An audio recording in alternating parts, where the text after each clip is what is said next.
A Heart Song of Today. Disturbed by Fire from the Unruly Member, a novel. By Mrs. Annie G. Savigny. Chapter 1. A Pretty Woman Lays a Plot, and Hires a Gardener. Chapter 2. A Rare Society Bouquet. Chapter 3. The Fates Spin with Threads of Black. Chapter 4. Of Madam. Chapter 5. Madam Shuffles the Cards. Chapter 6. Love and Love-Making. Chapter 7. Orestes and Pylades. Chapter 8. Madam and Her Gardener. Chapter 9. Vora in a Medley. Chapter 10. Velvet Paws Conceal Claws. Chapter 11. On the Wing. Chapter 12. Soaring, Thence to Things of Earth. Chapter 13. Adam. Chapter 14. Of Lionel Trevelyan. Chapter 15. Heartstirs. Chapter 16. Lifting the Veil. Chapter 17. Chic Aujourd'hui. Chapter 18. Theatre Francais. Chapter 19. For a Fair Woman Face. Chapter 20. Quickened Heartbeats. Chapter 21. La Belle Vernon. Chapter 22. The Blind God Takes Sure Aim. Chapter 23. The Web of Difficulty. Chapter 24. Slain by a Woman. Chapter 25. In the Sunbeams. Chapter 26. A Mountain Idyll, or an Alpine Romance. Chapter 27. Grundy's Lash Causes Heartache. Chapter 28. Heart Stirs to Divine Music. Chapter 29. The Unruly Member is Heard. Chapter 30. Woman Against Woman. Chapter 31. Society's Votaries Smile Though They Die. Chapter 32. Trevelyan Gone, Vora Kills Time. Chapter 33. Warm Words Bridge Cruel Distance. Chapter 34. Bric-a-Brac. Chapter 35. Heart to Heart. Chapter 36. Knaves Are Trumps. Chapter 37. We White Mouse Wins a Point. Chapter 38. Madam in a Feline Mood. Chapter 39. Trevelyan Throws Down the Glove. Chapter 40. Black Delrose Uses Emphatic Language. Chapter 41. An Expose Society on Tiptoe. Chapter 42. All the World's a Stage. Chapter 43. We Detective Plays a Winning Card. Chapter 44. Dual Solitude. Chapter 45. Black Delrose as a Marksman. Chapter 46. Discord Ends. Heart Sees at Last. A Heart Song of Today. Disturbed by Fire from the Unruly Member. Chapter 1. A Pretty Woman Lays a Plot, and Hires a Gardener. By Jove! I have missed her. You are a very Circe, Mrs. Tompkins. The speaker, one of the handsomest men I have ever seen, started to his feet as a beautiful Italian mantel clock rang in silver chimes the hour of midnight. Sit down again, my dear captain. I have not told you all, and am a wilful woman and must have my way. I know whom you have missed, she said truly, for Sir Tilton Everleigh has informed her, out come her woman wit to prevent the meeting. Is she anything to you? No and yes, as all women beautiful or fascinating are. I love you all. You have large capacities, Captain Trevelyan, but I must make you love one woman and only one, or I cannot sleep content. And the black amorous eyes rest on his face. Ye gods! A confession, thought Trevelyan. Awkward for me as I want Houghton to have the innings. She is good fun and doesn't bore one, but I've missed Vora again. Fool I was to come. You don't seem curious, continued Mrs. Tompkins, rolling a small table on which was the debris of a petit champagne supper, from between them. Curious! A prerogative of your sex, fair madam, though any of your secrets would be chic enough to tempt a man to encroach, he answered gaily, drawing a chair near his own. Especially when 'tis of a woman who lives for him alone. And the handsome wealthy widow sank into the chair opposite him. Yes, for an hour, for a day, and 'tis pleasant so you see I know you gay butterflies, he said, lazily placing a footstool under the pretty feet of his companion. Not so, she said slowly, and with a new tenderness in her tones. Not so, but first I brought you here to tell you your friend Colonel Houghton made me an offer of marriage this morning. What say you, would you regret my fetters and wish me free? It shall be as you say. Only that Mrs. Tompkins' attention was wholly given to her companion. She would have noticed the heavy curtains opposite her and separating her boudoir from a small morning room pushed aside, and a pair of wrathful blazing eyes watching her every movement, had either been near enough, they would have heard a muttered oath at her last words. As I wish, 'tis well I am his friend, chère madame, for there are not many men would bid you to the altar with another, but I say take him, there is not a better fellow in the kingdom, and here is my benediction. And he laughingly lifted her hand to his lips. And is that all you care for me? Heavens!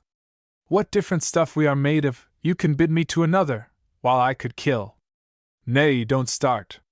Yes, could kill a woman you might love.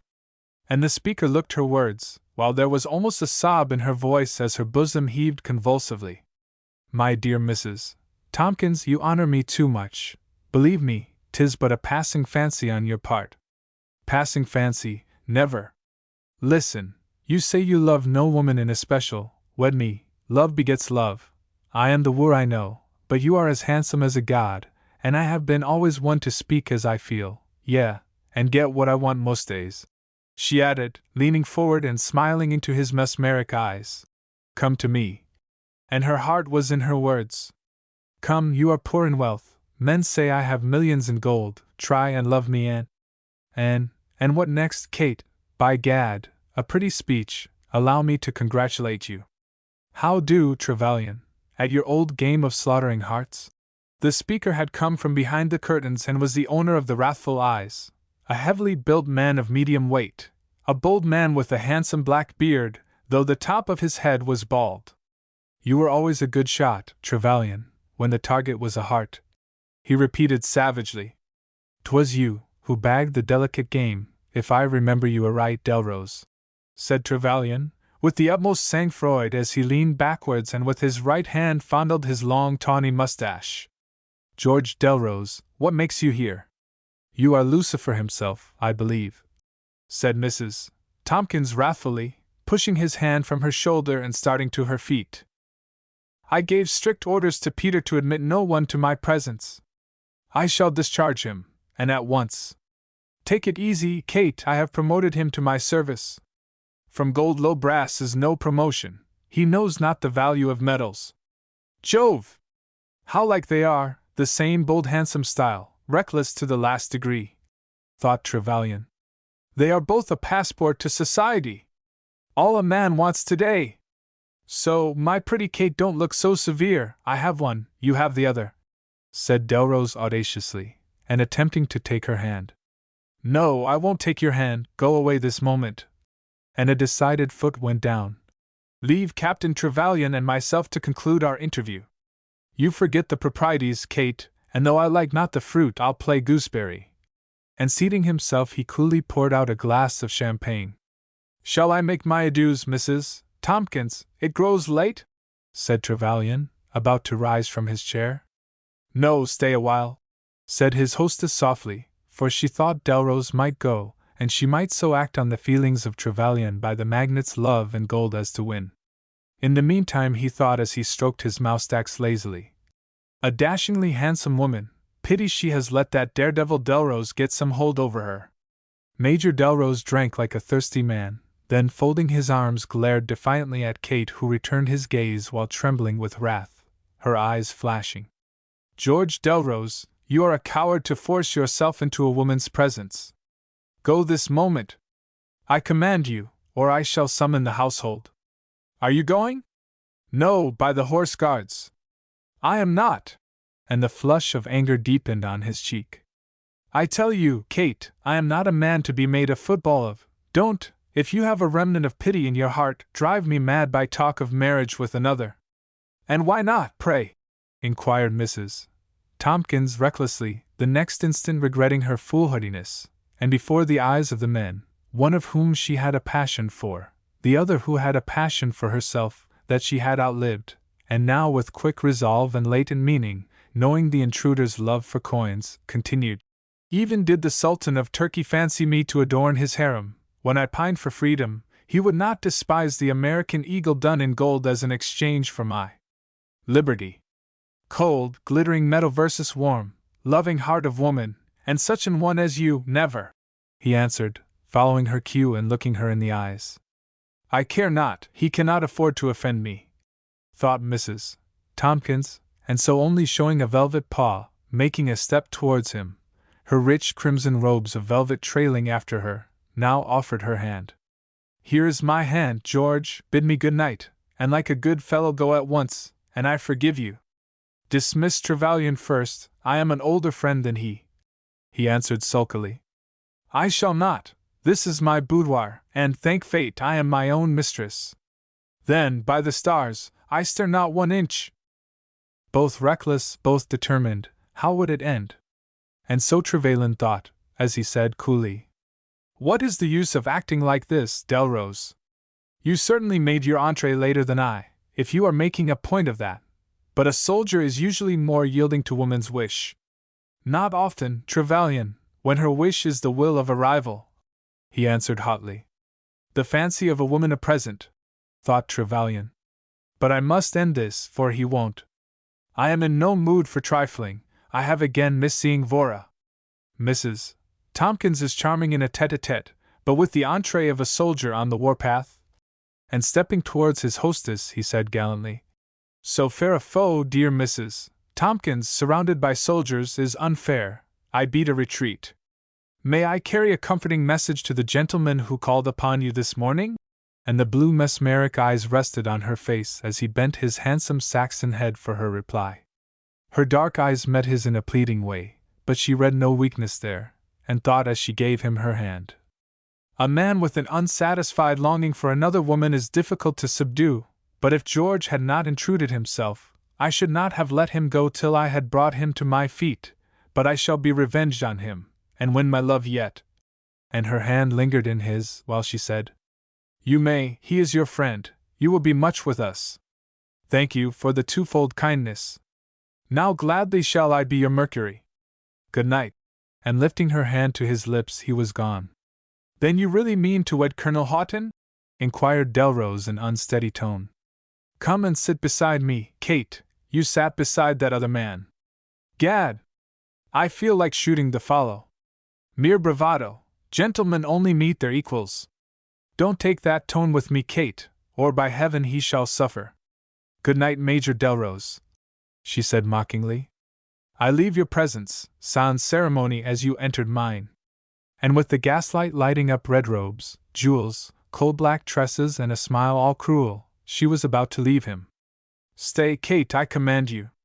How will it be when I set the London world on their ear, over your parentage, daughter of a nobody, your gold from the Cosmopolitan Laundry?" Kate winced. "It would be then a Houghton's turn to leave sans ceremony. Make up friends, Kate." And his face softened, and going over he led her, though unwillingly, to a seat beside his own. "What a bore a persistent lover with a long memory is," thought Kate. "But I cannot afford to quarrel with him." "You are not serious, Kate? You will never sever the tie that binds us?" And bold man though he was, his voice trembled as leaning forward he strove to read the inmost thoughts of the woman who has played with his affections at will.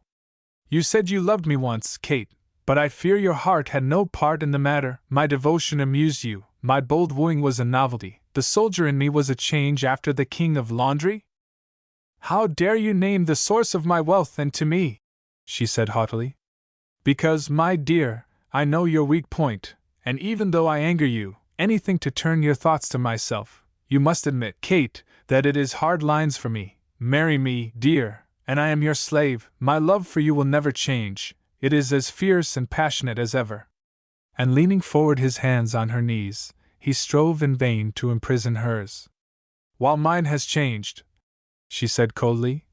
"Love would indeed be a tyrant, could we not roam at will." And a vision of mesmeric eyes with a smile, sweet as a woman's, came to her. At her words Delrose buried his face in her hands and groaned heavily, as though his heart would break. Then looking up into her face, he said in thick tones, "Have you no pity for me?" "None, you have crossed my path, you have clouded my sky." Had she pity for him, fool that he was to ask? Has the owner of the favorite at Goodwood pity for the jockey who swoons in a death sickness, causing the next to come in a head's length? Has the eagle pity for the young mother's wail for her babe as he carried it aloft to feed the young? No, she told herself she had spoiled him, allowing him the entree to her presence for the past 7 or 8 years at will. She cared for him too, for his bold, fierce, passionate nature, that is, in a way, if only he would not insist on monopoly, but she would be willing to barter one clasp of the hand, one look from the eyes of gay, genial, handsome, fascinating Captain Trevelyan for the total banishment of her bold wooer. I have crossed your path, clouded your sky, and is this all the comfort you give me for years of devotion? He said slowly, and in a broken voice. Crossed your path because my love lives, while yours for me is dead. Crossed your path, clouded your sky, because I am constant and wish to have you for my wife, wish to keep you in my arms. Lincoln Tompkins never knew, our world never knew, crossed your path? By the stars, Kate, I will not give you up! And there is a sudden fierceness in his tones, while his breath comes hard and fast. Crossed your path? 'Tis Trevelyan who has again crossed mine. Gad! How I hate him! And he set his teeth. To think, too, that with your high spirit, you should plead to him for his love. George Delrose, dare to repeat one word of a conversation you played the sneak to listen to, and you shall come to grief. And she started to her feet, receding several paces from him in rage and mortification. Kate, dear, forgive me. And he is beside her, and strong man that he is, he holds her by force in his arms until she is still. It is my love for you that maddens me. My queen, my beauty, come back to me. Give your thoughts to me, you must, you shall. What shall I do with him? She thought. I love the other man, but if I cannot win him, I shall gratify my ambition by marrying Houghton Hall, and in petting my idol gratify myself, and so to pet my old love until it's all over. And now Puss begins to purr. There, George dear, I give in, you leave no room for other fetters than your arms. Let me go. Yes, my beauty, in a minute. You have been so cold to me of late I am famished. You will only marry me, Kate, only me. Say yes, dear, Houghton would never suit you. But I cannot speak calmly of him, or of any other man in connection with yourself. And he grew again fearfully excited. As for that fellow, Trevelyan, the club gossips have it that for years he has had a hidden wife, and depend upon it, it's true, these curled darlings generally do that sort of trick. Stop, I may turn this to my future advantage, thought Kate quickly. Let me go, George, and you may sit beside me. There, that is better. I wonder if this story is true. I remember you told it me at New York as false. But I dare say at that time, not being jealous of him, you were, after the manner of men, letting him down easily. Yes, we shall take it for granted it is true. He is handsome enough to have got into some matrimonial scrape ere now. I am regaining my old influence over her, thought Simple Simon. Listen, George, a minute longer. You have seen this Miss Vernon, Vora Vernon, niece to Colonel Houghton. Describe her. Hang it, Kate! Leave the Houghton connection alone, he said jealously. Talk about ourselves. I am just starving for a kind word. Which you won't get till I please. What makes you here? Just think of that, and then say would any other woman be as kind. Now run over the Vernon charms, if any. When she will, he said sulkily. I have only seen her in the Row, and that once. She was ahead of me, so I did not see her face, but she sat her horse well and her figure is perfect.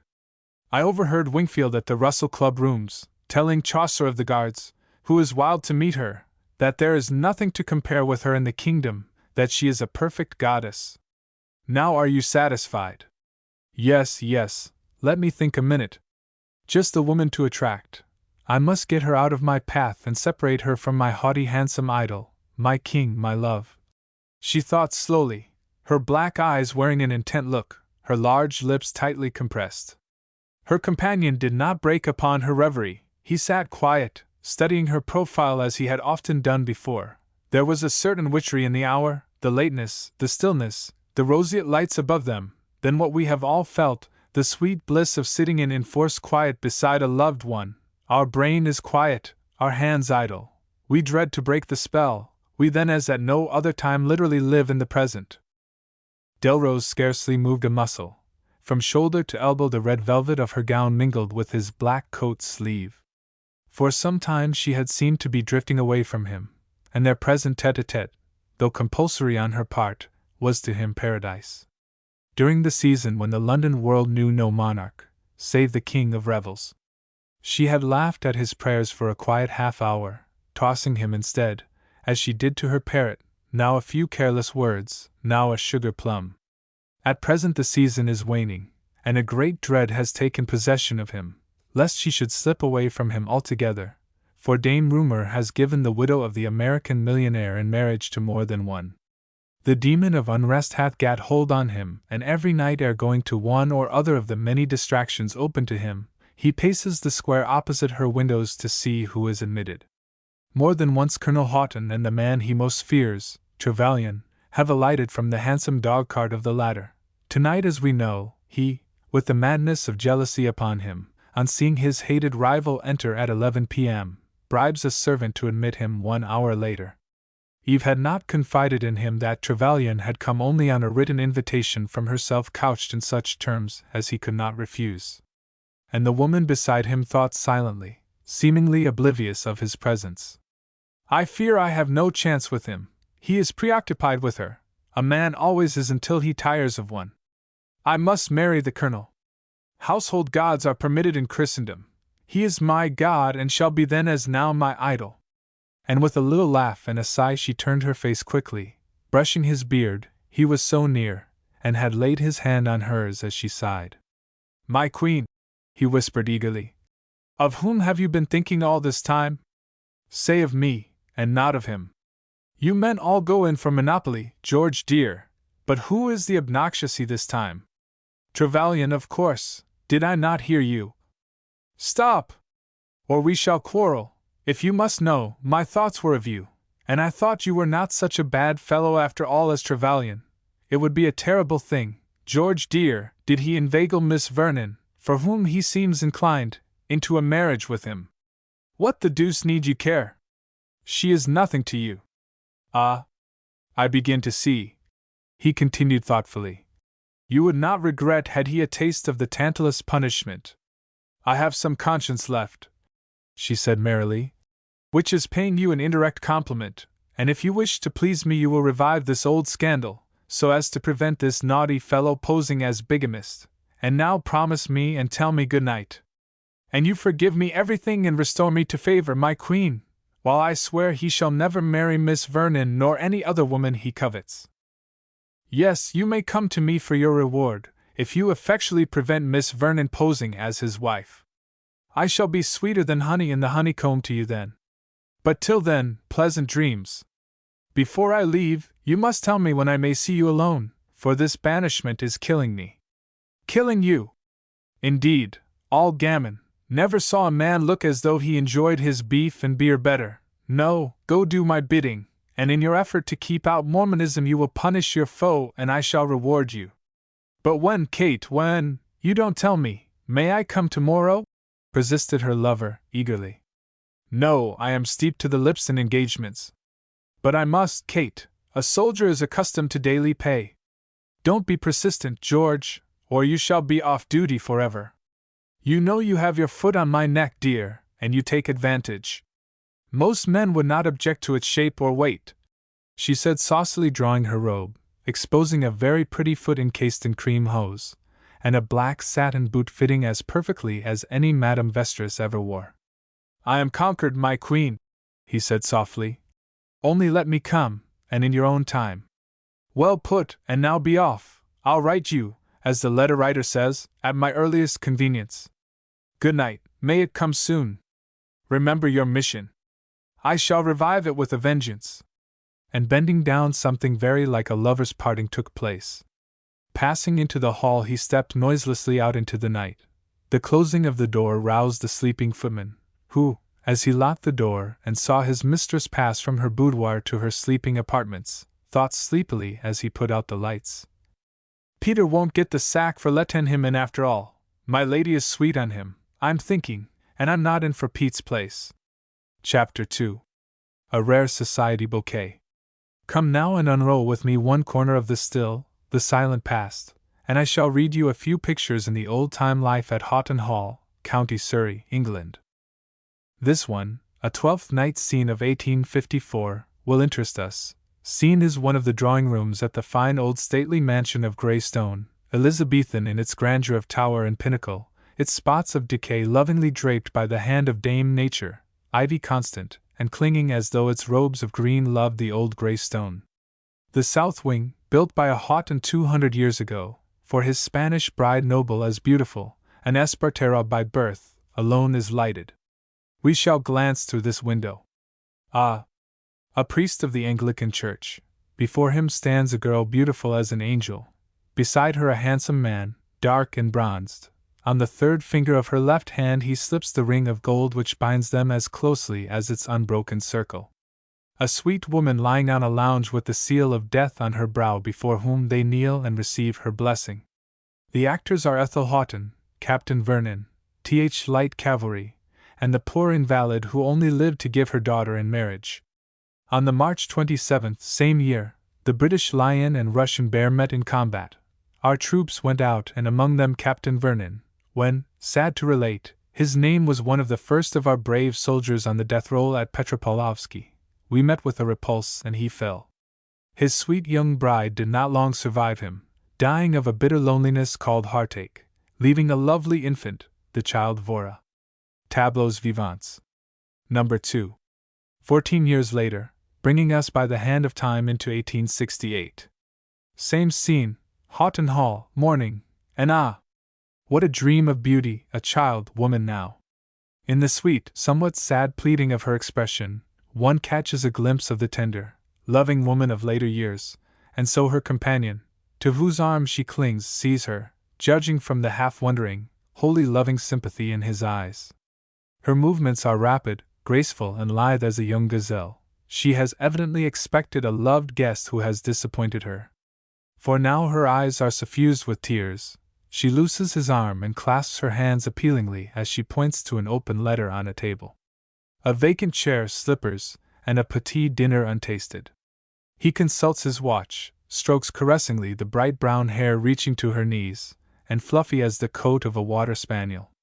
Now taking her hand in adieu, bends his noble head, and with a smile sweet as a woman's, would kiss her, but she is no child this morning, and he draws back with a look half wonder in his eyes. The sweet girl, too, after turning her flower face upwards, droops the large luminous brown eyes, and with a pretty blush takes instead his right hand between her own and presses her rose mouth to it in a farewell greeting.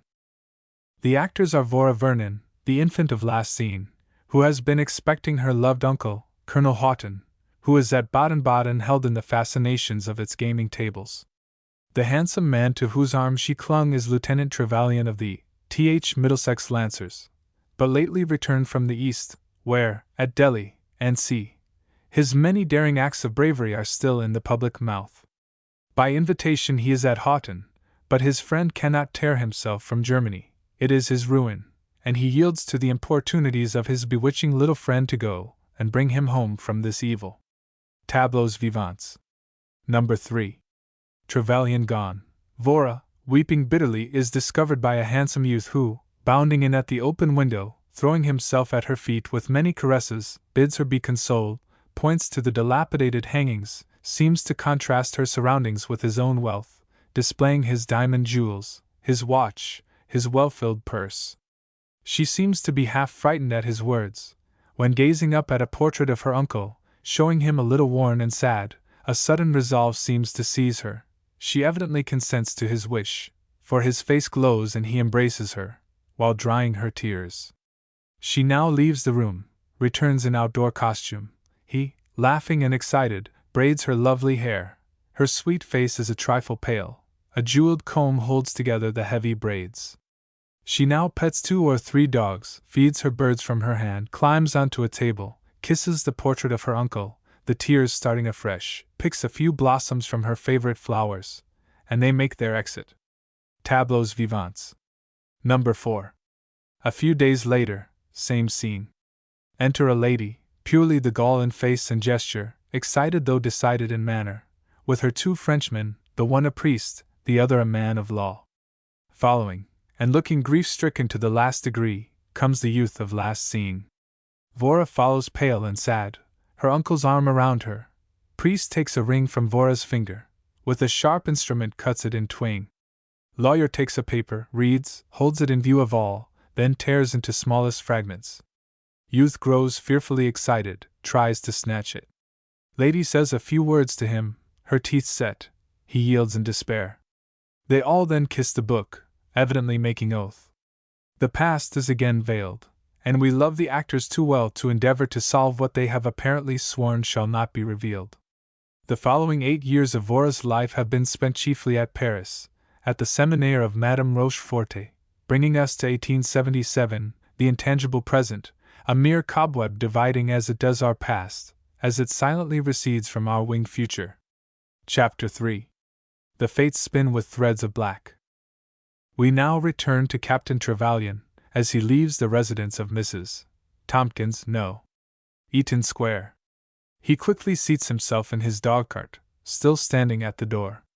When grasping the reins from his servant drives rapidly to Park Lane and the town house of his friend, the Lady Esmondit, who loves him well, as all women do who have his friendship, and with whom, now that he has left the army, he spends, during the season, much of his time. But now his thoroughbreds, King and Prance, have sped so quickly through Belgravia that their destination is reached. Just as I feared, fate is against me, he thought, glancing at the house. Nothing has delayed them, they are off, I have again missed her.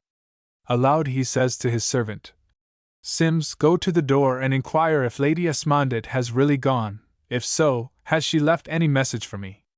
Yes, sir. Returning, he hands a letter to his master, saying, Her ladyship left this with the housekeeper for you, sir, and Grimes says, sir, they waited till the last minute for you, sir. Not delaying to peruse the written words of his friend, he drove with all speed to the Great Northern Station, only to learn that the train had left on time at midnight, when, turning his horses' heads once more, and for his hotel, he has soon reached the Langham. On gaining his own apartments, his great dog Mars gives a whine of satisfaction at the return of his master, who, throwing himself wearily into a favorite chair, while the smoke from his cigar curls upwards, takes from his pocket the delicate epistle with the perfume of violets upon it, and which reads as follows: Lionel, mon cher ami, I feel it in my heart to scold you. How is it you are not with us? The Claxtons will hear of no further delay. So while they get into traveling gear, must have a one-sided leave-taking with you, as we must needs leave Park Lane without a hand-clasp. Vora, always lovely, is more bewitching than ever tonight, as she talked earnestly to Travers Guy Cyril, you will remember him. She looked not unlike Guido's Beatrice. I don't mean the daubs one sees, but Guido's own, the same soulful eyes, Grecian nose, and lovely full curved lips. Guy, always melancholy, Vora, always sympathetic, the reflection of his sad eyes lent to hers a deep tenderness. That he loves her hopelessly, poor fellow, is only too evident. He bid us adieu for a New York trip, thence, he seemed to think, no one cared. And so, lives are parted. One is inclined to quarrel with fate at times. She bids you to the Towers, and elsewhere, Vora and self to the Scotch lakes, afterwards to gay Brighton. I would you were with us, cher Lionel, but your long-deferred visit to your place is an absolute necessity, so, much as one regrets the moves of the miscreator circumstance, one must submit. And now for a note from Dame Grundy, with our gay friend, Mrs. Eustace Wingfield, as mouthpiece. Posy Wisedale openly affirms that when she again plumes herself in colors you will play Benedict. Moreover, that 'tis for her sake you are a bachelor. Mrs. W. laughingly commented thereon, saying, if astonishment could resuscitate a corpse, the Duke would be an unbidden guest. Poor darling! I shall miss his kindly face in our Scottish tour. I should like to see you range yourself, cher ami, but your hands are too full of tricks to play a losing game. Apropos to your wish to see me again at God's altar, again to link my fate, my life, with another. Listen, for I know you will not betray me.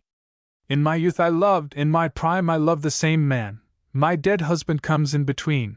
My love does not know he has my heart, nor did he when a girl. I, at the command of stern parents, said him nay. He of whom I speak is the kind, unselfish, warm-hearted, trusting Eric, Colonel Houghton.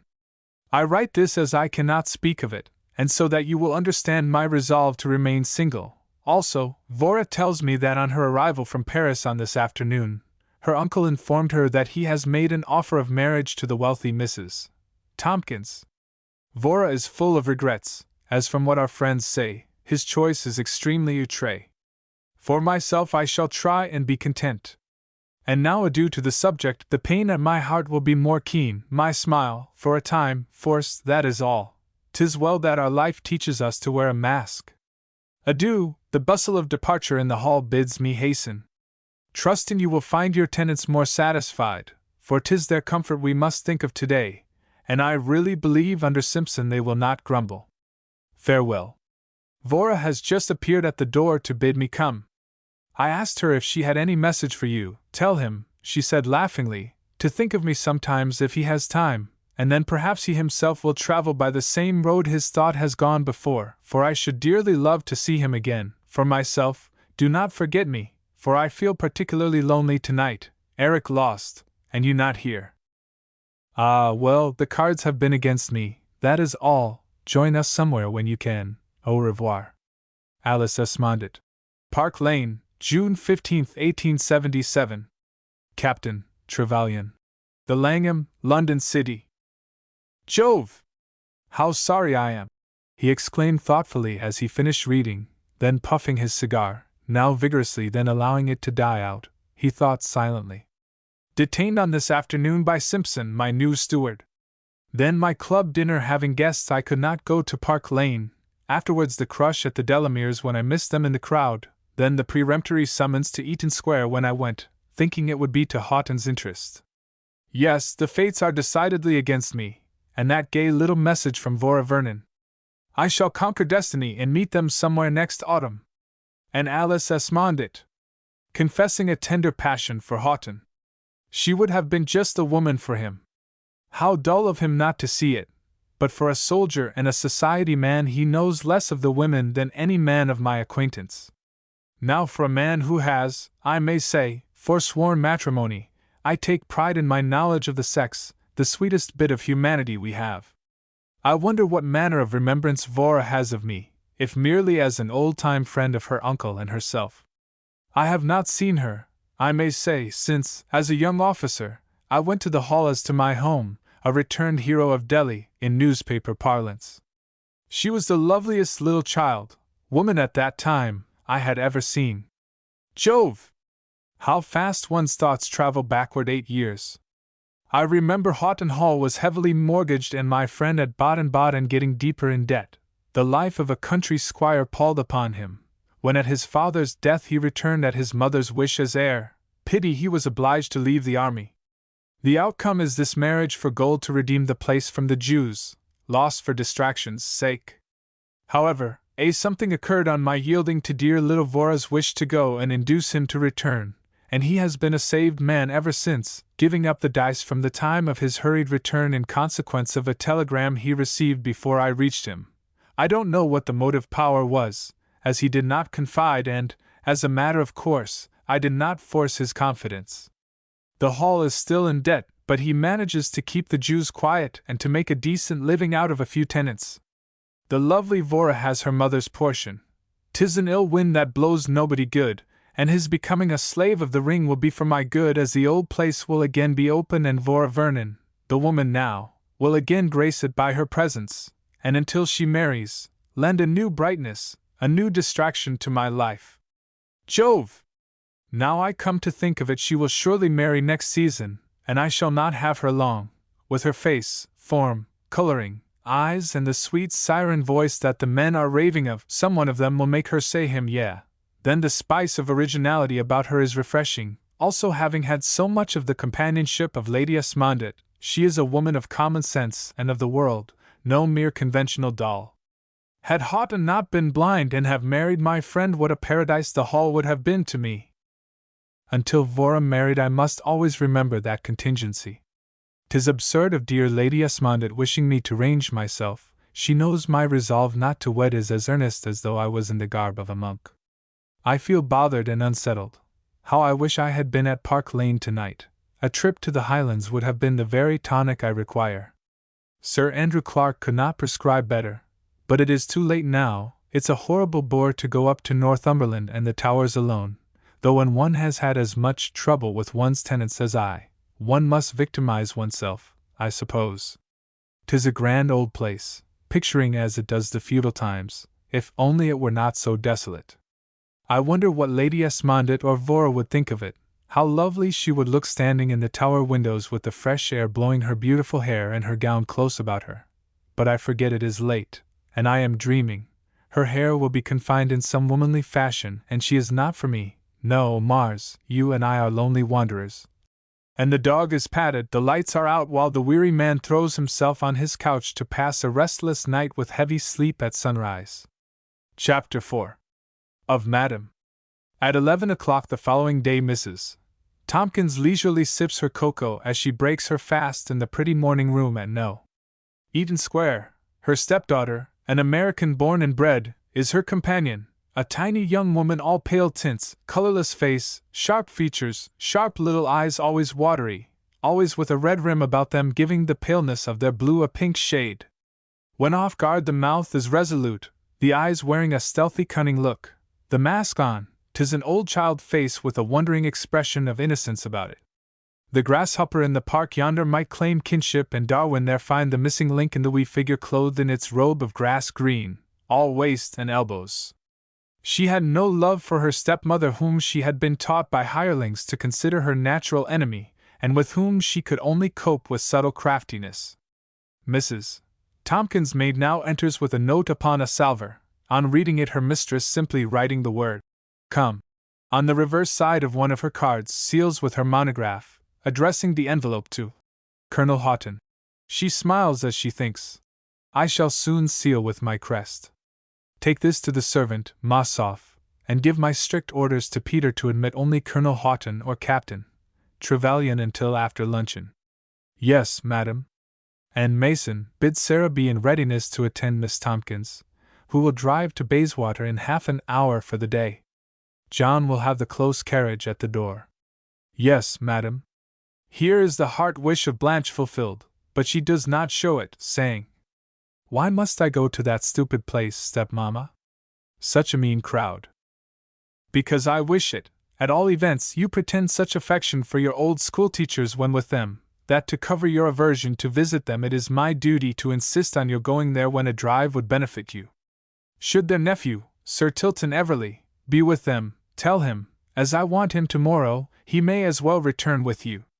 Blanche made a moue, saying poutingly, while feeling that a billet-doux was safe in her pocket, "I was due at the Tottenhams this morning, Sis was coming shopping." Which was a romance of the moment. "Tell John to drive around to Gloucester Square, and you can take her with you." "No, I shall not." "What do you want Sir Tilton for?" "Might be Vanderbilt, the fuss you make over him." "I know you dislike him, mere envy, Blanche, for his devotion to myself, which is absurd." With a satisfied glance at the mirror opposite. "Men being born hunters will hunt you for the golden dollar, me for myself. So as you have breakfasted, away, try and be civil to Sir Tilton, and bring him back to dinner with you at 8 o'clock, ta-ta." As Miss Tompkins paced the corridors to her own apartments she muttered, "I'll be even with you some day, Mrs. T. Didn't see you fool my Popa 9 years for nothing, and take all his kisses and more than 2 millions of money from me, when you didn't care a cent for him. 'Twas the black-bearded major, not Popa's lean jaws then. Now, it's Captain Trevelyan, who is as handsome as the Prince of Wales, and too awfully nice for anything. Never mind, you'll be sold as bad as one of Barnum's. I handle my million when I come of age, which will be New Year's Day, 1878, then you'll see if all the men love you, and think me a fright just because I haven't your big black eyes and cat-like ways." 2 footmen in dark green livery, with yellow facings, having removed the debris of breakfast, Madame, alone, consults her mirror, which reflects her rose-pink gown, the reds in all shades being her color, which fits her embonpoint figure like a glove, slightly over the medium height, black-browed, determined, daring and impulsive, a woman who will have her way where her appetites are concerned. Easygoing when steering her own way with her own crew down life's current, while with a coldly cruel smile her or crushes the life-blood from any obstacle in her course. She touches a bell, her maid appears. "Mason, what do you think? Am I paler than usual?" "No, ma'am, you are looking very well." "So my mirror tells me, nevertheless, as I am to say yes to a second husband this morning. And the large white teeth show as she smiles. I think a slight blush would be becoming. Perhaps so, ma'am, but I like your white skin, it shows off your black hair and eyes real well, better than all the English color. And so you are going to marry again, ma'am. Well, I thought the gentleman wouldn't leave you alone long, ma'am. And the confidential maid applies with skill a slight touch of rouge to the cheek, which only has color when the somewhat fierce temper causes the blood to mount. There, that will do. Don't prate of what I have told you. I have kept your secrets for 10 years, ma'am. You have, and may you keep them as many more, and here is a gold dollar for the term. And her mistress tossed her carelessly 2 5s in the precious metal. See that I am not disturbed, and only admit as I have given orders. Alone she moves towards the hangings, through the opening in which Major Delrose had stealthily watched the night before, and through which she passes, giving him as she does only a passing thought. 'Tis a pretty room, this boudoir of Madame, with its gaily painted hangings, its windows and stained glass, letting in the sweet June breath from the park. Too great a display of wealth, perhaps, but in the taste of the best New York artists, who revel in the gorgeous, and who have had full play for their talents at No. Eaton Square. The black-browed mistress picks up a novel, Mrs. Southworth's last, when, throwing herself onto a lounge, her well-shaped feet encased in her favorite black satin boots stretched out, she endeavors to get the thread of the tale. But thought is too busy, the book falls to the floor as her reverie grows deeper. No, he will not come, my idol, my king! I saw it in his eyes, he is preoccupied with Miss Vernon, and I hate her. And a cruel look comes to the mouth and eyes. But stay, perhaps he does love me, but is unselfish enough to let his friend win. If I was even half sure of this I should make short work of stately Colonel Houghton. But no, a man would not love me by halves. And for an instant her thoughts flew to Major Delrose. Let me see now what is my plot or game. With George, my ambition would not be gratified, for he has no estate, nor could I ever bask in the presence of the man I adore. By marrying the Colonel I gain both ends. Then his niece, Miss Vernon, is in my path. She is haughty. I shall so act upon this trait by showing her my dislike to her presence as to rid myself forever of it. Let her beware. Vitriol and Mason would do their work. Yes, I must keep friendly with Delrose. Her haughty spirit will aid me here. This hidden wife story once afloat, and a royal princess would as soon sign a contract with the prophet of Utah. I fear the fierce, passionate temper of George, but my woman's wit will be brought to play to keep him quiet. Trevelyan will necessarily have a surer footing at Houghton than he, as in this case I shall see. In an underhand way the Colonel has his wish, and the pith of all my musings is that if George will not aid me in reviving the Fanny Clarmont, hidden wife scandal, I shall do it without him. One thing in my favor is, that as he swears against matrimony, people will say the secret reason is out of. Why? 11:45. My future spouse should soon appear. How my heart would beat, and every pulse throb and burn, if it were my king. Now, I am as cool as the Tsar of Wall Street. My sleeves fit well, this make suits me. And she pushed to the wrist her bracelets of the golden dollar. And my boots also. I do take as much pride in my foot as the men do in their mustache. What am I gaining in return for myself and my gold? A great place and name, and also revenge on my father, whom I may meet, and who kept me from position, not allowing me to know even his whole name, Vivian only, this and nothing more. He, a British officer, in a mad impulse, I am like him, marries my mother, nobody's daughter, and a ballet dancer, during a run he made to New York City just 35 years ago. My sire repents in sackcloth and ashes, dragging us with him. Sells out, living by his wits anyhow and anywhere, chiefly at gaming places abroad. At a German suburb once he had left us, my late husband came to our cottage to inquire his road. As he was an American, my mother nearly swallowed him whole. I did, on seeing his diamonds and knowing of his wealth. Lincoln Tompkins beautiful cognomen, and a cosmopolitan laundry millionaire. My proud father nearly offered to kill me on his return, but in spite of the haughty Vivian we were married, and at his death he left me a rich woman. A year or so ago I came here to gratify ambition, and so, yes, I think I may be satisfied. My capital is over 2 millions in gold, besides good speculations, quick wit, tact enough for my purpose, blood, I was going to say, an American confidence, pet name, cheek. Yes, I shall be able to hold my own with the best of them. Had I married George, he would have been savagely jealous of other men. Had it been my idol, he would have been my ruler. As it is, self shall rule. Peter here announces Colonel Houghton. Madam arises, apologizing for her recumbent position, but not before her future husband has had time to admire her foot, ankle, and shapely arms, for though her love is not for him, he is a man and she an inbred coquette, and as a man he admires her. He has loved but once the fair-haired Alice Esmondit, who chilled his heart by her refusal. He tells himself she is always so calm and freezing she could never love, and so he goes to his fate, who meets him all smiles and outstretched hands, saying, "You are finding out my little weaknesses too soon, Colonel. You will not now have the courage to repeat your words of yesterday. If all women looked as charming, indulging their nap over a novel, we should never scold." And her hand in his he led her back to the sofa. "My friend Trevelyan, as well as your own card bid me come. It is then, as I wish, dear, your consent to honor me with this hand? Yes, if you do not tell of how nearly you won a pair of gloves. Instead, I shall tell of winning this fair hand on your waking, when we wed as now." And his dark mustache is on her lips. "Your kisses are all mine, is it not so, my wife? Can you doubt it? You have conquered.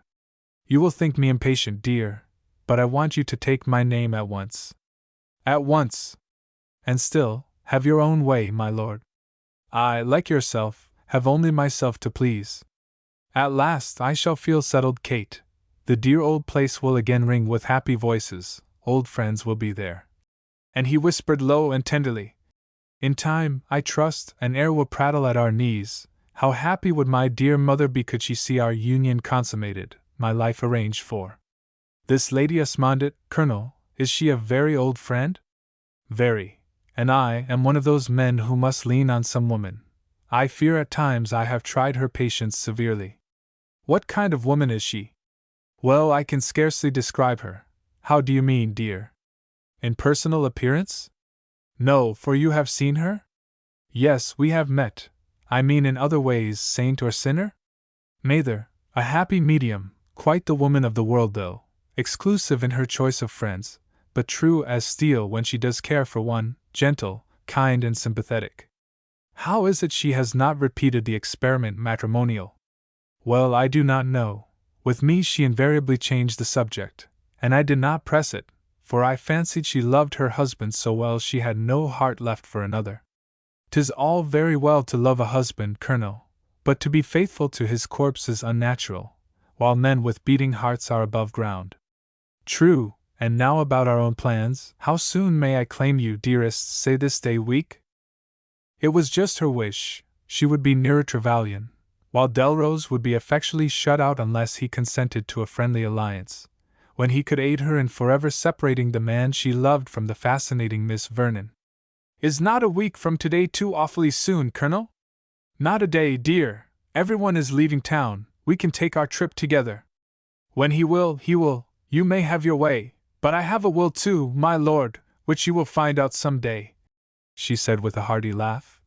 "For the present it is that we, during the week, say tomorrow, take a run down to Surrey and your place. I can then see what changes I shall make, and everything can be in readiness for us by November." "Delightful! How I wish Lady Esmondit and my niece, Vora Vernon, were here to come with us." In spite of herself a cloud came to Kate's brow, and she said carelessly, "Oh, I don't know, this trip is just as well taken by ourselves." "Anything you please, dear, they are far away at all events." But he sighed as he spoke. "Your niece should marry, Colonel, my stepdaughter shall. It is a great bore to have young ladies to settle in life. Vora will have London at her feet next season, heiresses all go, so will Miss Tompkins, and for her own sake, I do not doubt. Now that you have given me the idea of making up a party to run down to Surrey, I rather like it. There are the little strawberry blondes, Mrs. Meltaberry with her sister, Mrs. Marchmont, my stepdaughter, Sir Peter Tedrell, who goes down to Richmond Len. Tomorrow at all events, your friend Captain Trevelyan, and mine Sir Tilton Everley. We would be as gay as crickets." How do you like us? A pleasant party. But, as I should like to make sure, if possible, of Trevelyan, I fear I must leave you at once for the club, as after luncheon he drives out to Richmond with some friends to dinner. Yes, yes, make sure of him. There, that will do. You men are all alike in your taste for affectionate goodbyes. And in a last caress, her heart beats as it has not done today, for her idol may be with her tomorrow. You have not told me, my wife, what train it would be most agreeable for you to take. Oh, any that will suit Captain Trevelyan, she said hurriedly. I mean you and he, I leave it to you, only be quick, else you may miss him. If I were a jealous man, your eagerness, he said merrily. But you are not, and you know, I only do it for your sake, you are such friends. Thank you, dear, and he is so fond of the hall, and as you have not seen him lately you can wish him bon voyage as he leaves sooner than we do, but I forget, you must have seen him last night to give him your welcome message for myself. Yes, at the Delamers for 1 minute, I hope to see you there, for your doleful face haunted me since morning, so I just had time to bid him say to you come, which we know was a romance. What a kind little wife I am winning. Trevelyan deserves that I should deny myself by leaving you too soon, for the content he brought me in your message, especially as he is feeling cut up about having missed seeing Lady Esmondett and my niece yesterday afternoon and evening. Just so, we must pet him and make sure of him. Dine with me tonight at 8, the rest of the party will be here, you can then state your arrangements. Ta-ta! Seeing from the window the tall, soldier-like figure safe down the steps and making rapid strides through the square, she throws herself onto a lounging chair, with both her hands pressed to her side, says whisperingly, These heart-throbs are all for you, my idol. Oh, that he will be in time. How stupidly tame he is, but you will be the elixir of life to me. I shall be a Houghton of Houghton, and you shall be there, and I shall keep you out of matrimony, and my life will be all bliss. Luncheon is served, ma'am. Chapter 5. Madam shuffles the cards. The following morning the weather perfect, with not a cloud in the sky, the party, after her own heart and all accepting, while dining at Eaton Square, the previous night, in a robe à la dernière mode, Mrs. Tompkins is content and in her gayest spirits. 2 large hampers containing choice wines and dishes to tempt the palate of an epicure had been sent down by earliest train in case the cellar and larder at Houghton should fail. For heaven, save me from a hungry man, she had said in the ear of the strawberry blondes. I don't want to see him before breakfast. After dinner, I love them. At the station were Colonel Houghton with Captain Trevelyan, the former less calm than usual with just a pleasant touch of excitement and eagerness about him in the having won the wealthy Mrs. Tompkins for wife. He must wed gold, and so with his aristocratic name, belongings and air distingué as bait, the angler had caught the biggest catch of the season.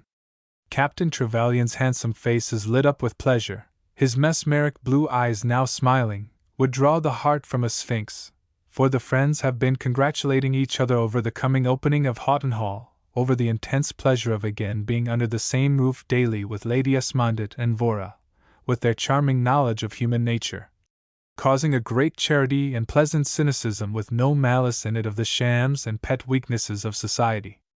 Take my word for it, Trevelyan, there is nothing to equal Vora in the kingdom. I wish you had been at Park Lane the night before last. Don't name it, Houghton, I have been quarreling with fate ever since.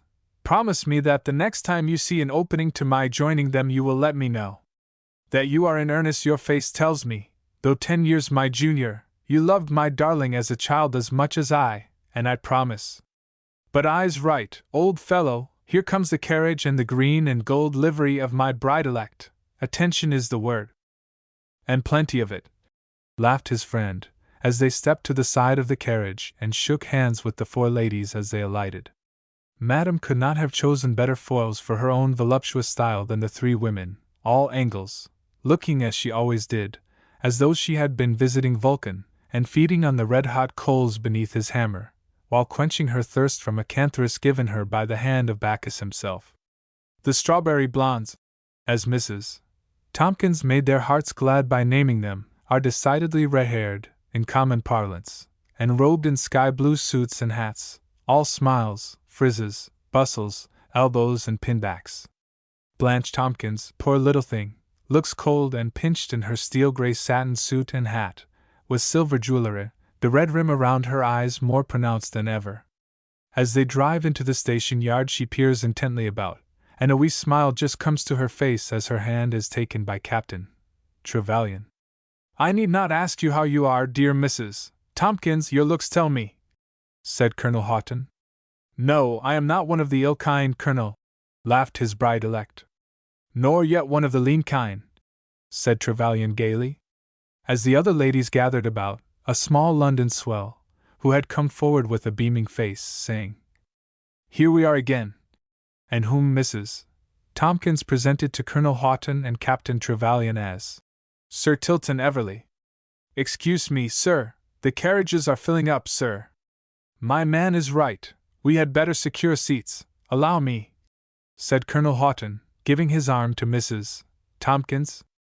The others were at the steps waiting for her to take her place, but a quick glance had let her see that one of the 6 seats is occupied, and determined to have the man she loves beside her, she says quickly, "Never mind precedence, 'tis only a picnic. Every one of you secure seats. I shall wait here with the Colonel for Sir Peter Tetterell." "Oh, yes, like a dear thing. We shall die without Sir Peter," cried Mrs. Meltonberry. "Oh, yes, we must have dear Sir Peter," echoed her twin. "Oh, yes, we must all have dear Sir Peter until there is a Lady Peter. Good time, you all remember him, though," exclaimed Mrs. Tompkins. Here Timms comes forward, saying, "Sir Peter Tetterell's servant is yonder, sir, with a message from Mrs. Tompkins, sir. May I bring him, sir?" "Certainly, and at once." The man approaches, touching his hat, saying, "My master bid me meet you here, madam. A telegram arrived last night, ma'am, calling him by the early train to Richmond Glen. But master will meet you at the Colonel's place, ma'am, and return with your party to London, ma'am." "Very well, and here is a gold bit to drink to the health of your girl." "You are very good, ma'am." And with a grin of satisfaction, he drank English beer to American liberality. On stepping to the door of the carriage, Captain Trevelyan offered his seat to his friend. "Not so, we cannot spare you," cried Mrs. Tompkins. "I should have all these ladies as cross as bears, Sir Peter non asking you away. No, the Colonel is gallant enough to leave you to us. He will have so much of someone a week from yesterday." "No help for it, I suppose," said the victim, ruefully eyeing Everley seated comfortably between the strawberries, the stranger having vacated his seat for another coach. Everley was blind and deaf to the Colonel's wish, taking his cue from his neighbors, who had said in an undertone, "Don't stir, we are afraid of him, and you are so agreeable and nice." And the guard locked the door, saying respectfully, "No help for it, sir, I'll find you a seat." Chapter 6. Love and Love-Making. "This just too lovely. You are not going to weep over the exit of the Colonel?" said Mrs. Tompkins rapturously. And the sleeve of her jersey brushed Trevelyan's arm as she whispered above, glancing sideways. "Enforced exit, you mean? With so seductive a neighbor one cannot but pity the absent. But Mrs. Marchmont must be given an occupation, as she is immediately her opposite neighbor.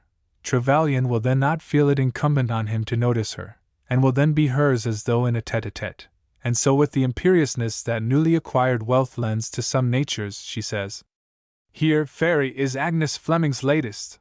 As I warn you, I shall monopolize Captain Trevelyan until we reach the Hall of Houghton, when someone else will go in for monopoly of me. Yes, you poor dear thing, he will.'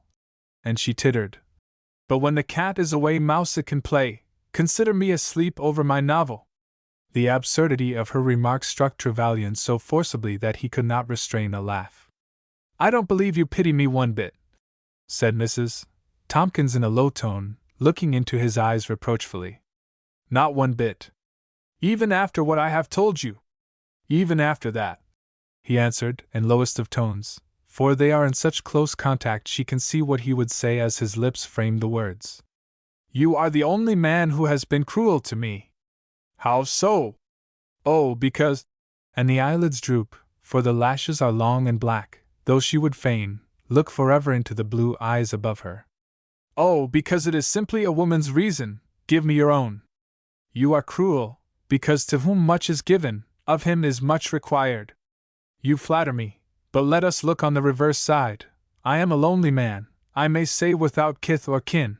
I am almost sworn against wedded ties, but I love you all, have given much and require much. And the easy sang-froid habitual to him gave place to a sadness of expression, a tired look, that ere now had made women weep. Mrs. Tompkins, impulsive to a degree, would fain have ordered everyone from the coach, taken his head to her breast, and bid him rest. A tremor is in her voice as she asks, "Why will you not marry?" And for one moment she is willing to cut her heart out so he is happy, the next, ready to tear the heart from any woman who could make him so. He sees by her tones the effect he is producing. He must again don his mask, and not excite her pity by reference to the sadness of his inner life, caused by his dead father's griefs. He had been foolish, but he had wished her in an indirect way to know that as no woman held his whole heart neither could she, and so, almost in his old easy tones, he says, "Why not marry? I prefer you to frame some pretty imaginings to bore you on our pleasure jaunt with my own, and here we are at our English for Scotty, Richmond the Enchanting. Have you ever sunned yourself in Italy, fair madam?" "No, nor should I care to. The Italian is too lazy, too dreamy for me." "Then you cannot enter into the spirit of Thompson's Castle of Indolence?" "There is no spirit in it. No, I had rather sell peanuts at a Broadway corner, roast chestnuts on a Parisian boulevard, or flowers in Regent Street, than wade through one stanza of his sleepy poems." Trevelyan laughed, saying, "How full of active life and vim you are! Now, I, at times, could write of dreamy idleness con amore. Do you never weary of our incessant hunt after some new sensation?" "Never. 'Tis the very mainspring of my existence, 'tis what I live for." "How will you manage to kill time at Houghton Hall out of the season?" "You will be there." And the black eyes meet his unflinchingly. "And if not, I am a great wanderer. Some distraction shall dull my senses till you come.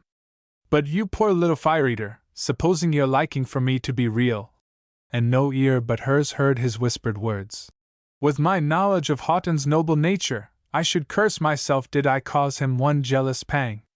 She pressed close to him as she breathed tenderly, "Trust me, my idol, he shall never dream of my idolatry."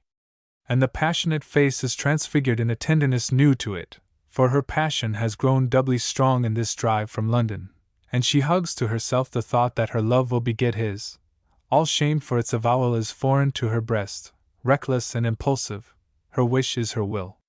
"Your heart is as loving and untamed as Eve's, you must not tempt me to forget that he is my friend." "I must." And the jeweled fingers, for her gloves are off, cling to his as he assists her to alight. For Richmond Pass they are at the village of Houghton, and the guard has called, "Ladies and gentlemen, for the hall please alight." A covered carriage and dog-cart are down in answer to the telegram of Colonel Houghton, who has already alighted and meets his guests as they emerge from the carriage. "Here we are again," says small Sir Tilton Everleigh. "Such a jolly drive. I am glad you invited me, Colonel Houghton. Never was past Richmond proper before." "No," said the colonel carelessly, and stepping quickly to Mrs. Tompkins, says, "It has been dreary banishment to me, allow me." "You look like a man who has missed his dinner, or, as John Bull, outwitted by brother Jonathan," said his bride-elect with a latent meaning as laughing heartily she takes his arm to the carriage. "Or had a John Bright man step in before him at the election. Confound his impudence," thought Colonel Houghton, saying, "I am not a Mark Tapley." "Any man with a spice of gallantry," said Trevelyan, coming to his friend's aid, "would feel as if Siberian banishment had been his portion, had he been separated from so fair a group of ladies." "Are the men doing anything to Rose Cottage, Trimmer?" inquired his master of a shrewd-looking man in brown and buff livery. "Yes, sir, it's in good order now. This lady is my new tenant. Anything you can do, Trimmer, to meet her requirements will oblige me." "Yes, sir." "Thank you, Colonel Houghton, you are very kind," said Mrs. Marchmont. "Don't mention it, anything I can do will give me pleasure. It is a sweet spot. My darling child, Miranda, is a naturalist and will collect many insects." "From the hall?" said Blanche with her innocent air. "No, no, dear, from the grounds. Drive on, Trimmer, I shall take the dog-cart. Yes, sir. What a sweet spot, and how quaint the shops look, said Mrs. Marchmont as they were rapidly driven through the village. Not quaint, but vacant, laughed Mrs. Tompkins. The whole thing has a vacant air about it. The inhabitant looks as though he was born yesterday, and wondering what day it was. I'd rather see a Yankee whittling a stick with his saucy independent air, hat on the back of his head so he can see what is going on, than any one of 'em. I could buy out the whole lot myself, said Blanche jeeringly, with her small head turning as if on a pivot. What a delightful feeling, said Mrs. Meltonberry admiringly. Yes, it's just too lovely. If my papa was here he'd throw no end of dimes and peanuts among 'em. Always had peanuts in his pockets. How they stare, it's just too funny for anything. How wealthy he must have been. I just adore money, said the Meltonberry. I believe you, answered Blanche laconically. Pity you have that husband out in Ontario, Melty, said Mrs. Tompkins, or I should soon find you another millionaire. You ought to get a divorce, please. He is Canadian government attaché, not your attaché. What a dear thing you are. It would be too sweet. Which, the millionaire or the divorce? At which there was a peal of laughter. I am afraid sister referred to the man, sighed Mrs. Marchmont. But how sad for poor dear Meltonberry. He'd survive it, said Blanche sententiously. As I live, there is Lord Rivers and a man worth stopping for. Halt, coachman, cried Mrs. Tompkins eagerly. And they stopped in front of the Disraeli Arms, where a group of gentlemen were watering their horses. Ah! How do, Mrs. Tompkins? Said Lord Rivers lazily, wheeling his handsome bay and lifting his hat to the group. Whither bound? For Houghton Hall. You are coming, I hope. Now don't say no, for I shall not listen if you do. Too bad, but I am due at Epsom. A little trotting race is on, and if not, the Lord of Houghton, whom I met up the road, did not give me an invitation. But I do, said Madame with emphasis. He is a lucky fellow, he said slowly and taking in the situation. So I think, she said laughing, and remembering she had Trevelyan for today continued hastily. We open the hall for no end of revels at Christmas. I must have you then. I shall slumber and dream of you until that time. And with a long side glance from his sleepy eyes, the Epicurean peer put spurs to his horse to overtake his friends. Drive on, coachman. What deep eyes Lord Rivers has. He quite looks one through. What a pity such a sweet man should have such an ugly, disagreeable wife. I never thought she would be even a possible choice for any man, said de Marchmont. Better for us, it makes him sigh for the impossible, said Mrs. Tompkins. And 'tis such a sweet mission for a woman, that of consoler, sighed de Marchmont. To a man, said Blanche with her innocent air. Of course, to a man. A woman would suspect a latent pity for which she would reward you with her claws, said Mrs. Tompkins. Sweet consoler, I shall send to Pittsburgh for a cast iron heart and buy out some druggist's court plaster, said Blanche. You shall console a husband next season, I am determined in this.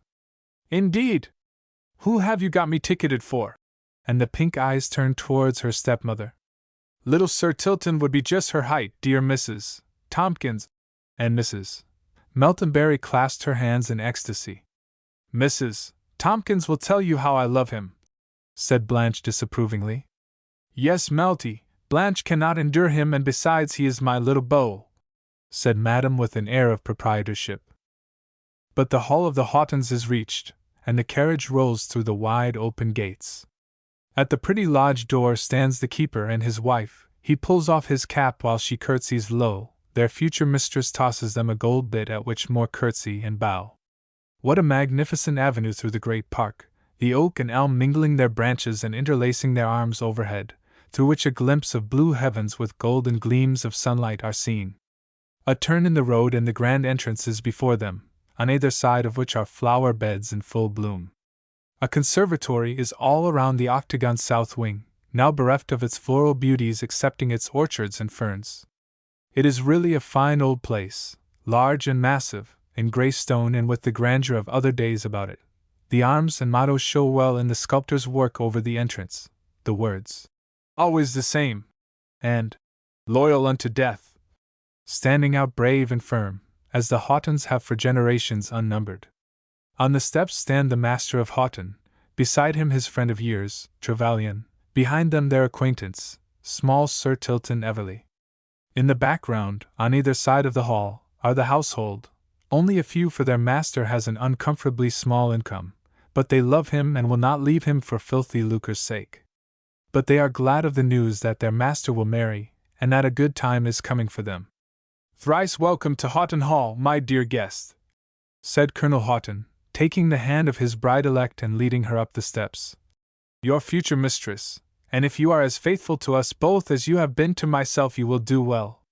"Thank you kindly, master," said the old butler. We will, sir," was echoed from all sides. After a substantial luncheon, at which they were very merry, Sir Peter Tedrell joining them at table, there was a scattering of forces, Colonel Houghton giving his arm to his future wife and introducing her to her future home.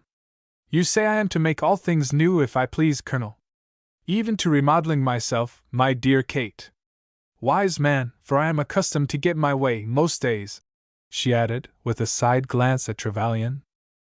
And in her inspection she admired or ridiculed, laughed at or condemned, old time-worn tapestry and furniture moldings and decorations, as ruthlessly as though mere cobwebs. It was finally decided that their tour would be at once, and to New York and Paris, from whence renovators and decorators should be imported. 2 or 3 apartments carat only were to be held sacred, old things were to pass away, all was to become new. The future mistress threw a good deal of vim into her walk and talk, doing all in a business-like manner, determined that Houghton Hall should be unequaled for luxurious comfort. Moreover, doing her duty in allowing her future husband to monopolize her for 2 or 3 hours, so earning her reward in Trevelyan in the drive by rail home to the city. The demeanor of Houghton in these hours pleased her. He was not lover-like, but properly admiring and tractable. Once before his mother's portrait he was very much affected, regretting she could not see his happiness, while she inwardly congratulated herself that the stately dame only lived on canvas. "And now, I suppose, we have done, excuse the slang, the spacious, and I must say, the very complete home of your father's, Colonel, and I may close my notebook," she said, with a satisfied but somewhat relieved air. "Excepting the North Tower, which you would please me very much by making the ascent of. It is selfish, but I shall have you a little while longer to myself, especially as I agree with you that I had best stay here until tomorrow evening to set some of my people to work. 2 heads are better than 1, Colonel." And her pulses throb, another tete-a-tete with her idol made easy. "Yes, dear, I should have been obliged to run down within the week had I not remained." "True, and now for the tower. Which is the door?" "Up a dozen steps. I shall have to leave you while I go back for the open sesame." "In here? 'Tis dark, but never mind, run away. It is my armory, and should be locked. But the negligence of the servants gives you a resting place, it is so near the tower. This large leather chair you will find comfortable." "Thank you, that will do. Lift over that box with the dynamite. Look about it for my feet." "Beautiful feet." "And my wife's," he whispered low. "Ta. I have plenty to occupy my eyes. Yes, I take quite a pride in my armor, from our own and foreign lands, with the sabre de mon père, Indian idols, Highland targets, and many relics of my happiest days. There, that will be very comfortable. Bye-bye." His footsteps have scarce died away when she is conscious of not being alone, and though in the dim light, her nerves are strong and do not give way, still she slowly arises humming an air, and as if to have a nearer view of an Indian curiosity. Scarcely has she done so than she is clasped in the strong arms of a man who has come from behind her, and pillows her face closely to his breast to prevent a scream, and so she shall not recognize him. She dreaded the return of Colonel Houghton, now that events are shaping themselves fairly well. Her immediate fear is lest any escapade should cause him to return with her to London, which would perforce prevent her immediate escort by the man she loves. So she allowed a tremor to pass through her, thinking to excite pity, which she did, for he slightly loosened his tight hold. "Let me go and I shall not scream. You may have my money or jewels," she said in gasps. "I only want you, my beauty," said a voice she knew well, the voice of George Delrose. And her face is rudely kissed again and again. I hope you are satisfied.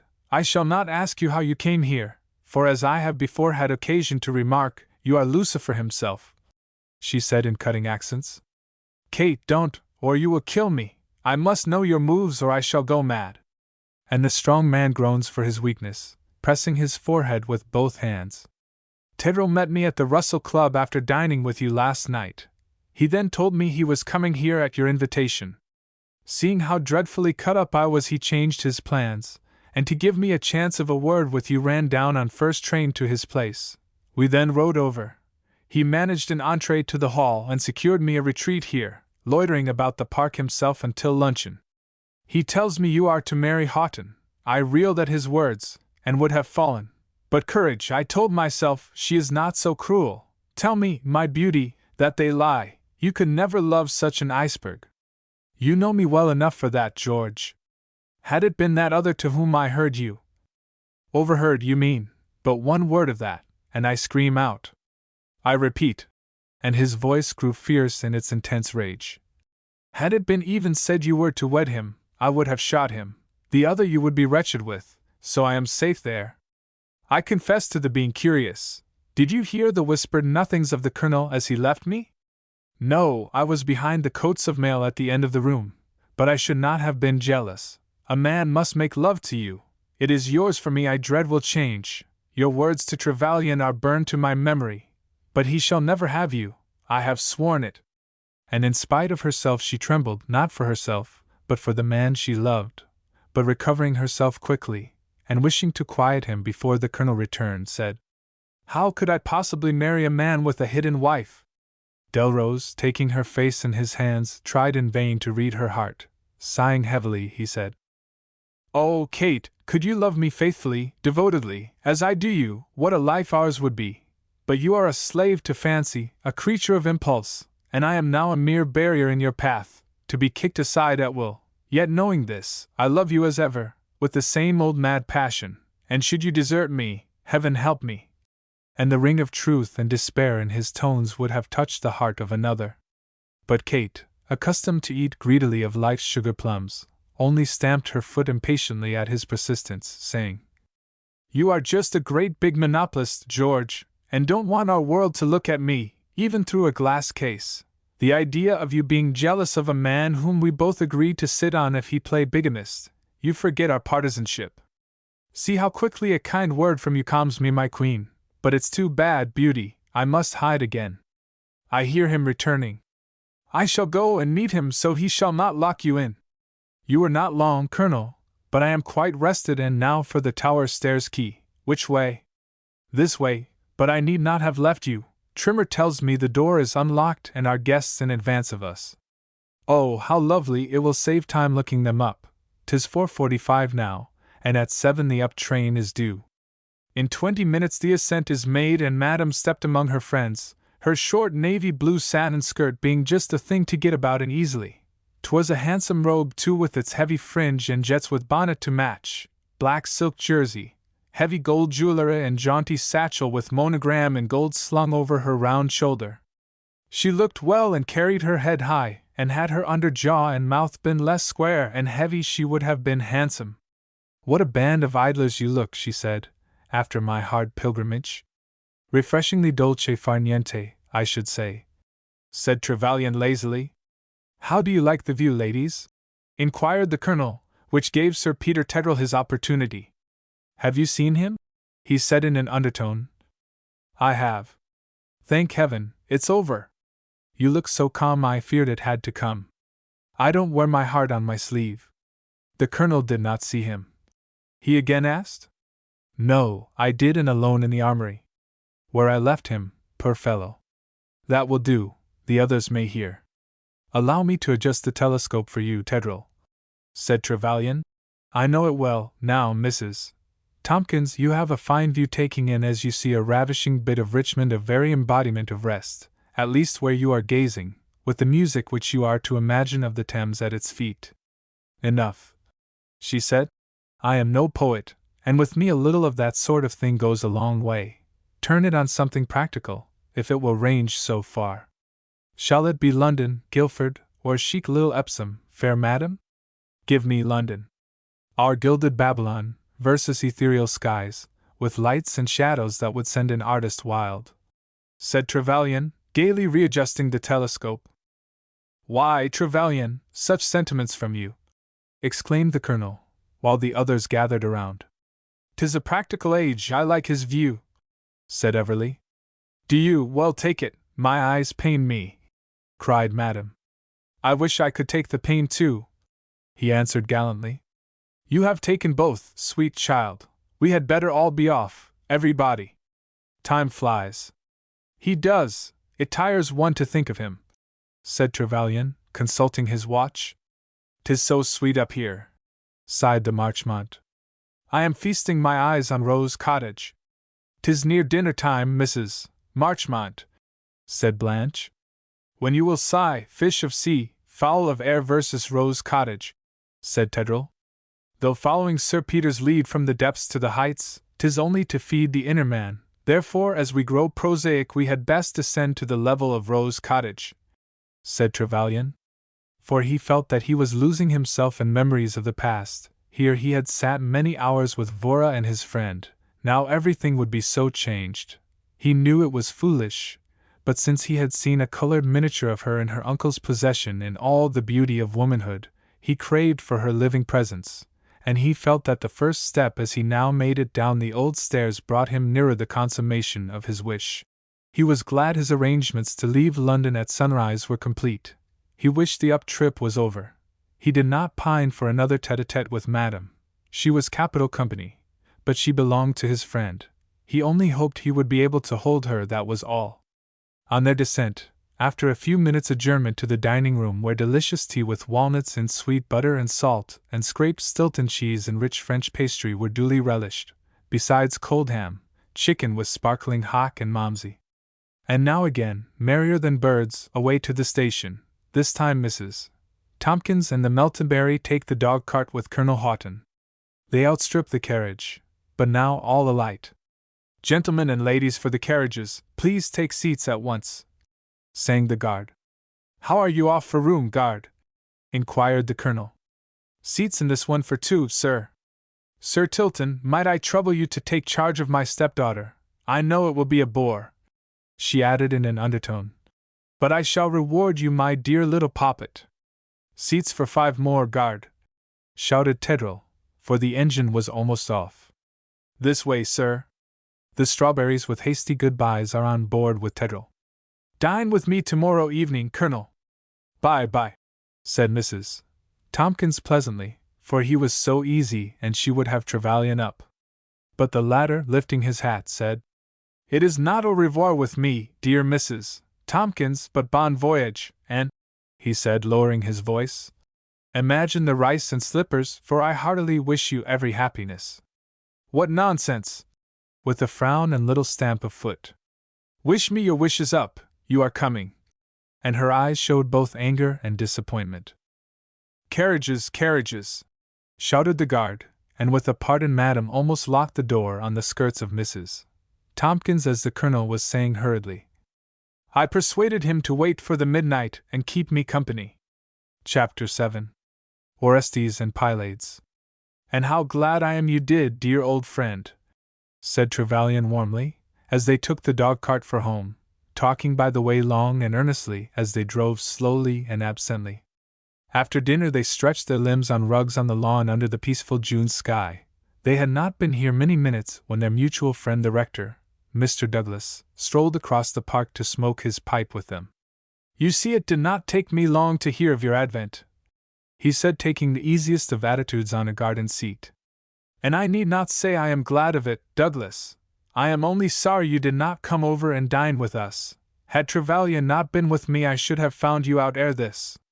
Leaving Houghton and Douglas to talk of old times and the new, Trevelyan lay perfectly still, alternately dreaming and smoking. Now there is a lull, and he says, Neither of you have the remotest idea of how I enjoy this rest.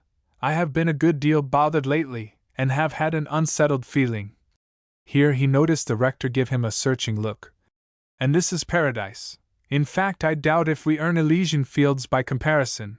we shall find the restful peace more enchanting we only long for. I suppose as long as one is mortal one longs for a something, a few charming women, then we would have a realm for Epicurus himself.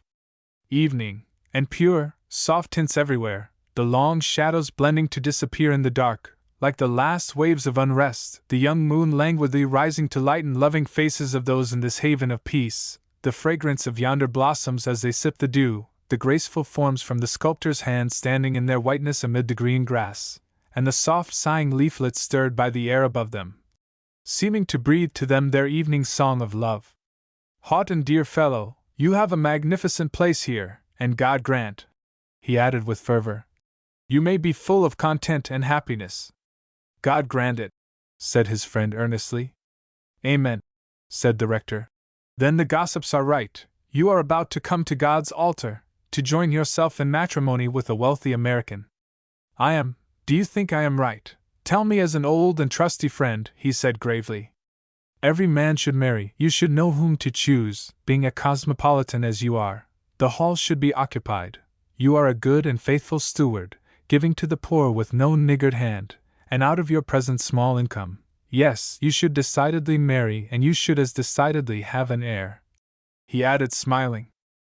As you think it wise, I wish I had put on the shackles before, especially as a home for my darling Vora is my strongest motive, and now she will marry and I might have had her with me all these years. As for an heir, I bother myself very little about it.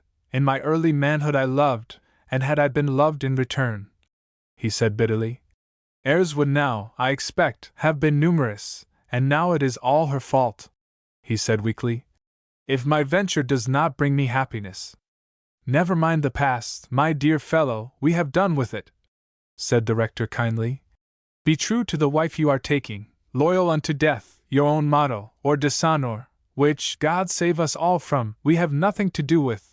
The man who is loyal to his wife has a right to expect equal devotion on her part. Your own wedded life has been very happy, said Trevelyan earnestly. It has. Heaven grant you both the same. Trevelyan, you will pardon an old friend, and a friend of your father's also. You have said you have been a good deal bothered lately. Is it anything you can confide in me? It lightens care to share it? I thank you, Douglas. You are very kind. I have a visit to my place on the tapis, and when this is the case my heart is full of sad memories. My tenants, too, under my late steward's regime, have been extremely disaffected, so I take the Great Northern at sunrise on tomorrow for Northumberland. I have been feeling very much lately the burden of my lonely life, the outcome as it is, of my dear father's blighted hopes, grief-stricken, desertion. Pardon me, you are under some promise of celibacy to your father, I believe. I am. It was no oath. No, I was glad by a promise to relieve his poor troubled mind, and my knowledge of women made it easy. Grant me still another question. I am not, I need scarcely say, actuated by mere idle curiosity? Any question you like, Douglas. Have you never met a woman who has caused you to regret your promise? Never. But a new and strange feeling stirred his heartstrings, that perhaps, had he met the child Vora, now the woman, he could not answer so. There was a pause on his answering Douglas, with the single word, never. It is due to you that I should give a reason for my questions. My son Roland writes me that the story of your elopement with Fanny Clarmont has been revived, and with a good deal of vim and sensation as to her being your hidden wife thrown in. Indeed, said Trevelyan, carelessly. What a dearth of scandal there must be in Dame Rumour's budget, that she must needs revive one of a dozen years ago. Ah, thought the rector. What a pity it is true! But not so Houghton, who, starting to a sitting posture, said excitedly, You take it too coolly, Trevelyan, stamp it out at once, and forever. You know, you never married her. Dame Rumour says I did, he answered with the utmost sang-froid. Nonsense, saddle it on the right man, my dear fellow, mark me, 'tis his doing, whatever may be his present reason, he is now, as then, thoroughly unprincipled, and always your foe. 'Tis true, Houghton, but the weather is too warm for a brawl, he said lazily. 11 o'clock, exclaimed the rector. I must bid you both good night. Houghton, you have my best wishes. We shall be more glad than I can say to have you among us again, and the other dear ones, Lady Esmondit and our sweet Vora. Goodbye, Trevelyan. I am full of regrets, that in giving you Dame Rumor's words, I have lent an unpleasant tone to your thoughts. You have nothing to regret, Douglas. I am too well accustomed to Dame Rumor's pleasantries. She only serves poor Fanny Claremont up in a new dress. As hidden wife, she has never been presented before. Goodbye. I wish I could remain at the dear old place all night, then we would both stroll across the park with you. That would have been pleasant. Hoping soon to meet again. Good night, and fare you both well. The rector gone, the dog-cart is again in requisition. At the station, Houghton says heartily, Goodbye, dear old friend. I am sorry you will not be with me to the last, but I shall look forward to your spending a couple of months with me in the autumn, ere going up for the season. Good night. I feel all the better since our talk. Goodbye, Eric, goodbye. My heart is too full for many words. God bless you. Farewell. And with a long, firm pressure of the hand and look from the eyes, the friends, with the friendship of Orestes and Pylades, part. Chapter 8. Madam and her gardener. One word of Mrs. Tompkins on the up trip to the city, a few hours previous, as she cares for her little plot digging with smiles as sunbeams, frowns as showers.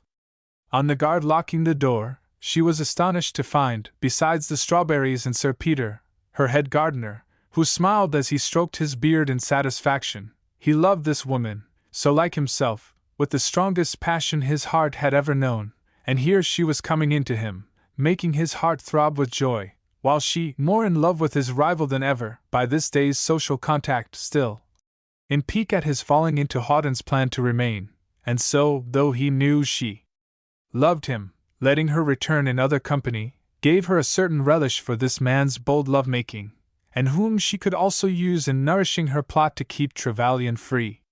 So now, while instructing Delrose in the manner of the plot, she let him love her with his eyes, while with smiles and caressing words she bound him in stronger chains than ever.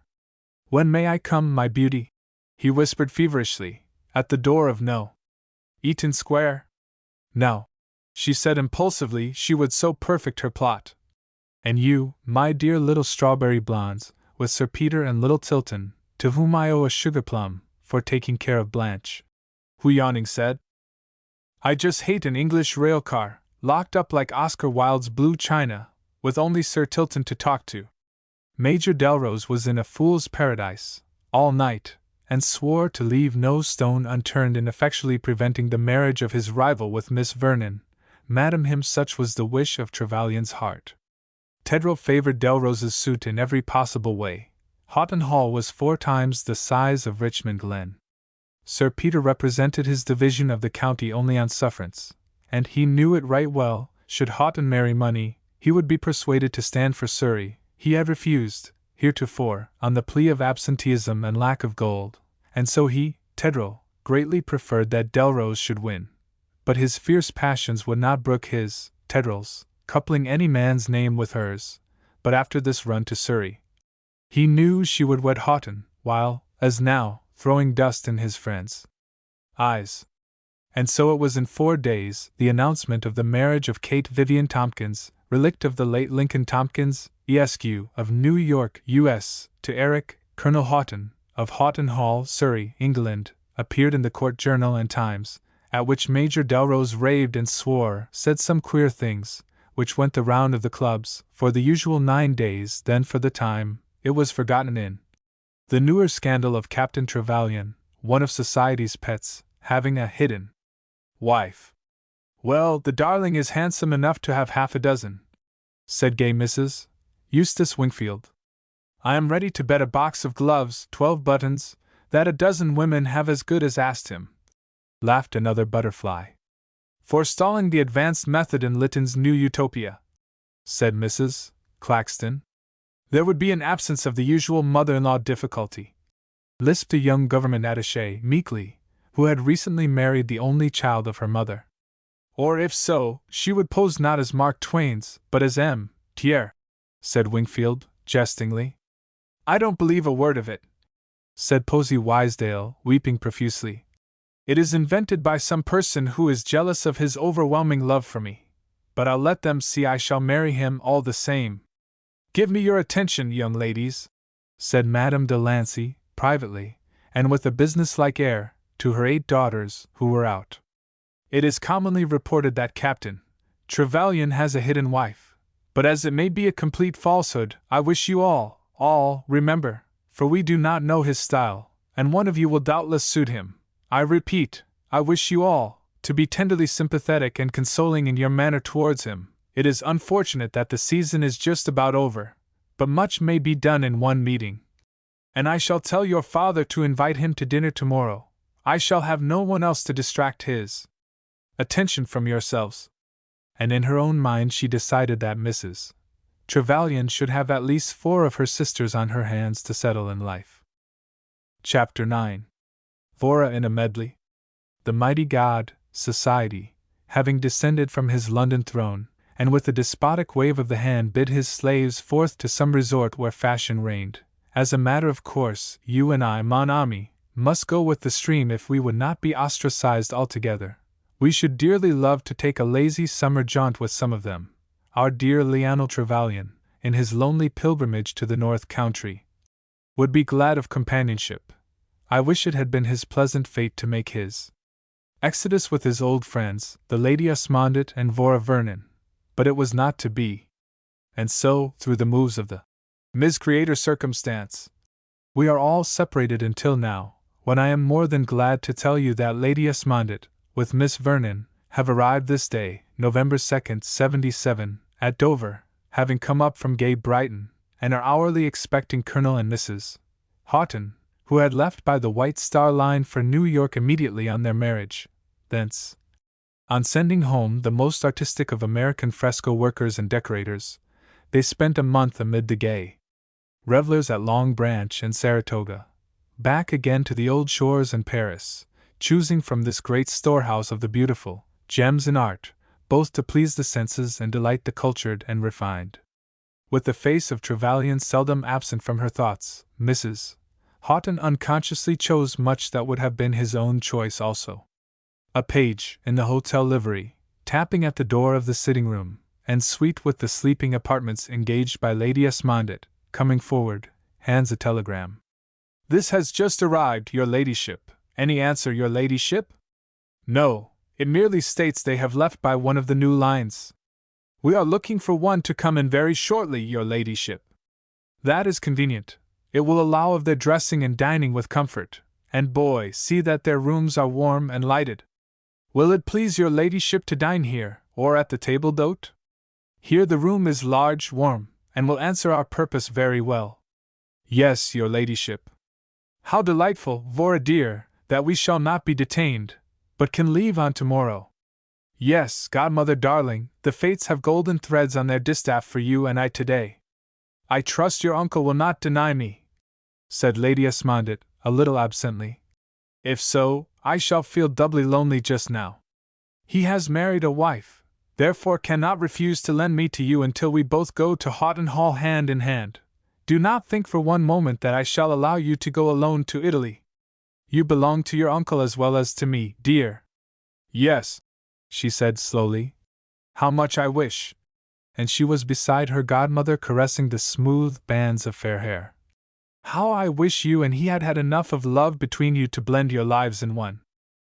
Do not even think of what now is an impossibility, dear, she answered hurriedly and evasively, while a faint flush came to her cheek as she pressed her hand to her side. Ah, poor darling, thought Vora. She cared for him. And with a latent sympathy she said tenderly, how often in one's journey through life one closes one's eyes to the shimmer of sunbeams on the grand, majestic ocean, or the calm and peaceful lake, only opening them to the glare of the gaslight, the song of the night bird. How often, indeed, said her godmother sadly. But by the prancing of steeds in the courtyard, she continued, smiling bravely, one must conclude the steamer has arrived. 'Tis well one can don society's mask at will, said Vora. Yes, dear, and 'tis quite unnecessary to bare one's heart to the million, she answered, with her usual composure. You are looking charming, dear, that seal brown velvet fits you exquisitely. Worth says I am curves, not angles, said Vora gaily. He says he would prefer to fit a grasshopper, a la mode, than many women who pine for his scissors.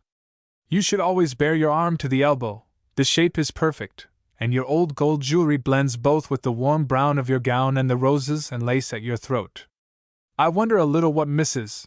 Houghton, how strange it sounds, but one grows accustomed to anything. I wonder what your uncle's wife will think of you. It matters not, replied Vora, her beautiful head erect. I know she is no fit mate for a Houghton, and an innate feeling causes me to wish most fervently that she, with the golden dollar bequeathed to her, had never set foot on proud Albion's shores. They are in the corridor, dear, make the best of her for your dear uncle's sake, said her godmother breathlessly. Do not fear for me, dear godmother, especially as poor misguided uncle has wed, so that I forsooth shall find in Houghton Hall a fitting home, and yet I, above all, should not speak in such tone. Our race are capable of a noble self-abnegation, even I at 14, but I dream aloud, dear godmother, forgive me. Surely, dear, with me alone, you may think audibly. In a few minutes, during which Vora's eyes idly rest on the last beams of the western sun as they kiss the soft bands of hair and bring out the mauve tints in the rich satin robe of her now silent companion, when the door is opened wide, by a page admitting Colonel and Mrs. Houghton, with Miss Tompkins, followed by Sir Tilton Everleigh. My dear friend and darling Vora, how glad I am to see you both. You give the place quite a home look, Mrs. Houghton, Lady Esmondett, and my niece Vora. And here is my wife's stepdaughter, Miss Tompkins, a devotee of the American Eagle, and Sir Tilton Everleigh. I should say so, said Blanche. Our eagle would make short work of the furs of your lion, and not lose a feather. He would first be obliged to turn dentist and claw remover, Miss Tompkins, said Vora merrily. Miss Vernon, said Mrs. Houghton stiffly, allow me even thus early in our acquaintance to make a request of you, which is that you ignore the odious surname of my stepdaughter, simply calling her Blanche.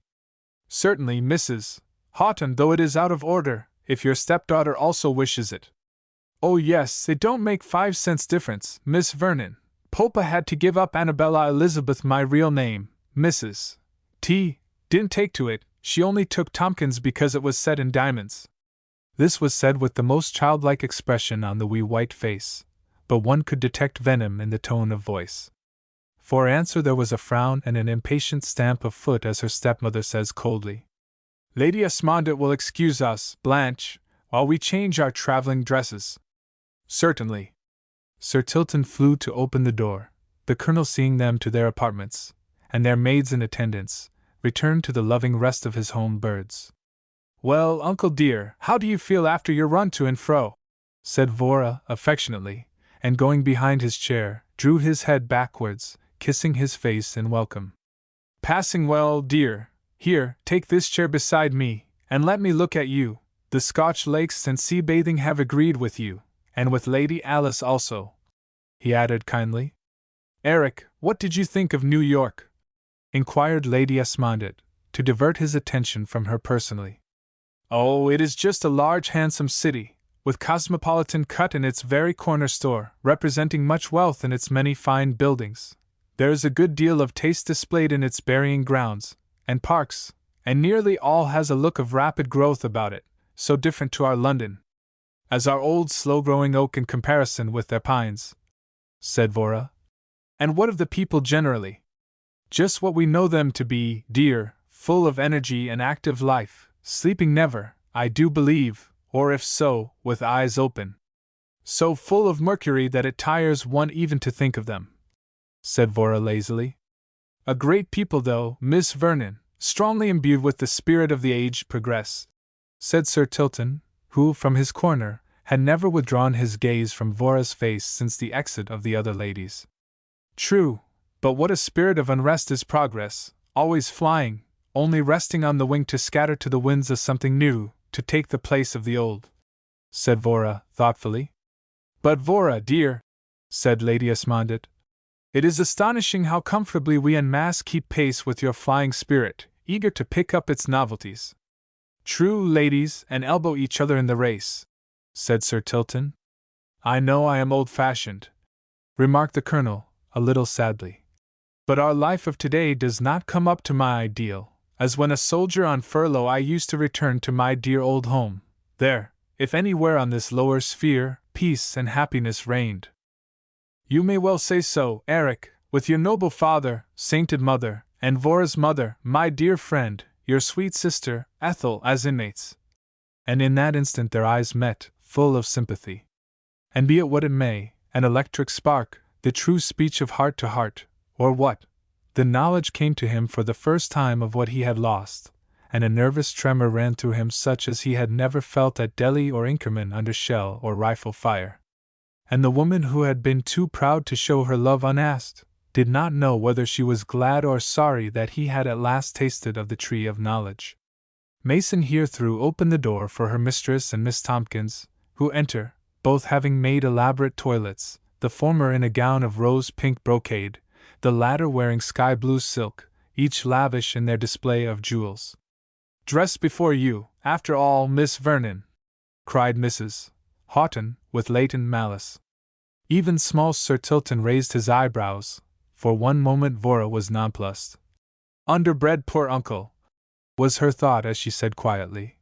"I have dined in salons at Brighton in this gown, Mrs. Houghton. I have listened to Patty Robe as you see me." "How mean of stepmamma," thought Blanche. "Never saw anyone to compare with her," thought the little baronet. "Is it possible, Miss Vernon? You must excuse me, but I really thought it your traveling dress." Waiters were now busy with the dining table at the end of the room, partially separated by folding doors. Tempting entrees, steaming dishes, with delicious dainties, are now arranged. "Surely, we dine at the table d'hote," said Mrs. Houghton hastily. "You should have seen to it, Colonel. You know I prefer it." "Pardon, Kate, I was unaware of this arrangement, dear." "I am the culprit, Mrs. Houghton," said Lady Esmondett. "I thought we should all be warmer here. The air is chilly this evening." "Oh, certainly, as you wish it. Only when I take the trouble to dress for the table d'hote, I like to be seen," she answered stiffly. "But we go to the theatre afterwards. And now, Sir Tilton, your arm." And clearing her brow, she seats herself at table, her husband opposite, with his friend on his right. "You have no hotels at London to compare with ours of New York City, Lady Esmondett," she said. "You have, Mrs. Houghton, I believe, the verdict of the majority of the traveling public with you, though I have found the Langham, and others among our leading hotels, most comfortable. The difference between our system and theirs," said the Colonel, "is that ours savor of the British home, in the being chary of whom we admit, and a trifle pompous, while the French and Americans, as a people, are better adapted to make hotel life a pleasant success. Because you are too awfully too, and we are free and easy, that's what's the matter," said Blanche. "Also," said Vora, "the hotel and American are both of today." "You have given us the newest London scandal, Sir Tilton," said Mrs. Houghton, thinking of her plot. "Political or social?" he asked, somewhat guardedly. "Social, of course. I don't care a fig for the country. Well, to lead off with, the pretty Miss Fitzclayton, who was to have married Lord Menton, instead fell in love with her pater's tallest footman, and on her fortune they have been cooing all summer at the Cap d'Awan. Next," he hurriedly said, "Captain Trevelyan's hidden wife is on. Last, 2 separations and a new beauty." There was a moment's pause, each thinking of Trevelyan, when Vora said carelessly, to cover her quickened heartbeats, "Here he comes, with his mouth full of news." "This story about Trevelyan is a lie direct, Everly," said the Colonel, hastily. "Dare say, Houghton." "The prettiest bit of your news, Sir Tilton, is Cap d'Awan," said Vora, apparently absorbed in the delicacies on her plate, but thinking. "Can it be true of the ideal knight of my childhood? Poor Lionel, how disgusted he will be," said Lady Esmondett, wearily. "Still, men do such things, why not he?" said Mrs. Houghton daringly. "And after all, as none of us are going to marry him, we need not care. One feels for one's friends when maligned, that is all," said Vora carelessly. "Well, supposing it be false," continued Mrs. Houghton, with morbid curiosity, watching the beautiful, expressive face of her rival. Which I don't believe. How could he clear himself? I cannot say, Mrs. Houghton. It would be easier to name an antidote for the sting of the snake than for the tongue of Dame Rumor. All I can say is I believe it, said Mrs. Houghton, aggressively. He is handsome enough to have induced more than one woman to make a clandestine marriage with him. I regret to hear you say so, Kate, said her husband gravely. Mrs. Houghton is to be excused, Eric. She does not know Lionel as we do. The animal man is the same everywhere, continued Madame, recklessly. The serious trouble I see in it for Captain Trevelyan, said Lady Esmondett, is that did he contemplate matrimony, this scandal afloat would be a barrier to his union. If he were not so careless, he could stamp it out at once, said the Colonel, impatiently. But he is careless, and Mrs. Houghton exults as she remembers it, and at the success of her plot, for does not Lady Esmondett admit it would be a bar to his union? She feels a morbid pleasure in noting critically the varied charms of her rival, as an innate feeling tells her Miss Vernon might become, and she thinks, for you he scorned my love, pride though you die, will keep you apart, he will come to me yet. Chapter 10. Velvet Paws Conceal Claws. Eric, I have a favor to ask of you, said his friend. I am going to Rome for a few weeks, and want Vora with me. I had rather you had made any other request of me, Alice. When and why do you go? On tomorrow, after I have had an interview with Huntingdon, my lawyer, you will know him, who comes from London by appointment, and by the advice of my physician, who declares I require change. Change, change, that is always their cry, he answered regretfully. Take my advice, Alice, he continued eagerly. Come to Houghton instead. Rome first, Eric, thank you, home and Houghton afterwards. A few weeks will soon pass, as you say, she continued, taking his arm from the table. I wonder what amount of change we can digest. We get nothing else, never at home. What, with the season at London, watering places, or abroad, home only at Christmas, and some of us don't even do that. But you will lend Vora to me? Yes. And her arm is pressed gently as he finds her a seat. Though it is hard. What do you say, Vora? But your face tells me you like this change also. I regret this catching only a glimpse of you, dear uncle, but we, butterflies, are here today, gone tomorrow. I love Houghton, and long for Rome. Poor humanity, how unrestful, yet with all our change, the most ennui of mortals. You will, I suppose, take Miss Vernon up with you for the season, Lady Esmondett? Asked Mrs. Houghton, eager to know if her wish to rid herself of Vora companionship would be gratified. Yes, if her uncle will give her to me. For myself, I have set my heart on having her with me at Park Lane. I am glad of that, and the Colonel must agree, for I have not my plans matured. If we are at number 2 Eaton Square, my house will be full as a box of sardines. You are sure to come for the season, I suppose? Oh, yes. Habit. I could not miss my everything. I was going to say that London gives the crush at the balls, seated comfortably with some pleasant people about me, chatting of the newest flirtations, if those, among the unmarried, of last season ended in matrimony. If so, what then? A pleasant yokedom or no? What divorce or separation is on the tapis? Bits of club gossip, and see, with some racy scraps, political, which you would take to as for your dinner entrees, cried Vora gaily. True, Vora, and any new passage at arms between our good Queen Victoria's prophet, Earl Beaconsfield, and that earnest defender of the liberal faith, Gladstone, and this winter, if I mistake not, we shall have stirring times. We are getting ourselves into a tight place. England will have to keep one eye on the east, the other on her armory. I wish the war party were stronger, said Colonel Houghton earnestly. We shall have no soldiers among the rising generation, if Bright's policy be carried out continuously. War is too horrid for anything. One has no one to flirt with, cried Mrs. Houghton. You forget our older men and boys, Mrs. Houghton, said Vora gaily, who, when not given a chance for the cold steel of the battlefield, are ever ready to bare the breast for the warm dart of Cupid. Wouldn't give 5 cents for 'em, cried Mrs. Houghton. I want the soldiers, so if this man Bright pleases me in this matter, though I care not a dime for politics, I am with him. Here! Here! Exclaimed Everly. I was beginning to think I was alone in the field, and though a bright man from the crown of my head to the sole of my foot, I was commencing to feel rather flat, in fact, anything but bright. What is the use of civilization?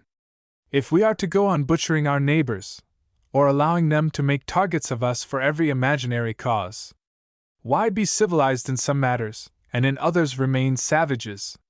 If a man strike me, I shall knock him down. If he strikes someone else even, in whom I am interested, he must fight his own battles, and let me look after my own interests. So, with England, I don't want to see the sons of the soil turned out to fight like dogs, when there is no occasion for it, by so doing, allowing the commercial and agricultural interests of the country go to ruin, and saddle us with an enormous debt. No! 1,000 times no. You grow eloquent, Sir Tilton, said Vora. And were you only with us, I should congratulate you on your power of speech. As it is, I can only lament that so much earnestness is lost to us. Do, Sir Tilton, go in an unbiased mood to the House next session, give close attention to the arguments of Beaconsfield on this question, and then, I have no doubt, a man of your sense will come out in the right colors next election, and you will laugh at the time you did not want to see the dear Tsar, or Sultan, blister their hands, or soil Mother Earth, while our brave fellows gave it them in the Balkans or at Constantinople. No, no, I believe I am a Whig. I know I am a Liberal, and it is the right side for our day. Now I think, continued Vora, one should be a stronger Tory than ever today, what with Fenianism, socialism, nihilism. If we would see a monarchy left standing, our peers with a voice, we must, even though inwardly acknowledging the other opinions to suit the progressive spirit, we must stand firm. We are not yet advanced, or you, or not I should say, Sir Tilton, to give us anything as perfect to take the place of our British Parliament. You have taken your first step towards us, Miss Vernon. I congratulate you on being a Liberal Conservative, exclaimed Sir Tilton, gleefully. Ah! I should not have named my flying spirit, said Vora laughingly. No, that's where you were weak, dear, said her uncle. You forgot your party. The carriage is waiting, sir, said the colonel's man. Very well, Timms, tell the maids to bring wraps for their mistresses. The warmth of the fire is inviting, said Lady Esmondett, for they have been sipping their coffee by a bright fire. Which means you think the opposing element outside the reverse, godmother mine. Yes, Vora, what do you say to keeping me company? With pleasure. I dare say we have seen whatever is on. 12th night, said Blanche. I guess I'll stay too, Sir Tilton, a game at euchre. With pleasure, Miss Tompkins, though the game is new to me, he said, seating himself where he could have a good view of Vora. Kate, dear, do you care to go? Inquired her husband. No, the play is not to my taste. Shakespeare is heavy. Heresy, heresy, exclaimed Vora. Surely, Mrs. Houghton, you don't condemn, as you like it, Much Ado About Nothing, and the bill for tonight, and with brilliant Nielsen. For their heaviness, I doubt if Rosalind, Beatrice, or Viola would agree with you, unless it be Viola, who may have found the Duke, so, thank fate, our lovers are more quick-witted. I should have jilted him, at once and forever, cried Mrs. Houghton. One would think the keen eye of love could have penetrated her disguise, said Mrs. Houghton. Especially in pleading the love of an imaginary sister, said Vora. Our men would have suggested making love to the lips that were by. All I have to say is, said Mrs. Houghton, suppressing a yawn, that the way the Duke went a-wooing would never have suited me. I like a man with a spice of boldness in his love-making, a sort of stand-and-deliver fellow. Who would not take no? Said the colonel. Yes, not like the poor victimized Quakeress we hear of. A man looked her way for 7 years, then said grace before he took the first kiss. What an abstainer! Laughed her husband. As for the lazy Duke, he should have stormed the castle and ran off with Viola. After which, I should have wished him a good night's rest, as I do all and each of you, said Lady Esmondett, rising, and moving towards the door. Not a bad idea, echoed the colonel. As we leave for Surrey in the morning, that is, if you can manage the early, Kate? Yes, though rising early is a relic of serfdom, still it is better than vegetating here all day. Thank you. Turning wistfully to Vora, he continues.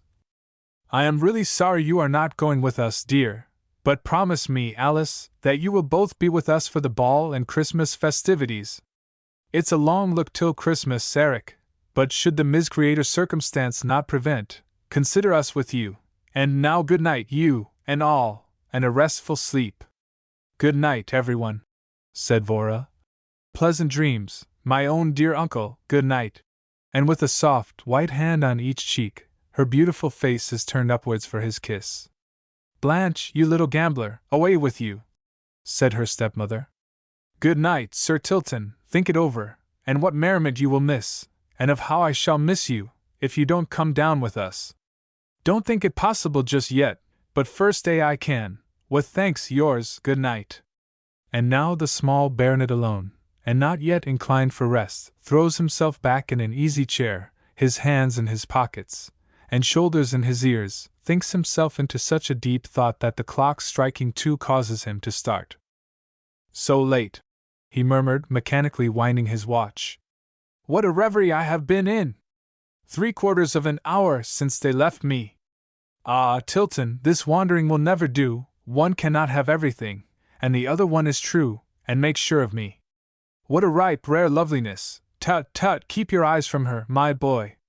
And he, too, has gone to the quiet of his chamber, and leaves the room to silence and gloom, save for the fitful gleam of an expiring coal in the grate. Chapter 11. On the Wing.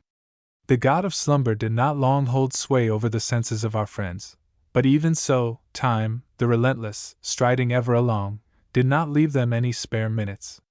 Breakfasting at 9, with the exception of Lady Esmondett and Mrs. Houghton, who partook of their first meal in their own apartments, the one being rather delicate, the other accustomed to indulge the body, all were more or less eagerly active.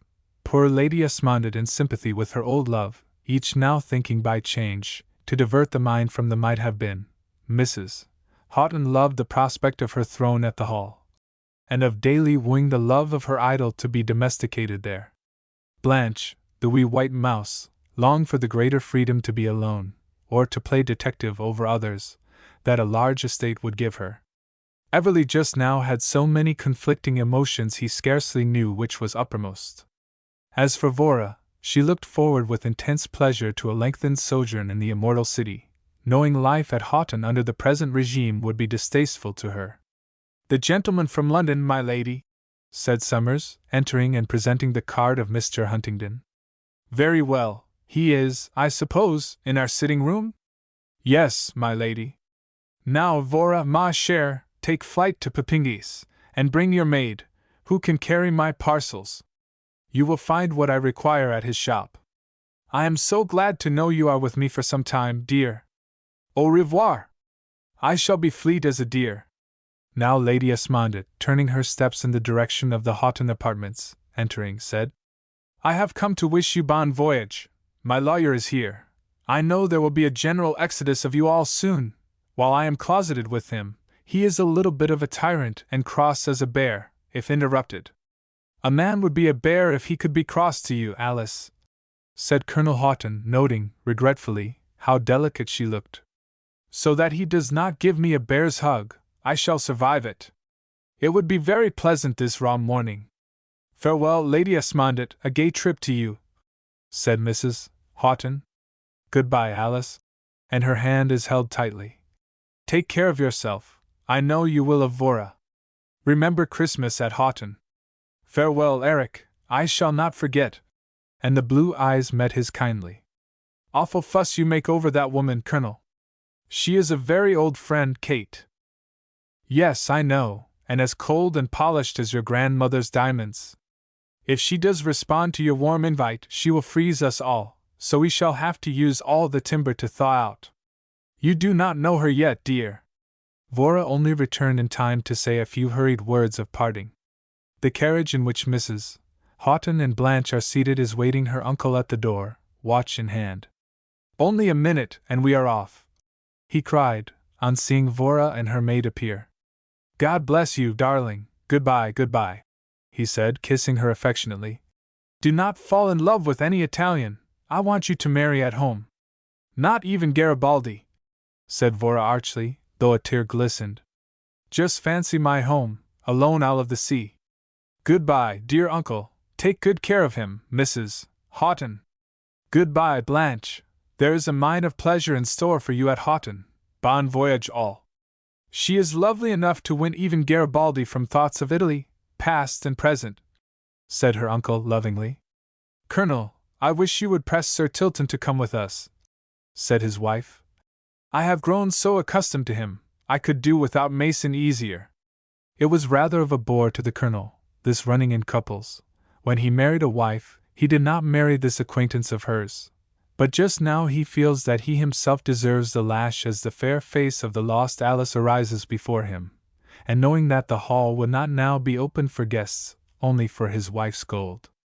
So the answer the son and inheritor of the estate makes to the daughter of the ballet dancer is, Certainly, dear, anyone that will give you pleasure. And turning to Sir Tilton, who is driving to the station with them, says, You had better run down with us, Everly, if you have nothing else in view. Thank you, Colonel, have pressing business at London. To quiet his duns, which he did not deem necessary to communicate. But can and will be with you a month from now. You are very disagreeable, Sir Tilton, and not worth a cent. You are right, thought the small baronet. I want you to teach my pug tricks, continued Blanche poutingly. Come soon, dear baronet, said Mrs. Houghton. Bye-bye, remember me. Could a man do otherwise? Pleasant trip, goodbye. And the iron horse is off, leaving the man about town who plays his cards with a winning hand, alone on the platform. I shall hasten back to the hotel, they may not yet have left. Meaning by they, Lady Esmondett and Vora. It will look quite natural to see them, and say the others are safely away. Hurrying along, he reached the hotel to hear they had left. 10 minutes previously, just leaving 20 minutes till she sails, sir, said the porter. Hailing a passing cab, Everly offered double fare if in time. Fortune favored him in allowing him to be in time to assist another gentleman, whom he thought to be on tantalizing intimate terms, in looking after the comfort of the travelers.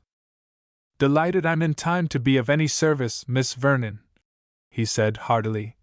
Afraid you are going to have rain. I am protected, Sir Tilton, she said smilingly, and holding up her arm in waterproof ulster. Many women, when they don the armor of protection, so ill become it, that we are fain to see them unprotected. But you are born to wear anything, and look so well we don't want any new fashion. Always allowing, Sir Tilton, for the natural changeableness of man, which would assert itself in spite of a momentary wish. You could hold us at will, he said, picking up a rose that had fallen from her bouquet. May I? And it is carefully put on his coat. Trust me, Sir Tilton, she said gaily. I have made your sex, loving it, as I do, a study. Charles Reade was right. You are born to hunt something. It certainly is not the old, which is past, but the new, yes, say what you will, an innate love of variety, even to our gown, she added merrily, is an inherent part of your nature. Vora, come, or you will be left on the dock in the enforced guardianship of Sir Tilton Everly, said Lady Esmondett. Adieu, Sir Tilton, said Vora. Breathe a prayer to Neptune that our wardrobe is complete without day or night caps. Bon voyage, shall be at Houghton Hall to welcome you. And lifting his hat, he was again left to his own devices, while Vora, taking the arm of Mr. Roland Douglas, went aboard the boat. Who is your handy little man? Vora? Asked he. Sir Tilton Everly. Of where? Of everywhere, my dear boy. Might be going there now, judging from the way he is tearing up the street. Perhaps he is on a mad tear after Mrs. Houghton. It's all very well, Vora, to try, now the dear little fellow is away, to shunt him off on to Mrs. Houghton. He's not on a mad tear after them. You mow 'em down, tares and wheat, together. I feel quite agricultural, said Vora, laughing, as they joined Lady Esmondett, who was talking to a government attaché from London. Mr. Douglas calls me a mowing machine. Here, Mr. Bertram came forward to shake hands with Vora. I was beginning to think you would not cross today, Vora, said Lady Esmondit. Sir Tilton seemed unable to tear himself away. It's getting too much for my feelings, Vora, said Douglas, in serious comic tones. Tears again. What's the joke? Asked Bertram. The fellow had a green and yellow melancholy look about him, I noticed. Again. Pile on the agony, tares and wheat are green and yellow. Tares and wheat, remarked Bertram. If that's your text, Douglas, I shall tear myself away, and pace the deck alone, if Lady Esmondit, or Miss Vernon, won't take pity on me. I don't care for sermons, nor to be classed with the tares. Who is the mannequin, Douglas? Continued Bertram. What's his name, and where's his hame? She dinna choose to tell, said Douglas. You are a greater tease than ever, Roland. I did tell you, but on the way you lost it. But now again give ear. Not only mine ear, he interrupted, but my whole being, fairest of Surrey enslavers. Well, Roland, the irrepressible, from the lips of the women who love him, the mannequin is, dear or cara mia before Tilton Everleigh to his men friends, and Sir Tilton Everleigh to society. Art satisfied? By no means, he said slyly. He is only a gay little sunflower, said Lady Esmondit, sunning himself in woman's smiles, and perhaps, who knows, laying up somewhere out at interest, the smiles he gives in return, but Roland mon cher, Vora is not his banker, she has always a hand full of trumps, and they are hearts. Yes, there are many bankrupts on your hands, Vora. I'm beginning to think you've no heart, that's why the mowing business is done, said Roland, half jestingly. Happy thought, my dearest boy. At my birth, Cupid, being short of hearts, sent word by Mercury that Vora Vernon would have to go without, until such time in her life as she was able to win the hearts of some half-dozen men, as it would take so many to make a good-sized womanly organ called a heart. Mercury further said I must send so many men away heartless, I would suddenly find myself in possession of that lovable piece of palpitation. I would then find that piece of feminine size too much for me, and would immediately exchange it for a manly one. So you see, Roland, I cannot have worked enough yet with the agricultural implement. It's hard lines, you cruel boy, and you only jest about the mower. This she said in mock earnest tones, and continued laughingly. But then I shall love only one. Now, it is awfully pleasant to love you all. From all I hear at home and abroad, the mower has been in sure hands, remarked Bertram smilingly. Dame Rumor hath many ears to fill, replied Vora. By the way, Vora, did Sir Tilton Everleigh say the Houghtons took the 10.30? Asked Lady Esmondit.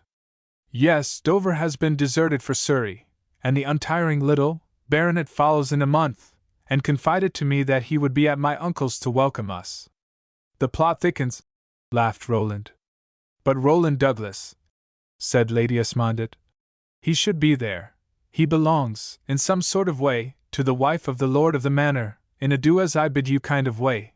In their relations towards each other, one sees the advertisement for a person to make himself generally useful, clearly defined. Fashionable women of today affect such relations with men, and I suppose it is all right, as fashion has made it orthodox.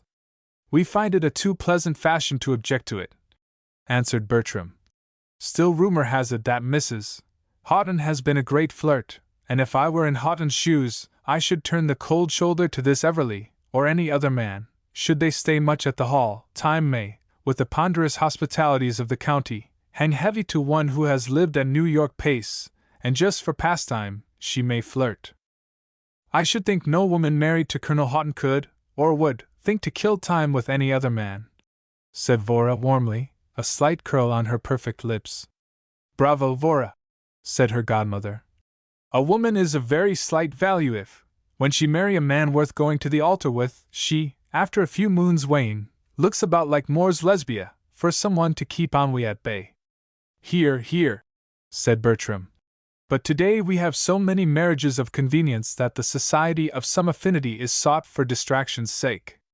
It's awfully nice to have an affinity for someone else's wife, but by Jove, said Douglas, if I were married, and caught a fellow hanging about my wife, I'd just want to handle one of Vulcan's heaviest, and tap him on the head. Spoken like a Briton on his preserves, laughed Vora. How these fellows without an income manage to keep to the front is more than I can tell," said Douglas.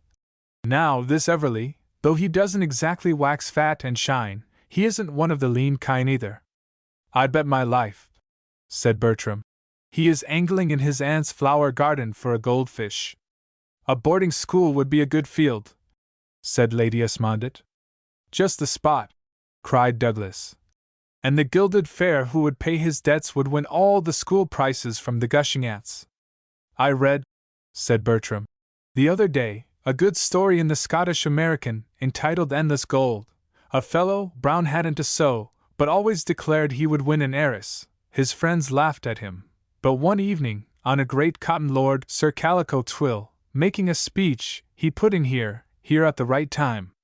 The old man, pleased, invited him home to supper. There he met his heiress, fell in love, to make a long story short, proposed, and was referred to Papa." "What is your fortune?" inquired the pater. "Well, I don't exactly know," said Brown, being uncertain whether it was a 3-penny or 4-penny bit under his tobacco jar. "But give me your daughter, and I promise she shall have endless gold." "Come, don't exaggerate, Brown," said the tickled Twill. "Scarcely in my case," said Brown, "as be we ever so extravagant, we should never be able to set through it." "Are you telling me truth?"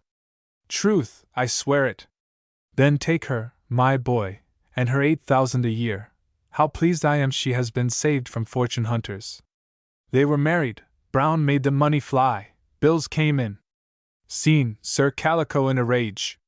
"Where is the endless gold you promised?" "Here," said Brown, coolly, taking his wife's hand and showing her wedding ring.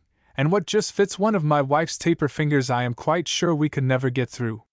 "There's one thing in our favor, Papa," said his daughter. "No one can say I have married a fool." "Not bad," laughed Douglas.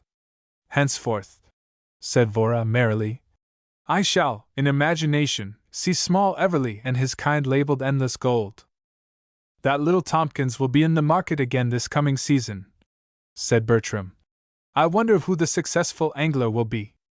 "Unhappy heiresses," said Douglas mockingly. "Cupid's darts are not for thee."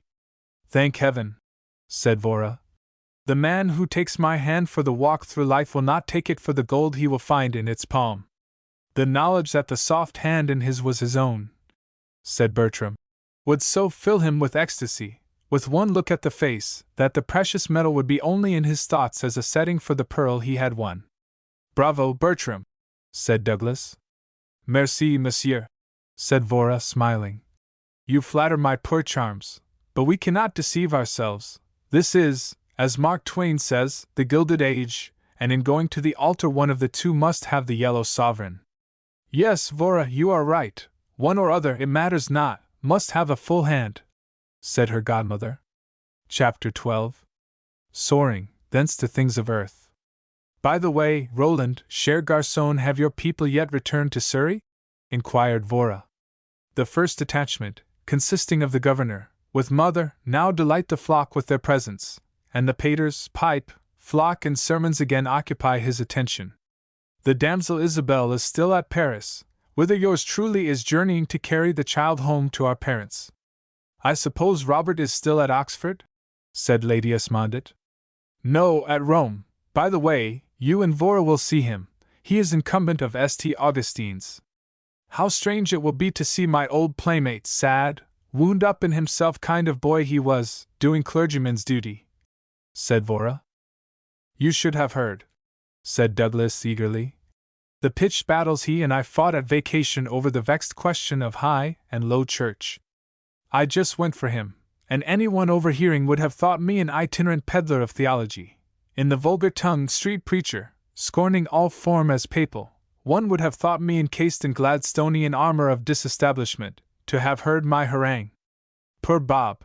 In vain he expatiated on the glories of the ancient fathers. In vain he took all the saints out for an airing. In vain he talked of the ritual coming to us from the Jews of old. In vain he asserted that ritualism had brought life and vigor into a slumbering church. In vain he talked of the old fox-hunting clergy. In vain he talked of what a glorious thing for our church to give in a little, and Rome to give in less. Of how union would be strength, and of the brave front we would show. to all Christendom, of all we could do in stamping out infidelity and rationalism. In fact, he was sanguine of taking in everybody. All dissenters were to join us en masse. Upon my word, Bob was eloquent. I assure you, he was so enthusiastic that in my mind's eye I saw the whole human family, black, white, and copper-colored, London belles and factory girls, swells and sweeps, all with one voice singing the most pronounced of high church hymns, a cross in every hand, and all clothed, not by Worth or a London tailor, but in the garb of monk and nun. His earnestness so carried me away that I did not awake to myself and things of earth until I felt the pins sticking into my flesh under my monkish robe. I then thought it time to don the armor of the Low Churchman, and come to the rescue of the human family, engaged, clothed and ornamented as above. So, to slaughter the vision, I fell to by telling him he belonged to the Anglo-Catholics, was as one with the Greek Catholics, and any liberal Catholics in the Latin Church who did not accept extreme Roman Catholic views. "And what answer did you receive from Father Douglas?" inquired Bertram. "Did he acknowledge the truth of your charge?" "Yes, by Jove, he did. He acknowledged that the union of the Anglican with the Roman communion was the dearest wish of his heart, that he would strain every nerve in the struggle to bring about its fulfillment, that though, no doubt, infidelity was making rapid strides, still churchmen generally united in thinking that before long, and for the common good, petty differences would be sunk in the grand magnitude of the act of the union of the churches, when infidelity would be drowned in the waves of truth. And a grand, majestic scheme, said Vora. But we are too easygoing in our religious paces to carry it out. To be sure, we all go to church today, but why? Because, forsooth, it is respectable and fashionable. But I believe that where the ceremonial is conducted in the most imposing manner, and the worship of the King of Kings could not be conducted with too much splendor, that there, we gay butterflies of today, are compelled to think of whose presence we are in, are awed into the thought of whose honor all this is done in. Yes, one there has other thoughts than one's neighbor's tout ensemble. There is something in what you and Robert say, Vora, said her godmother. But to tell the truth, I bother myself very little as to our church differences. Disestablishment by Hahn, Gladstone, is a real unrest to me. Oh, I don't know, let it stand or fall by its own merit, said Douglas. Yes, I go with Gladstone, cried Bertram. That stand and deliver tithe business has given the church a bad odor in the nostrils of dissenters. Still, I fear, should we sever church and state, said Vora, that other old institutions will topple over. Events seem every day to be educating us up to preparing us for greater changes than disestablishment. 'Tis, indeed, a parting of the ways. The church established seemed a strong wall or fortress supporting other, some would say, old fancies. I must confess in this, our very pleasant age of novelties, I like to know there is something old still in its niche of time. Yes, I see. I must now sing a requiem over the departing forms of Miss Vernon and Father Douglas, as they pass into the arms of Pope Pius at Rome, said Roland, jestingly. Not over me, my dear boy. I am too comfortable where I am. I expect you, Mr. Bertram, are this moment wondering that a woman of today can interest herself in anything so old as the church, but methinks even the butterfly, that we are named after, is in a quieter mood when the sun is behind a cloud, and he cannot see the beauteous flowers. We, too, have our dreamy quiet. Yes, yes, you, at all events, are not a soulless woman, said Bertram earnestly. There are many of us, Mr. Bertram, said Lady Esmondett, who actually never think of anything old unless it be our old relations. And then only if they are on the top rung, laughed Douglas. You people are for once forgetting our old china, said Vora gaily. Our love's all blue. The governor told me to ask you, Bertram, said Douglas, how you get on with Royalton at St. Didymus? We don't get on at all. He has no more inclination for the church than I have. I pity these younger sons just ran into some fat living as a dernier resort. He is just the fellow, said Douglas, to hail as a godsend disestablishment, when he will be compelled to graze in more palatable pastures. Oh, when church and state are severed, primogeniture will follow, then he will get a slice of the estate of the pater, said Vora. And for the younger sons a more comfortable dinner than of herbs, said Bertram. Then you think the stalled ox brings one more content in our age of comforts? Said Lady Esmondett. Undoubtedly. And I am at one with you, continued Lady Esmondett. For it means a full hand, a full purse, without which one might as well be extinct, for one could not pay society's tolls. Yes, the yellow sovereign is all-powerful. One may do as one pleases. If one fills Grundy's mouth with sugar plums, she will then shut her eyes and see with ours, for have we not paid our tribute money? Yes, gold is the passport to society. A chimney sweep, with pots of gold, would find a glad welcome where the beggared son of a belted earl would be driven forth. But, after all, 'tis an amusing age, and one must adapt oneself to one's time. I own there are some unpleasantnesses, as when one meets, as Mrs. Ross Hatton did, a maid-servant from her mother's household. One would grow used to these mongrels in time, I suppose, as this is the age of progress. If no secret, where was the field of action for mistress and maid, godmother mine? No secret whatever, dear. They met at the Lord Elton's, Prospect Hall. You know they are considered exclusive, and, as usual, there were some of the best set there. At one of their dinners a Sir Richard and Lady Jones were invited. My friend did not see their entree, being seated in a deep recess with Lord Elton, admiring some rare gems and bric-a-brac. She was so intently engaged that, merely glancing upwards as her host stepped forward in welcoming them, to her amazement a coarse, underbred woman stepping towards her, offered her hand, saying, "I am Lady Jones. I have met you somewhere before." My friend, giving her a calm British stare, without noticing the hand, said haughtily, "Yes, I have seen you as one of my mother's household, as under cook, or something in that way." "By Jove, what a send-off!" laughed Douglas. I expect at the moment she devoutly wished she had never climbed to a higher rung, but for the denouement, godmother. Lady Jones beat a retreat immediately, Sir Richard following. Lord Elton, after a word of apology to my friend, told her he was aware they were nouveau riches when invited, but that Jones, a newly fledged MP, had also much influence, and he wished to make use of him, so had persuaded Lady Elton to send them cards. "It does not signify, my dear Lord Elton," my friend replied. "I have before now met the most outré people with comparative indifference. If the woman had been silent she would, with her vulgar pretensions, be with you now. Too bad for you that I have been in the way, dear old friend. I have hopes I shall outgrow this class prejudice, though somewhat faint ones." "You will, dear Mrs. Ross Hatton, should you keep pace with our age," Lord Elton replied. "Your friend showed a good deal of courage," said Bertram, "to give so direct a cut. I forget who she was. I was abroad at the time of Ross Hatton's marriage. She was a Sutherland, Fido Sutherland, a beauty and a belle, and proud as Lucifer," answered Lady Esmondett. "And brave as a lion," said Vora. "For 'tis the fashion to fall down, as the Israelites did in days of yore, and worship the golden calf. I fear we are not going to have a passage altogether free from storm," remarked Bertram. "See to the west, that black cloud rolling towards us. I think we shall have passed its line of travel ere it catches up to us," said Lady Esmondett. "By the way, Bertram, did you hear that Captain Lido, of the Grenadiers, made this trip in 6 hours in a small canoe? What do you think of that?" asked Douglas. "Good enough, though I'd rather make the run in the usual time in our present company." "When did Lido do it?" "On last Derby Day." So. How long a stay do you make at Paris, Lady Esmondett?" "I have not decided." "Ah, that is too bad. I enjoy anticipation, and should like to dwell on the thought of many pleasant hours with you and Miss Vernon. We shall be able to manage many hours together at all events, for we can patronize the same hotel," replied Lady Esmondett.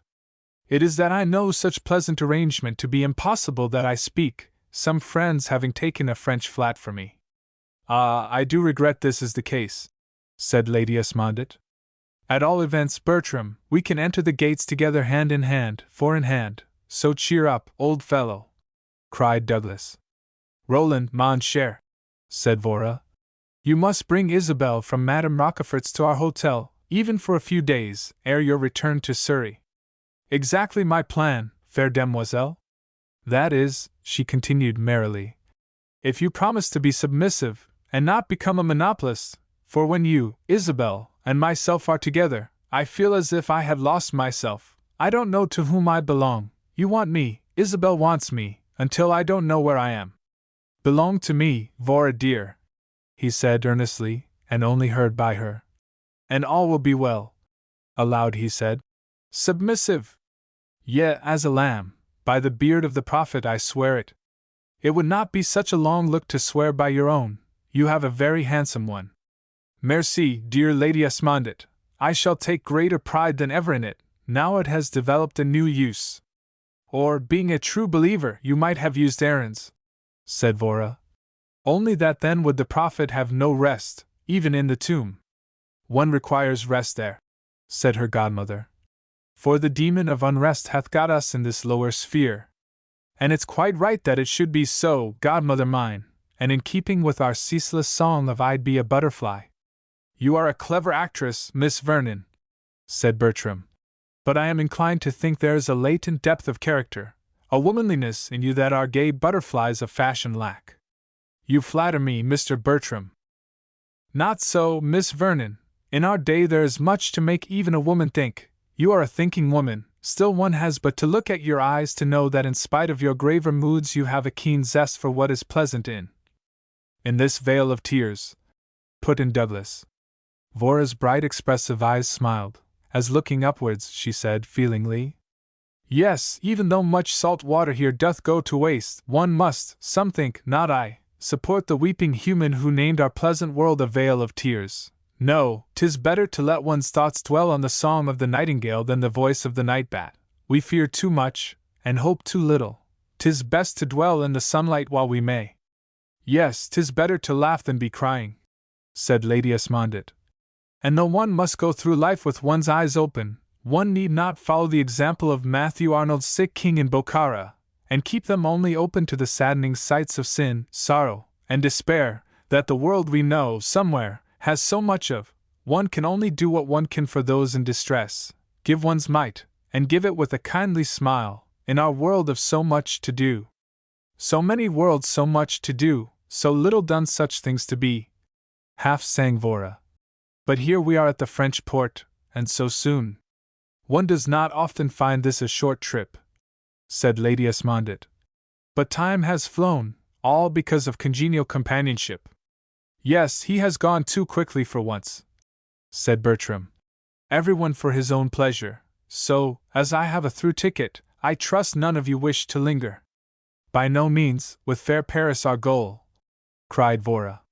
Why, surely, Bertram, you heard the solemn compact entered into on our arrival at Paris hand in hand, and the bearded oath I swore to be as amenable to the wishes of La Belle Vernon as though I were a jack on wires. And I appealed to all, could I promise more? Yes, laughed Vora. You could promise to be quiet for 5 minutes, and endeavor to bear a slight semblance to a stolid, deliberate, dignified, wrapped up in himself Briton. Alas! And alas for a transformation scene, sighed Douglas. Vora, dear, said Lady Esmondit, I forgot to tell you I received a note from Felicite saying they have not as yet left for Normandy, and that we shall find them at their house in the Avenue de l'Impératrice. Ah, that will be pleasant. I love the de Hauteville's root and branch, and wondered a little at their meditating a trip, with the ball for Eau Claire on the tapis. Chapter 13. Adam. Our friends being safely in the rail coach en route for the City of Cities, a word of Roland Douglas. He is eldest son of the rector of Haughton, whose acquaintance we made in earlier days on the lawn at Haughton, in chat with Colonel Haughton and Trevelyan. His father is a Scotchman, who had accepted an English living at the request of his English wife. Roland, heir to a fine property from a Scotch uncle, had, since leaving Cambridge, been left to his own devices, they all frequently spending their holidays at his place, Atholdale, Dunkeld, but his home was with them, he telling them. He was too gregarious a fellow to live alone, that if the ghosts at Atholdale would be agreeable and change their hours of liveliness from midnight to midday, he might manage to live there, and the rectory was glad to have the life of its circle in its midst. The 3 Douglas children, with Vora Vernon, had been playmates, and the days spent at Haughton Hall were among their most pleasant reminiscences. Bright, merry Roland, with courtly Guy Travers, were favorites of Vora, each vying with the other to win her favor, fighting her battles with biped and quadruped, both boys coming to love her with the whole strength of manhood, only to eat their hearts out alone, as others, now in her womanhood, were doing, while Vora would tell herself, not without a heartache, that it grieved her to say them nay, but she cared for them only in the dance, only in the sunshine, that in the quieter walks of life she would long for a spirit more in kinship with her quieter, her higher nature.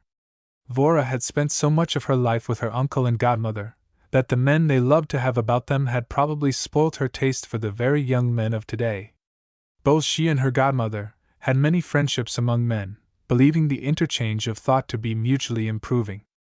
Indeed, in most cases they trusted their faithfulness, their sincerity, more than that of their own sex. And, alas! With good reason, men having a larger share of that greatest of gifts, charity.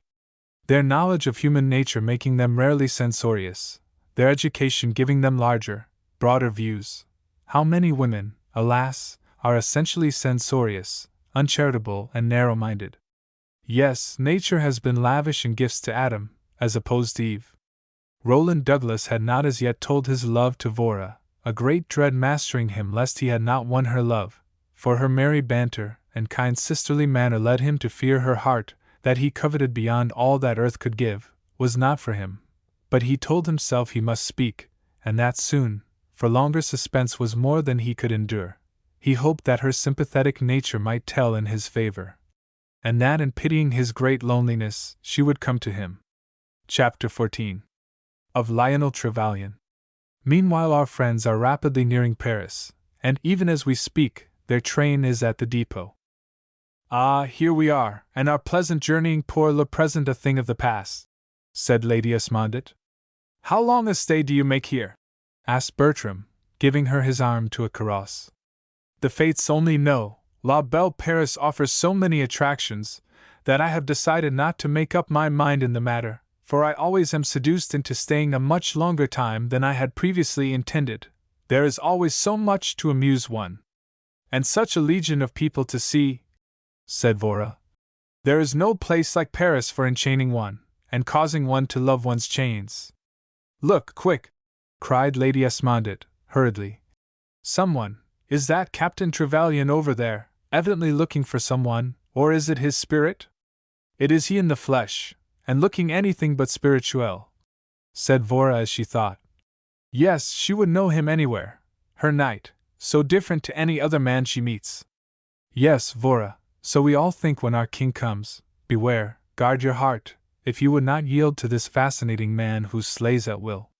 Stay, foolish heart, thought Vora. You are even now feeling less interest in Roland, who would die for you, fill thy whole being with a careless gaiety, and leave no room for a softer feeling to master thee. Remember the hidden wife, and even should she not exist, remember hearts are his game. Ah, the dear fellow sees us, and is pushing his way towards us, said Lady Esmondit. The dear fellow, said Douglas. That's the way all you ladies speak of Trevelyan, lucky fellow. And he, from what I hear, takes their homage as his right, said Bertram. Oh, yes, as coolly as possible, said Vora gaily. He's a bit of philosopher, you know. I remember I used to wonder if he had feelings like common mortals, and if all his loves were platonic. I vow I have a great notion to become a disciple of Plato myself. 'Twould save one a world of heartache. Treason, treason, laughed Douglas. Better be a follower of Epicurus. What nonsense you people do talk, said Bertram in mock reproof. And neither of you mean a word of what you say. I now prophesy that out of revenge Cupid will wound your large heart, Miss Vernon, and you will give up to some thrice fortunate man. As for you, Douglas, I prophesy many a bumping heartache. And how long, O prophet, do you give us a freedom? How long before our chains are forged? Inquired Vora, jestingly. Ere the chill of winter is felt in our land, Bertram answered in mock earnestness. And the cry of the farmer is heard, as he sees the black frost on the spring wheat, laughed Douglas. Delighted to see you, Lady Esmondit, said Trevelyan, taking off his hat and shaking hands.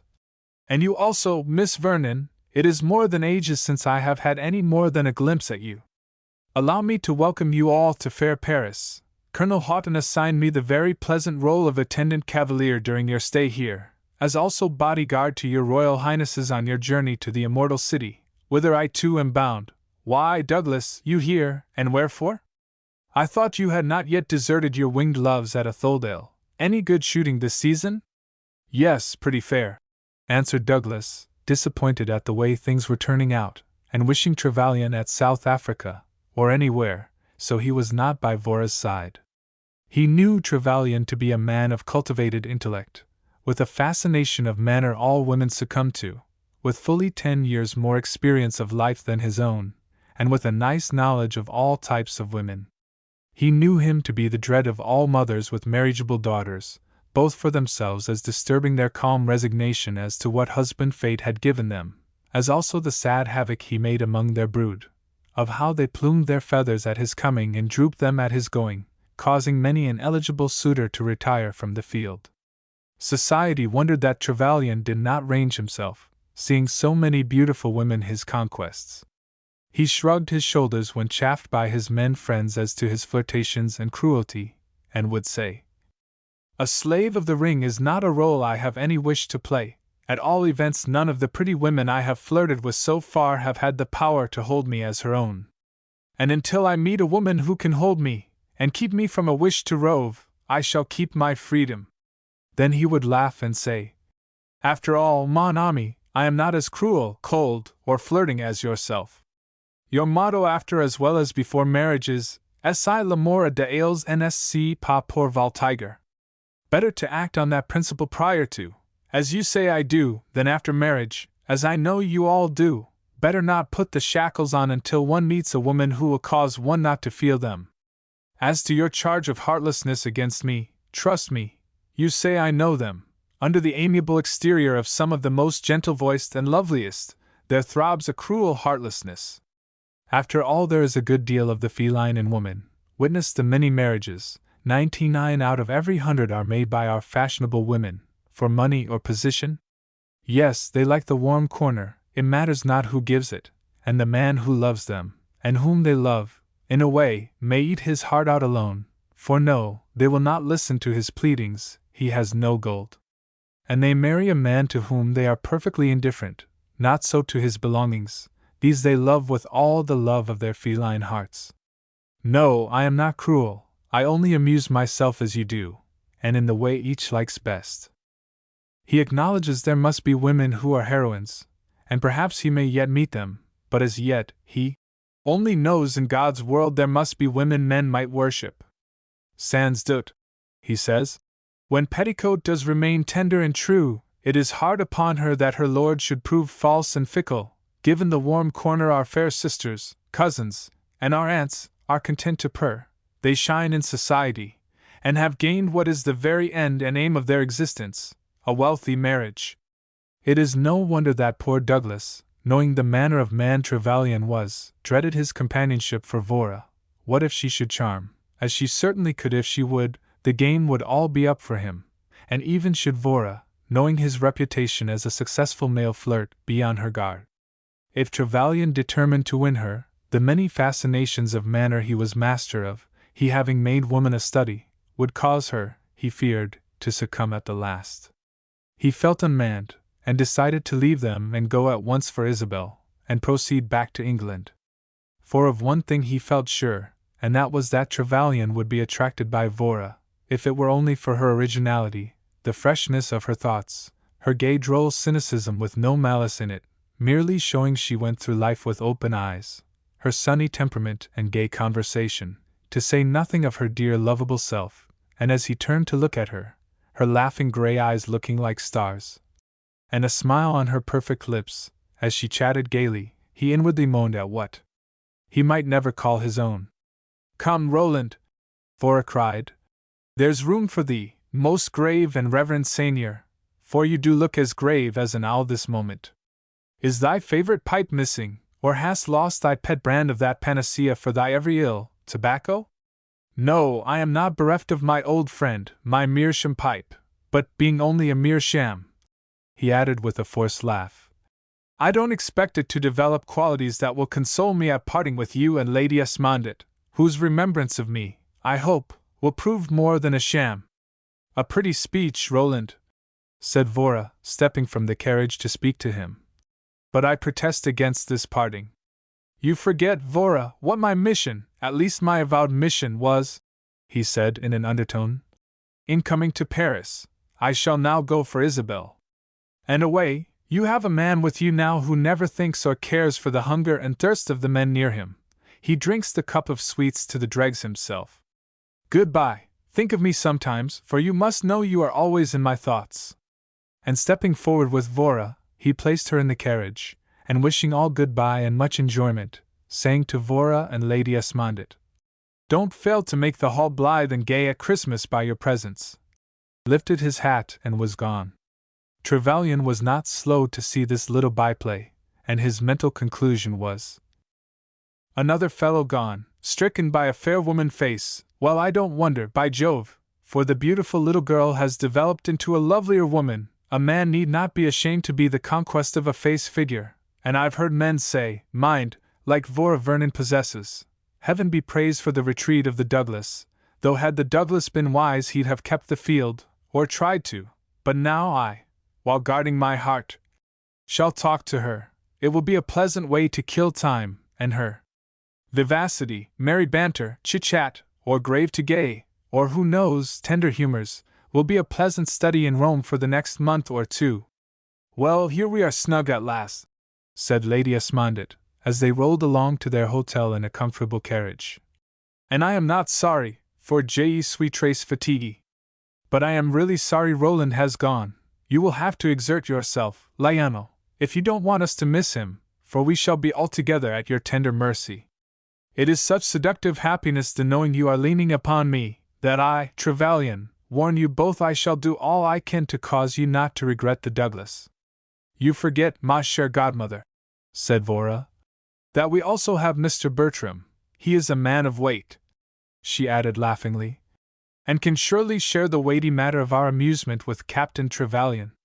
Mr. Bertram has his weighty agency on his mind, you know. He is one of the agents sent by government to attend to our interests at the coming exposition, and as the Prince of Wales, heaven bless him, has personally interested himself to make the huge show one great success, they will all vie with each other in their different departments. Indeed, I expect Mr. Bertram will only now have time to fly and occasionally to have a look at us. How about your lazy club life, Mr. Bertram? Yes, Bertram, your luxurious go-as-you-please existence is at London, you at Paris, said Trevelyan gaily. I fully expect my gossips at the club won't know me on my return. I shall be a skeleton frame, rack and bones, and my aldermanic rotundity will be in the streets and audience chambers of Paris.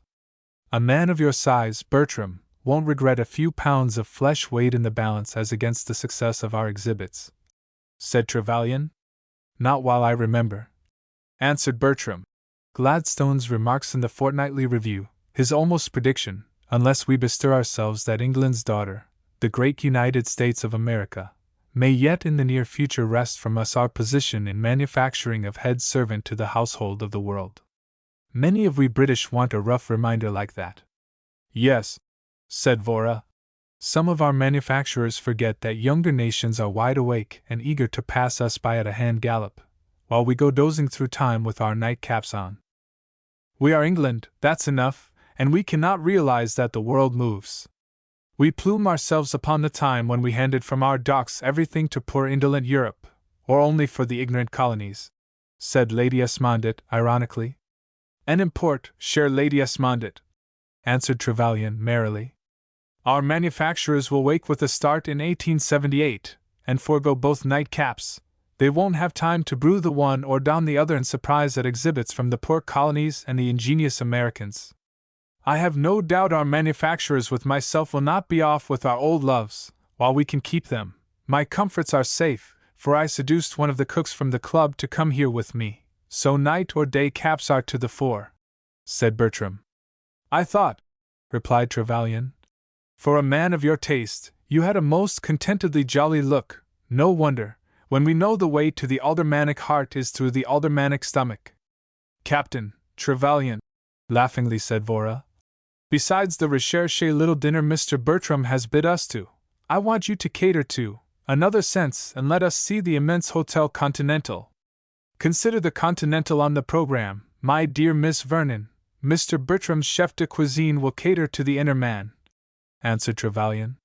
Women sometimes eat, said Vora, demurely. How gay the streets look, remarked Lady Esmondett. It is always a fête day at Paris. A month or two ago the bands in the parks filled the air with music, said Vora. Now it is filled with the murmur of many voices. See the little chestnut seller doing his part. Here we are, Hotel Liberté Le Soleil, said Trevelyan, as the carriage stopped. And here we part, said Bertram. Not, in the language of the poet, to meet no more, but to meet on tomorrow eve at my apartments, and I shall inform my cook that 3 of England's epicures honor me, and to get up something better than frogs' legs.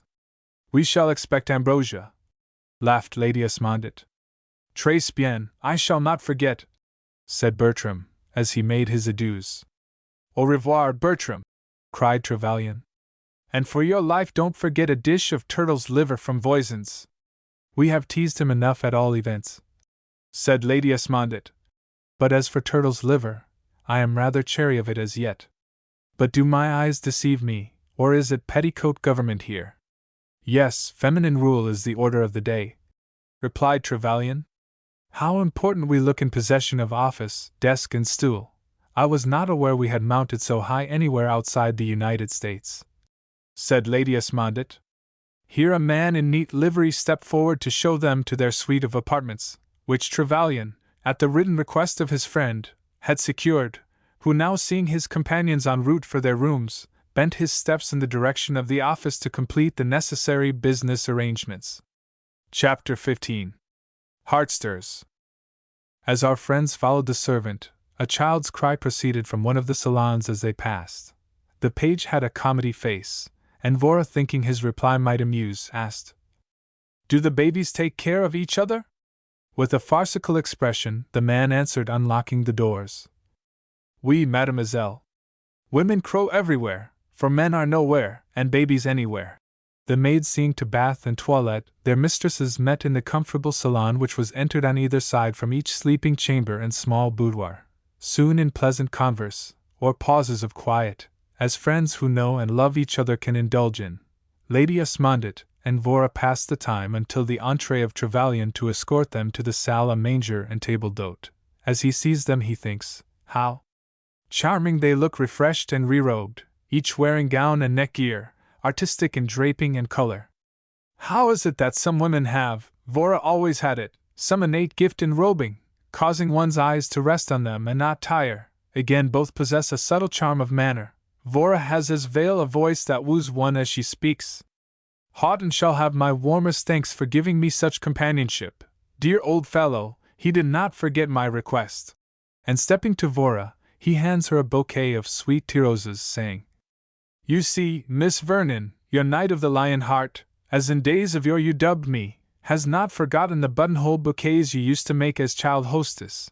It is not aesthetic, as from your fingers. This is only from the basket of one of the people. Merci, as your unfashionably retentive memory bring me so much of sweetness, then am I happy in your being unfashionable.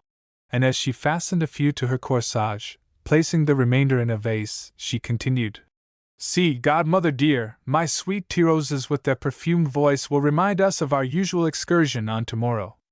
And may I know what this usual excursion is? Asked Trevelyan, as he seated himself between his companions at table. Surely, yes, said Vora.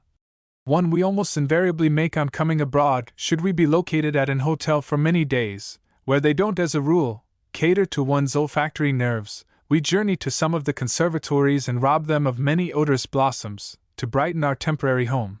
This time we carry a large order for Houghton Hall, so large indeed, that I should not wonder, did the vendors take us for market gardeners, robbing sweet sunny Paris to brighten and perfume our London fog. Or perhaps, said Lady Esmondett, as there is so much discussion as Canadian newspapers over free trade versus protection, the great unread may mix us so up that we buy before duty is laid. Take my word for it, Lady Alice, did the Frenchman look upon you as despoilers, in the long run, he would not even try to resist making your purse as trash for today. Were I a flower vendor, said Vora, I should be a follower of Bastiat, and gather my roses while I may, by selling cheap as I could and buying cheap. Are you feeling better, Lady Alice, though to my eyes you are looking much as when last I saw you? Houghton tells me you are going to Italy for change, he said kindly. Yes, I don't feel quite myself, Lionel, and Italy will be sun-warm, what I require, my physician tells me, but the air on the water has given me such an appetite, I feel better already. The very scene we are in is enough to cure one, so bright, so gay, chic in every way, said Vora. Yes, 'tis brimful of animation, said Trevelyan, and the salle and manger is preferable to privacy. When one travels, 'tis more of a change to live its life, the continuous noise, bustle and excitement take one out of oneself. Which is a panacea for all one's ills, said Vora. You have not yet told us your experience in the office. Was the major domo very peremptory? Asked Lady Esmondit. No, on the whole she bore her high seat meekly enough. Now to me, said Vora, it is more preferable to, as women did in days of yore, buckle on the armor for some brave knight, see that helmet and breastplate are secure, and send him forth into the world's turmoil. Yes, I am content to live my woman life.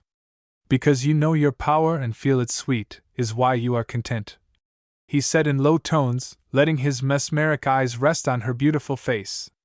But is it true, Lionel? Said Lady Esmondit, as they left the table, followed by many eyes.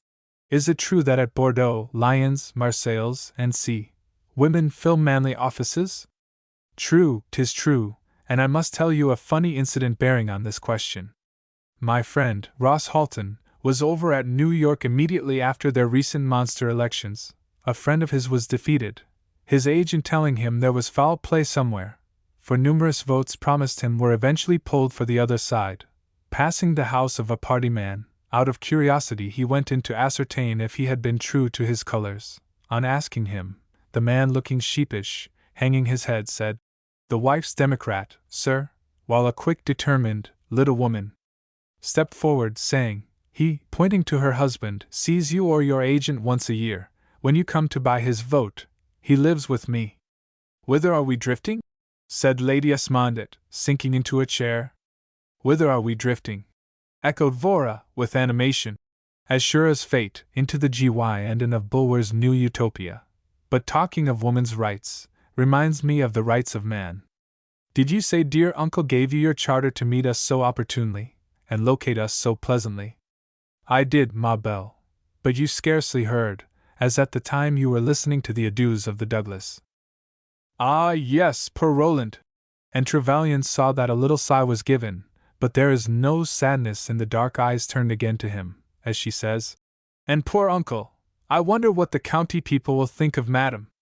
She can make herself popular if she will, she at all events has the wherewithal to buy their vote, said Lady Esmondit, as she buried herself in London truth. Yes, that's true, I suppose she will take, said Vora musingly. You don't know how delightful I find the being again with you, Miss Vernon, said Trevelyan, earnestly. Such a lapse of time since the old life at Houghton. Yes, I remember well, and the rose deepened in her soft cheek. So well the last time I saw you there. Do you? I am glad you do not forget what I never shall. And he leaned forward, looking at her almost gravely. Vora, too, in her long look backward, had a tremulous softness in her expression, with a faraway look in the eyes, vividly recalling the lovely child-woman to his memory. Rousing herself, she says, Lady Esmondit, ma chère, you should bury yourself in your couch instead of truth, it grows late, and I am to take care of you. In a few moments, dear, I am on something that interests me, she said, without raising her eyes from the paper. And I, said Trevelyan, am forgetting a friend in my apartments, lonely and alone in a strange place. Your friend, said Vora, with a swift thought to the hidden wife, must think you the extreme of fashionable to receive at the witching hour of midnight. My friend does not care whether I be fashionable, but worships me, and would be with me morning, noon, and night. You speak as if you believe, she said, veiling her eyes, and idly picking off the leaves of the roses. Yes, past doubting, not being a Christian, I am the only God my friend worships. Women have spoiled you, Captain Trevelyan, you boast of our idolatry. For the first time he partly reads her latent thought, and saying, hurriedly, Stay here 5 minutes, rising quickly, left the boudoir. What has he gone away so hastily for? Inquired Lady Esmondett, turning from the newspaper. Lionel, dear fellow, is usually so easy in his gait. To see someone who worships at his shrine, said he would return in 5 minutes. She answered carelessly. Oh! He did not say who? No, it might have been awkward. Why? What do you mean, ma chère? It might relate to the hidden wife story. Nonsense, Vora, mark my words, he has no more a hidden wife than you have a hidden husband. Yes, yes, I know, and should not be hasty, for errare est humanum, she said quickly, brushing something very like a tear from her bright eyes. I am so glad, dear, said Lady Esmondett, apparently not noticing her emotion, that your uncle hit upon this plan of Lionel being our traveling companion. There is so much adaptability in him, he gives one quite a restful feeling. Own at once, she answered, recovering herself, that 'tis pleasant to have a man about one, and that we have not drawn a blank in our present Squire de Dames. Just my thought, dear, but he is coming, or it may be they, for Lionel is talking to someone. The deity and his votary. Now do you forgive my faith and credulity, Miss Vernon? He said, sauntering in with a noble dog at his heels. Splendid fellow! Cried Vora, impulsively, drawing his head to her knee, laying her cheek against it. Looking up at his master, she said, Forgive me, I misunderstood you. Remembering you only as my old-time knight of the Lion Heart, I feared the world of women had spoiled you. You know how to heal when you wound, he answered gently. Is he not a Leonberg? Said Lady Esmondett, as the dog went to her side to be caressed. Yes, and they are the best dogs in existence. Dear old Mars, it would be strange indeed were I not attached to him. He never tires, in all my wanderings is always faithful. And man is the god of the dog, which a moment ago I did not remember. You will not have to remind us of the old adage, love me, love my dog, for we shall love the dear old fellow for his own sake, said Vora. Yes, indeed, Lionel, said Lady Esmondett. You need have no fear of banishment on his account. Thank you, he said, receiving and giving to both a warm hand-clasp. Depend upon it, if Mars has any battles to fight for you, he will not put to shame his name, and now we leave you to woo the god of slumber. Chapter 16. Lifting the Veil. The following morn the sun arose and smiled his greeting on gay Paris. Methinks old soul weeps, when clouds come between his beams and the gayest of cities. Lady Esmondett and Vora enjoyed their drive through the beautiful boulevards out into the suburbs, and to one of the largest public conservatories. The gardens were a scene of enchanting loveliness, laid out in the perfection of artistic taste. The friends roamed whither they were led, reveling in the perfumed air and beauty of coloring. Here, said Vora, one could be content to sing, I'd be a butterfly, all day long. Yes, but only, ma chère, for a summer day. I am afraid you are right, godmother mine, and that when winter with the gay season came on the boards of life, I should prove faithless and sing, oh, for the sights and the sounds of the season for me. But we cannot linger longer, Vora, we must go to the office and leave our order. Having left an order that astonished the clerk, they took a reluctant leave of this lovely floral nest. They ordered the man drive towards the city in the immediate vicinity, of which Vora alighted at a neat cottage to visit a blind protégée, one Marie Perrault, daughter of a one-time actor of no mean repute, who had taught elocution at the seminary where Miss Vernon had finished her education. Monsieur Perrault had assisted Vora in the getting up of theatricals, she having developed such excellent histrionic powers. Perrault secretly hoped she would yet make her debut from the boards of his favorite Lyceum Théâtre Français. Marie was overjoyed at the pleasant surprise of a visit from her benefactress, whose face, lovely as it was, and lit up with the joy of living, gay chit-chat, and sweet-scented blossoms she carried seemed to brighten, as with sunbeams, her darkened life. Vora stayed long enough to leave her gifts of fruit, flowers, and kind words for M. Perrault, and left for the seminaire of Madame Rocheforte. There she lunched, and learned that Isabel Douglas had left for England immediately on the arrival of Roland. "Isabel is a sweet girl, and her brother a noble fellow," said Madame earnestly, "and I conclude from what she tells me that her brother loves you with one great love. I feel for you like a mother, Vora, so you will understand my speaking, and I hope love will creep into your heart for him. I trust you are mistaken, madam, for it would grieve me very much, more indeed than I can express, to cause him pain. I hope you will change, ma chère. Woman is fickle, and when he pleads, as I am sure he can, you will not look on his handsome face unmoved. He has made a conquest of you, chère madame," said Vora, gravely kissing her on both cheeks in adieu. "Oui, ma chère, but for you. En import, madame, remember that men have died and worms have eaten them, but not for love. You know better, Vora." And as she walked in the direction of her hotel, attended by one of the school servants, she told herself that there was not always truth in the words, witness dear Guy and others. Poor Roland, too, she hoped he would not take it to heart. On entering the hotel, her maid met her with a message from Lady Esmondett bidding her dress at once for Mr. Bertram's dinner. Vora, telling Saunders to be expeditious, she would wear her biscuit-colored satin, old lace, coral ornaments, is soon robed, her fluffy hair, almost bronze in its brightness, and so luxuriant, giving her maid no trouble, is as in old times St. hath it, a glory to her, while the warm tints of her rich beauty is set off by the color of her gown. "You are a treasure, Saunders," said her mistress. "I find you have dressed me so quickly I shall have time for a little reading. Go tell Lady Esmondett I now await her pleasure to leave." "You are so easy to dress, miss. You see, mademoiselle, your eyes and complexion don't want doing up, now when I was maid to the Misses Verlingham.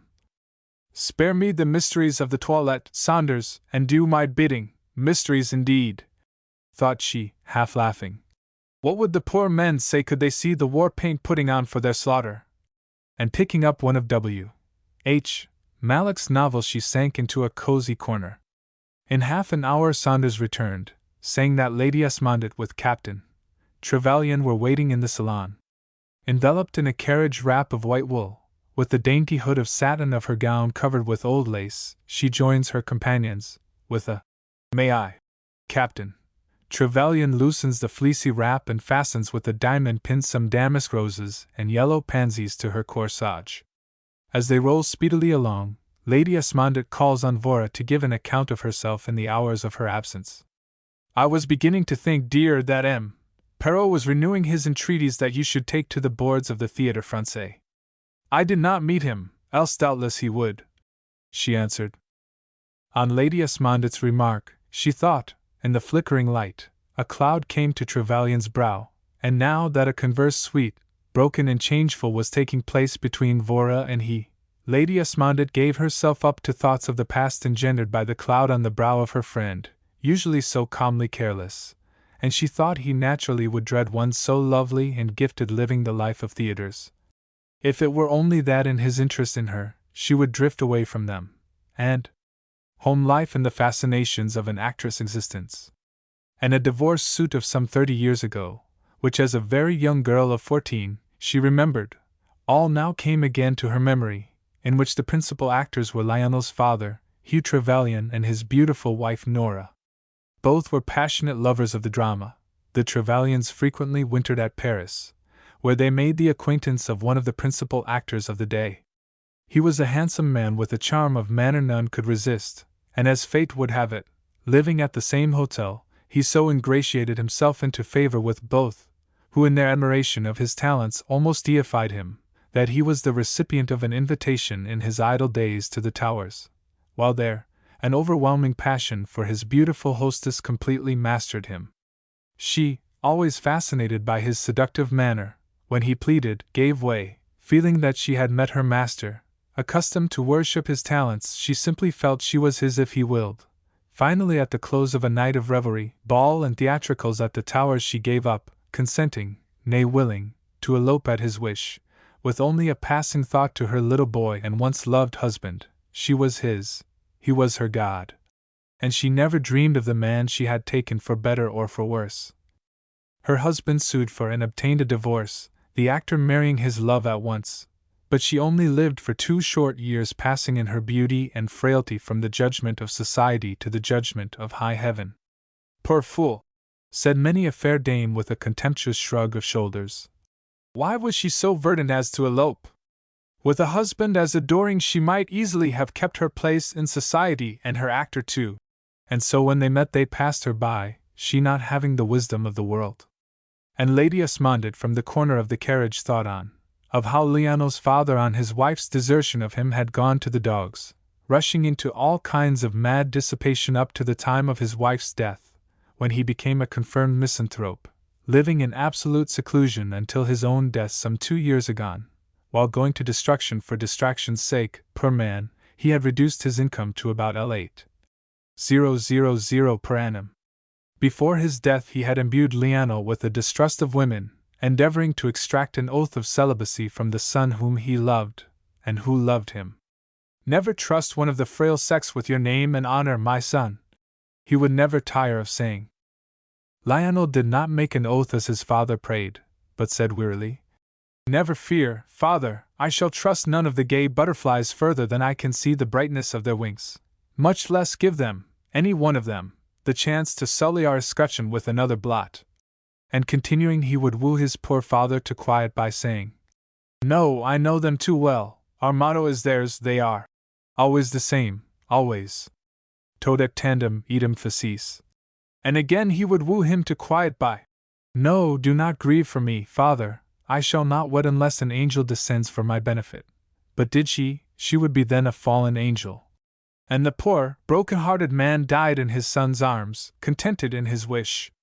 But even now, Lionel feels that as the child Vora had a charm for him, so the fair woman opposite him has, and that if he but yields to it, it may master him, for his race are always the same, always. In one thing, which is, a love lasting as time for one woman, though having many affairs d'occur, they feel one grande passion, one wedded love, never marrying a second time. And the carrosse rolls along, and Lionel, with an irresistible craving, even if he comes to grief, which he tells himself there is no fear of, feels the pulse, as it were, of Vora's heart, to see if the world has left unspoiled the tender, sympathetic, true and loving nature of the child he knew so well. "You are right, Captain Trevelyan, sympathy, true, so felt, and earnest, never dies. It is the root of wedded happiness. Alas, how many lives are wrecked through the absence of it," she says. Sadly, but he feels, and not without a heartache, that she is oblivious almost of his presence. Her lovely face in its framework of lace is turned from him, as she thinks. And yet, pity is divine. Yet, knowing this, what have I shown poor Guy? The erratic life poor Lionel led, and which had been almost compulsory, the weary cynicism which was the outcome of the life enforced upon him by his mother's frailty and his father's lasting grief thereat, often palled upon his real nature. But as he never expected to meet a woman who could hold him, he frequently gave himself, Epicurean-like, to the pleasure of the hour. After leaving the army, and when the glittering wings of butterflies and their surroundings wearied him, he would leave the gay cities, and travel much in foreign lands, in cold bleak northern latitudes, or sunny climes, studying human nature, and giving some thought to its many phases, with the different creeds men hold at times, on seeing the self-sacrificing lives of the Sisters of Charity, on witnessing noble deeds which should be written in characters of gold, but which they did in the most humble self-abnegation. When he looked upon these and knew them to be the outcome of the Roman Catholic Church, he would think surely the Church that gives birth to such lives must be the Church for the saving of men. But then some glaring inconsistency of those within her pale would recur to his memory, and he would turn with a sigh from some pictured Christ, or the peaceful beauty of the Madonna. Well might Lionel exclaim, "In this age of seeming, what is truth? For what grade of society has not its shams? In what church are there not hypocrites as saints? In what government is there not imperfection? In what political campaign is there not a bribe given? In what age were there so many churches? In what age was religion so fashionable? Yes, today, it is not charity which covers the multitude of sins, it is the cloak of religion, and yet 'tis not the fault of creeds, 'tis errare est humanum. Ah me! We gay 19th century butterflies are a favored generation. We are so respectable, you know. We give the church her innings, and that ancient firm of Bacchus and Comus have their innings also. Such thoughts as the above often came to Lionel, in his lonely wanderings far away from the gay cities, a life which he adorned with such gay abandon when one of them. And now Lady Esmondide awakes to the present with a start, as the carriage stops, and from her silent thoughts on the past, as she had gathered it from Eric Houghton and from Lionel himself. Chapter 17. Chic Aujourd'hui. Captain Trevelyan assisted his friends to alight in front of a handsome house in a fashionable avenue. "Can this be the right address?" said Lady Esmondide. "It is a private residence et regard as, by the gaslight in the entrance one can see the arms of a noble house cut in the stone." "Yes," answered Trevelyan. "We are all right.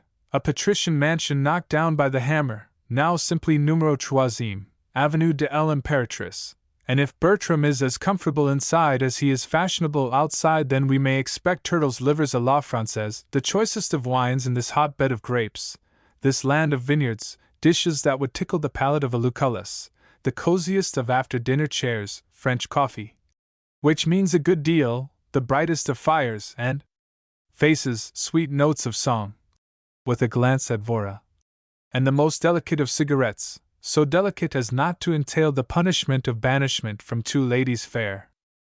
"What a luxurious picture you draw, Captain Trevelyan," said Vora gaily. "And what an epicure! You dwell with such pleasure upon each dish, your livers, your pardonnez," answered Trevelyan, laughing. "Not mine, the turtles," and continuing with mock gravity. "I never expect mine to be dressed at Voisin's. Horrible! A too warm anticipation of torment," cried Vora. "Torment!" said their host, stepping forward as a servant announced them, and tortures are obsolete words in gay Paris, and even in the reign of terror, such a fair vision would surely have escaped. "100,000 welcomes," he continued, shaking hands with all, "and I feel sure no bachelor under the McMahon regime is so highly favored as Edward F. Bertram tonight."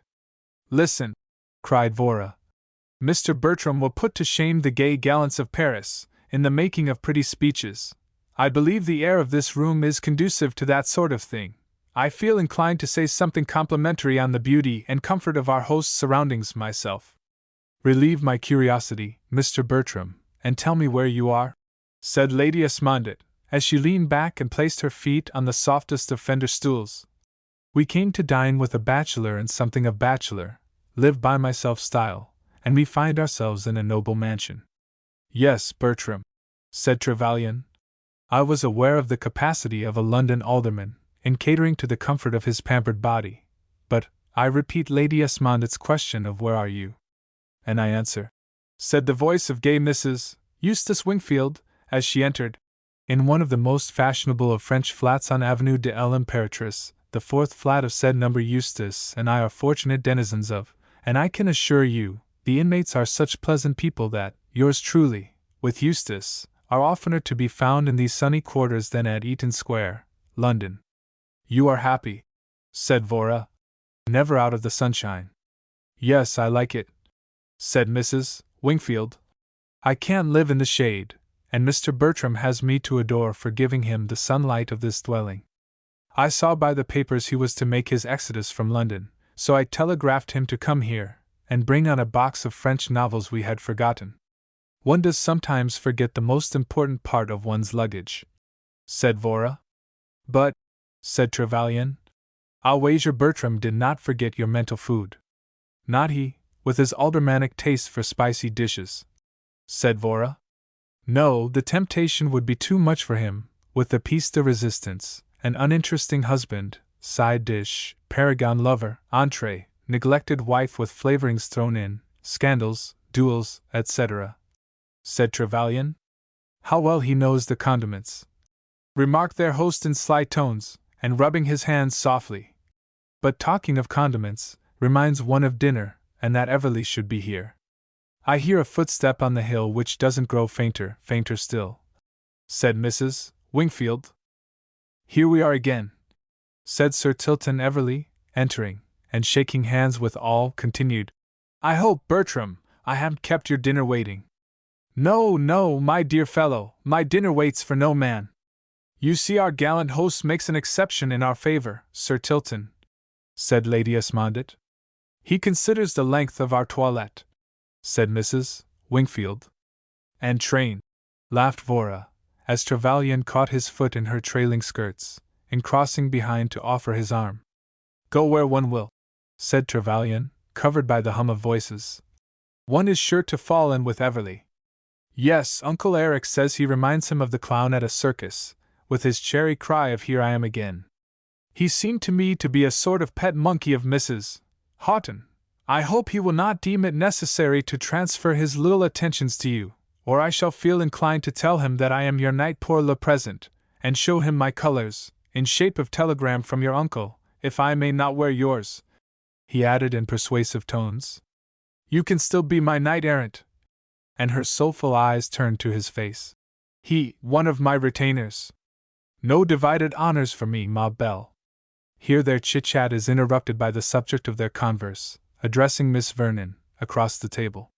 "Just come from Houghton Hall, Miss Vernon?" "Yes." "All well, I hope? More especially my uncle. Never saw him looking better. I just ran down for 24 hours. How is the place looking? I don't mean the exterior, the park and grounds are always beautiful, and thank heaven cannot change, but the interior. Gorgeous. Never saw anything to equal it. The festivities were brilliant, I presume? Should say so, the county were tongue-tied in admiration, couldn't find words. You had no time for the birds, Everly, I suppose?" said Trevelyan. "Yes, a couple of hours of it, and what with the ball, dinner, fireworks, hurrahs, and killing of birds. And young women," cried Mrs. Wingfield. "But in the time," laughed small Everly, "we really made some fine running on the feathered tribe." "Ostrich feathered?" said Vora. "Nay, let him alone for that, else would Mrs. Houghton have made some running or gone for him." "Excuse the slang," said Mrs. Wingfield mischievously. "Many of us would be sportsmen in the case of a rival," said Vora. "The divided skirt would come to the front with pistols and coffee for two," cried Bertram. "Yes, I should give her all the mud my tongue could throw," said gay Mrs. Wingfield. "There will be sport in Hollis Field, when the hounds meet, if I'm not mistaken," said the newsy little baronet. "Why, how so, Sir Tilton?" exclaimed Vora. "Well, you see, Miss Vernon, there was a lively discussion at luncheon one day as to the next meet. When Mrs. Houghton announced her intention of following the hounds, the Colonel objected on the ground of non-experience. "No," said Lady Esmondett. "Rotten Row is her experience, and 'tis scarcely a hunting field." "Unless for the praise of men," said Vora. "Or a husband," cried Mrs. Wingfield. "But about the field, Sir Tilton, do you think Mrs. Houghton will take it?" asked Vora. "I am sure she will, for I overheard her the same day make a bet of L500 that she'd ride Grey Jessie with the hounds next meet." So, exclaimed Bertram. "The lady means it." "And who might the favored participator in her bet be, Everly?" inquired Trevelyan carelessly.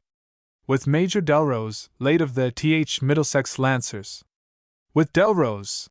exclaimed Trevelyan, now fully aroused. "Is Delrose at Houghton?"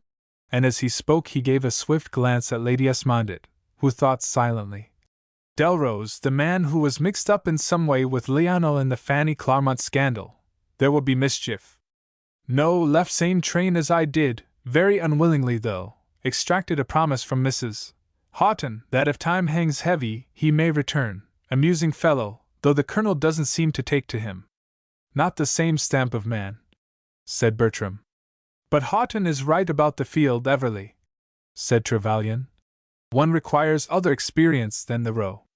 "Better not curb her, though," answered Everly sagely. "She thinks it as easy to run down the hare as the men, but the hare wants other bait than gold," said Lady Esmondett. "So do we," said Bertram decidedly. "Yes, I do not think by any means that men, as a rule, are sordid." "Before I met Eustace," said Mrs. Wingfield, I made up my mind only to marry a horsey man, to make sure of one common interest, which there is often an absence of. Mrs. Wingfield! Mrs. Wingfield! Cried Bertram. Mr. Bertram! Mr. Bertram! Were you a Benedict, you would say my forethought was sweetly touching. And here have I, a lonely bachelor, he continued, been regretting the non-existence of my Madame Bertram, though none could grace the head of my table better than the lady now seated there. Merci, said Lady Esmondette. You are such a host in yourself that you leave us nothing to regret in the absence of Mrs. Bertram.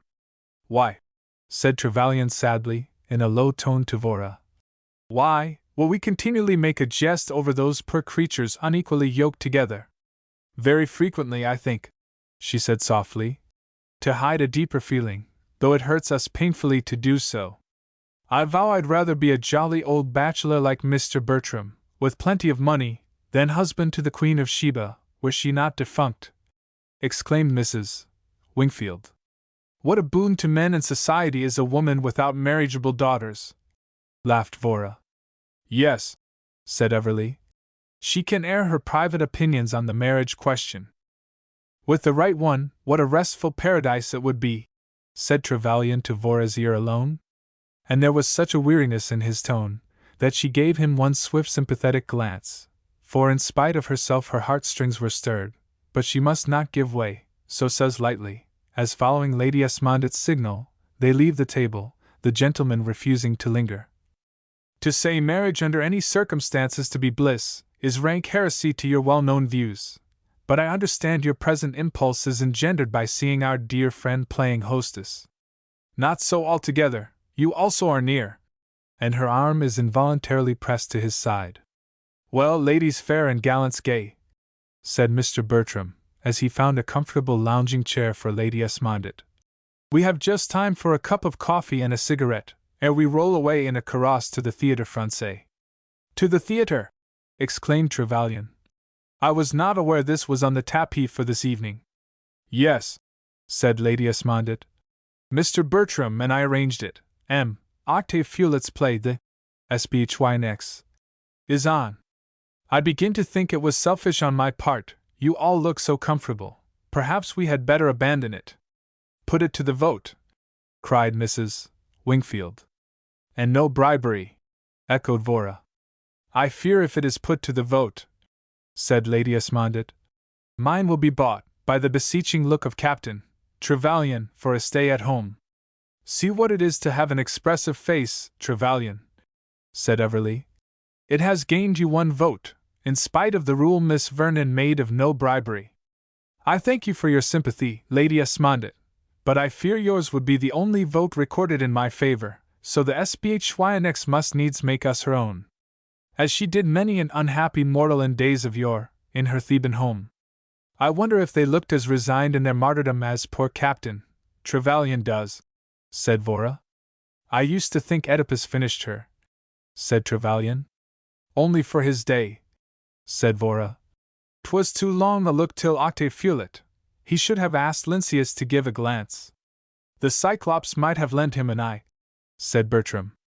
Are you always as indifferent to the stars of the stage, Captain? Inquired Mrs. Wingfield, as she gently puffed away her delicate cigarette. What Eustace would do without his distractions in that way, heaven only knows. He will outgrow it. Most men have stage fever, as most babies have measles, he answered evasively.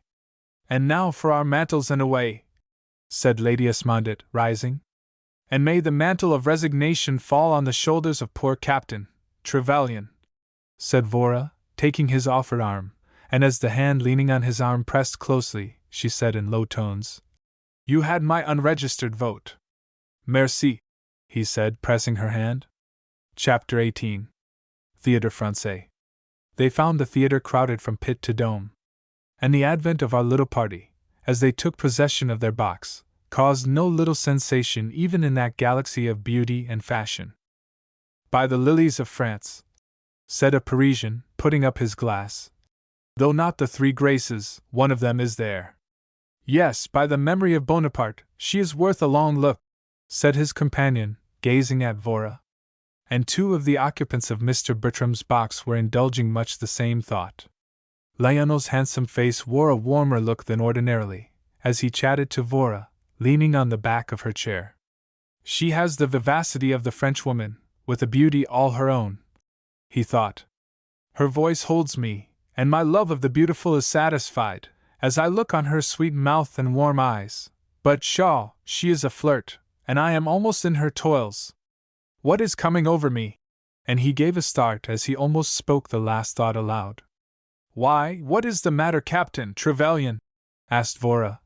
You started just now as though you had seen a ghost of the departed. A moment ago you seemed to be enjoying the play, but now you look melancholy. Go over to Mrs. Wingfield. You see, cher ami, you do not credit to my powers of pleasing, so avaunt. But, she added, you may come back some other time. You deserve better company than I, just now, ma belle, and Everly is aching to be with you. And rising, he took the chair Everly vacated, near Mrs. Wingfield. What have you done to Trevelyan? Miss Vernon, said Everly, as he seated himself beside her. In 5 minutes his expression changed from unclouded happiness to the blackness of despair. Queer fellow to wear such a look beside you.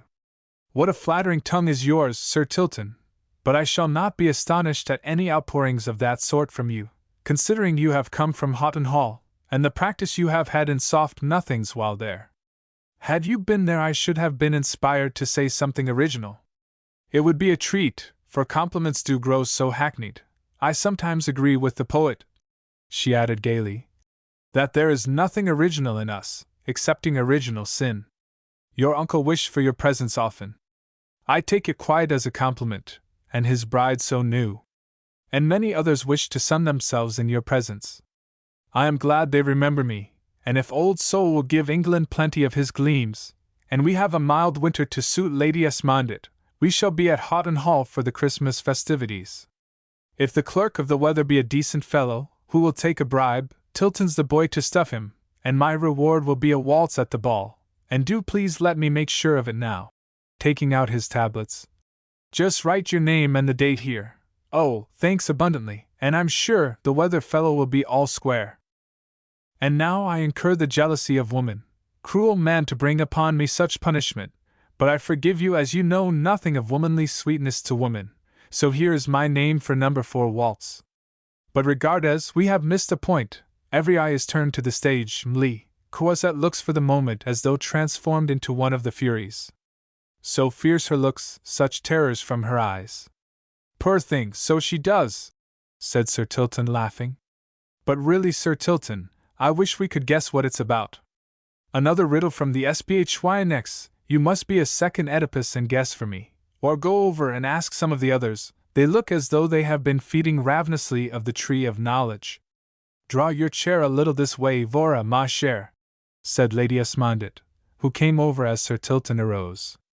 We shall all form one little group then, and it will be more pleasant. Here Sir Tilton, coming up, decidedly objected to the move, wishing to monopolize Vora. You are cruel, Lady Esmondit. Ask Miss Vernon if I have not been more amusing than the SPHYNX. You know, he said audaciously, we actually did not see the little byplay between the rivals Mli, Croisette and Sarah Bernhard, which is a proof we were not doing badly in the way of entertaining each other. Fie! Sir Tilton, said Vora merrily, acknowledge the compliment paid you. Though our gay friends have had the SPHYNX, they also have had time to long for our society. And as she drew near a few paces, Everly had time to say softly, one thing to be thankful for, we did not miss them. Small men make large boasts, thought Vora amusedly. Miss Vernon, said Bertram, you missed the best thing of the evening, or I suppose so by the fact of Everly having come over with his finger in his mouth to ask what the house came down for. You will relieve my woman curiosity, she answered smiling. Of course Sir Tilton will not own to the being curious, save on my account. No man could refuse a request of yours, else you deserve a punishment for, he added in a low tone, making game of small hearts. Vora dear, you have missed such a passage at arms, between Croisette and Bernhard, said Lady Esmondit. Oh, such fun! exclaimed Mrs. Wingfield. In the middle of a telling speech by Mlle Croisette, the wicked little Bernhard came coolly up and asked her where she lived, or something of that sort. Croisette, livid with rage, forgot her part, something we never saw her do before, but answered Sarah in words that told, for though triumphant she trembled. Her sister Fury trembled and retired, said Trevelyan. Strange freaks rivalry leads its victims into. I could almost imagine, said Vora. You all to be mistaken, for the Croisette has immense influence at the conservatory, where they both studied, and is a complete child of the stage. But if your ears have played you no tricks, if I mistake not, Sarah has had her fun. Not a doubt of it, said Bertram. Oh, that is too real, said Lady Esmondit, turning pale and looking from the stage, referring to the death scene by poison of the wicked heroine of the play. Yes, her struggles are so natural as to be anything but pleasant to witness, said Vora. If it were good form for a woman to retire for a stimulant, said Mrs. Wingfield, then would I make my exit, for I feel quite overcome at the sight. What inestimable privileges lordly man enjoys, said Vora. What a talented little morceau is Sarah, said Trevelyan. She is smaller since La Croisette looked to kill, said Lady Esmondit. The fire from the eyes of Croisette was too much for her. She has gone to hide within herself, said Vora. No wonder she doesn't show even through a glass, said the little baronet. Else, continued Vora, the role of forgiving virtue is too much for her, she shrinks from it. She might be more expansive in the other role, laughed Bertram. She is a handful of the essence of talent, said Trevelyan, and always good form whether the form of a Venus or no. True, said Lady Esmondit, though she cannot quote in a personal sense of the heavy cloak of the body still as weighed against a cultivated intellect. Roundness of form is a mere bagatelle. I humbly appeal to you all, said Bertram in seriocomic tone. Is my rotundity a mere bagatelle? Lady Esmondit says so, and it must be true, said Trevelyan laughingly. Of course it is. Anyone to look at you would say the same, said Everly. My advice, Bertram, said Trevelyan, is, on your return to England, to retire to the cool shades of oblivion and try the Bantam system. That is, if Owen Cunliffe does not send you there, for having while in Paris been attentive to the fair sex instead of to the interests of our isle. Don't follow any such advice, Mr. Bertram, exclaimed Mrs. Wingfield. Your fat makes you so jolly. Fat? Did you call me fat, Mrs. Wingfield? If the play was not opportunely over, I should be obliged to tear myself away from your fascinating presence, in grief, at such an epithet hurled at my devoted head. I mean body. I may well exclaim, save me from my friends when these are the unctuous compliments they pay me. The victim exclaimed with averted face and uplifted hands. On our friends rising to leave the theatre, Sir Tilton, making sure of escorting Vora to the carriage, was in the act of putting her cloak over her shoulders, when Liano offered his arm. Vora, taking it, turned her head, smiling her sweetest, with a word of thanks to small Everly, who returned it with a look of half-comical disappointment, and with one long step was at Mrs. Wingfield's side, saying, Never mind your cloak, Mrs. Wingfield, cool and easy does it. Take my arm, Mr. Bertram will probably come up at an opportune moment and robe you. This is the latest and most successful manner of escorting a lady to her carriage. There is many a slip twixt cup and lip, said Mrs. Wingfield laughingly. You had your innings the early part of the evening, it is only fair her père chevalier should have his revenge. Yes, I've been bowled out this time, but Don Juan isn't going to have any more innings if Tilton knows anything. What courage the atom has, thought Mrs. Wingfield, but she said, Don Juan, indeed, Satan reproving sin, what about a certain Mrs. H., that you sighed to the inconstant moon for? But we are nearing the others and the carriage, so a truce to confidentials. Adieu.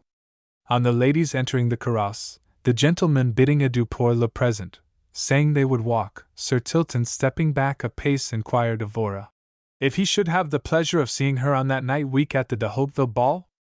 Yes, we are due there, and make an exception of their ball, we are such friends, but go to no more crushes presided over by Terpsichore while at Paris.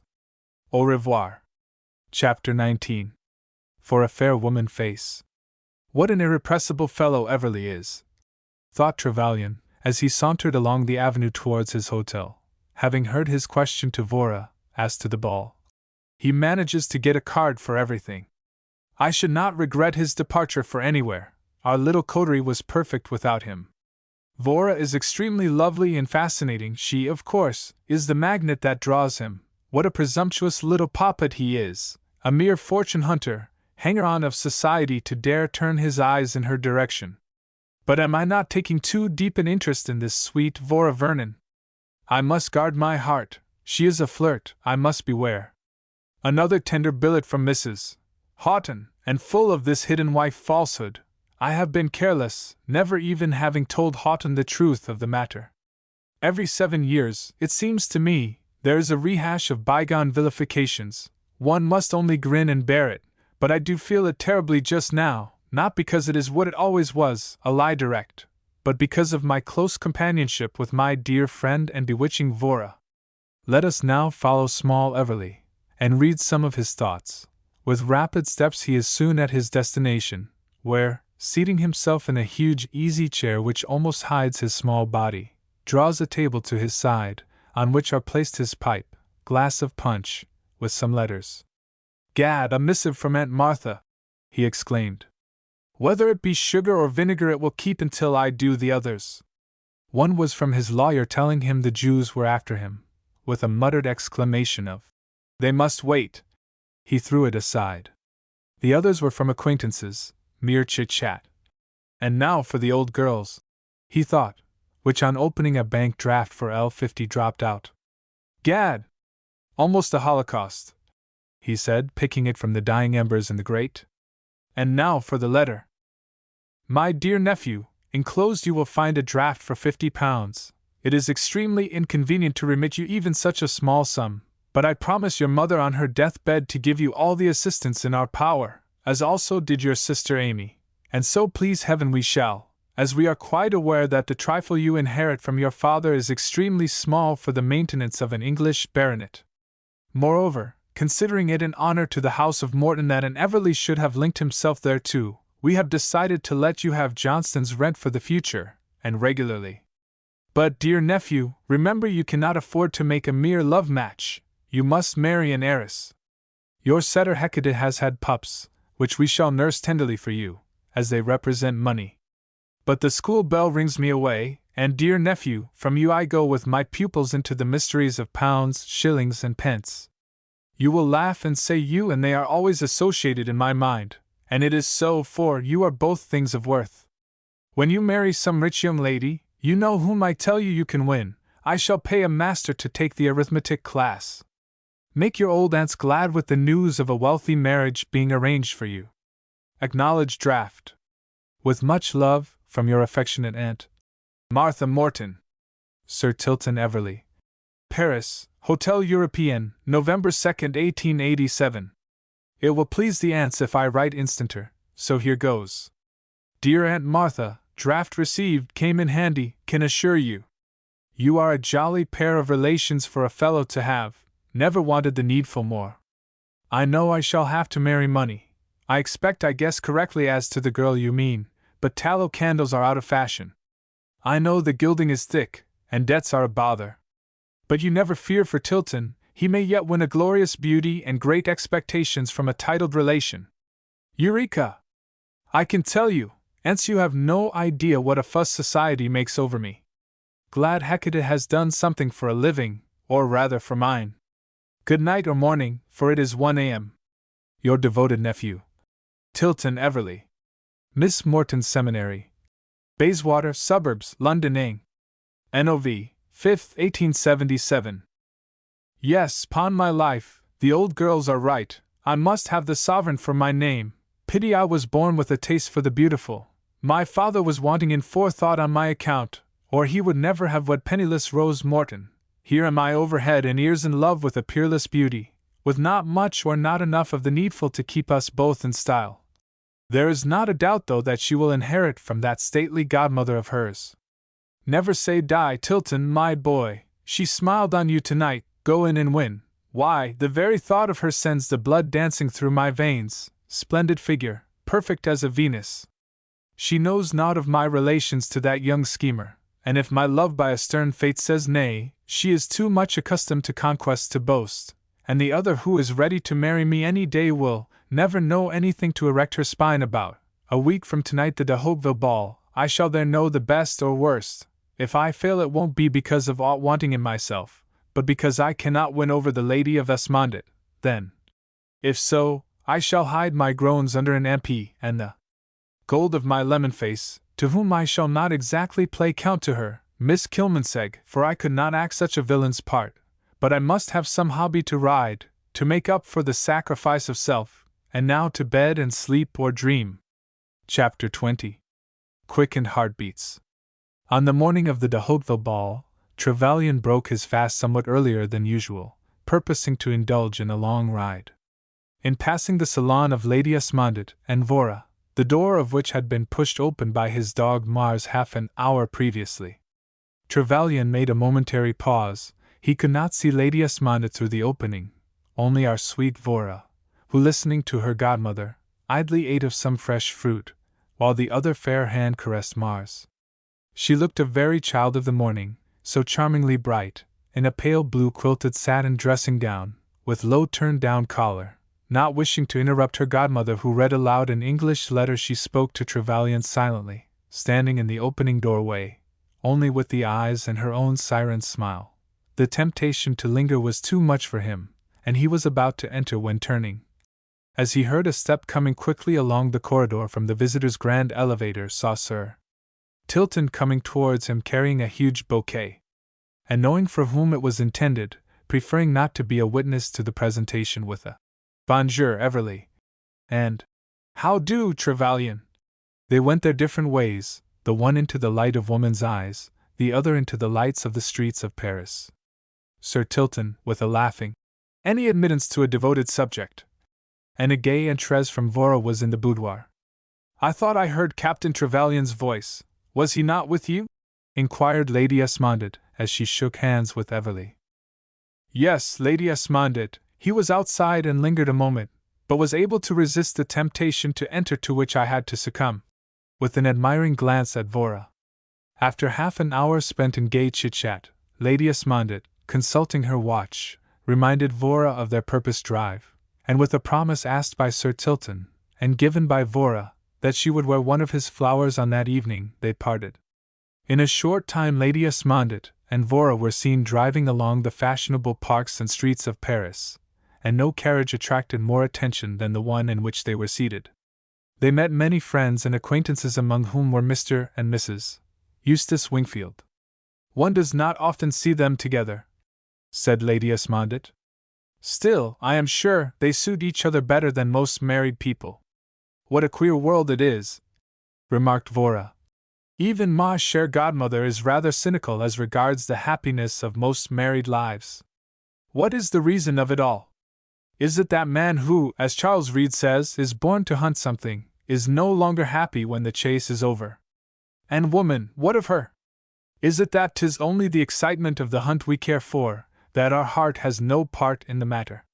You know the world, Vora, and you know you are right. Still you will marry and be happy, for your heart will go with your hand, and you know your power to make the man you will love happy.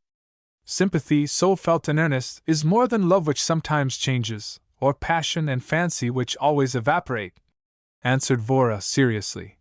"But," she added, "who among the butterflies of today cares for all this? A. marries B. because he can give her a title. B. marries A.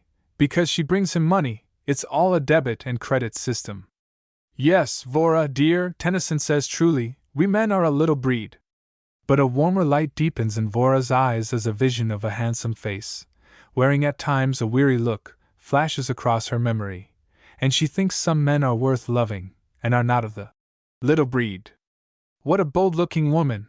I wonder who she is," said Lady Esmondit. "She's passed us several times. That was an aristocratic man beside her, and quite a youth. She wears her rouge too extravagantly. She has yet to come to the knowledge that she's anybody," answered Vora, contemptuously. Looks to me like greed and vice, and man is not the worse animal of the two. Thanks, Miss Vernon, said the voice of Trevelyan, riding up beside the carriages as he lifted his hat. Thanks, though it is rather a doubtful compliment, for I am all at sea as to what animal you are so kind as to give us the preference to. I don't know that I shall tell you, Captain Trevelyan, for you men make it your boast that we only are curious. Here the same smart turnout, with its pair of beautiful bays, come again towards them, and to the surprise of Lady Esmondit and Vora, the woman smiled and nodded to Trevelyan.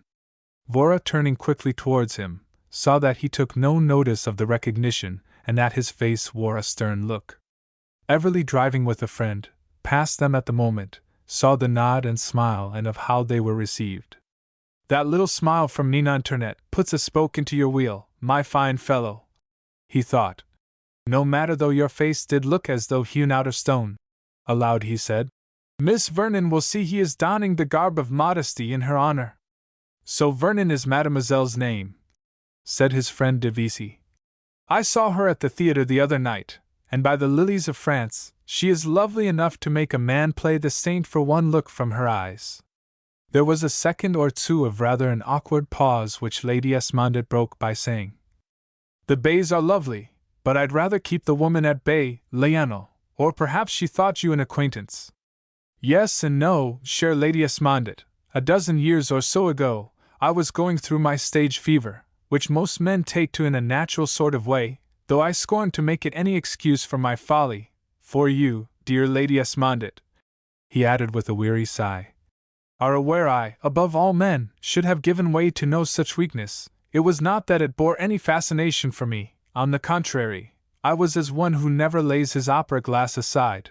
But old Time was leaning on his staff just then, and everything went slow, so to make things more lively, I was persuaded by some men to go in with them into a new scheme, viz., lease a theatre. The woman who has just passed then, a handsome young woman, was one of the actresses. I sold out at the close of one season, since, going very occasionally, I have seen this woman, La Tournette, act a few times. She has severed her connection, or rather the management did, with her some 6 or 7 years ago. I know nothing of her life now. She is outré in style and presuming to bow to me, especially in your company. Her bow was a feeler to find out where she is, in society or out, said Lady Esmondit. And, she continued, we are to blame. We show her every day that the mighty god Society accepts gold. Chapter 21. La Belle Vernon. The suite of apartments at the de Hauteville mansion in which the family received were a scene of almost unrivaled splendor.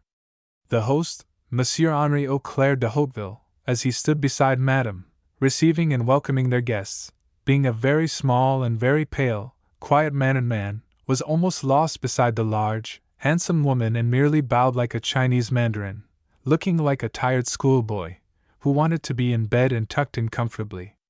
Poor little man, how refreshing the summons to supper will be, said Lady Esmondit, as they waited in the crush to go forward to the smile, bow, and contact of fingertips. See how Madame stands it all, remarked Lionel. It's astonishing what vim gentle women can throw into fatiguing social demonstrations. The fragile creature knows society is large-eyed, said Vora. On our friends turning to leave the reception-room, Auclair, the eldest son of the house, for whom, he having attained his majority, this entertainment was given in honor of, came towards them to welcome his mother's old friend, and to tell Miss Vernon of how glad he was at her return to Paris. He had met Trevelyan before. I must congratulate you, my dear boy, said Lady Esmondit, as well upon your coming of age as upon the brilliancy of the ball. Je vous remercie, Lady Esmondit, mais, he added, I have just come from your Cambridge University, and shall speak in your tongue, which I like well. Here some old friends came up, and several gay dancing men, Everly amongst them, and Vora's programme was soon full. She tried to secure a few dances for rest, by this means to give a few minutes to chat with Lionel, but no one would allow it. Don't be cruel, said one. Your flower face must go to the ballroom, said another. Take pity on us, we don't carry a bouquet, said a third. So we will that you are near, said another. At last she was carried off by Eau Claire. "How beautiful your ballroom is, Monsieur Eau Claire," said Vora. "What multitudes of flowers! How many greenhouses have you laid bare! There will not be one rosebud in all Paris for the Marshal MacMahon's fate, but that will not grieve you, a Bonapartist. Of this I am sure, M'Lee Vernon, if I have left him any roses they are not the sweetest, for well I know the beauteous butterfly of today loves their sweet odor." Dance succeeded dance, and all went merry as a marriage bell, to divine music by two of the most perfect bands in Paris. And now Everley claims his innings, and is happy.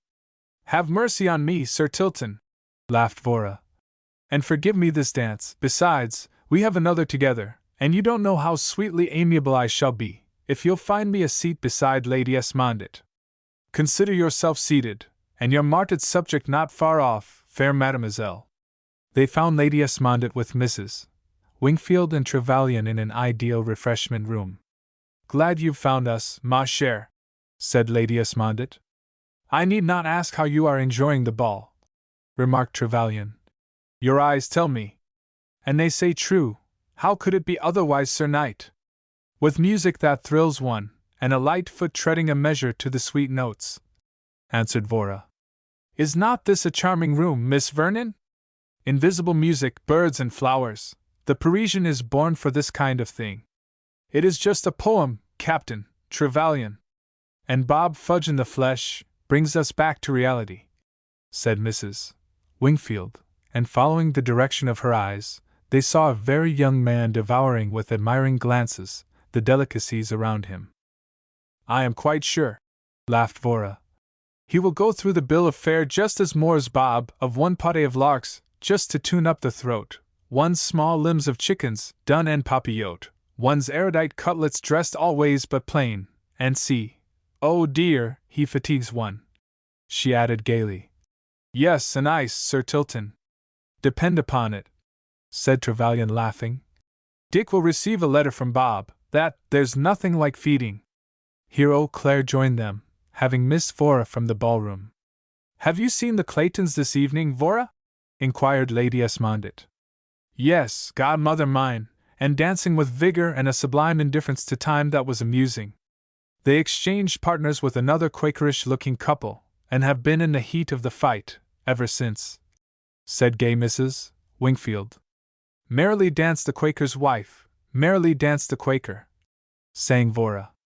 Here a Spanish noble came up, and with a courtly bow, reminded Vora that this was his waltz, and in animated chit-chat, they left the room. "A handsome couple," said Mrs. Wingfield. "And I notice the Spaniard has had 2 dances with La Belle." News, not too utterly delightful to Trevelyan and Sir Tilton. "The Marquis admires Miss Vernon, so mother says, and no man can find him at fault," said Eau Claire, rising, and leaving the little group.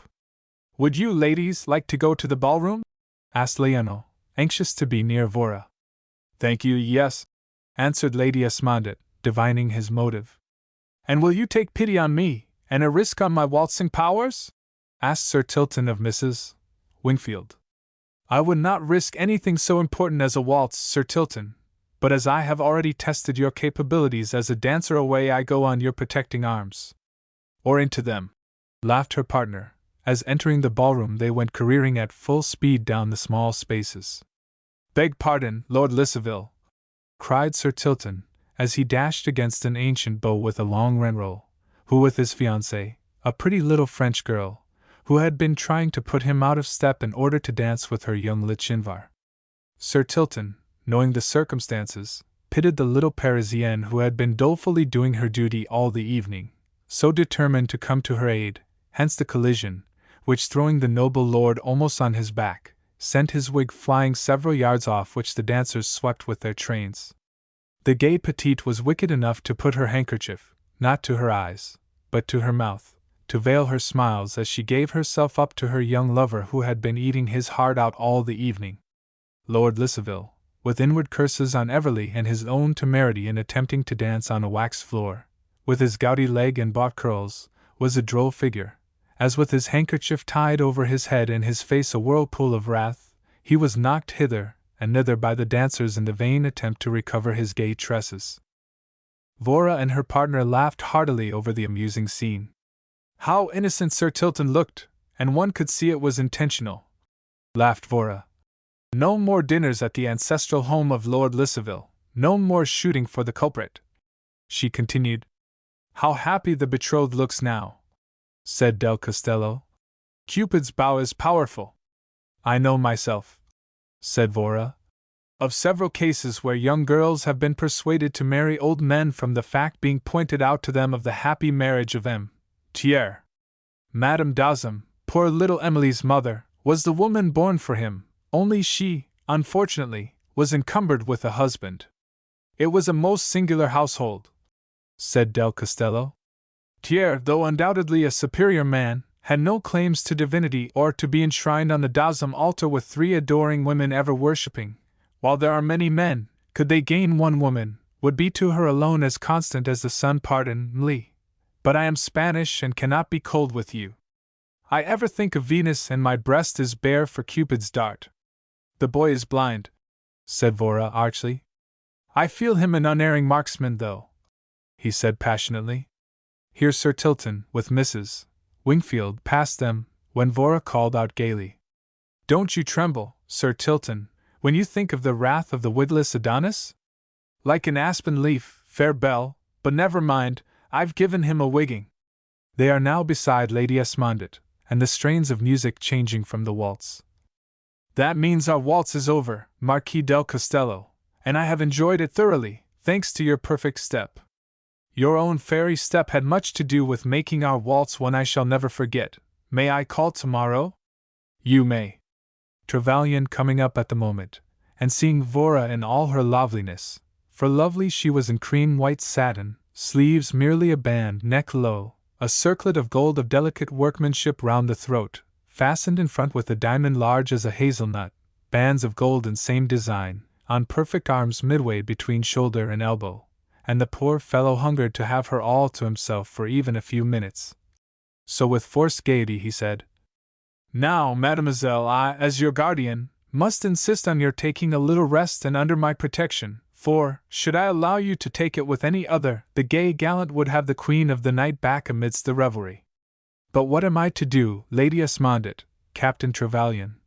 She said with a sweet sense of willingness about her. I belong to M. de Vesey for the next dance?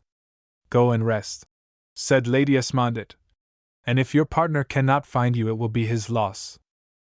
Lionel had roamed about a good deal during the evening, thinking much of a letter he had received that morning from Colonel Houghton, and of the love he was battling against in his own breast, for Vora.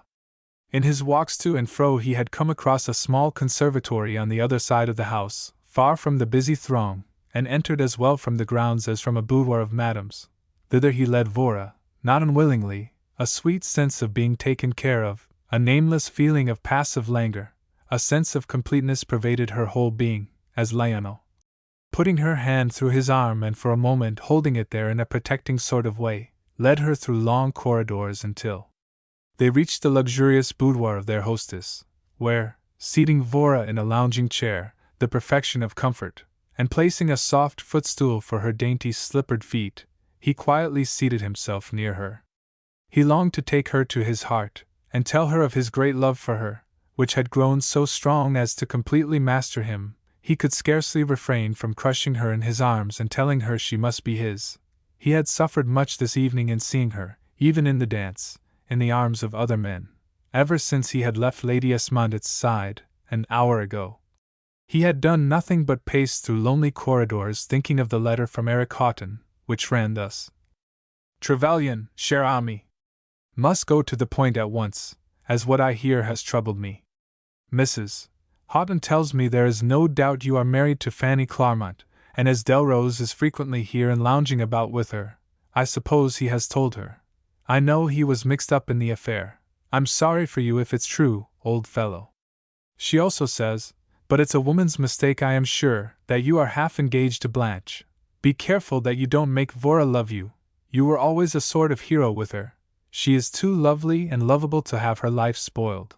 Take care of my 2 loved women in your charge. Yours as ever, Eric Houghton. Captain Trevelyan, Hotel Liberté Le Soleil, Paris. And now I have passed the Rubicon, he thought, and no past doubting that she has the love of my life, and that life without her will be worse than death.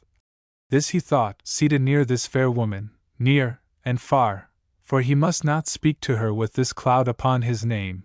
He knew it was false and only spread for revenge, but would not society pity Vora?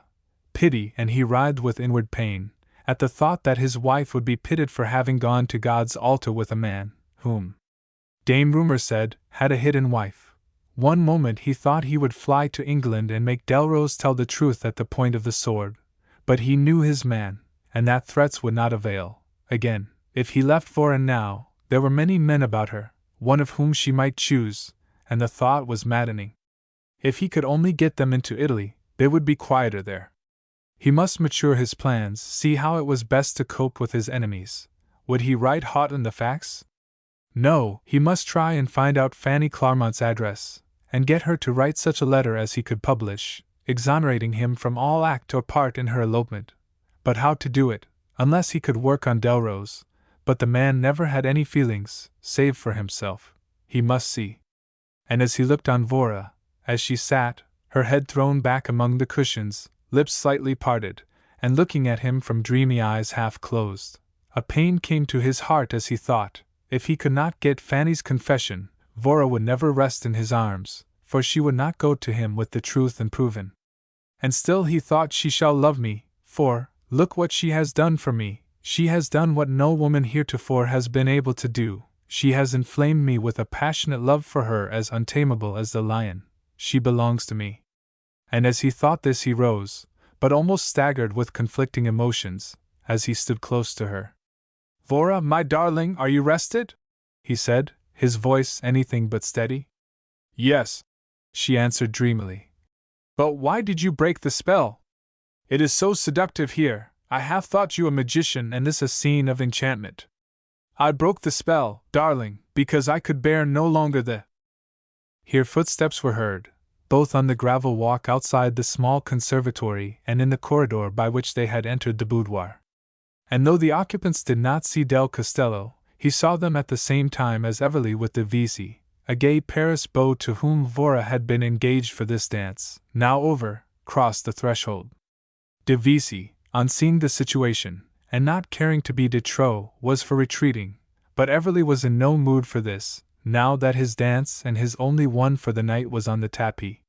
He, like any other man, would have feared to leave the woman he loved with a man so fascinating as Trevelyan. Vora, in the second or two of their hesitation, had time to recover outward composure. Leano folded his arms, moved a pace or two backwards, and stood like a statue.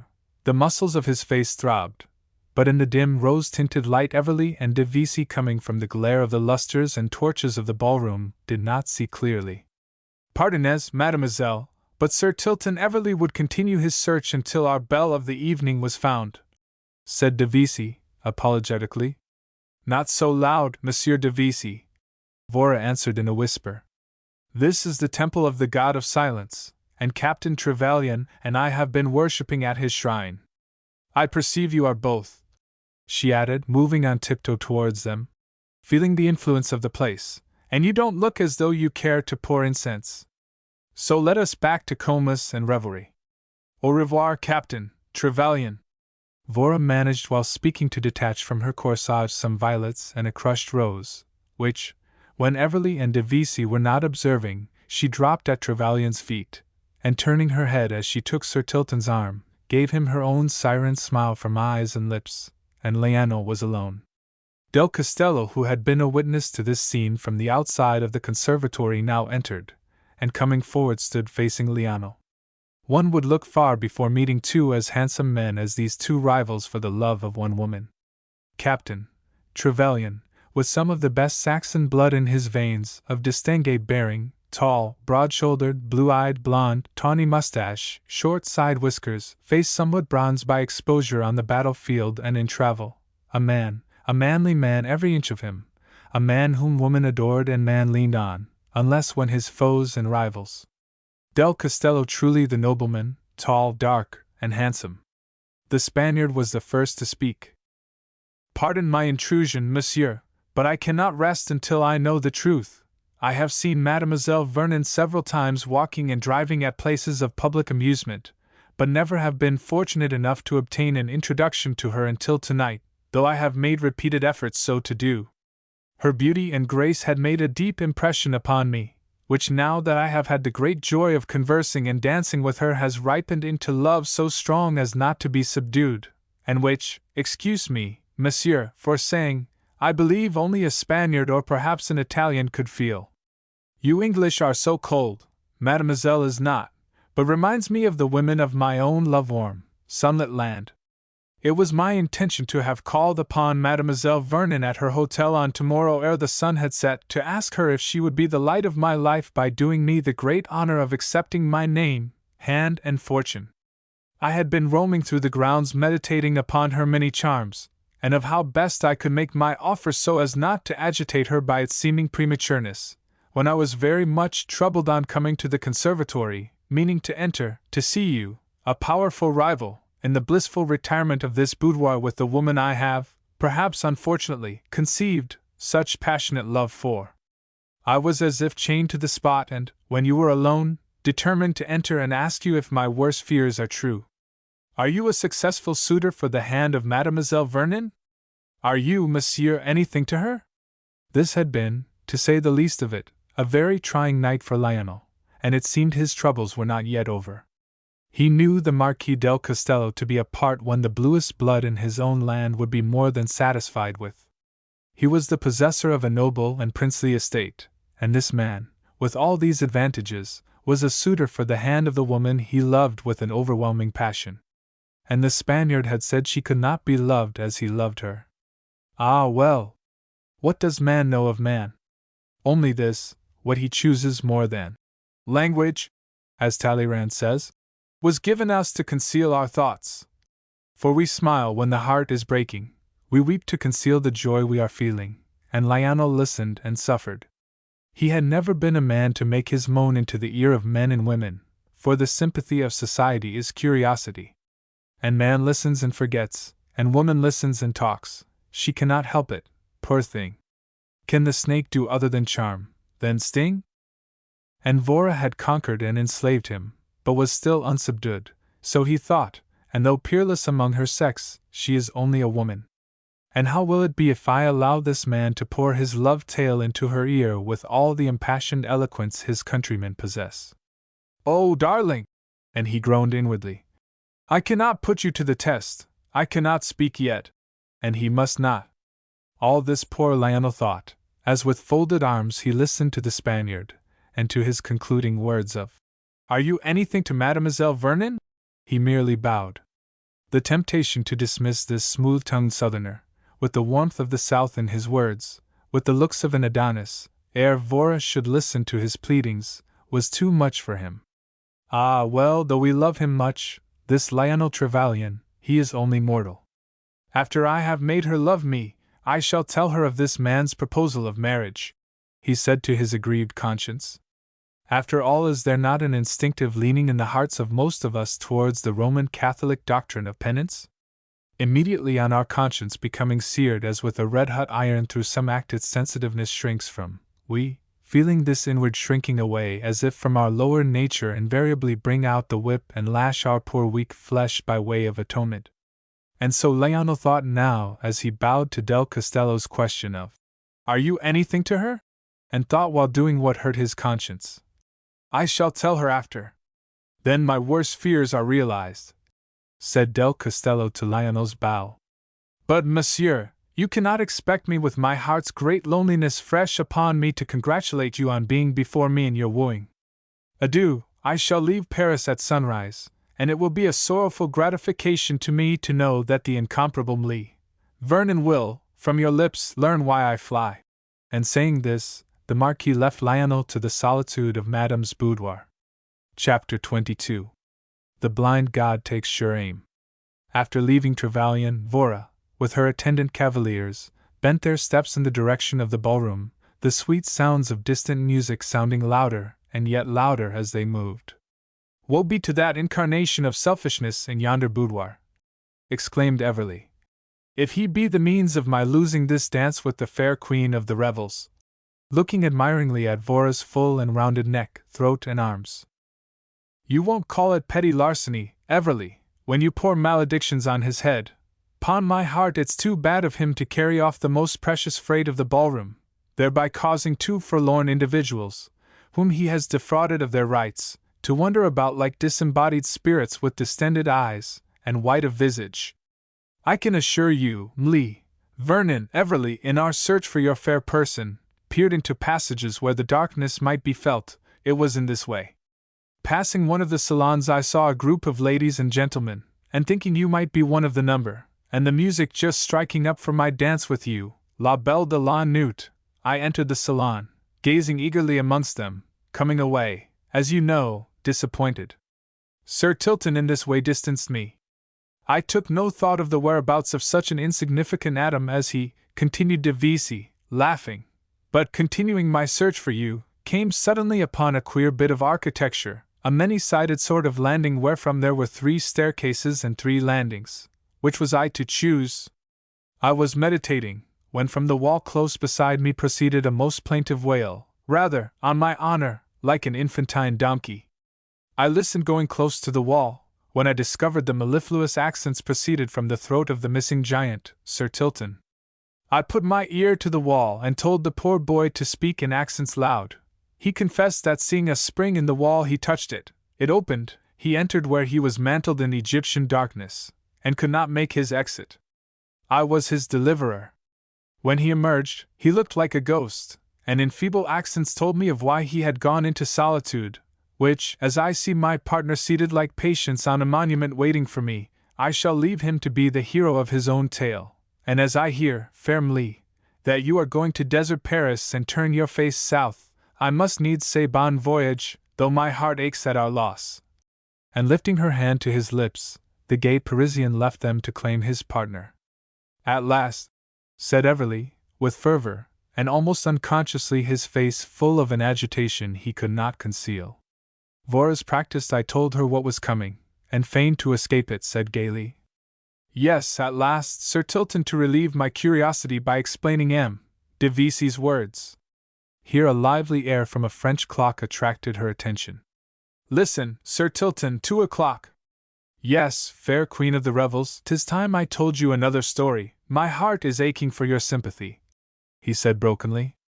You have my sympathy, Sir Tilton. Nay, we must not linger, she added, on his turning into the dreamy light of an ideal little flirting room. I pray you to do so, Miss Vernon. I have something I must say to you, he said feverishly. Wait until time says now, Sir Tilton, for with the warning notes we have just heard in my ears, I should not be a good listener. You are tired of me, and want to give your sweetness to some other man, he said despairingly yet fiercely. Carita! Carita! Sir Tilton, and pitying him she said, knowing just how he was feeling. See, there is one couple you have made happy tonight. As the little prospective bride of Lord Lissaville with her lover passed, with smiles, to Sir Tilton. Fool's paradise, she belongs to Lord Lissaville. That wouldn't satisfy me. You are a spoiled boy, you want too much. I want you, my enchantress. But you can't have me, Sir Tilton. I belong to the heir of the house for the last dance, she said, wilfully misconstruing his meaning, so gaining time, lost to him. You are cruel, you gave up my dance for Trevelyan. You won't give up de Hopeville's for me. Eau Claire made me promise faithfully, and with pretty persuasiveness had her way to the ballroom. Drop all sentiment, Sir Tilton, I like you best, your own gay care for naught self, see, she added, kindly as they neared the music and revellers. See, the gay butterflies are as chic, even if their wings have lost some of their bloom, the scent of the rose as sweet as at the first dance. Be your own gay rollicking self once more. I cannot! For my star of the night, I love you. Don't start, it is no new story to you that a man's heart lies crushed at your feet. Since it was my fate to meet you, your face is ever before me. I followed you here, running away from Houghton Hall. I have dreaded Trevelyan as a rival, as well as others, but he in especial. Oh! My heart's light, say you are not going to give your loveliness up to a man they say has a hid. Well, well, no more of him. Only don't shrink from me, I shan't name him, but my heart only beats for you, heaven. And Vora feels his whole frame tremble as he says feverishly, pity me, and make her love me, and now what have you to say to me? You can make my life what you will, for heaven's sake give me hope. Poor fellow, your words grieve me more than I can say. I had no idea of anything of the sort. You have my warmest friendship. Don't speak of friendship, he said excitedly, when it is you with your warm heartbeats, your love I want. Great heavens, why did you ever cross my path? I shall regret the doing so, if it has caused you pain, Sir Tilton, but in time you will forget me. You are cruel, and speak as a surgeon to a physically sick man. My words are meant kindly, Sir Tilton, though they seem as a lance to the sick man. Men say women are cruel, so they are. Do you know, for your beauty I have played the traitor to another, but heaven help me. And poor little Sir Tilton groaned. I could not marry her while I was free to ask you to be my wife, and now I am just good for nothing, and never shall be, God help me. Vora's heart was full of pity for this gay boyish little Sir Tilton, and looking into his face pityingly said, Poor fellow, go back to your betrothed and be happy in time with her. She, nor none other shall know you ever had a roving fancy for me, and this is a butterfly age and our wings were given us to fly. So en import, you need only send your bride to me if she ever scolds, and I shall tell her she has the gayest, kindest little baronet in all Britain. And so Vora chatted to give the poor little man time to catch up to his heartbeats. Here Lionel passed them on his return from the boudoir of Madame, where he had been since Vora was taken from him, and Del Costello had left him. He heard part of Vora's remark, and seeing Sir Tilton's downcast attitude, took in the situation at a glance. And as he passed with a grave smile to Vora and a pressure of his hand on the crushed rose and violets at his breast, he mentally observed, Another life given her to do as she wills with, another heart crushed as she has crushed a life from this rose. Ah well, the saints hath it that they are the weaker vessel, but they are stronger than we after all.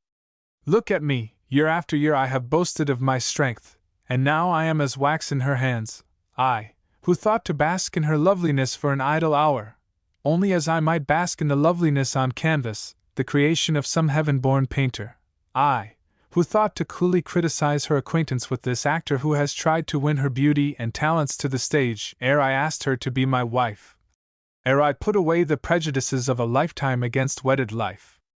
Prejudices! That were the outcome of my mother's sin, my father's blighted life. I know I always loved her as a girl woman, for she was always womanly. Now I adore her with the love of a life, with a love that has never been frittered away, for I have never loved the soulless creatures whom I have amused myself with. And hastening his steps he was soon by Lady Esmondet's side. What a wanderer you have been, said his friend, welcoming her favourite and pleased to see, as she surmised, some of Vora's violets in his coat. Where is Vora? Truant that she is, you were the one to take her away, and I hoped you would bring her back. She noticed he wore the exhausted look of a man having gone through some very powerful emotional feeling, whether of joy or sorrow she could not tell. His eyes turned ever wistfully towards the grand entrance to the ballroom, and he wore her flowers, so she could only hope there had been no trouble between them. She felt half in love with him herself, as most women did who came under the influence of his rare fascination of manner. His eyes possessed some mesmeric power, they said, to draw their hearts at will. Have we not all felt the wonderful power of such eyes, at least, once in our lives, eyes that once having felt as it were, we always feel, eyes that charm us and bid us look and not forget? He is learning to love her, thought Lady Esmondette, as she saw that his eyes turned ever towards the door. And it will be the happiest day of my life, none too happy, she thought with a sigh. If I see these two lives blend in one, Vora is difficile, so is he, but she cannot resist him, and their lives would be full of completeness. They would be the happiest couple in London. Why did he start as through fear, when Everly mentioned Delrose as a visitor at the Hall? I know there was a scandal some 12 years ago, when they were both mixed up with Fanny Clarmont. I do hope there is nothing in it to cause him real uneasiness. Vora will make a great sensation this coming season. She has made some conquests tonight. That cream-white satin with her diamonds and these old-fashioned gold bands suit her to perfection. She enjoys wielding the scepter, and she does it with such seeming unconsciousness, an absence of vanity that is very charming, never boasting of her conquests even to me. But where can she be all this time, I wonder, and with whom? So breaking in upon Lionel's reverie, she repeated her question of, "Where and with whom is Vora?" "She has missed 2 or 3 dances. Everly was the happy man not 2 minutes ago," he said. "That bird of passage, 'tis a wonder she wastes her sweetness upon him. Poor Everly! I am very much inclined to think his heart will be heavy after tonight," said Lionel, thinking of his downcast look as he passed. "'Tis his own fault. Little men are so aspiring, always on tiptoe," answered Lady Esmondit. "Yes, I suppose he has himself to blame. The bat cannot gaze at the sun, unless to his own detriment. One thinks of an angel and lo! She appears," exclaimed Eau Claire, coming up. "And there's no doubt as to whose colors Everly wears, but by the lilies of France had he detained La Belle Vernon from her rightful sovereignty of the ballroom 5 minutes longer, I should have hunted the Everlion Waytrobber, and have taken from him our belle. But see how unnerved, embarrassed, the robber looks. The enchantress has been exercising her fatal spells." Here Vora with Sir Tilton, looking pale and haggard, approached all three, guessed his whispered question to Vora of, "Can you give me no hope?" and saw Vora shake her head as her lips framed the word, "No." Then there was one long pressure of the hand, a look from Everly, as of one looking on the face of the dead, and he was gone. Alone, or to wed without love, and for gold. Ah me! This life of ours teems with bitterness, but on to the merrymakers we do not care to follow Everly. We grow cynical perhaps as to the good there is in life, but we get used to it in time. To this something we have lost as we get used in time, to the unloved partner by our side. Such is life. Vora was looking very sweet and lovely, as with a tender pity she took leave of her conquest, Sir Tilton. Her face had a soft paleness, and her lips looked a deeper red than usual from the contrast. There was a languor in her movements, and she felt she would like to rest in the easy chair, beside Lady Esmondit, with Lionel near, and dream waking dreams after all the excitement of the night. But there were the conventionalities, her dance with Eau Claire, and then home, so she said, "Well, dear godmother, here at last! Are you dying of ennui? I feel very wicked, and it has been selfish of me to remain so long, but this is the last. I shall soon be with you." And taking Eau Claire's arm, she was again moving to the enchanting music of the waltz, which tends more to bewitch the souls of men than the music of any other dance. Its gentle swaying motion, its soft, bewilderingly seductive strains of music, are something to have felt the pleasurable sensation of. As they were moving the length of the room, Vora noticed Lady Esmondit leave it, as also that her footsteps were slow and languid as though she was weary, so saying, "I really must tear myself away, Monsieur Eau Claire. Lady Esmondit has left the room, and I am sure she is fatigued. You will laugh at me for suddenly remembering my dear chaperone at such an opportune moment when our dance is a thing of the past. There seems to be a general exodus, so," she added gaily, "if we follow them, even 2 such important personages as we are will not be noticed in our absence. We shall go with the stream and all will be well. But whither do they lead? What is on the tapis?" "They go to take part in an old family custom that tonight must be done. And if when done 'twere well, 'twere done quickly," answered Vora. And they followed the stream, and Vora could not but see that Eau Claire and herself received a good deal of attention as they moved, many eyes following them. They soon reached a suite of elegantly furnished salons gay with flowers, gems of art from the deft fingers of the sculptor, masterpieces from the artistic brush of some of the greatest painters living and dead, decorated the walls or stood in their respective niches, foreign and domestic birds of rare beauty and throats full of song, with the exquisite scent of flowers about them, the brilliant scene, the soft laughter of the incoming guests sounding so similar to some of their own notes, causing the feathered songsters to burst forth into melody, adding another charm. Vora and Eau Claire were among the last to enter, and they walked up to the end of the room, the cynosure of all eyes. As they neared a chair placed alone at the head of the room, Vora saw Lady Esmondette with a gay coterie of friends with Lionel in the group. Vora turned her head as she passed with a smile, and the lines to Venus from Pitt's Virgil flashed across Lionel's memory. And turning round her neck she showed that with celestial charms divinely glowed. Vora was accustomed to admiration, so this which looked so much like a march of triumph did not disturb her self-possession. She laughed and chatted with her companion all the length of the salons. "These servants of yours, Monsieur Eau Claire, remind one as they pass in and out so noiselessly among your guests laden with the champagnes and ices they carry so deftly of the automata in the new utopia. They are perfect. But what is not perfect in the de Hauteville mansion? Take this chair which I hope will be the perfection of comfort for the belle of our ball. Give me a Frenchman for a gallantry," said Vora gaily, and seating herself comfortably. To her surprise Eau Claire, standing beside her, said as follows: "Charmantes demoiselles, mesdames et messieurs, it has been a time-honored custom in our family for generations, that on the heir to the estate attaining his majority, on his throwing off the careless garb of garçon, and donning the somewhat grave habiliments," taking up the corner of his dress coat with a smile, "of the man.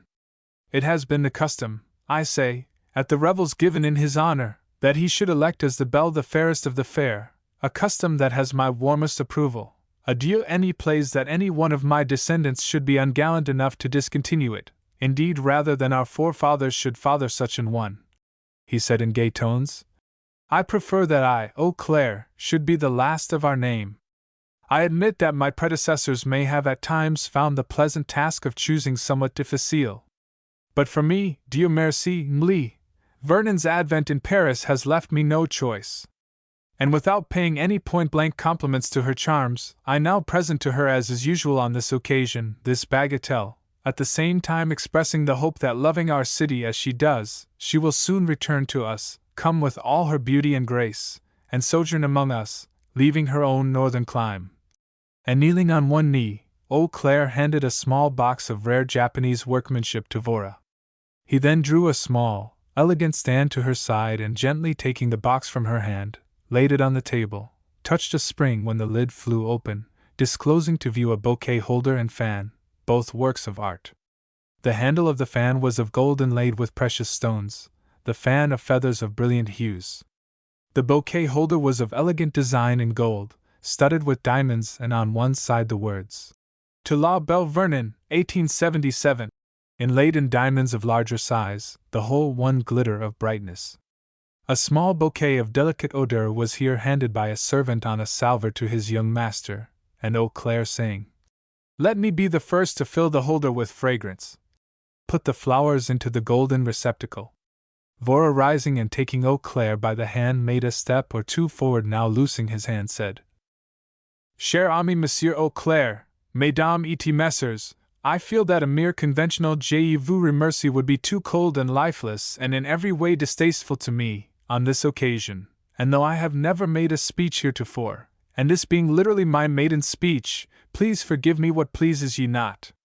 Though, fair demoiselles, I have been chosen the belle, I feel as I gaze upon the galaxy of beauty around me that I," she added in gay tones, "have no occasion to blush at my own loveliness, for I feel that the gods have been so lavish in their gifts of everything that is lovely that they have surely become bankrupt and have kept no charms for me, and that Monsieur Eau Claire must have looked at my poor graces through rose-colored spectacles when he called me La Belle and made me the recipient of gifts fit for a queen. I little thought, cher ami," she continued, turning slightly towards Eau Claire, "when saying to you a few moments ago that this had been an ideal evening, that two such ideal gifts were in store for myself. I need scarcely tell you that they will be always among my most valued treasures, recalling as they will such pleasant reminiscences to my mind of one of the most delightful evenings I have ever spent. And a word to you, fair demoiselles," turning towards the assemblage of guests with a smile. "Never turn your bright eyes from your own land for your lovers and husbands, for your men carry the belt from the universe. Yes, from the world for gallantry, and some of the kindest and best husbands I have met are from among the so-called fickle Frenchmen. Thanks for your kind wish, Monsieur Eau Claire, that I shall soon return to fair, bright Paris. I do love your city and your land so much that he to whom I may yet give my heart and life will, I know, If he love me, come often to your dear shores in Paris.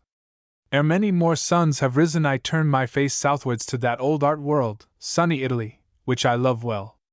But there one sometimes has a feeling of sadness in thinking of what she was, especially her Rome, which one does not experience here. I am at one with your great Victor Hugo when he says, "It is in Paris that the beating of Europe's heart is felt." Paris is the city of cities. Paris is the city of men. There has been an Athens, there has been a Rome, there is a Paris. Here Vora seated herself. While speaking in her clear tones with a depth of feeling in her manner and varying expression of face, her beauty was felt by all. There was now a brighter hue than usual in her cheeks, and her dark eyes shone like stars with the excitement of the moment. The immediate family of de Hauteville now came forward offering their congratulations, and many of the guests did her the same honor. Will La Belle permit one of her most humble admirers to offer his congratulations and offering? Said the voice of Leonel beside her, and with a warm pressure of the hand, he slipped into the holder beside the bouquet 3 small sprays, one of white pink, one of Peruvian heliotrope, and a small bit of blackthorn. Vora, an ardent lover of flowers, was also mistress of their language, so she read silently, commencing at the white pink. I love you, fair and fascinating, but there is a difficulty. Where and what is the difficulty, I wonder? She thought, and turning her large bright eyes to his face with a smile in them and on her lips, was how she answered him. I must congratulate you on your maiden speech, Mlee, Vernon, said the small host in his small voice. When you can make such an excellent impromptu one, I feel sure we men in our efforts would be put to shame, were we to listen to a studied one from La Belle. And the little man retired behind Madame's drapery.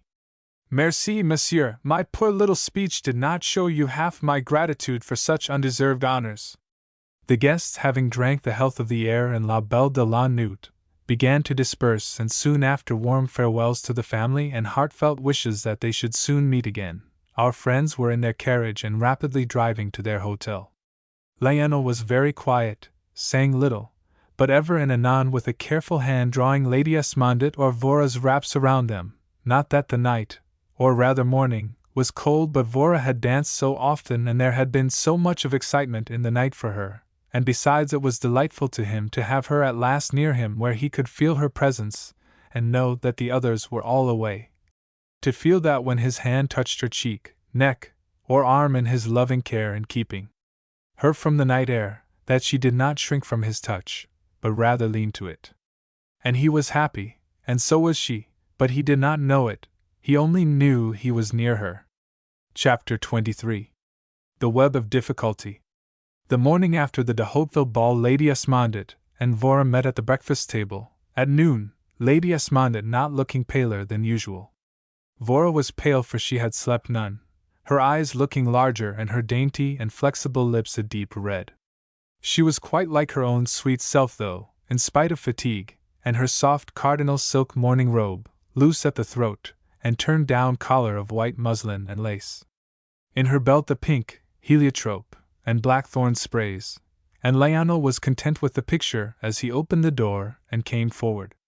Vora was pouring out a cup of coffee for Lady Esmondette, her shapely hands, so soft and white, coming from the cuffs of muslin and lace, she never could be seduced into wearing the odious stiff linen collar and cuffs some women's souls delight in.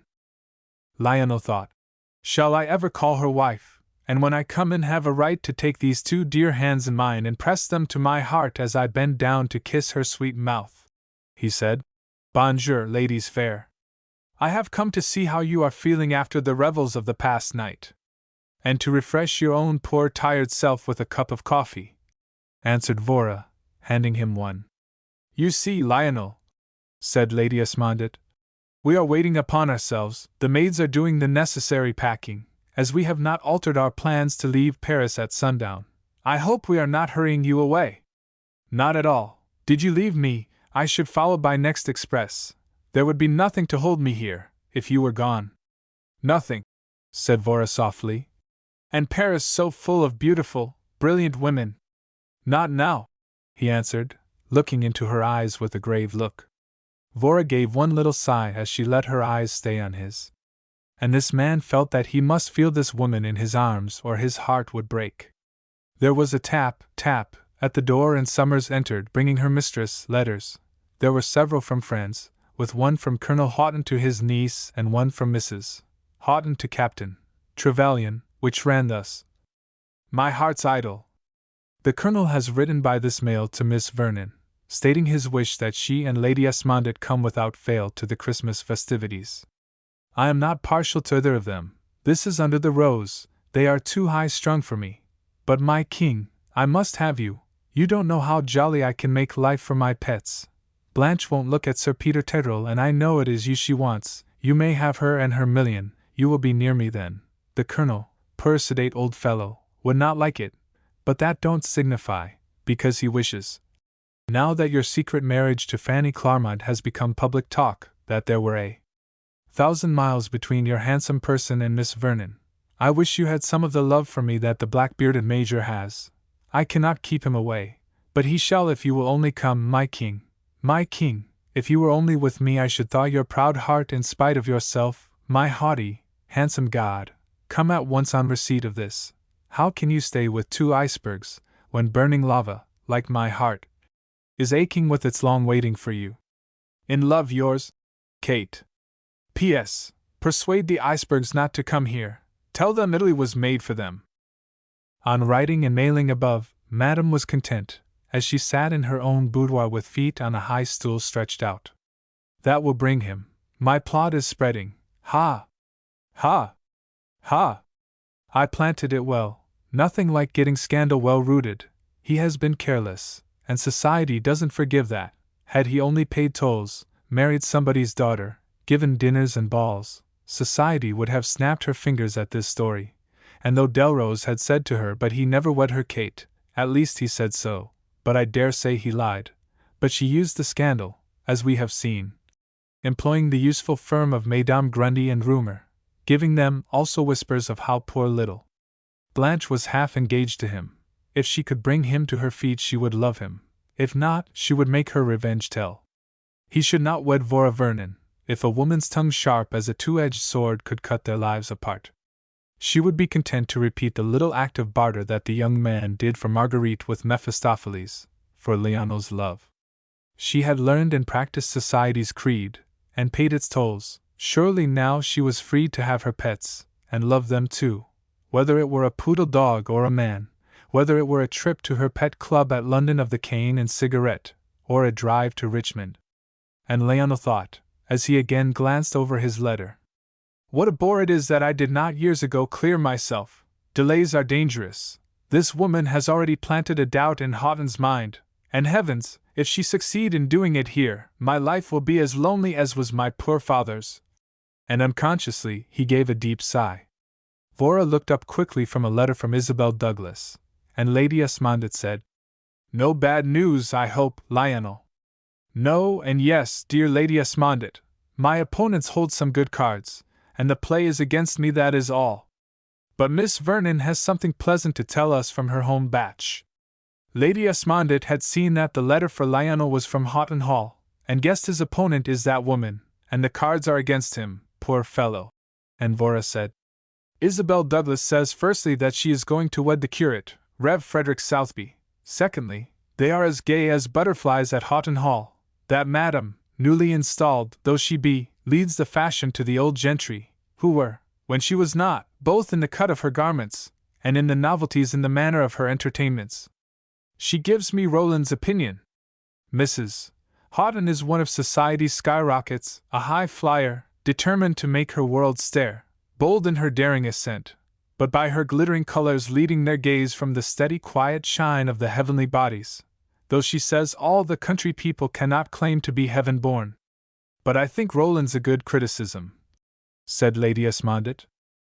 She goes on to say, continued Vora, the hall is restored to its ancient magnificence. The ball and dinners on their return were grand, or rather gorgeous, for gorgeous is Mrs.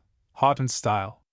Am often there. We are to dance some new dances at Christmas, and there is an importation at the hall from London of, as Rowland says, a pocket edition of the light fantastic toe. Really, Vora, my feet are something to fold up and put away. I am so much ashamed of the flesh and bone nature has given them. When I look at his, they are too small, but he could easily carry himself in his own violin case. What are you doing with Sir Tilton Everleigh? At luncheon, yesterday, at the hall, someone said they had heard from a friend at Paris that the wee mon had been seen in same box with you at the theatre. Mrs. Houghton looked as black as night at the news, as he was wanted for tonight to represent Cupid to her Venus in the tableaux. Don't weave your spells round the truant, Vora, dear, else you will gain the dislike of Miss Tompkins and her mother. He belongs to them. One would think they had bought him in the city, as they did their pug dogs. The other day I heard Mrs. Houghton say to Miss Tompkins, if Everleigh did not come up to time for tonight, after his tight dress and wings, bow, and see, and my flesh-colored, spun silk dress, all okay from London, I'll play him a trick at Christmas. I'll write him we are too full, and can't put him up. Will you? You ain't going to play all the tricks, said Miss Tompkins, as Mrs. Houghton left the room. They did not see me. I was buried in a great big chair reading a note from Fred. But I must close, dear. Write me a long letter, and so give pleasure to yours lovingly, Isabel Douglas. Miss Vernon. Hotel Liberté Le Soleil, Paris. How changed the dear old place must be, said Lady Esmondett, as Vora ceased reading. I would that the place could have been restored by some other means, but if your uncle is content, I needn't moan.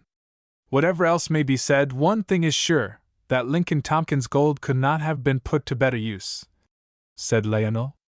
Here Summers knocked and informed her mistress the carriage waited. Bring me my wraps here, Summers. And then continue the packing, and when callers come, Miss Vernon and myself are not at home until dinner hour. Yes, your ladyship. Anything important on the tapis for today? Asked Trevelyan. Yes, answered Vora, consulting her tablets. Worth's studio comes first on the list. He sends word he has something aesthetic, thence to purchase music. Les Folies.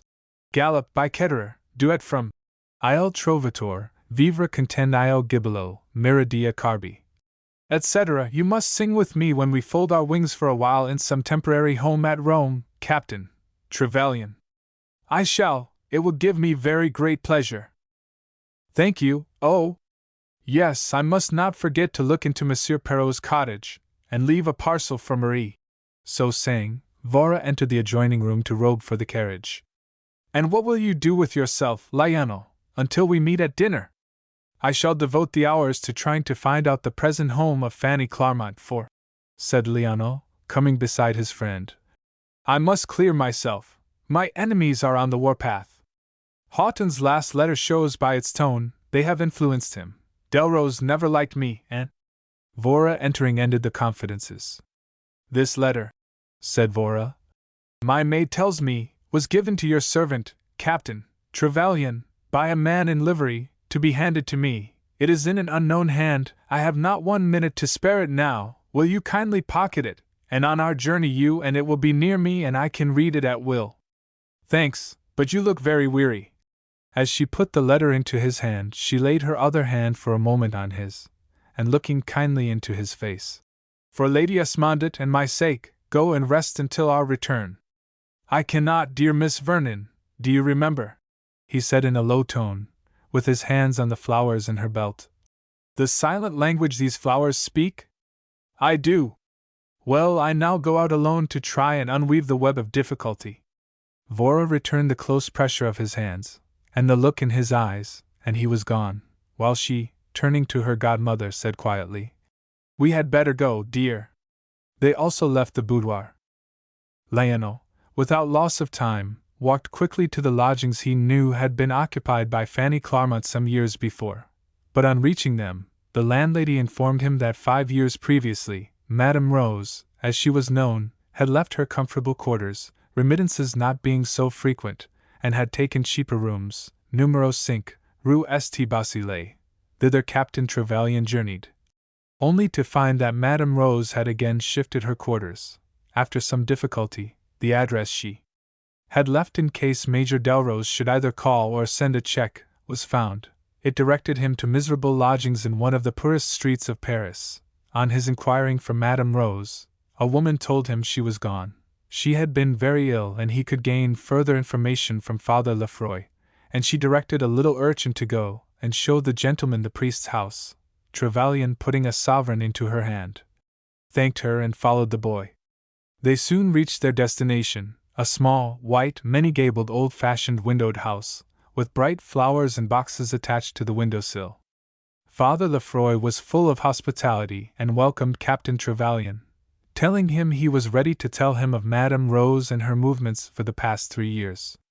3 years ago, the woman with whom you spoke, monsieur, and who directed you to me, sent for me, saying, Madame Rose is very ill and she and her little boy have no money for food. I went at once, and found her words true. The child was crying for bread, and I could see it was want that had brought illness to the poor mother.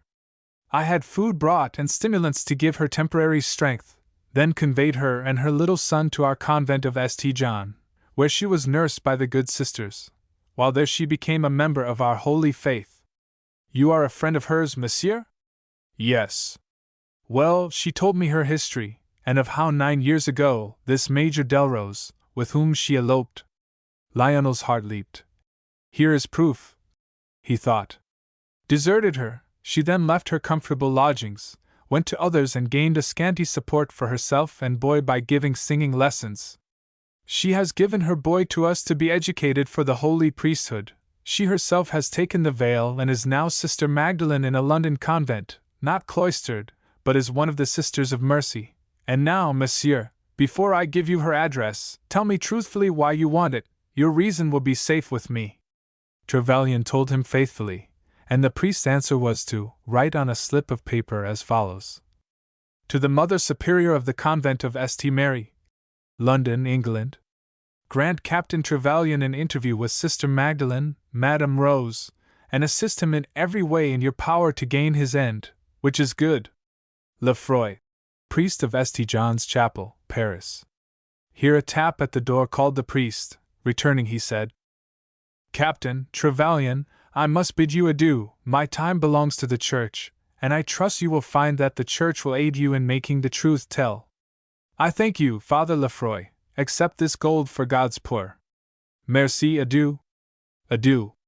Leano returned to his hotel with a lighter heart, though as yet he did not quite see how to cope with his enemies, how to make the truth, as the priest had said, tell.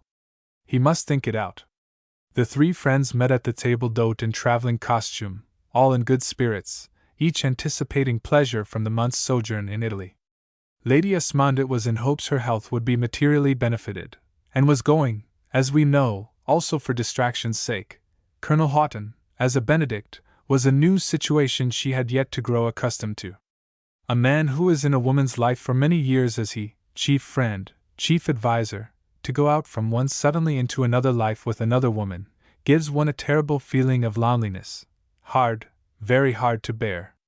Vora just now had a sweet sense of completeness in being near and leaning on, as it were, Lionel every day, though a latent feeling told her with warning voice that she should not give way. This very morn, an English gypsy in the pay of Mrs. Houghton, having gained admittance to the hotel and to herself, a fierce-looking woman richly dressed in the garb of the Bohemian, her face very much muffled, having caught cold, she said, crossing the channel, had told her, Man with a wife will sue for your hand. Beware of him, Letty, for danger and death I read in your hand.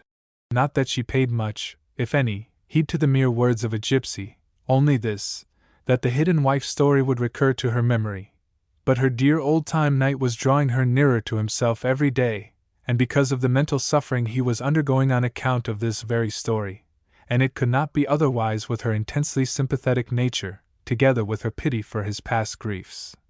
And so she gave herself up to the delicious completeness of her present, hourly deferring to him, leaning on him more and more. It pleases him, poor fellow, but it will be a terrible awakening for me if this story be true. But I must ease his present pain even though I suffer. It is a necessity of my being, she told herself, so giving up to the hour, she, Epicurean-like, let the present suffice. Before leaving the hotel for the depot, putting a sovereign into the hand of a porter, she desired him to see that the beauteous flowers in their apartments were conveyed to M. Perrot's cottage. On arriving at the depot, which the electric light made bright as the whitest moonlight, they saw many friends come to say farewell. Such an important exodus from our city cannot take place without many a heartfelt bon voyage, said Eau Claire de Hauteville, gallantly. And while our heart weeps at our loss, we anticipate with joy your speedy return, said another, holding Vora's hand in a tight pressure. Au plaisir, tout à vous, said another brokenly in a whisper. My table will be lonely, cried Bertram, until grace, beauty, and wit dine again with my emaciated self.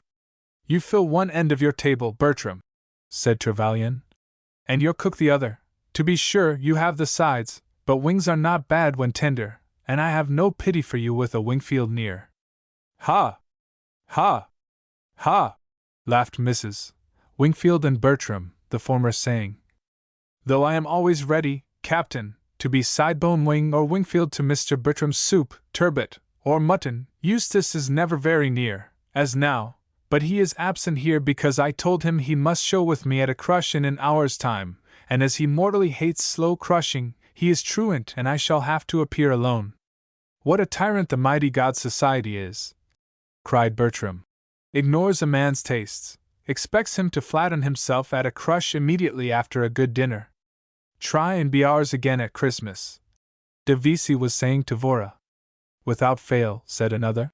Our city is glorious at the birthday of the Christ. And La Belle Vernon should not fail to lend us her beauty at that time, said Eau Claire, thinking as did the others that her rare loveliness in the white light was as of an angel. She goes with the golden summer, said a southerner. The beauteous birds go south in your company, Mile. Vernon, may they sing sweet songs for you as they wing their flight, echoed a poet. I love the birds as I do your sunny climes, and as we journey, should I hear their sweet notes, shall remember your words, she said softly, her siren voice full of music, as with a last hand-clasp and wave of handkerchief the guard shut the door, and the fire-horse dashed on his way and from gay Paris. Chapter 24. Slain by a Woman. Our travelers, having a carriage to themselves, made each other as comfortable as it is possible for human nature of today to be, accustomed to the cushion, footstool, and lounge of life. Farewell, once more, charming Paris, said Lady Esmondett. Was there no England with its loved associations and many friends, then would I live my life in thee. So should I, said Vora. The French are a dear, delightful people, really living in the flying moments, their gay cheerfulness acting on one as a stimulant. The various trifles are said by them in a pleasing manner all their own. Yes, we have much to envy the versatile Gaul for. I fear, said Liana looking tenderly into her face. I fear you will feel, in our life together once more, a little dull, as if a cloud had crossed the sunbeams, after your recent gaiety, triumphs, conquests, and what not. You do not know my nature, she said, her large dark eyes looking at him reproachfully. 'Tis like coming home. Even the gay songsters methinks love to know their nests await them. One's life spent in the cold glitter of triumphs and conquests would be most unsatisfying, unless one knew of one heart, one's home to rest at even, one other nature akin to one's own to share one's inner higher life, that to the world is closed.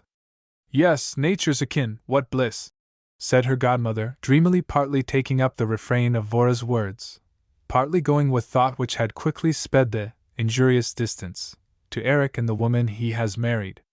Just my conviction, said Trevelyan with feeling. Nature's akin. Men talk of molding some woman after marriage to their views of life. Women talk of leaning on their husbands. I do not mean physically, for this is womanly, and I love a womanly woman, but mentally, what a drag.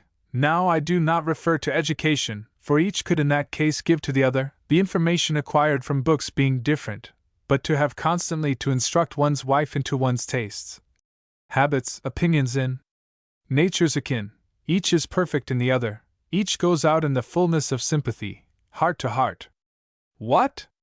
Arrest, said Lady Esmondett, with a sigh. A grave yet tender look met in the mesmeric eyes of Lionel and the soulful eyes of Vora, as she said softly, Yes, only in nature's akin can there be that fullness of sympathy which makes marriage one's earthly heaven. And now that same faraway look comes to her eyes, as she thinks, Poor fellow, poor Guy! And yet 'tis only pity. There was a lull in the conversation for a few moments, each busy with thought, when Lady Esmondit said, following her reverie, "Tell us, Vora, something more of Houghton news. Does Isabel mention any of the novelties introduced?" "Yes, godmother mine, and prepare yourselves at dinner, for Hebe, who waits, will be an equal." "Never!" said her companions in same breath. "'Tis true, 'tis pity, and pity 'tis true. At some signal or given time, Isabel says the servants are dismissed when some of the ladies wait, bearing the cup or etc. I must say I should object, however bright, however young my Hebe," said Trevelyan. "Her train would surely become entangled, and I defy Jupiter to be sweetly calm with iced champagne spilled down his neck or on to his knee." "I should say not," said Lady Esmondit. "A most preposterous novelty to introduce. Isabel says everything at table, takes the usual routine when there is a state dinner." "I should hope so. When alone, that is with merely the home guests, she says they frequently wear some fancy costume at dinner." "What?" "Changes, but I suppose I am old-fashioned," said Lady Esmondit. "And so am I, for I should feel as ill at ease as the family portraits, could one invest them with speech and hear their lamentations," said Trevelyan. "Yes, you both forget this is the age of novelties. I am inclined to think could Solomon of old go to and fro some evening even through our British Isles, he would draw a pen through his time-honored proverb of there is nothing new under the sun. Houghton tells me we shall scarcely know the old place. I confess should like to see it much, as it was full of loved associations. Parts of the hall did really require the tools of the workmen, but I hope my dear mother's rooms have been left undisturbed to any great extent. It is well for us who have not gone to the extreme in our craze for the novelties that those who have cannot plant their ladder to the sky and ret it in aesthetic, or according to Oscar Wilde colors. More letters, Lionel. Your friends have not forgotten to remember you." "No, nor my foes, for by every mail comes something anonymous, telling me kindly of my blackened reputation.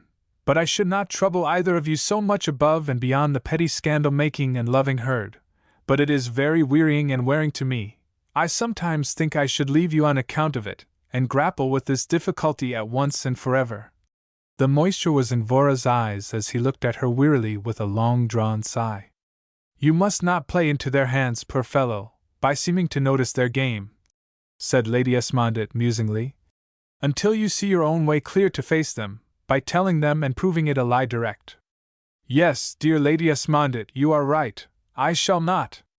And depend upon it," she continued, "unless in very exceptional cases, there is a woman at the bottom of every particle of scandal. What do you say to this charge, Miss Vernon?" "In the words of one who has written much my sentiments, I shall tell you. In days of yore, when the world was young and men were as brave and women fairer than they are today, when men to men were as faithful as Orestes to Pylades and women as sisters, when men and women had a simple faith which knew no fainting fits and believed as children in the fairy wand of the fairies, in the power over men's destinies of the gods and goddesses. In those days it came to pass that Juno, who was jealous of her husband, Jupiter, and quarreled with him over his many escapades, one day said unto him, Behave thyself, and I shall throw the apple of discord and scandal to earth. And it shall come to pass that amongst immortals my sex, not yours, for to woman, not man, have we given the undying gift of curiosity, shall catch it as it falls. And it shall come to pass that as many as shall eat of it shall hunger and thirst for scandal, and finding none shall form themselves into clubs, and meet.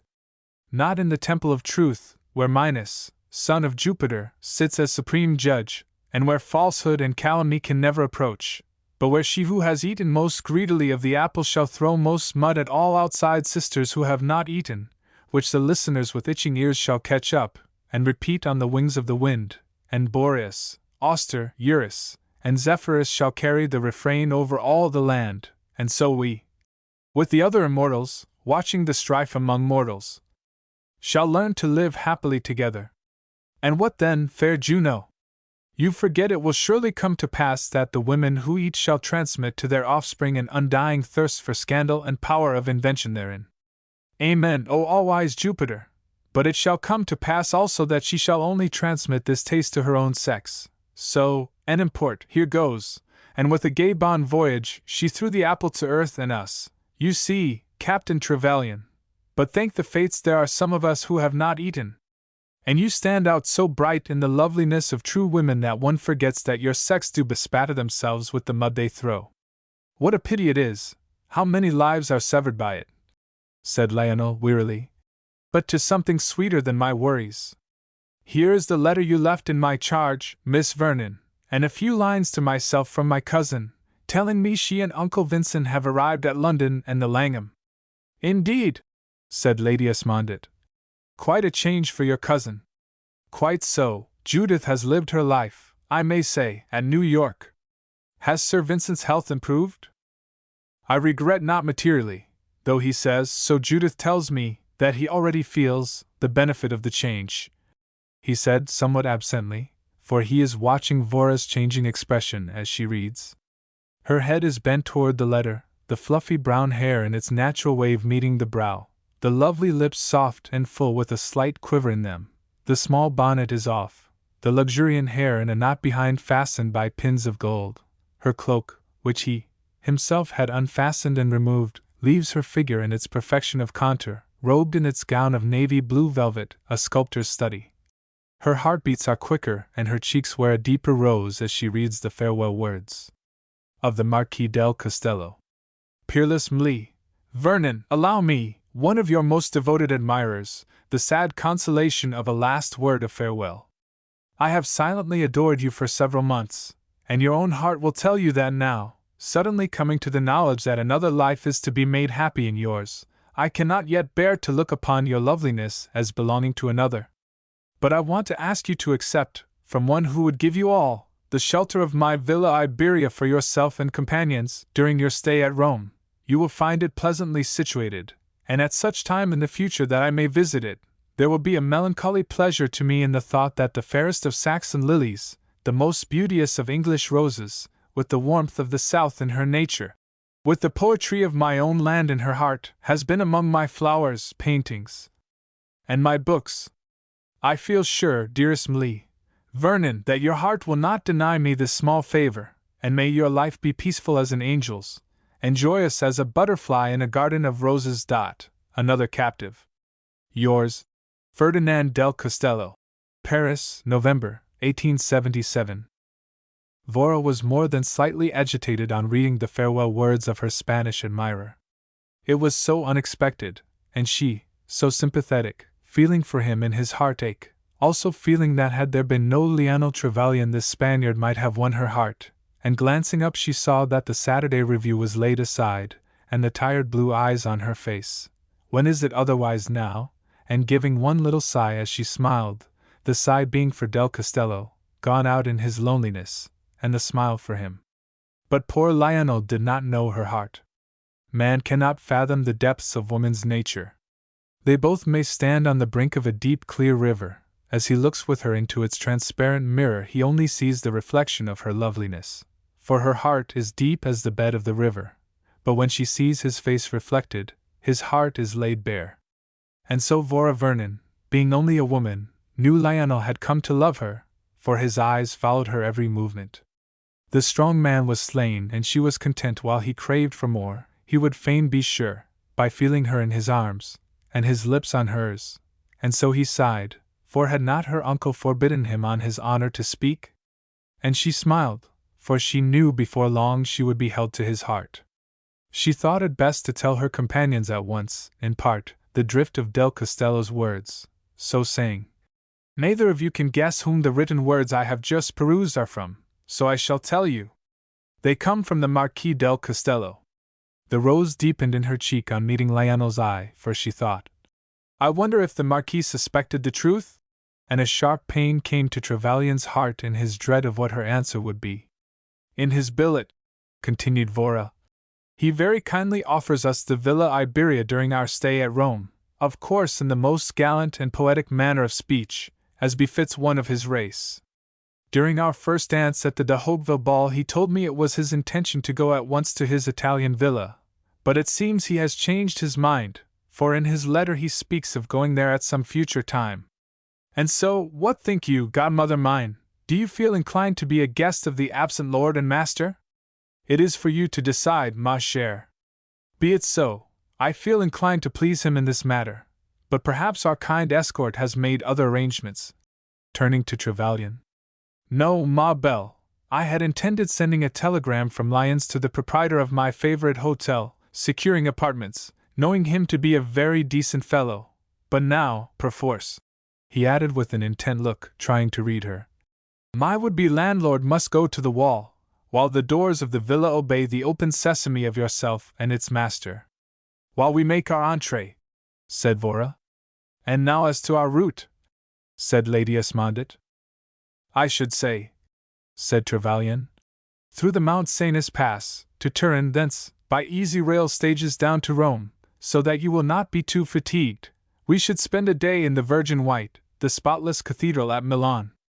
Florence would be another rest, all among its flowers and time-honored works of art, also resting a few days at the foot of the mountains, where we could enjoy walks and drives up the magnificent mountain slopes, and through ravines too wondrous in their beauty to be ever blotted from one's memory. Oh, yes, your route would be delightful, said Vora eagerly. By all means, godmother dear, let us linger by the way. Yes, we can afford a few days to the pure loftiness of the mountains. The life of today is so practical, if full of shams, that a day with nature is as a tonic to one's higher, inner self. Just as I have felt, dear Lady Esmondit, when the social atmosphere at London has become too narrow for me. You both know how at times, what has been sufficient for one, suddenly develops the bars, as it were, of a cage, which one must burst to breathe freely. How many months have I spent in these woods upon the mountains, with only my good dog, leaving my man domiciled at some pension below, the terrific grandeur of the peaks resting against the blue heavens, the majestic crags, restful valleys with verdure-clad, or awfully steep precipices, all speaking to me of a higher power, were company enough. The beautiful lake of Bourget has charmed me so that I must stay my steps, and did, gazing long into its mirrored surface. Then from its calm, the mighty torrents, wildly dashing and foaming, held me, when my mood was so. The many views from Chambéry, too, woo one to linger. There was one old ruin, which, if we come upon, I think you would greatly admire. It was on the ascent, down near Genoa, and where we could rest. Some Brothers of St. Gregory, I think, is their order. Such a quaint little chapel they have, which you should sketch, ma belle. I shall, and many other artist bits. I have ever longed to be so placed as to be able to do so. Lionel, have you ever tasted the Alpine trout? To me they are excellent. Yes, frequently, and always with an appetite. Their home is in a lake 8,290 feet above the sea level. No wonder Roland Douglas has spoken so highly of them, said Vora gaily. Their relations of the sea are quite underbred.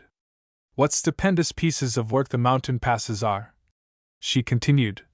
I wonder, could Hannibal see them, what he would think of dynamite versus vinegar, to blast rocks with. Or poor, untiring Napoleon and his weary soldiers, said Lady Esmondit. What men there were in the bygone, said Lionel, with twice our strength, twice our endurance. We are weary, though making the run cushion at back, stimulant in hand. We want backbone. Our spinal column has given way, by reason of our forefathers' energy, said Vora laughingly. We certainly could manage an extra backbone very well, said her godmother. Ah, what strength I had! When I journeyed south in '75, I remember we went by rail from Bale to Milan via the St. Gothard road. Words are lifeless in describing the scenery along this route, being grandly magnificent. One winds in and out among the mountains. At times, in gazing out the coach windows, one's breath is a prayer. One trembles so at the terrific peaks soaring up and up so far above one. Chapter 25. In the sunbeams. Our friends having reached Lyons, where they had business, and would rest for the night, we shall leave them and meet them again on the mountains.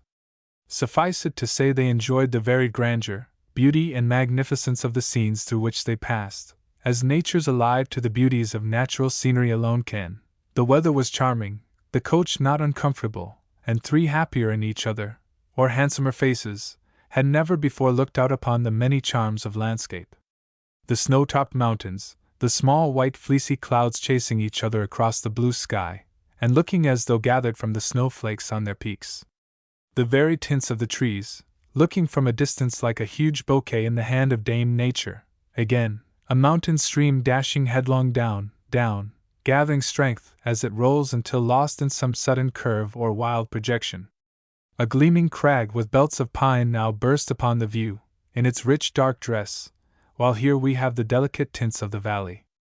Let us kneel here as we gaze on the giants of the forest, as they spread their huge arms and rear their proud heads to the sky, and thank heaven that in some favored spots the timber is not the prey of the ruthless destroyer, man. What new country in God's world but has been shorn of its beauty to gratify man's unsatiable love of clearing?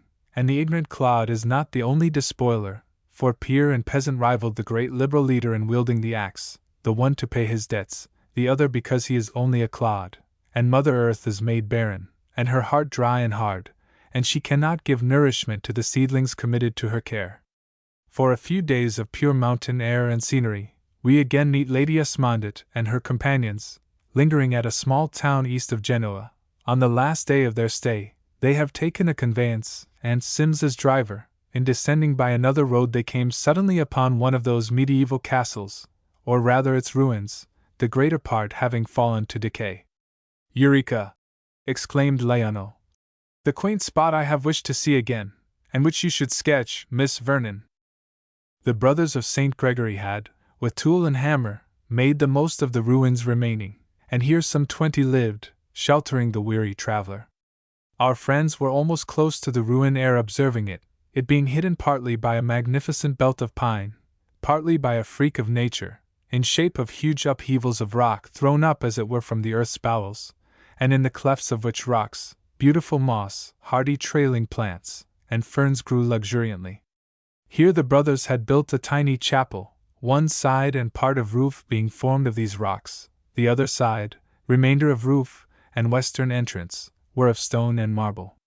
The eastern end of beautiful specimens of Italian marble, the altar of pure white, its many-colored background throwing it out in all its purity, seats of rude stone, the floor strewn with sweet-scented leaves and twigs, sending up when crushed by one's foot, a sweet odor as of incense. On our travelers nearing, a magnificent voice full of melody fell upon the air. "What a grand singer!" exclaimed Vora, as they with one consent deserted the carriage. It was a Christmas anthem. Regina Caeli Loter, Alleluia, quia quem meriuisti portar, Alleluia, etc. "'Tis a beautiful spot, and a great and rich voice," said Lady Esmondett. "I wonder if petticoats are admitted." "Even if not," said Vora, "we can sit on the rocks or grassy seats and fill our ears with music, which, after we descend, will lift us to the heights once more." In following a narrow, irregular path, which led to the iron gate of the garden, Lady Esmondett, becoming separated from her companions, Vora climbed to a rock, just a foothold, to endeavor to ascertain her whereabouts. Lionel overtook her, as becoming dizzy, she would have fallen. "Spring into my arms, there, that is it, do not fear," he said breathlessly. "I was foolish to attempt it when you were not near," she said softly, as he loosened his hold on the level path. "How glad I was to be in time, and you cannot know how my heart leaped when you had to come to me and I held you in my arms, even for a moment," he says brokenly. They come now to a few yards of narrow path, a steep precipice at one side. With a whispered, "May I?" his arm is around her and guiding her steps. No word is spoken, and we all know the silent ecstasy of such moments. A turn in the path and they come upon Lady Esmondett, seated on a rocky seat, she having taken a safer way, and listening to the sweet voice still singing. "I wonder if they will admit us," said Lady Esmondett. "I can try," answered Lionel, and moving down the few natural steps to the iron gate of the garden, rang the bell. The gate was opened by a priest, an elderly man, severe of aspect, but courteous in manner, and a man of letters from his intellectual cast of countenance. In very good English he said, "In the name of St. Gregory I welcome you. Whether you come for food for the soul or body, our prayers are yours, and our poor fare awaits you." "Thank you, Sir Priest," said Lady Esmondett. "We shall just admire your chapel and garden and go on our way."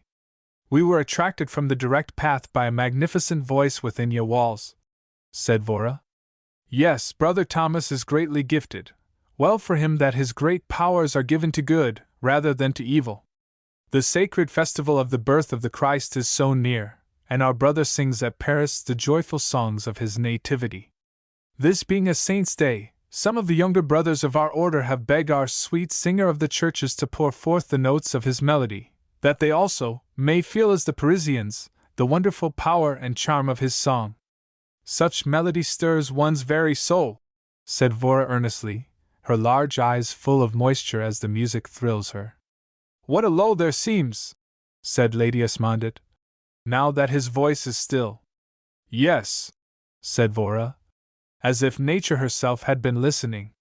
Lady Esmondit now introduced to Father Ignatius herself and companions, and as they followed the winding path from the chapel to the ruins, whither to the habitable wing they are bending their steps to partake of some slight refreshment, they come suddenly upon the owner of the throat, full of song, who is now kneeling beside a large urn, in which are some live coals, upon which he has just laid some elegantly bound volumes. He is pale and emaciated, but with the remains of wonderful beauty. With folded hands and eyes close turned heavenward, on hearing footsteps he looks and would have started to his feet and flown, but by a visible effort restrained himself. On observing his agitation, Trevelyan suggested the turning into another path, but the stern priest objected. Yes, pray do, said Lady Esmondit. There is a lovely shrub I should like a nearer view of. Be it so, I perceive, monsieur, I mean, checking herself. Brother Thomas is not yet free from the pride that lacks humility, that you being of the world he has left forever, have still power to stir his feelings. He was ashamed of his garb, but must steel his heart against such emotion.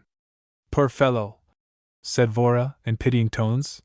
He looks ill, and is perhaps weak and nervous. His habiliments look stiff and new, not seeming a part of him as yours. He has perhaps but lately joined your brotherhood, and all is strange as yet. You are right, Mli. Vernon, his garb is as new as it is new for him to lift up his voice in the church, and while you partake of our poor fare, I shall pass away the time in telling you something of him. They now enter the noble vaulted stone entrance with its ancient workmanship and massive proportions, seeming in its substantial build to defy the destroying hand of time.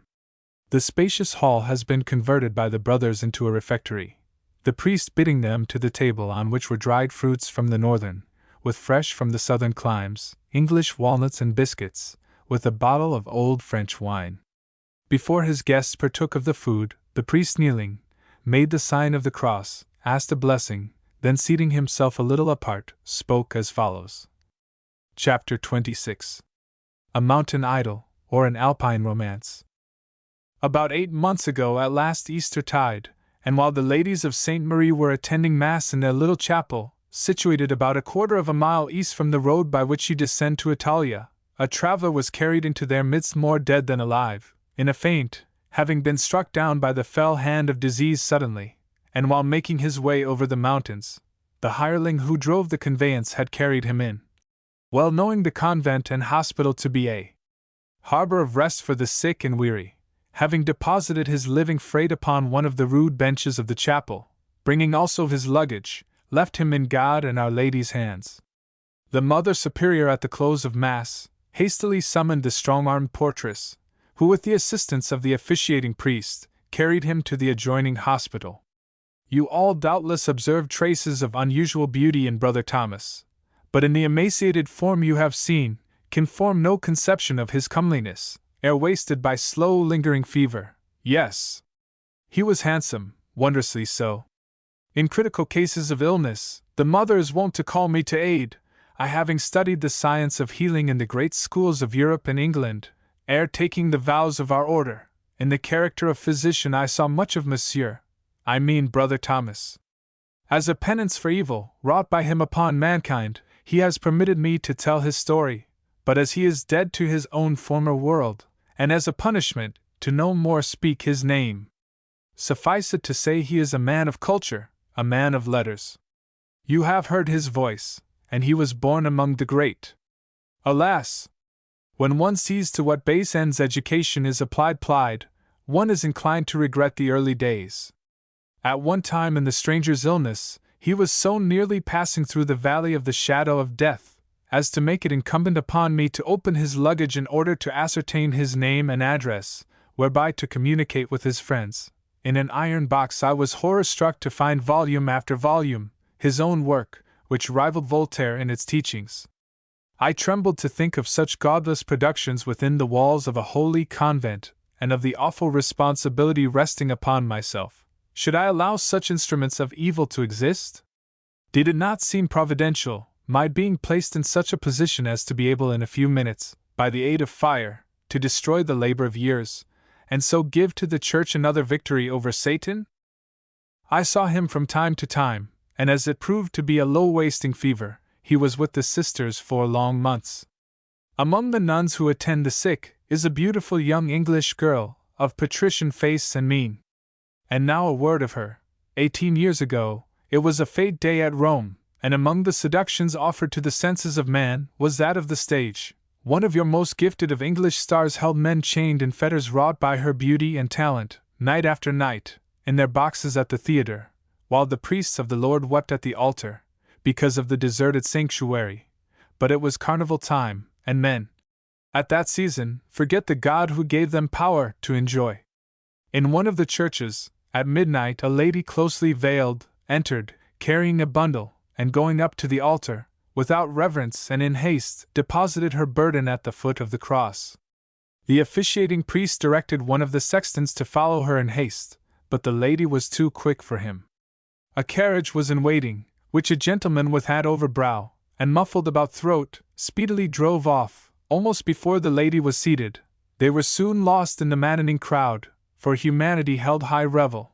The jester was abroad, and theatre, with amusement and music hall, poured forth their devotees, though the ball, both in palace and street, would be kept rolling all night.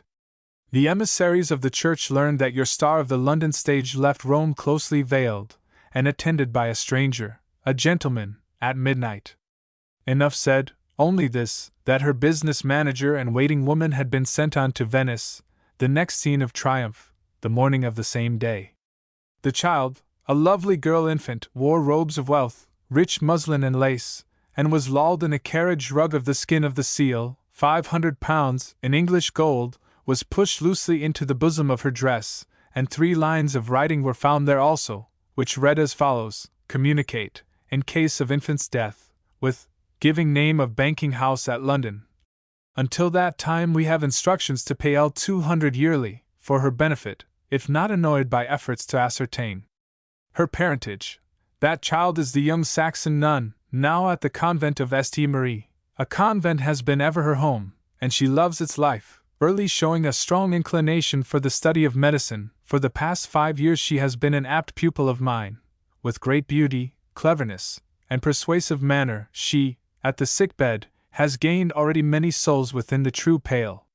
And now, to continue of the illness of Monsieur, now Brother Thomas, as I have already made you aware, a low fever caused him to remain at the convent for the space of 4 months. Sister Fidelie, a French nun, shared the fatigue and duty of ministering to the sick man's wants, with the young Saxon sister, whose life I have told you of. She is with us Sister Faith, a name given to her by His Holiness, Pope Pius, her childlike belief and peaceful beauty of expression, suggesting it. But to proceed, Sister Fidelie, seeing her patient was ever restless and unsatisfied during the absence of Sister Faith, informed the Mother Abbess, saving, "He is a heretic, Mother, and if you permit Sister Faith to be more with him, her prayers, zeal, and gentle pious converse may impress his godless soul." Thus it was that Sister Faith spent all her time not devoted to necessary rest at the bedside of Monsieur. But alas for the weakness of man! Instead of the piety of her teachings impressing his soul, or the sacredness of her office shielding her from such passions, her great beauty had kindled in his heart the flame of a moral love. I, as her father confessor, learned of the unlawful words spoken to her. My indignation and sorrow were great.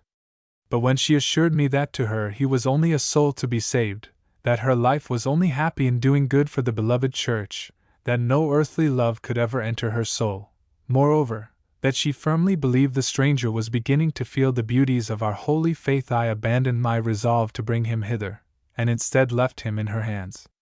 At first he tried every fascination of which he was master to make her love him and fly with him. I need not tell you without avail. Then her gentle piety seemed to have touched his heart. He permitted her to send for me. I obeyed the summons joyfully, for I well knew what a triumph over Satan his conversion would be, and his own wish or consent to see me made me hopeful. We conversed by the hour on knotty theological questions, he talking well and seeming at times half persuaded to be a Christian, but as if too proud to humble himself. The blessed saints made intercession for him, for our prayers were heard, and I had the great triumph of baptizing and administering to him the blessed sacrament of the Holy Eucharist. After he had received, he begged of me a private interview, and then implored of me to give him Sister Faith to wife. He said her great faith and gentle converse had made him think, if these things be, how great is my condemnation. It was she who had taught him to say or think it possible he might ever say, whereas I was blind I now see. He said he had great wealth, and if she was his they would give much gold to the church. But I could not grant his wish. 6 months before his advent amongst us our sweet-faced sister had taken the black veil. Had she been in her novitiate I might by personal application to his holiness have granted his prayer. He bowed his head in grief. I told him of the unchanging vow of celibacy of priest and nun, and of the immovableness of the church. I feared he would have a relapse and removed him hither, where he has since taken our vows, and is now a brother. You have heard his wondrous power of song, and, as I told you, goes soon to Paris. He grieves yet to the very heart that Sister Faith cannot be his, but his penances are severe, and I am in hopes the saints will strengthen him to subdue the flesh altogether to the spirit. 'Tis so new to him to sing the songs of the church that he practices at whatever hour allowed him, but has been anxious to destroy his infidel writings that I have given him an hour today and tonight at midnight for the work. Such, noble guests, is a page in our new brother's life, concluded the priest. And a most interesting page, Reverend Father, said Lady Esmondit. What a checkered life his has been, said Lionel thoughtfully, as they wended their way from the quiet seclusion of the monastery out to the carriage which was to convey them once more to the busy life of the world. Yes, none more so, said the priest. How kind is Providence to lead this wayward soul at last, and in its great pride to the cross, and through the piety of a young maiden. Here the heavy, iron gate of the garden is reached, and they bid the hospitable, though austere, monk adieu. Could we see the beautiful Sister Faith? Inquired Vora. If we in our descent into Italy call at the convent of St. Marie, I feel so interested in her, she deserves perfect happiness. Do you think, Reverend Father, that she is so? Your own lovely face, mademoiselle, looks as if it had never been clouded by sorrow. The face of Sister Faith is unclouded as your own, and we know that the trials of the world can never reach her, the protecting arms of the Church enfold her. I am full of regrets that you cannot see her. She is now praying devotedly to the saints that Brother Thomas may be given strength to banish her image altogether from his heart, as well as attending 2 cases of fever among the inmates. Are you not afraid, in her great self-abnegation, that her own health will give way? Inquired Lady Esmondit. No, she is gifted with wonderful health and strength. 1 quiet hour in the cell restores the vigor lost in days and nights of fatigue. And now adieu, and may the blessing of St. Gregory go with you, and I thank you in the name of Christ's poor, for the gold you have given. Adieu, adieu, farewell. And our friends are again en route. Depend upon it, said Lionel. In ages to come, the good Sister Faith will be St. Faith of the Alpine mountains. Poor young creature, I cannot but think, said Vora, her eyes suffused with tears, that she would be happier in the bright world, loved and loving, than in the cloister. What a gifted couple they would have been, observed Lady Esmondit. Brother Thomas has lived and knows what life is, and I cannot help thinking the cloister will not bring him peace, said Lionel. What a power in the church the nuns are, said Vora. Not in her grand ceremonial, not in her unity, not in her much gold dwelleth her greatest and most powerful arm, but in her gentle sisterhood. True, said Lionel. Though I cannot but think, that the church would have gained more had they united the Saxon nun with the now brother Thomas. What a power their united lives, and with much gold, his influence will not tell a murd in a cell. I am sure we shall not soon forget the story of poor brother Thomas and sister Faith, remarked Vora. There was a time, said Lionel, when I used to wonder that so many fellows gave up this life of ours and buried themselves in a monastery.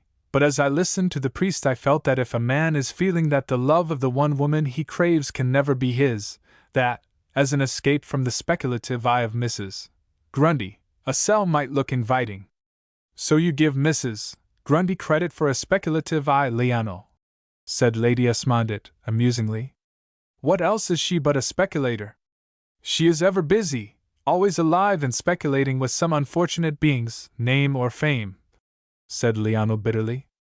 I am glad we have run away from her. She cannot be with us on the mountains, so rest easy for today, Lionel, answered Lady Esmondit. No, said Vora earnestly. The Alpine heights are too pure and too lofty for her. She loves the heated gaslit salon, with the music of many voices. But we are all the better for an outing with Dame Nature. I do love her so, with her sunlit air, her breezy fan, her robes of green, while her children, the brook and field, sing and laugh. They are so merry and so rich. Yes, I love her so, I should just like to take her in my arms. See the birds in the trees as we pass, she rocks them to sleep. For as she breathes she sways the branches to and fro, and so gives a tuneful accompaniment to their song ere they rest. And so in gay chit-chat or more serious converse, the descent into fair Italia is made. The grand passion of Trevelyan's life becoming more earnest, and completely mastering him for this sweet woman, the companion of his journey, for not only her grace and rich beauty made him her captive, but her tender womanliness, underlying her vivacity, charmed him, and his eyes were seldom off her face as she sat opposite him. He was never tired of watching the ever-varying expression of her countenance. And poor Lionel, subdued at last, felt he must clear himself to Eric Houghton, and have her ever beside him. Her grey eyes were luminous as stars with a warmer light as they sometimes rested on his. There was a wild rose bloom on her cheeks painted by nature, with the invigorating air of the mountains. Sometimes, with a gay abandon, she tossed aside headgear and cloak, and with Lionel, descended from the carriage to cull some rare moss or late flower, or make the ascent of a higher spot to view some lovelier scene. Just now she is looking more than usually lovely. In this prelude to real love-making, as was now taking place daily between Lionel and Vora, what a magical softening of expression there is, what a sweetness of languor in the eyes, a tremulous sighing from the waiting heart, and yet she is blissfully happy, for she knows that she is loved by a man whom she will love, does, with all the sympathy and passion of her nature. Chapter 27. Grundy's lash causes heartache. On the evening of the 6th day, our friends leisurely arrived in the city of the Caesars. On coming in at the depot, Trevelyan, hiring a landau, they, with Sims and the maids following, proceeded to the Villa Iberia. They learned that the noble owner had been there 3 days previously, and had then given his own servants a holiday, hiring English in their stead, thinking the comfort of his guests would be better attended to by this arrangement. The Marquis must have come here immediately after the ball, said Lady Esmondit. I heartily wish he were here to welcome us. Her companions were silent, both busy with thought. Trevelyan's were not altogether pleasant, his proud spirit recoiling from self at the part he had played in the boudoir of Madame de Hauteville. Had I not, he told himself, had I not bowed to Del Castello's question of are you anything to her, he would have been here to do his wooing, we, at an hotel, and yet, it was only human, but bah! How mean! But was I to give up any place I may have in her heart, and yield her to the influence of his southern tongue, merely because I am held in honor not to speak, and am just now a football for Dame Rumor? God help me, darling, I couldn't. You might, in pique at my silence, have given way to his warm words. You belong to me, I have only you, and should I lose you, one of two courses would be mine, either to make an endless beast of myself for distraction's sake, or become misanthrope, like my poor father. So thinking, he unfastened the cloak of the woman whose beauty and sweet womanliness had made him captive.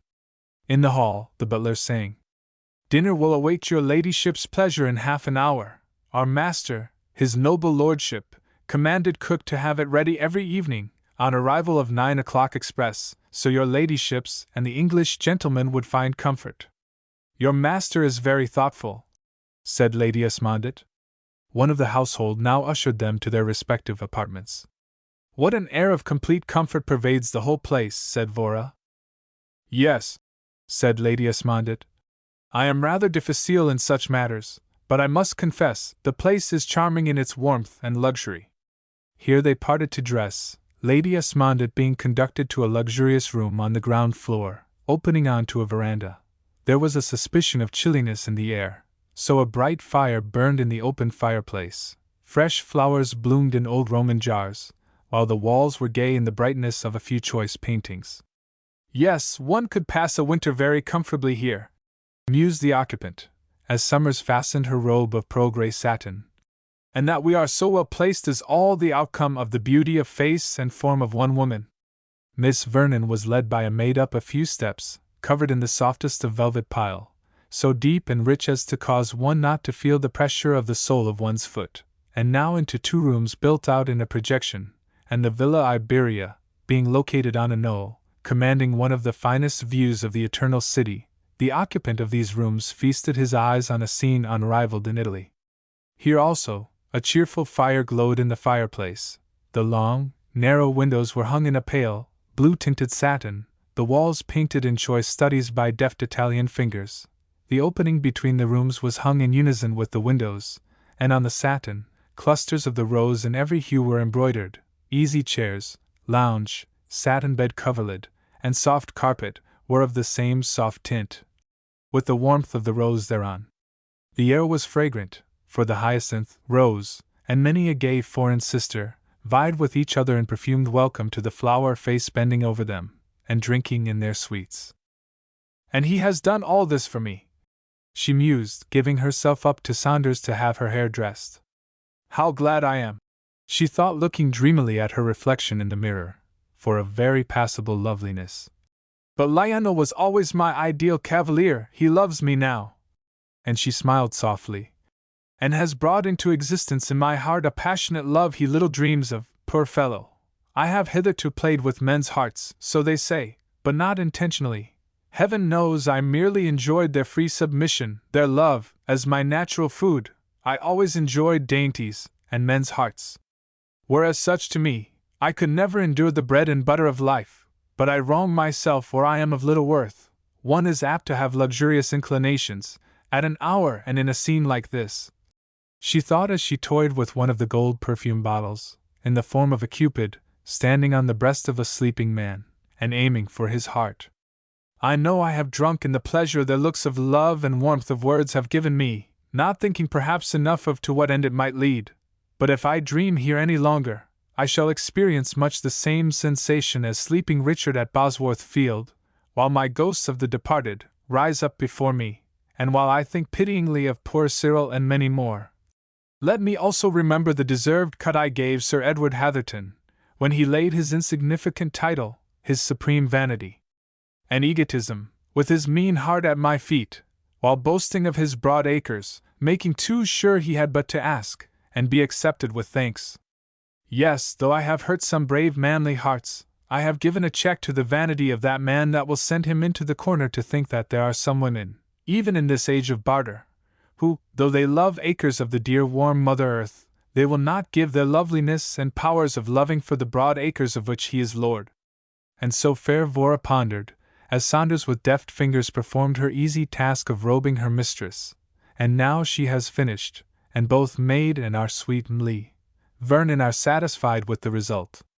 And well they may, for her cardinal satin robe fits her full bust and figure like a glove. Her eyes are full of dark and tender depths, her lips red as the rose, while the rose bloom of the mountain air has not faded from her cheeks, and neck and arms being bare gleam in their whiteness.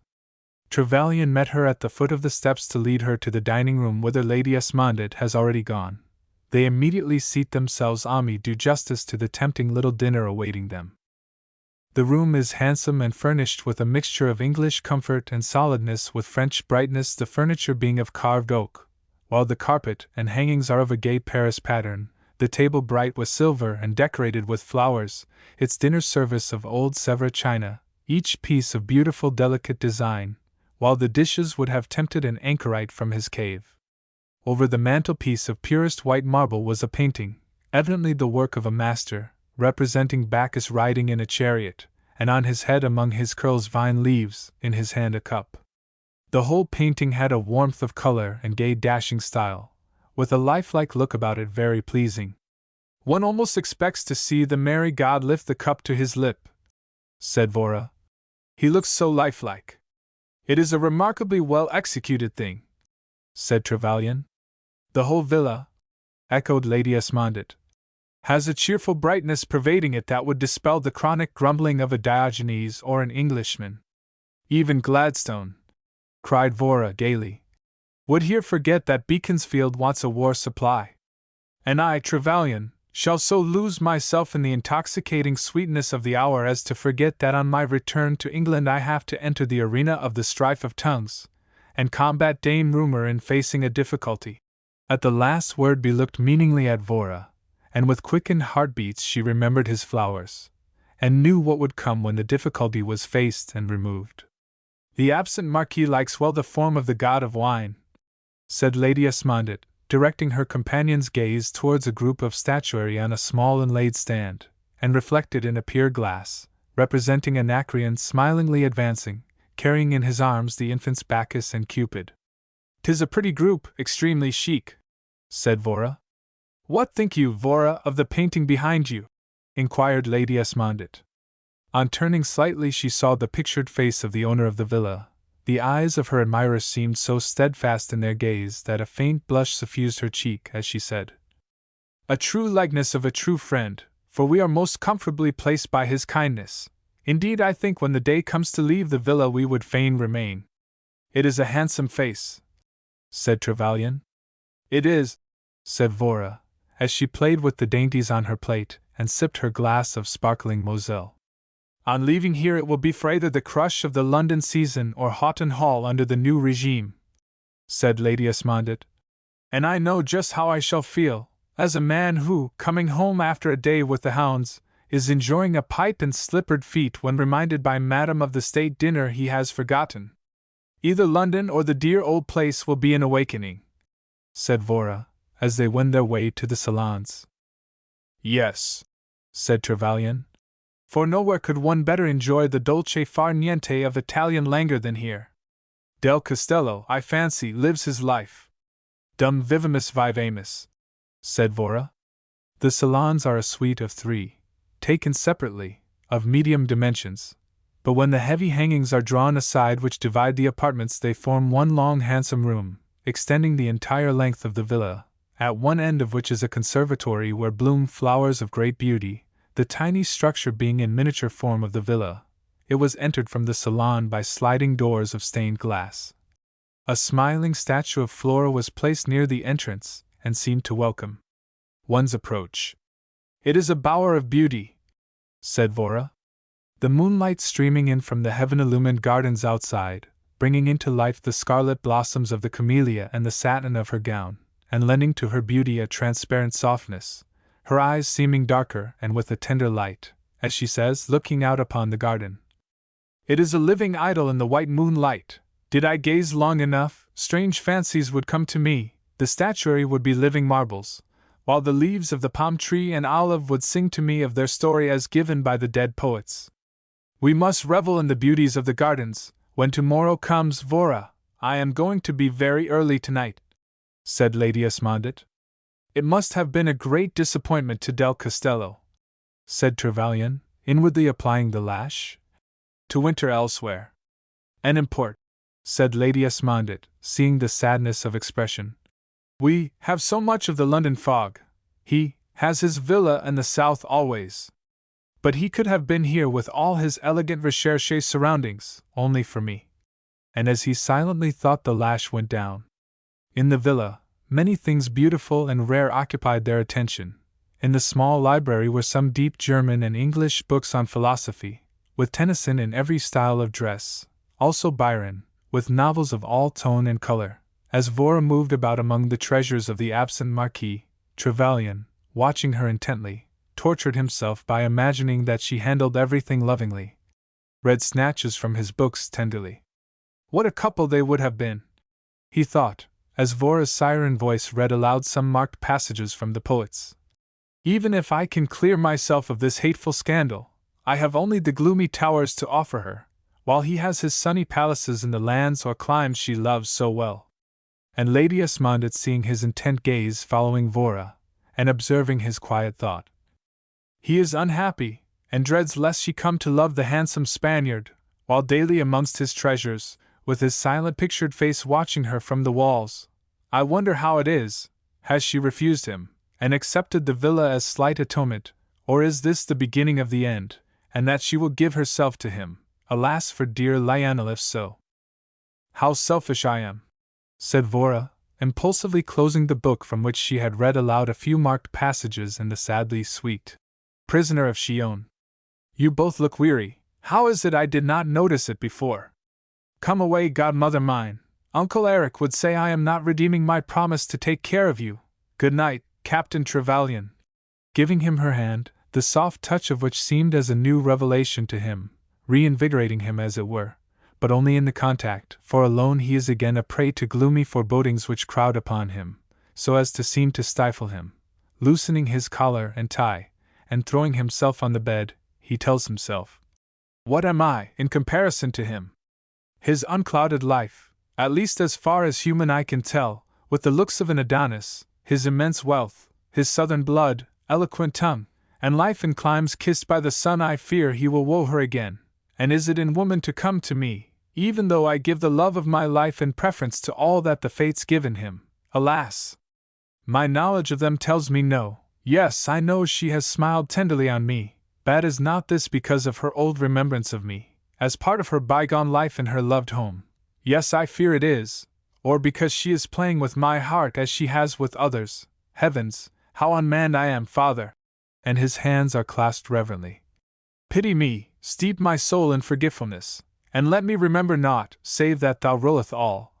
When, as if in answer to his imploring cry, slumber, fitful it is, true and broken by dreams, came to him, when now fully awake again in slippered feet, and with his pipe, he noiselessly steps out into the night, pacing the veranda to and fro, or leaning against one of its columns, thinks on of the past and present, when in the dim future, the vast unknown, he feels the necessity of calm, else this scandal will so overwhelm him in the waves of unrest, as to cause his life to be a wreck, and Vora to be indeed, and in truth, lost to him forevermore.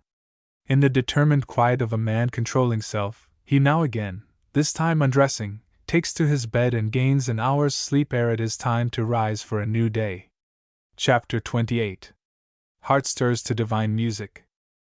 At break of day, springing from bed, and after a cold plunge bath, feeling more like himself, he went out into the half-slumbering city. But the sunbeams give their roseate kiss and mists roll up the great mountain slopes, and the lazy Italian rubs his black eyes, not seeing the beauties in nature that surround him. They are part of his life, but only wondering how easiest he can pass the day. While Trevelyan, bending his steps to a favorite restaurant, after a pretty fair breakfast, for the fresh air of the morning has given him an appetite, hiring a horse, goes for a long ride, and turning his horse's head for the country, determines by getting away with nature to find that old self that he has lost, or by thinking out his plan to how best use the information received from Father Lefroy, recover his customary tranquility of mind, for just now he is torn by doubts and fears. He should be in England, but dreads to leave Vora, lest the Marquis, hearing of his departure, would endeavor personally to press his suit.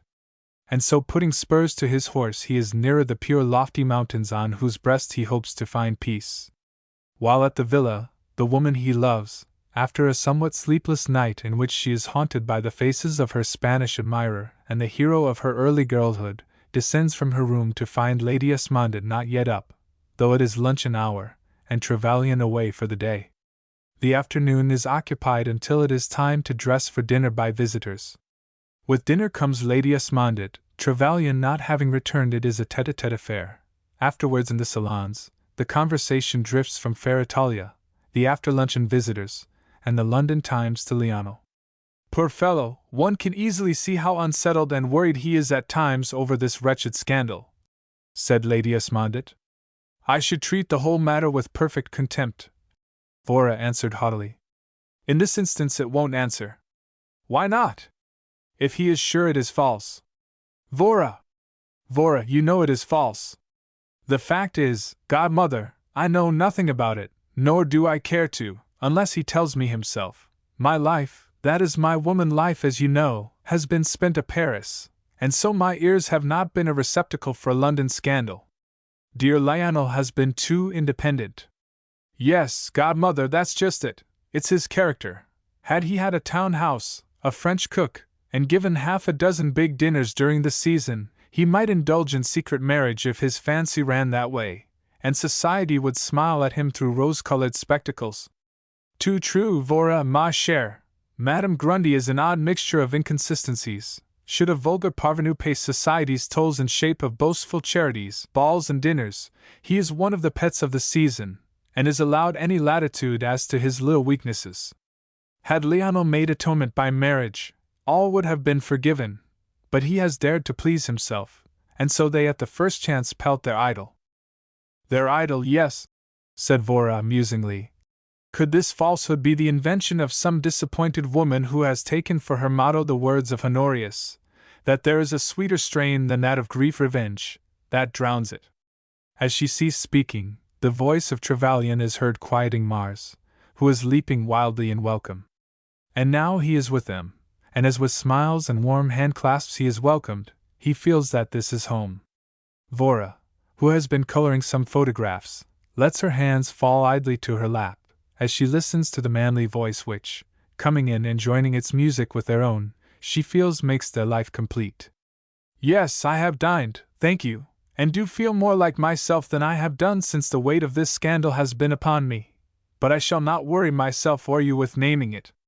I turn my horse's head east, and always find a day with nature so exalts and uplifts my whole being that life, again is filled with the calm, clear star of hope, and that my burden of care falls to the dust under my horse's feet. My spirit is again buoyant, I again live. And what have you both, my charming home angels, been about? You look yet as if a sun-warm bath would be your best medicine, Lady Alice. You are right, Lionel, you have had the sunbeams today. I must bask in them on tomorrow. D.V., I feel fatigue even yet, though lazy enough to have kept my room until dinner hour. You have explored the gardens, I suppose, ma belle? No, that is a pleasure to come. I, too, was lazy today. I am selfish enough to be almost glad, as we can roam there tomorrow together. And there is a lingering emphasis on the last word as his blue eyes in a long gaze rest on her face. Come, Lionel, you and Vora give me some music. Draw the screen between my eyes and the firelight. I shall lie on this lounge and listen. Is not this an ideal music room? Said Vora, opening as it does into the conservatory, and see Euterpe, standing in her niche, with flute and cornet at her feet, violin and guitar on either side, and the perfection of pianos, with this sweet stringed harp. And, sinking into the low chair beside it, she drew her fingers over the strings. I perceive, said Lionel, handling the flute. Your friend is a maker of sweet sounds. Awake the echo. To hear is to obey, ma belle. Whereupon Lionel, looking down at the face upturned to him as her head lay on the cushioned chair back, or droops as she draws her fingers across the harp strings, and with the fever of love hot within him he sang in his sweet tenor the songs of Italia with the passion of a living love breathing in their every note and word. Thus song after song was softly sung, Vora sometimes blending her voice with his, and he was so near, and it was an intoxicating hour, and Trevelyan, bound in honor not to speak his love, forgot that one of our poets, Sterne I think, says that talking of love is making it, and sings on, as he drinks in fresh draughts from the warmth of her eyes, and her face is pale with emotion, her lips that thread of scarlet, and her neck gleams in its whiteness as her bosom heaves with her quickened heartbeats, as she feels his meaning in his warm words, and fearing for herself, she is so sympathetic, and knows it is only because of the difficulty that he has not spoken, starts to her feet, laying her hand gently on his arm, says softly, You must be tired. Tired? No, this hour has been so perfect, my heart yearns for many such. See, my godmother has deserted us unnoticed. Ah! What a spell is there in music! The magnetism of your dear presence. Ah, Circe! Circe, what spells you weave! And there is a tender light in his eyes.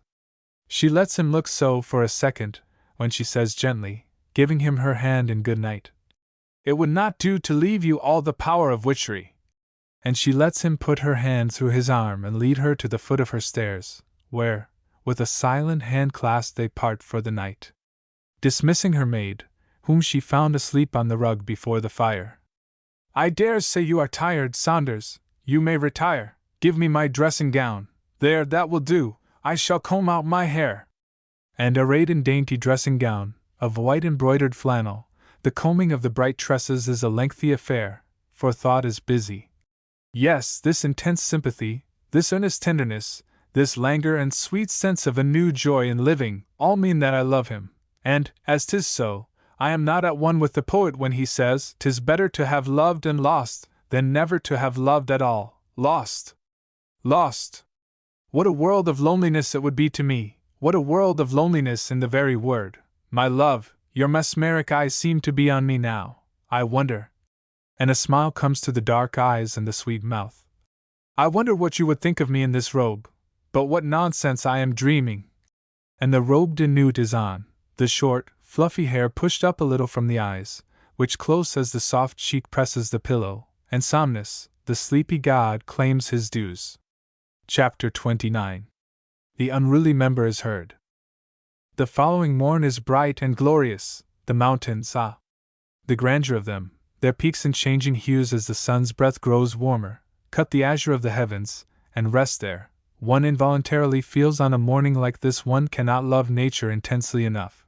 And now, old soul, giving his brightest beams to the Italian, who loves him, shines into every corner of the eternal city, from the king in his palace, and the Pope in the palace of the Vatican, to the peasant stretched on his doorstep, for the good King Victor Emmanuel is sick. And the bright beams shining through his window cheer him, and he thinks of his people who are poor and ill, and also welcomes the sunbeams for their sake. And His Gentle Holiness, Pius IX, in walking past the great painting of the Transfiguration, thinks, "How glorious it looks in the sun's rays!" And he too was glad. And the lazy peasant lying in the sun stretched himself and was glad, for surely many noble ladies and gentlemen would be abroad in the sweet warm air, and he would beg many soldi and buy macaroni. Vora, usually an early riser, but not having slept until dawn, was only awakened an hour ago by a sunbeam opening her eyelids, so that it was luncheon hour ere she made her appearance in the aesthetic little morning room, whither Lady Esmondette had ordered it to be brought. On entering, kissed her godmother, and giving her hand to Leonel, her eyes drooping under his long gaze. "You look quite yourself, godmother mine, after your night's rest," she said. "Yes, I am feeling very well today, but your roses are of a pale tint. How is that? Whose roses could bloom with undimmed luster surrounded by flowers of such brilliant coloring?" she answered evasively, indicating by a gesture the floral beauties filling the vases and jars, not wishing to own before Leonel her sweet sleeplessness of the night. Captain Trevelyan's man now brought letters from the post office. "Ah," said Vora, taking her share. "One from Houghton Hall in the handwriting of Madame, and to me." On opening it, a very well-executed photograph of the hall fell to the floor, which Leonel picked up, while Vora read aloud as follows. "Dear Miss Vernon, I enclose you a photo of the hall as I have made it.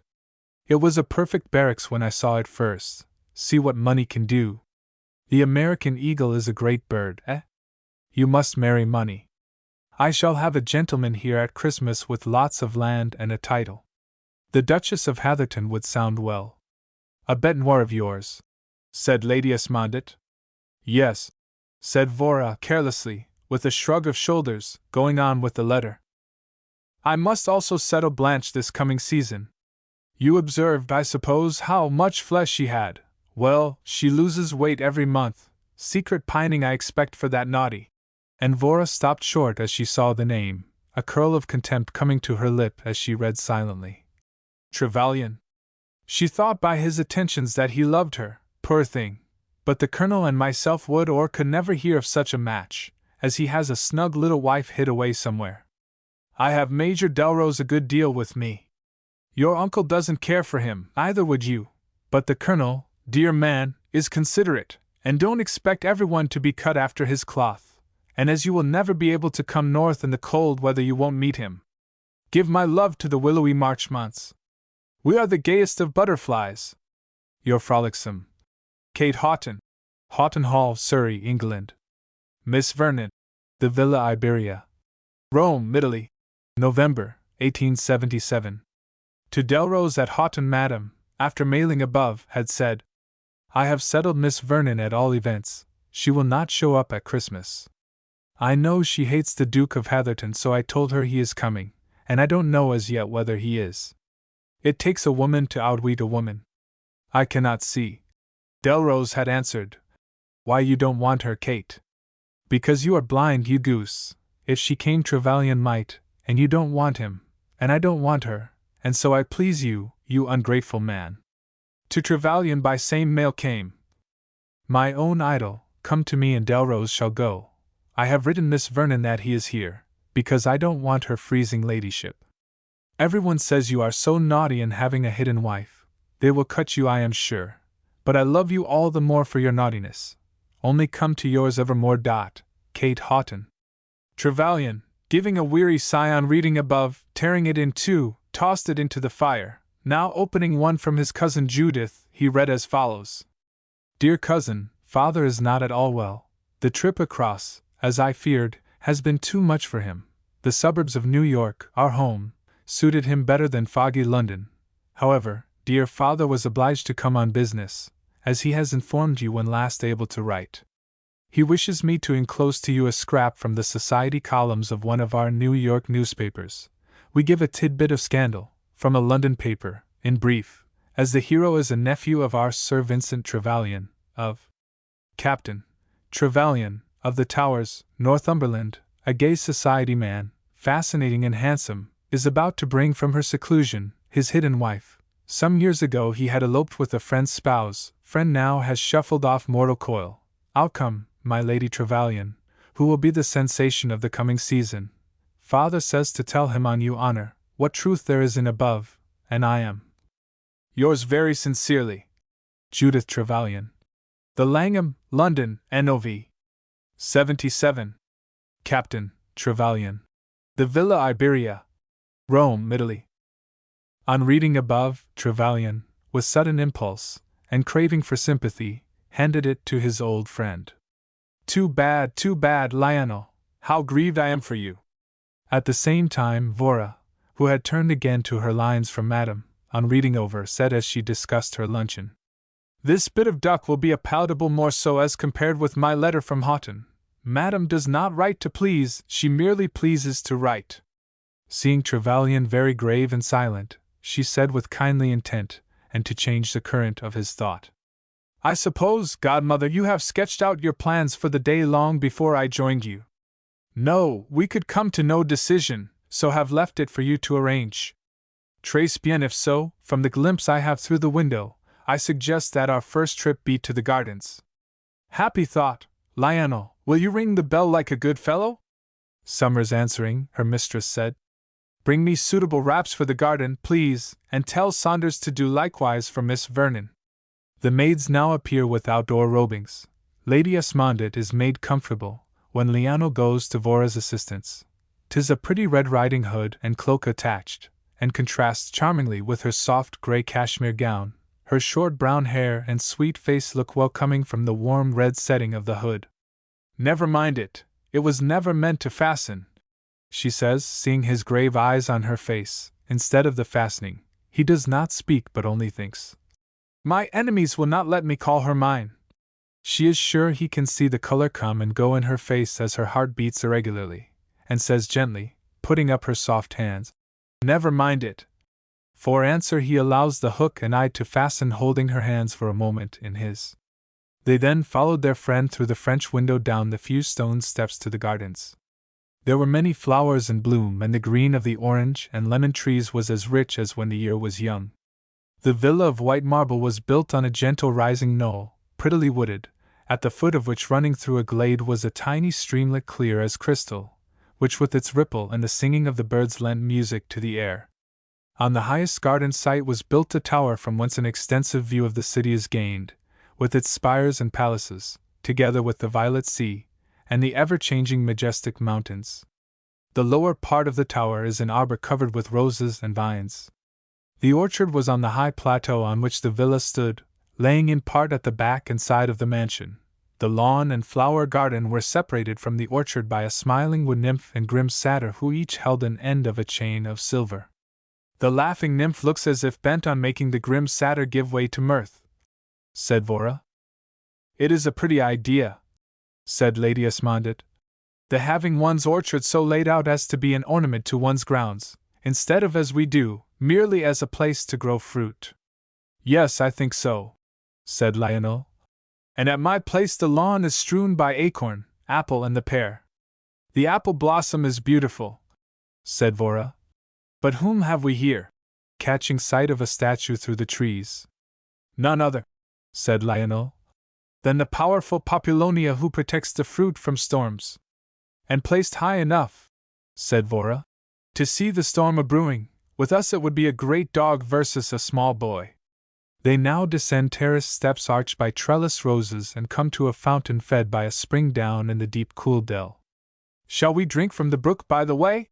Half sang Vora, and stooping, picked up from a small projection a silver goblet, filling she handed to Lady Esmondit. There was another which, taking herself, said, And now for my toast, may the absent Marquis, who has an eye for the beautiful in nature and art, be always surrounded by both. Amen, responded Trevelyan. Which is the best I can do, seeing Del Castello did not remember me in providing 2 goblets only. Dual solitude, said Vora in low tones, her godmother having gone on. The very mention of it makes my heart throb. He whispered. What delightful gardens, said Lady Esmondit returning. Beside this fountain, under the shade of olive trees, it must be delightfully cool the hottest of summer days, and a favorite spot, if one may judge from the number of seats about. 'Tis another Eden, said Vora. From the mountains yonder to the green shade of myrtles, olives, and orange trees, lit up by the pink and red blossoms at their feet. You will revel here in the early morning, ma belle, if you have the taste of your childhood. You remember me, then? And the dark eyes look up from under the red hood. I have never forgotten, he says quietly. Don't you think, Vora dear, said Lady Esmondit, we had better return to the villa and decide what we shall do with the rest of the day?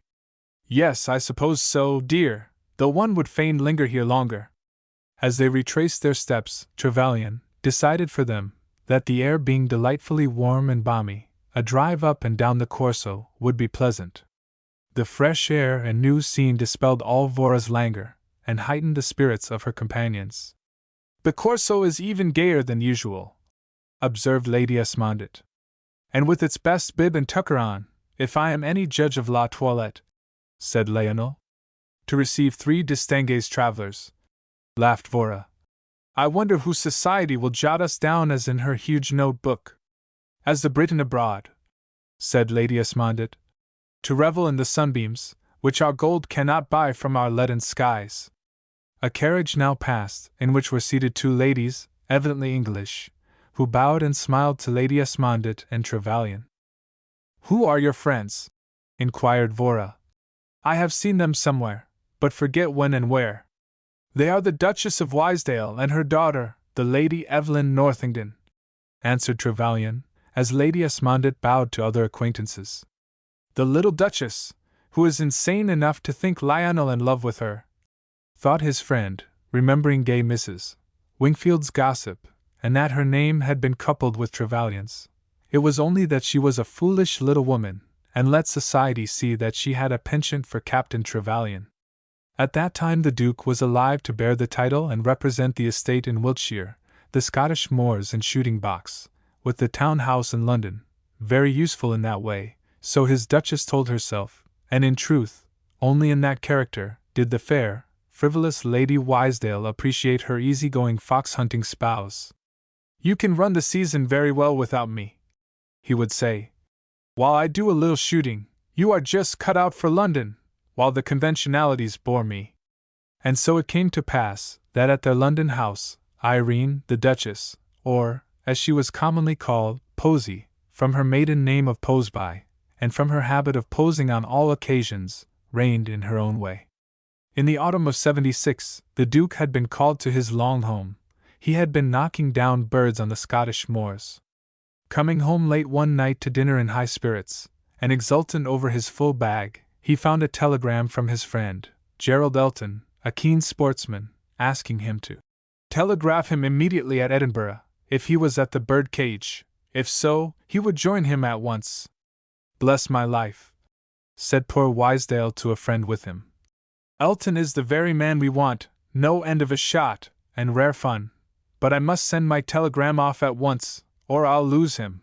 But how am I to come at pen and ink in the cage is more than I know. Oh yes, I remember when I came down last, Posy would have me take pen and ink, and a great bore it was, in order to telegraph her of my return. Don't know why women are such a bundle of nerves. They oughtn't to be nervous at the return of a husband. But where did I put it? Hang me if I know. If I find it, the boy can ride over with it. If not, I must go myself. Oh! I remember, it's in the other room on a shelf with collars and cuffs. Birds are not particular, so I never wear 'em. Without a light he went in, feeling along the shelves with his hand, unluckily for him overturning the inkstand, knocking the pen handle against the wall, and the rusty pen full of ink, into the palm of his right hand, where it broke. He and his friend extracted most of it, putting sticking plaster over the wound. He would not trust a verbal message to his sleepy keeper, now full of beer, so soon on horseback and away. Elton arrived in due course, to find his friend with his arm in a sling, swollen and painful. You'd better have a surgeon, old fellow, or you'll not fill another bag this October. Not until his arm had turned black would he consent. Then the surgeon was called. He looked grave, saying that a great part of the pen had not been extracted, that ink, pen, and rust had done their work, and to save his life the arm must be amputated. This the poor fellow refused to do, saying he would rather die than sever his good right hand from his body. If he could not hold a gun, nor ride Titan with the hounds, he would go. He would be sorry to leave Evie, but Posy could do very well without him, and breathing a prayer for his soul, Harold, Duke of Wisedale, was gone. And now, after her year of fashionable mourning, his widow is pluming herself in colors, and Dame Rumor hath it that the somewhat fair, slightly faded Dowager Duchess, having buried her dead, will not say nay to another wooer. She was, as usual, posing in a corner of her carriage, and priding herself on her slight, girlish figure, wore no wraps, looking blue and chilly, for when one was driving the air was just fresh enough for something warmer than a gown of pale blue silk. Why will women go about looking as if Jack Frost had just given them a chilly embrace? Said Leonel, his gaze dwelling admiringly on Vora's warm beauty, arrayed in short, tight-fitting black velvet jacket, small white plush bonnet, scarlet feathers and white strings tied at one side of her pretty chin. The azure heavens framing fair angels, quite a sufficient robing, and appropriate. Oh! Grumbler! Laughed Vora. She is no Amazon, and should wear other than silken armor, ma belle. Cupid's darts can easier penetrate, said Vora gaily. Not through a chilled heart, as compared with a warm one, he answers quietly. Can one be cold in Italia? I do believe Old Soul pauses over us in his chariot, and smiles love-warm smiles upon us all. She continued. What a shame to see such pretty beasts in harness, Leonel, as those attached to our landau, observed Lady Esmondit. Yes, they are a fine pair and well matched. The one with a mane a trifle the longest, said Vora. Reminds me of Oriole that I used to ride when a girl at Houghton. Yes, said Trevelyan. I was just going to ask you if you noticed it. What merry rides those were! What would I not give to, with my dearly bought experience of life, commence over again from those days? I remember feeling quite the woman in the scamper across country with you and dear uncle in my long habit. Either of you knew how I hated to don my short frock on my return. You were always a charming little hostess, and a few yards more in a draper's shop, instead of about your ankles, detracted nothing from your charms. I did the best I could in taking time by the forelock, to be able to put in a word or two with your lordship and Uncle Eric. I read old periodicals and new, ancient history with modern philosophy and science notes. And they have you now, Vora dear, said her godmother. A womanly woman, every inch of you. You are partial, dear, yet I did in those days long for an Ovid and a metamorphosis. Do you remember the day I extricated you and Isabel in the tower? Yes, she said, a warmer rose coming to her cheek. But my knight promised to blot that page from his memory. And so he endeavored, but to no purpose. My brave knight was also an unmerciful tyrant. In the fines he levied, he said, leaning towards her, they were the sweetest he ever had. A soft light came to Vora's face, as leaning into her corner she gave herself up to thoughts of the bygone. And she smiled now, her woman's smile in the eyes that were on her face.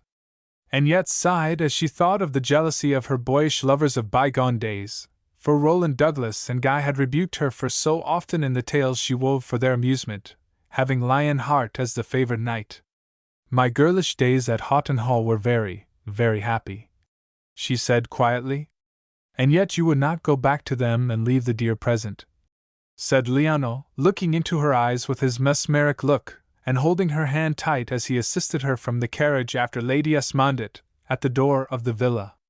How know you, my brave Lionheart, you belong to those days, but I am content. Chapter 30. Woman Against Woman. They had been luxuriating for about 4 weeks in the art treasures collected in the Eternal City. Their eyes feasted on so much of loveliness in gazing upon living marbles and speaking forms on canvas that Vora was often moved to a feeling akin to pain as she thought, oh, the pity of it, that the gods among men, living, breathing men, who created these so stirring things should be themselves dead. On returning from a long ride one morning, Vora and Lionel found a gay party of callers chatting with Lady Esmondett. Amongst them was Vora's old friend, Robert Douglas. The Duchess of Wysdale was also there, come with the avowed purpose of calling upon Lady Esmondett and making the acquaintance of Miss Vernon, but in reality to see Captain Trevelyan, whom she had watched for in vain, having expected him to call since the day they had met on the Corso. But he cometh not, she said, was still the burden of her song, so she determined to beard the lion in his den. Though she would be obliged by so doing to become acquainted with Miss Vernon, and she was one of those women who, invariably envious of a more beautiful sister, keep them at arm's length. She could not but own to herself how beautiful Vora was. The men raved of her, and she, the faded little dowager duchess, disliked her accordingly. She had already outstayed the bounds of politeness, but being determined to gain her point said, languidly, to her hostess, I really must trespass upon your kindness a little longer, dear Lady Esmondett. I wish so much to meet Miss Vernon. So that, as it was late when Vora and Lionel returned, it came to pass that Saunders met her mistress at the hall door with a request from Lady Esmondett that she would come immediately to the morning room without waiting to change her habit. So Vora entered, gay, radiant, and with a fresh bloom upon her cheek, engendered partly by gentle caresses of the invigorating air, partly by the warmth in the looks and words of the handsome man by her side. She made her way in answer to a look from her godmother at once to her side, where the introduction took place.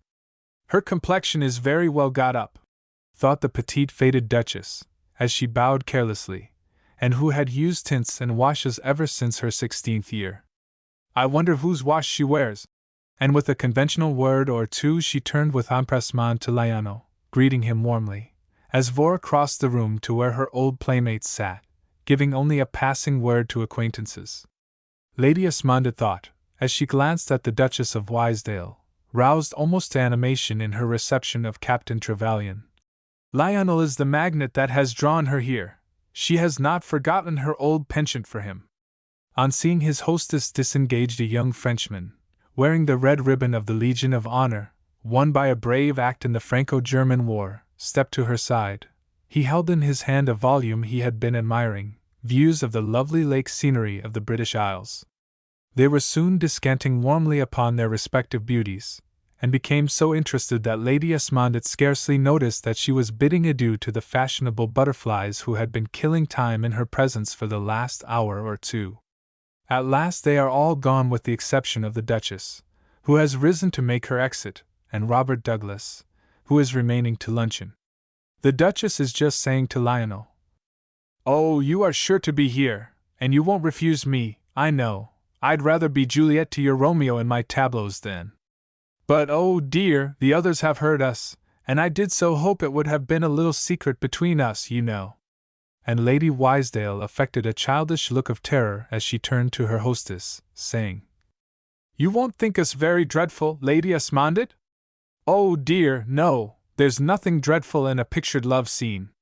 But in reality she felt annoyed that this silly woman should pretend to an understanding between Captain Trevelyan and herself. "And you won't tell Miss Vernon?" she continued beseechingly. "I want her to be surprised." Vora and Rev. Robert had joined the group as Captain Trevelyan was saying, laughingly, "I cannot promise you, Lady Wysdale. I am in Lady Esmondett's hands. If, as I expect, the 12th of January sees her at Houghton Hall, I cannot possibly be with you, unless my photo in the garb you wish will suit." "Of course he will say so before them," thought the Duchess. Aloud, she says, tapping him on the arm with her card case, "Come to my box at the theatre tonight. I want to consult you about something, since dear Harold died." And a corner of her handkerchief went to her eyes. "I often feel so alone." "Thanks, I shall wait upon you as early as possible. Tonight I go to the Quirinal." "So sorry." And making her adieus, she added, "I cannot have you." "Yes, Emmanuel is victor tonight," said Vora gaily. The butler announced luncheon, and Priest Robert gave his arm to Miss Vernon, saying, "And that is a woman! How are we of the clergy ever going to waken a throb of life into the soul of such? Were you in the pulpit at this moment, Robert, I am inclined to think you would discourse as St. Paul on idle wandering about from house to house women. He was severe on my sisterhood." "They were not your sisterhood, you have no part with such." "There would be a double lecture from St. Paul," said Lionel as he took the end of the table. "Could he enter the Russell Club, Regent Street, some day, what a babble of tongues, what tidbits of gossip would electrify him." "Yes," said Robert Douglas, "a men and women's club would scarcely agree with his views of what our human nature should live for. I hear it is extremely difficult for a pretty woman to become a member of Eve's. She is as a rule blackballed, so a fair face does not always win," said Lionel. "I think it would be extremely stupid to belong to an exclusively women's club. So much of gossip would kill me," said Lady Esmondett. "I don't know," said Vora, "whether either of you gentlemen are aware of how by a clever ruse our gay friend Mrs. Eustace Wingfield, notwithstanding her good looks, became a member of Eve's. She told my godmother and I of it soon after the occurrence." "I have never heard of it," said Robert Douglas. "Pray tell us," said Lionel. "'Tis a long story," said Vora. "In fact, a 3-volume one, but you shall only have a page or two. Between the president of Eve's the Hon, Miss Silverthorne, and Mrs. Eustace Wingfield, there is an old feud dating from their school days. While at school, Mrs. Eustace, then May Rayner, was the very incarnation of fun and mischief, Silverthorne being extremely plain and severe in style. The Wingfield estate bordered on the school property.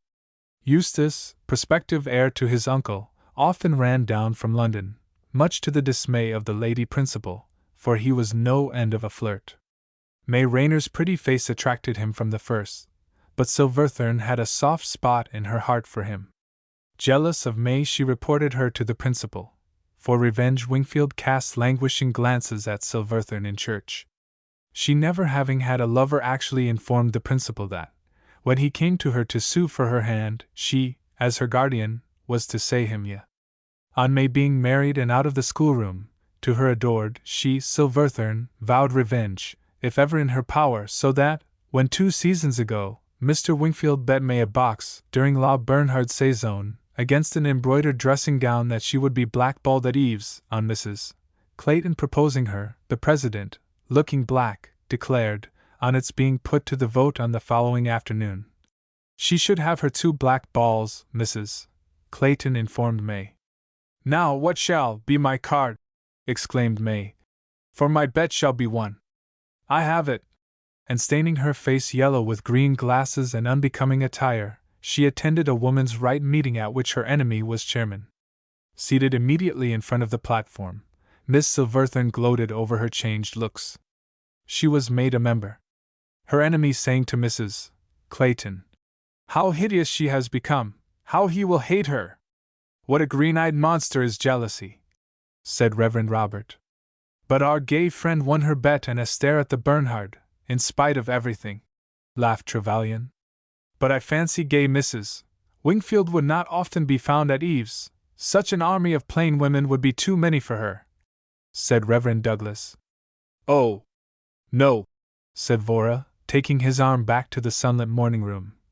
She only goes occasionally to throw a white ball for a pretty woman. I have sometimes come across her with Wingfield at the Albemarle. She likes a little bass mixed with the treble of her life, said Trevelyan. She is right, said Vora. One would grow weary of continually piping to the same key. Isabel tells me they are very gay at Houghton, said Reverend Robert. Incessant revelry seems to be a necessity in the life of Madame, said Lady Esmondit. Tastes differ, godmother dear. The wild game of life that suits her palate would suit ours as badly, as, what she would consider, our tame game would suit her. Saying which she joined Lionel, a little apart at a table strewn with music which he wished her to select from. Do you believe in presentiments, cara mia? Yes, but I am wondrously content and don't want Ian to think of presentiments. I don't either, ma chère, he said, a little sadly, leaning his elbows on the table, his head for a moment upon them. But I have one now that the fates are putting black threads on their distaff for me. Don't look so sorrowful, or you will affect me. Did you and I live in pagan times, ma belle, I should be tempted to offer incense at their shrine, so pleasing, that their black threads would give place to gold and silver. Your incense would be flattery. They are but women, what would they more? She said smilingly. There are women and women, he said absently, the grave look still in the eyes resting on her face. There is something more than usual troubling you. Share it with me, do, and then you know you will only have half to bear. And for one moment her soft hand is on his arm, her eyes full of sympathy on his face. It is only a presentiment, ma belle. And his hand is laid on hers. But now there is a tap at the door, and his servant says, "Telegram from England, sir." "My presentiment," he says in same low tone. "Face it bravely, it is not, I trust, bad news." "It is," he says gravely. "For I must leave you." Vora turned pale, and Lady Esmondit said, "No bad news, I hope, Lionel?" "Yes, dear friend, it is from Judith, and states that Uncle Vincent is no better and wishes to see me. But she does not say at once, or if there be any danger. I am sorry Sir Vincent is no better, but every cloud has its silver lining. You may not really be obliged to go, he may rally," she said kindly. "Yes, that is true. I shall telegraph my cousin to know if I must go at once. If not, you will be leaving Italy so soon we may yet journey together." "I hope so," continued Lady Esmondit. "But 'tis hard for her," said Vora. "A stranger in a strange land. Can I do anything for her? Write some of our friends to call upon her? Anything, only tell me. The Claytons are kind." And she is beside him in a moment. "You are very thoughtful, but Judith is extremely self-reliant. Do not give way to depression, Trevelyan," said Reverend Douglas. "Our paths cannot all be those of pleasantness.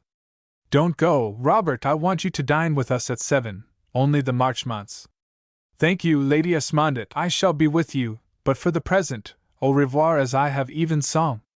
"I am grieved at this," said Lionel sadly, "for something tells me I shall have to go. I have known very little of Uncle Vincent. You are aware, dear Lady Alice, that he and my poor father were not friendly. My cousin is independent, and as I said before, self-reliant to the last degree. It will not be so hard for her in that case," said Lady Esmondit. "I am selfish enough to regret we have anyone to dinner, if I am obliged to leave you on tomorrow." "I was just thinking so," said Lady Esmondit. "Our evenings together have been perfect, but alas for changes. And Vora, dear, the landau is at the door, you know we arranged for a drive. Yes, I remember, but let it wait. We may not have another opportunity, Lionel, for private converse. You will write, and Vora and I shall, D.V., be at London on the 4th or 5th, and shall meet you again at Houghton Hall. Yes, I shall meet you there, he answered thoughtfully. My plans are not yet matured, but I want you to be certain to telegraph me of your return. I shall meet you at London. Fate is cruel to send you away, and at Christmas, but I am forgetting your poor uncle, said Vora kindly. I shall telegraph of our return without fail, Lionel, and now about yours to your cousin. Had you not best run away and attend to it? We shall only take a short drive, and be here as soon as you. Come with us, said Vora. It will save time. So it will, and to kill the time I feel that is left to me with you would be a sacrilege. What route do you take, Lionel? Inquired his friend. You are aware I have a commission for Clayton, at Florence, so must first go thither, thence to Bologna, then to Turin, Paris, Calais, Dover, and London. Shall I ring for Summers, godmother dear, to bring your cloak and bonnet, while I go and don my wraps? Thank you, yes. Trevelyan, now going quickly to do his friend's side, said, I have but a moment, but I want you to know that this mischief is brewing for me at the Hall, and it has rapidly fermented, society, tasting of its bubbles. I was sure of it, Lionel, and it is the brew of that woman and Major Delrose. Yes, and their aim is so to damage my reputation that I cannot gain the woman, and the only one I have ever longed for as my own loved wife. Heaven grant that their Machiavellian manoeuvres may end in failure. Here the sweet face and small white plush bonnet, scarlet strings and feathers appear at the door, so a truce to confidentials. I shall be so lonely if fate takes me out of your life even for a short time. And Vora's hand is tightly clasped as he assists her into the landau. We shall be lonely also. I hope so. I must say our lives have been very complete at the villa, said Lady Esmondit. Our cup of content has been full to the brim.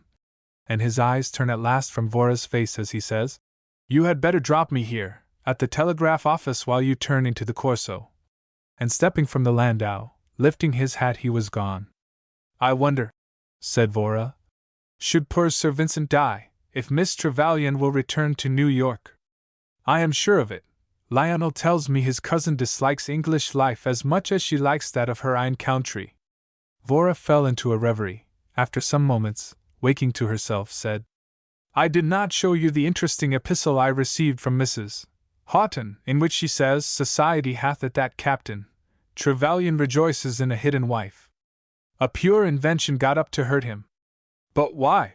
She asked with assumed carelessness. Because he is not at a certain woman's feet. She has joined herself with Black Delrose, his enemy of years, is my surmise, and I think the denouement will prove me correct. Poor dear uncle, his life is not an idle. His mistake, Vora ma chère, is a weight of care to me, that I try in vain to shake off. And something very like a tear glistened as she spoke. The friends were unusually silent in the drive home. Arrived there, they separated to dress for dinner. Vora threw herself on her lounge to rest and think. Poor Uncle Eric, what a woman he has put on the shackles of matrimony for, and now her attempt to injure our friend.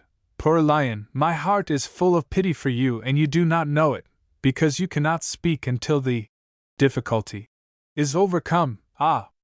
Me, what a world of lies it is, for that this hidden wife is a myth, and an inspiration from Lucifer to Madam, I am quite sure of. But alas! Should there be one grain of truth in the bushel of lies, and that he cannot prove to society's satisfaction that 'twas only a grain of youthful folly, that his manhood and its nobility had nothing to do with it. If he cannot do this, then he will never ask me to be anything more to him than what I shall always be, his friend. Poor darling, what with his father's grief at his misguided mother's frailty, he has drank deep of the waters of bitterness, the unruly member set in motion by scandal, envy, hatred, or malice as motive power, is more to be dreaded as agent of evil than dynamite in any form. But I must ring for Saunders and dress for dinner. Chapter 31. Society's votaries smile though they die. Here are some roses, mademoiselle, The captain cut them before he went out and bid me keep them fresh for you.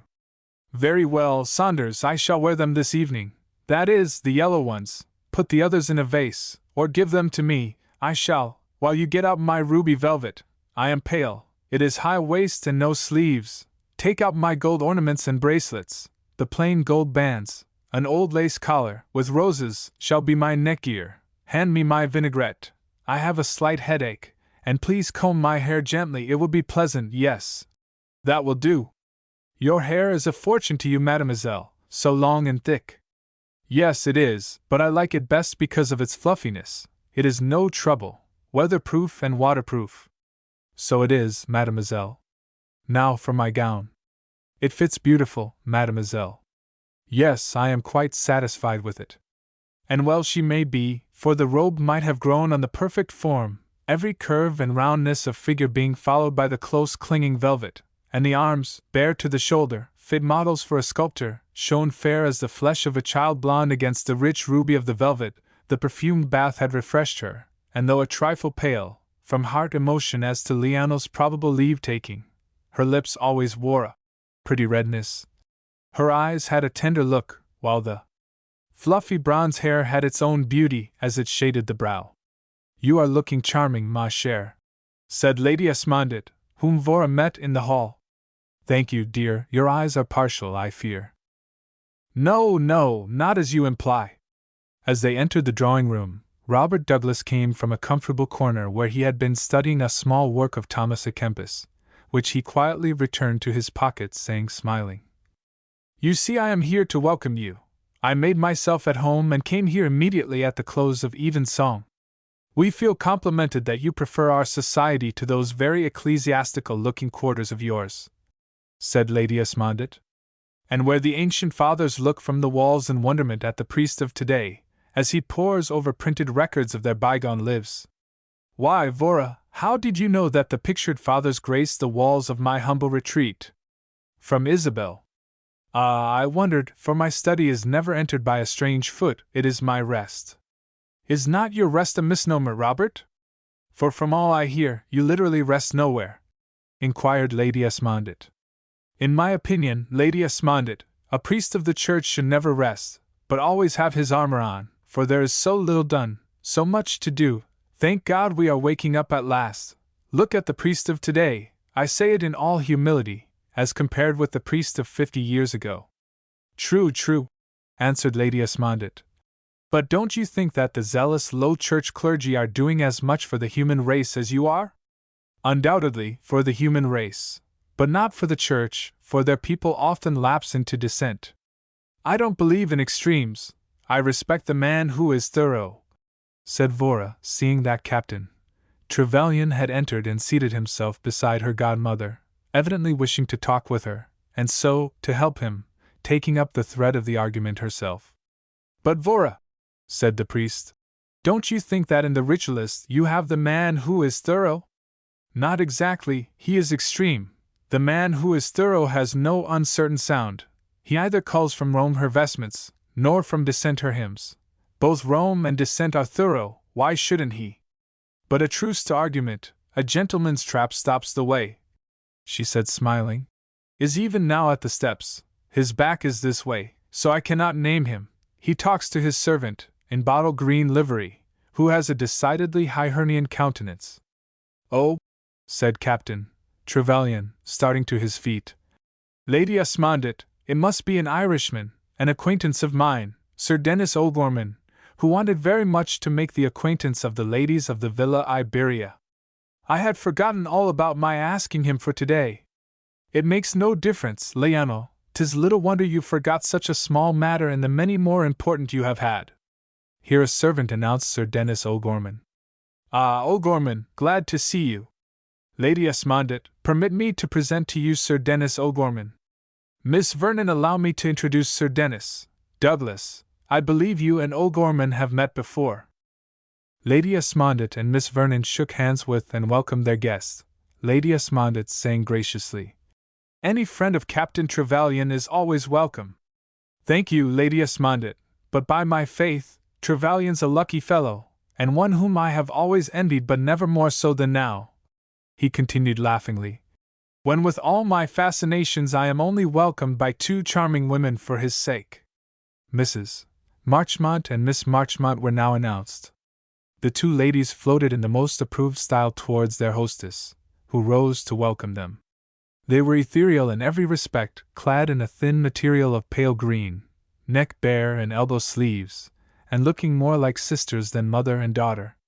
Sandy of complexion, blue-eyed, sharp of feature, the mother having the advantage in flesh, the daughter being all the angles joined in one. "I hate a thin woman," was the whispered criticism of Sir Dennis to Trevelyan, with a suppressed emphasis on the word hate.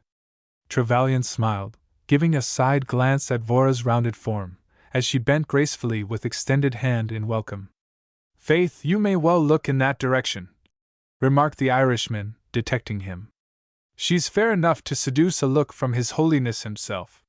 Here Lady Esmondett introduced Sir Dennis O'Gorman to the Marchmonts, Trevelyan and Douglas having met them before. The butler now announced dinner, when Lady Esmondett, taking the arm of Sir Dennis, assigned Mrs. Marchmont to Trevelyan, when Douglas handed in Vora and Miss Marchmont. Lady Esmondett found Sir Dennis a pleasant neighbour, who devoted himself equally to Vora on his left and to his hostess at the head of the table. As usual, the table was decorated with the rarest of flowers, which sent forth their delicate perfume from a large stand, the design of which was in imitation of the famed terraced gardens of Semiramis, the shrubs and trees represented in miniature by the most delicate ferns and mosses, the whole a triumph of nature and art. Choice flowers stood in a tiny bed of moss in front of each person. Many delicate dessert dishes were not only tempting to the palate, but pleasing to the eye, while the wines in the cellar of the noble Don Ferdinand were well known and appreciated. "Del Castello has a snug place here, Lady Esmondett," observed Sir Dennis. "Extremely so, Sir Dennis. We are much more comfortably placed by the kindness of the Marquis than we should have been at an hotel. He is a fine, generous soul, always remembering that he is not the only member of the human race," said Sir Dennis, who had met him. "It is a charming little winter home," said Vora. "I shall regret to leave it." "You won't, I hope, leave for some time yet?" "Yes, much as we love it," she answered, smiling.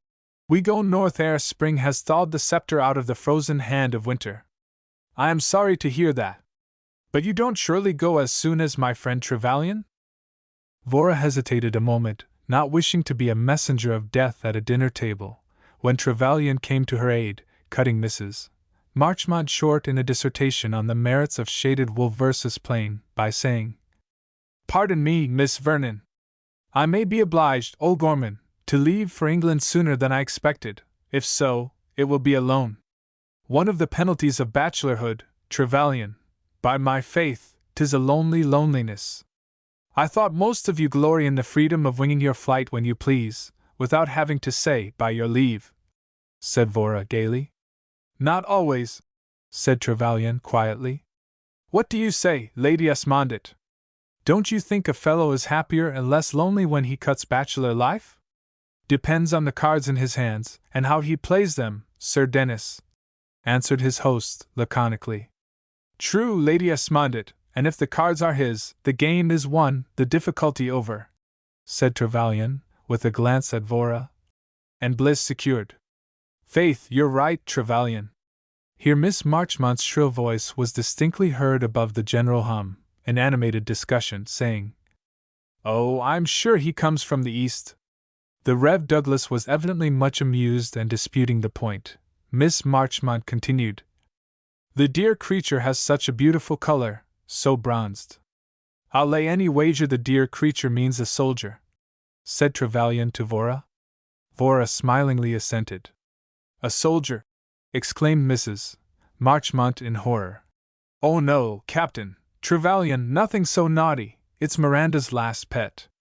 But we women are given to petting the redcoats, Mrs. Marchmont," said Vora with a laugh in her voice. "They're too wild for dear Miranda," said Marchmont mater. "The pet you mean is the last sweet insect you have collected, is it not, my dear child?" she said, anxious for the fair fame of the owner of the fine exhibit in elbow and collar bone. "Yes, mamma, you are right, But I am so sorry Mr. Douglas is not at one with me. I feel convinced the dear potato bug comes from the East. He is of brilliant coloring and luxurious habit. Rev. Robert Douglas laughingly shook his head, and Sir Dennis said, Miss Marchmont, you cannot imagine the wager Captain Trevelyan was laying when you talked about the bronze beauty. He wanted someone to take him up at 10-1. You meant a dashing cavalryman, or a go-as-he-please infantry. Order! Order! O'Gorman! Interrupted Trevelyan, laughing. Oh! I'm shocked, Captain Trevelyan, cried Miss Marchmont seriously, that my dear potato bug, with all his innocent ways, its care of its eggs. Here a general laugh went round the table, except for Marchmont Mere, who tried in vain to catch the fair Miranda's eye, who continued bravely, should be taken for anything so wild as a soldier, who doesn't do anything so useful. But I must convert you, Mr. Douglas, she continued, returning to the siege. It would be such a sweet study for a clergyman.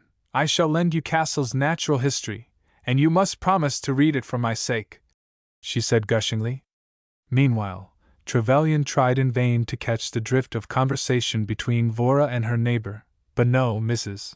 Marchmont, though inwardly afraid of this squire of dames, and of his intellect, determined to appear at ease, and so talked on the one engrossing idea of her life, the last conundrum in fancy work, the last fashionable incongruity in the blending of colors.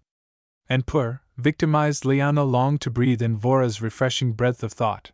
On his tormentor pausing to recover breath, it was not as balm to a wound to hear Sir Dennis say pleadingly, The gardens of the Colonna Palace are looking lovely in their tints of emerald. It will transport me to my loved isle, Miss Vernon, if you'll walk with me there some day, though our damsels are not fair as the companion I desire, and her rich beauty would add grace to the spot.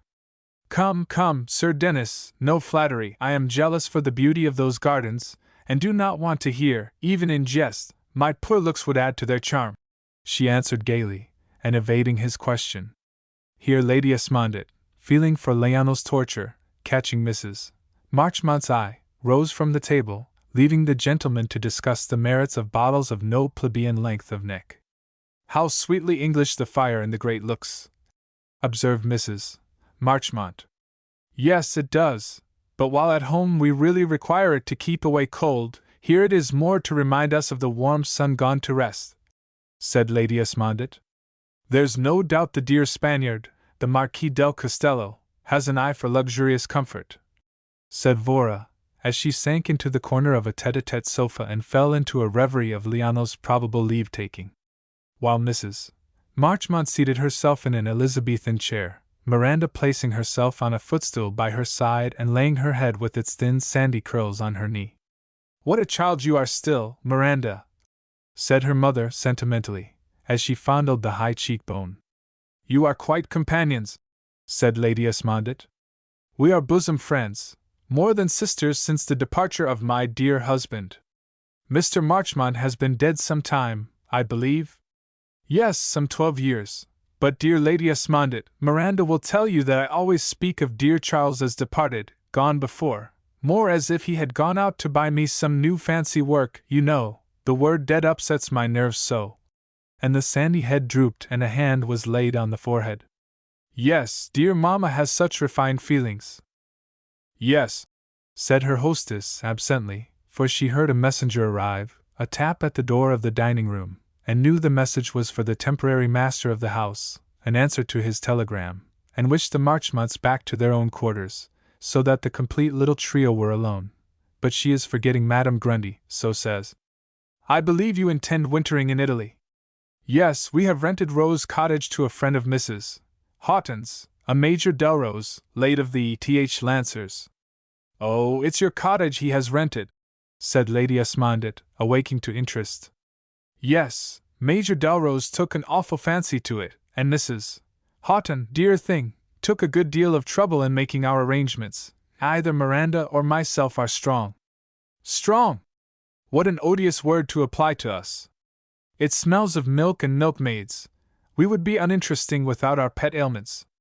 Excuse me, my child, I know a zephyr could waft us away. Pullbacks would be rather in the way of the onward movement of the zephyr, don't you think? Inquired Vora, ironically, and glancing at the figure of the speaker, who with her daughter wore, at the instigation of Mrs. Houghton, who laughed with her men friends at the objects they were, skin-tight chamois underclothing, and with only one narrow underskirt beneath the dress, expressed the figure so that nothing is left to imagination. Ah! Miss Vernon, don't be severe. Mrs. Houghton, dear thing, says you have no pet sins, but if you will only wear tights, I shall send in my own name for them, she said coaxingly.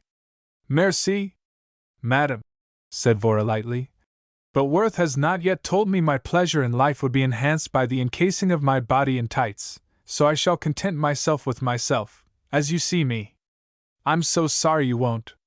Yes, but I believe I interrupted you. You were saying something about Mrs. Houghton having kindly smoothed away difficulties in the way of your wintering in Italy. This she said roused to interest for her uncle's sake. And this Major Delrose, how was he mixed up with Mrs. Houghton? Oh! Yes, Miss Vernon, the dear tights put everything else out of my head. Well, as I was saying, Major Delrose longed to be near the Hall, and as the Colonel does not take to him, you see he is a little attentive to Mrs.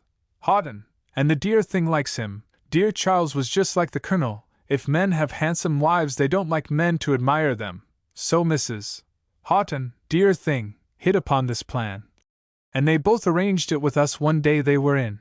And we were not strong, I mean we were delicate, so we remain as long as the Major wants Rose Cottage, then we go to London to my sister, Mrs. Meltonberry, for the season. Ah, I understand, quite a friendly arrangement, answered Vora, a trifle sarcastically. Here a diversion was caused by the entrance of the gentleman.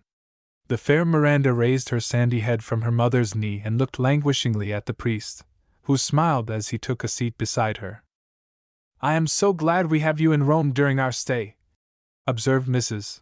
Marchmont, gushingly. You will be such company for Miranda while I am embroidering. The sweet child was saying she should so much like to go to you for confession. Confessing? Who is confessing? Said Sir Dennis, as he entered. Faith, for once I would not say no to playing priest where there is a lovely penitent to shrive. And he glanced at Vora and was making for the sofa beside her.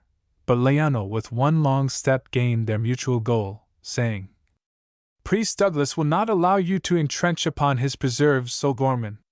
Faith! You wouldn't either, said the Irishman with a side glance at the sofa. But tell me, continued Trevelyan, confess, Reverend Father, dost thou at confession bestow the gentle kiss of reconciliation? You should not disclose the secrets of the confessional, Robert, said Lady Esmondett, coming to his aid. No! Trust me, answered Robert, and Miss Marchmont hung her head and blushed. It would be a pleasant little denouement when the penitent was a pretty woman, said Trevelyan laughingly.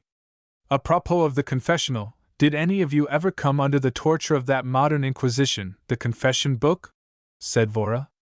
Yes, yes, cried the gentlemen simultaneously. Oh! Don't denounce them, Miss Vernon, exclaimed Miss Marchmont pathetically. I could not exist without mine. It is so interesting to read aloud from at a picnic, tennis party, or 5 o'clock tea. Indeed, my confession book was one of the chief sources of pleasure at Rose Cottage, wasn't it, Mamma? And she stroked her mother's hand caressingly. It was, Miranda, and Miss Vernon must promise to write down all her secrets in your book on her return to England. Blanche Tompkins has it in charge. You will promise to write, Miss Vernon, won't you? And the thin lips were pursed into a smile. The saints forbid, laughed Vora, that I should put the surgical knife, as it were, to my heart, and lay bare all its latent workings for the express delectation of 5 o'clock teas. And women! Oh! Do, dear Miss Vernon, said Miss Marchmont coaxingly. Your heart would be so interesting. The gentleman laughed. Nearly as much so as the potato bug, said Vora in an undertone to Trevelyan. Aloud, she said gaily. No, I rebel, and most solemnly affirm that, as you tell me, Mrs.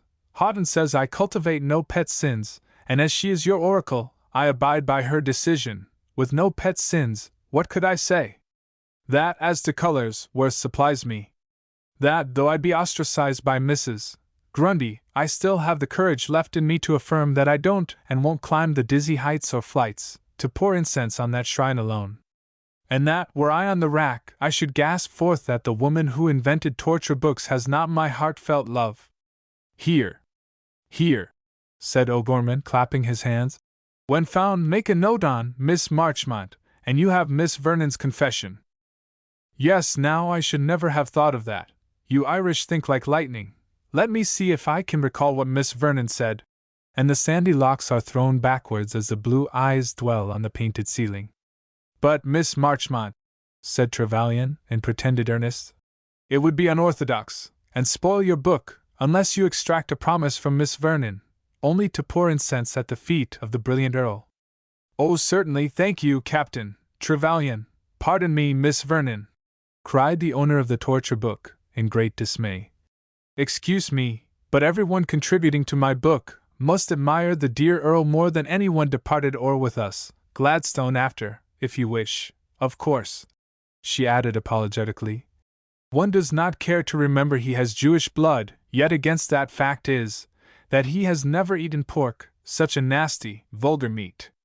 Remember, Miranda sweet, that Miss Vernon, having spent so much of her life in France, cannot perhaps know that it is the fashion to worship the Earl. From Earl Beaconsfield to music is a long look, but let us take it, said Lady Esmondett. Miss Marchmont, will you sing for us? As Miranda asked Rev. Robert what it should be, Vora said in an undertone to Trevelyan, I do admire the clever Earl immensely, and not only because it is the decree of the god of fashion. I wish we had the evening to ourselves, he murmured. What do you think of the Irishman? He is lavish of the superlative degree, is good-hearted as his race, and for the time being, feels intensely, she answered.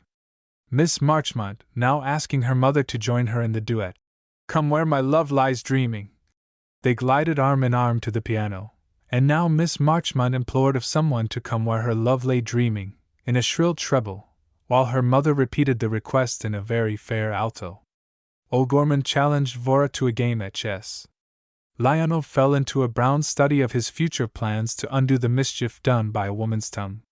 The poor fellow often glanced at Vora in all her loveliness, and a pain came to his heart as he looked, for he thought of how he was leaving her, not knowing if she loved him, and with other men about her, and of how, with the torture that he might lose her weighing him down, he was going out from her alone to find Sister Magdalen, and see if she would openly reveal all.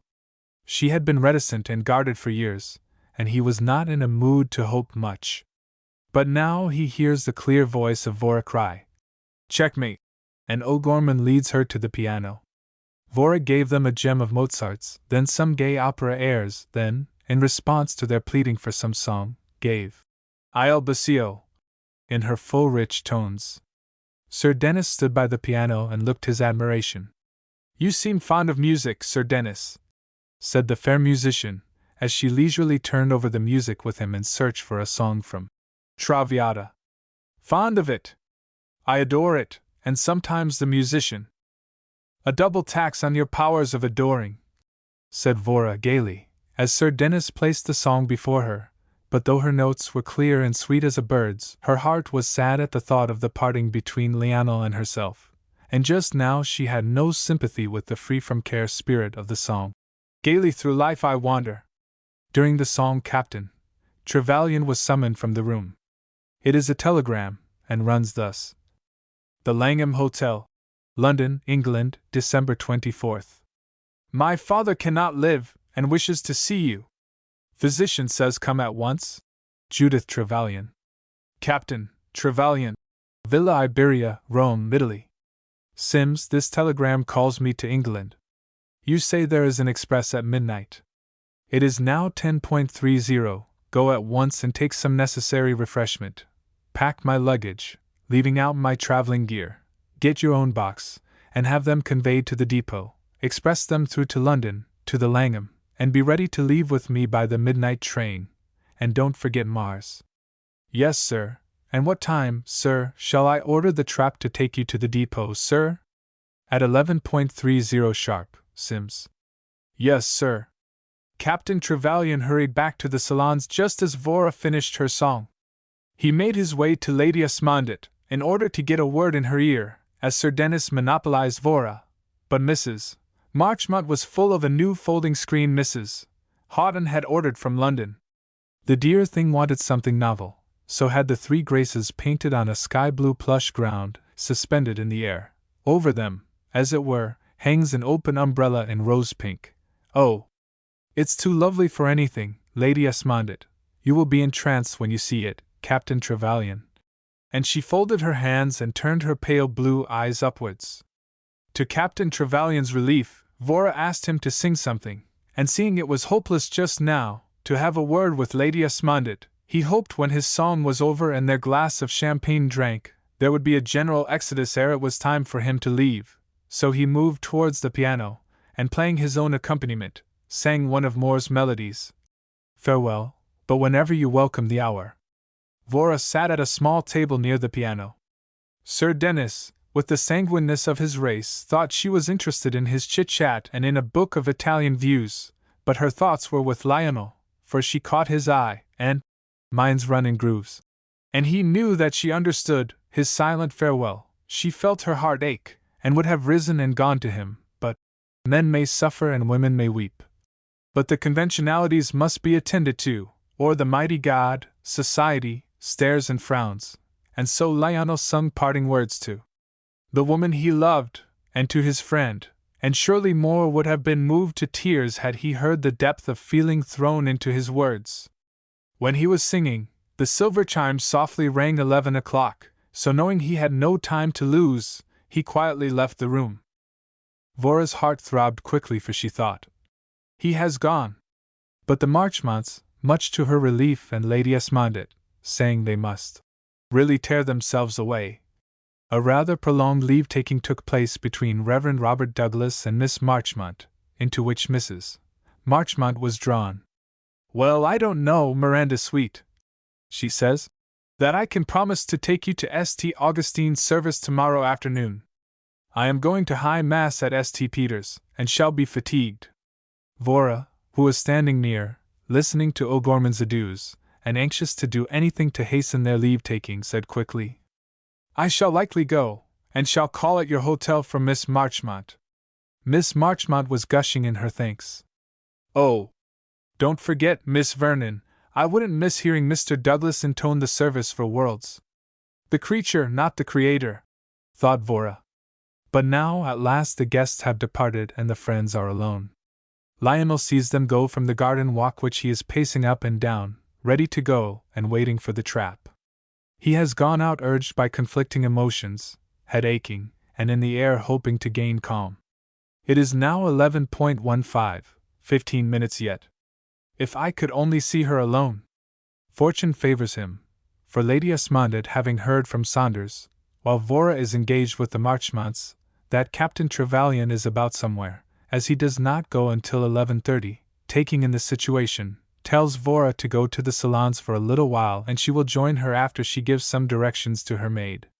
So Vora returns and, wishing to be quite alone before Lady Asmundit joins her, steps into the conservatory, but there her sense of loneliness is so complete that she returns to the salon immediately adjoining, and drawing the heavy brocade curtains dividing it from the others, she feels that she can give herself up to thoughts of Lionel. She knows now that he is gone. She would give worlds to have him by her side. She throws herself onto a lounge with her great white arms in a favorite attitude thrown above her head. But in the moment of her entrance into the conservatory, Lionel had seen her from the garden and came in noiselessly to make sure. She is alone, and he is now gazing at her through the glass door. Her bosom heaves, her flower face is lovely in its transparent soft paleness, and her eyelids are wet with the teardrops she will not let fall. Her lips move and he opens the door on its noiseless hinges. She says softly, Oh, darling, why did you go? And she throws herself on her side and buries her face in her arms. Now Lionel, fearing to hear the wheels of the trap to take him away, makes a noise with the door as if he had only come, and so Vora thinks as she starts to a sitting posture, and her heart beats wildly as she says, putting both hands to her side, Oh, you are not gone, I am so glad. But I am going, and in a few minutes, Vora darling. And he seated himself beside her. You must know I love you with the whole pent-up love of my life. And his arm was round her. You know, darling, I told you of a difficulty and I did not mean to speak until it was removed, but my heart has ached and I am so unmanned I have not known sometimes what to do or how to bear up. I have been in torture, darling, lest other men should win your love. Oh, my love, my beautiful darling, say you will not give your heart to another, that you will wait until I can plead my cause. I shall wait, dear Lionel. God, is it so, darling, darling? And the soft hand was pressed, and the lovely head was drawn to his breast, and the rose mouth was kissed again and again. There, that will do, won't it, Lionel, for tonight? We have waited so long. And the large grey eyes with their warm love-light looked into the tired blue of the eyes so near her own now with a great passionate love looking from them. Darling love! And his cheek was on hers. I feel so full of bliss and content, and my nerves all throbbing, I don't think I can ever let you go. Oh, you don't know how I love you. I used to boast of my strength with women beauty, but with you in my arms, heaven, what bliss! Vora, darling, I feel half delirious, and yet a full rich joy in living and loving could not turn a man's brain. And now the hall bell is pulled furiously. Vora starts up and to her feet. Put your soft arms around my neck, darling, and give me a goodbye kiss. It will be a talisman from evil and help me through my lonely travels. And her arms are clasped tightly round his neck, and his head bends down to the sweet lips. Goodbye, dearest lion. And the eyes rest on his and she whispers, I am not sorry I came back alone to the salons. My love, how can I leave you? You must.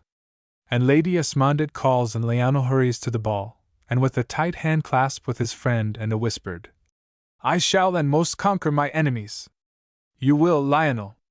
And Lady Esmondette knew by the light in his eyes that he had spoken, and she was glad.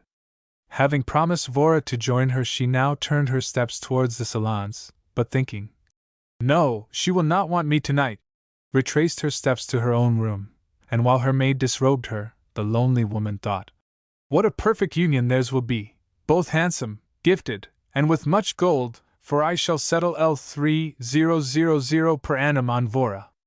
Sir Vincent will do something for dear Lionel. Ah me, what I have missed in my wedded life, I who could have loved a husband of my own choice so fondly, so truly. Eric, you alone would have made me happy, but I am growing old, I am looking back, it is folly.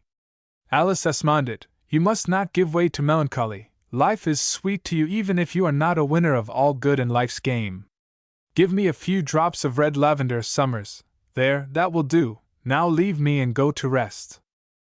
Vora's whole being was filled with such intense happiness, as she sank into a corner of the sofa where Lionel had found her a short time before that she would not move and so perhaps break the spell. Emotional natures will know how she felt, as one does on waking from a dream of the night, so rich, so full of sweetness, so full of delicious languor one does not move a muscle lest the sensation pass. At last she moves with a great sigh. My darling, mine, she thought. And he loves me, come back to me, Lion. And the great fair arms were clasped at the back of her head, then thrown down to the knees, and the hands go together, while a smile, oh, how sweet and tender, comes to the mouth, and the eyes are wet with their warmth and feeling. I'm glad you spoke before the difficulty is overcome, for if you can never undo it you will know that I always loved you. Men who would have satisfied most women have wooed me in vain. And now could any one of them who have charged me with cruelty see me? Yes, dearest Lion, I am every inch a woman and am subdued at last, and longing, dear heart, to feel your arms about me and see the light in your mesmeric eyes. I have been waiting for you so long, love, come back to me, for I cannot do without the sweet, grave smile, the look from the tired eyes. Do you know, darling, as you are whirling away to northern climes that I am dreaming the hours away thinking of you. It is 1 o'clock, love, good night. And Vora, in all her loveliness, and full of a dreamy languor, went to her chamber. Saunders heard the light step in the silent household, and followed her mistress. You must be sleepy, Saunders, put away my robe, lace, and jewels, and go.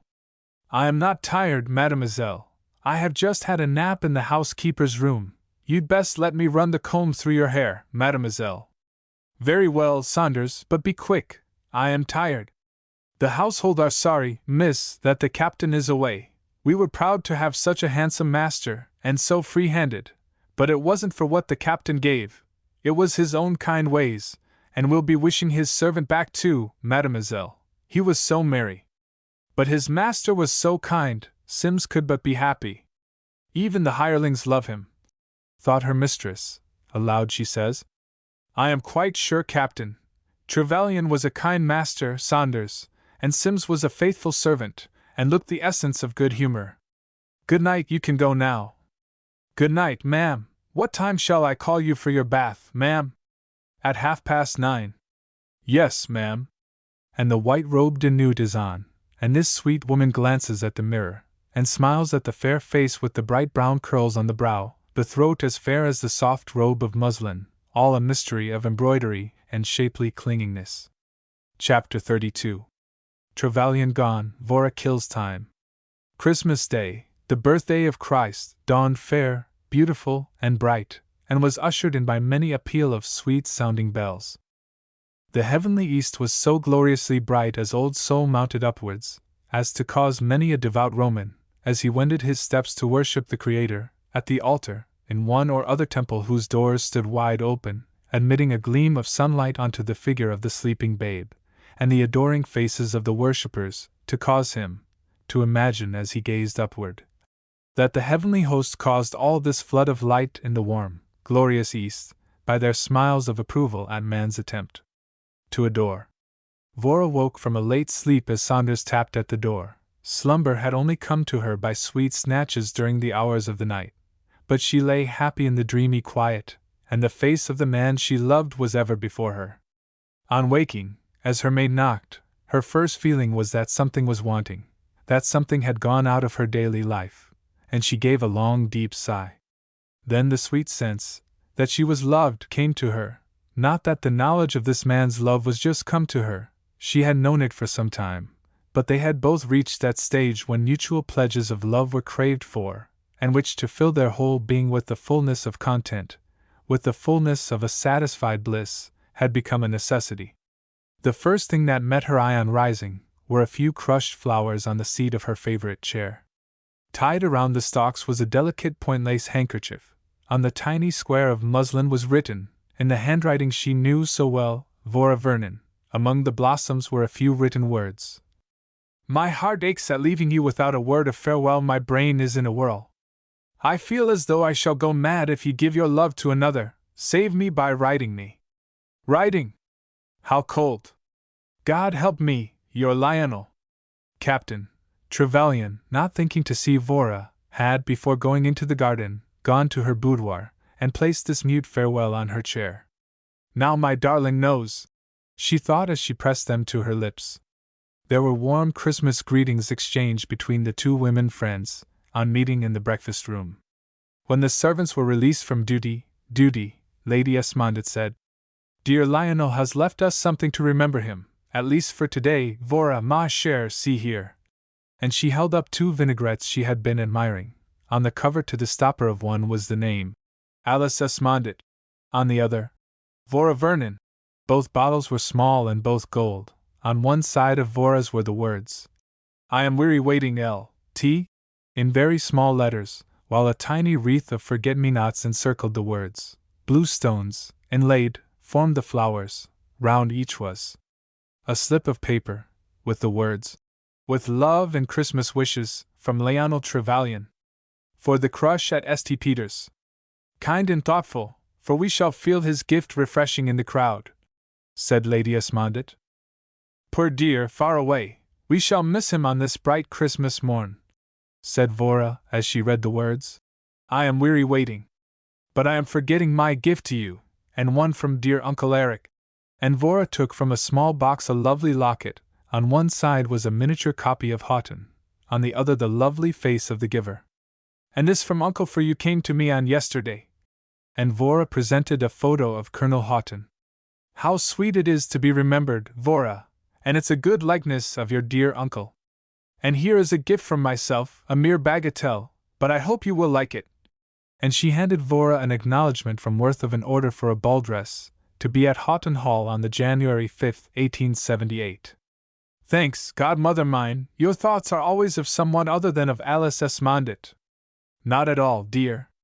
I shall be glad to return to England now. And there was a tender light in Vora's eyes. That is, dear godmother, if you have laid up a sufficient store of strength. I have, my share, and if the reverie at Houghton isn't too much, I shall be able not only to stand, but enjoy the season. I feel very strong, and had I had a happy life, I mean, dear, had I married where my heart was, all would have been right. This eating out the heart alone is not good for one. I have taken all the tricks I could, and made the most of the cards in my hand, but they have not been to my liking. My hand shall follow my heart, said Vora earnestly. How I wish yours had, dear. Yes, it has been hard for me, but fate, the dealer, is giving you good cards. How think you, godmother, is the game ours? You will win. How did you know? She said softly, coming over to Lady Esmondett, and stooping to kiss her. By the great light in his eyes when he bade me adieu, and the heart shine in your own, it has been the wish of my life lately. God is giving you a paradise in life, dear. He is. This plot to damage Lionel's reputation is a something too mean, said Lady Esmondett indignantly. In Mrs. Clayton's last letter to me she asks me to decline to receive him, unless he publicly acknowledges his hidden wife. She says though the women still will pet him, their husbands are down upon him. She further says Clayton says he has no right to run loose with a hidden wife somewhere. She says it has been in 2 or 3 papers.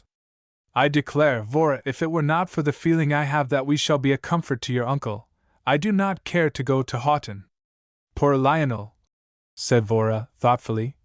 He has got himself into a wasp's nest. Suppose we don't stay at Houghton, excepting for the ball, then go quietly to your town house. Yes, dear, as we pass through London I shall give orders that my house be in readiness any day to receive us. So, dear, if after we stay for a short visit we find it a bore, we shall go up and be voted Goths and Vandals for showing our faces before the season opens, and Mrs. Grundy says come, what slaves we are, said Vora. Now there is a tap at the door, and a servant enters with contributions from the post. Any orders, your ladyship? Yes, the landau is to be at the door to take us to St. Peter's in an hour. At the close of Mass we shall drive to the Duchess of Wysdale, with whom we lunch. Further orders there. And here, Barnes, continued Lady Esmondett, taking out her purse. Distribute this gold to the household, excepting to Summers and Saunders, whom I shall attend to personally, and see that no poor go empty-handed from the villa on this, the day of days. Thank you, your ladyship, you are very kind, and we all wish you and Mademoiselle a good Christmas. Thank you, Barnes. The man in bottle green livery coming to the door, said Vora, as she left the breakfast table, is servant to our friend of Erin. In a few moments Saunders brought her mistress a beautiful bouquet, with the card of Sir Dennis, on which was written, A Merry Christmas to Miss Vernon. What think you of the Irishman? Asked Lady Esmondett. Oh, I hardly know. He is a great good-natured creature. If his heart be proportioned to the rest of his frame, the future Lady O'Gorman will require to be intensely lovable. The cards are quite artistic this year, said Lady Esmondett. But of yours, I think the one from poor Marie Perrot the most recherche. She encloses me a few lines. Poor girl, she makes a great fuss over the few bits of gold I sent her. I have just read a letter from Mrs. Wingfield. After a good deal of chit-chat she says, we are staying at the Lord Elton's place, Surrey, and are quite lively over the Trevelyan's hidden wife story. The men are mad that he runs loose, while they are held in bondage with the fetters that he should be held in also. I declare, godmother dear, one is inclined to think envy is the motive power that rules the human family. Indeed, yes, envy, hatred, and malice are a prosperous firm who will not fail for want of capital. This Major Delrose, that the Marchmonts named, must be a sworn enemy of poor dear Lionel? He is, and of years. Ah!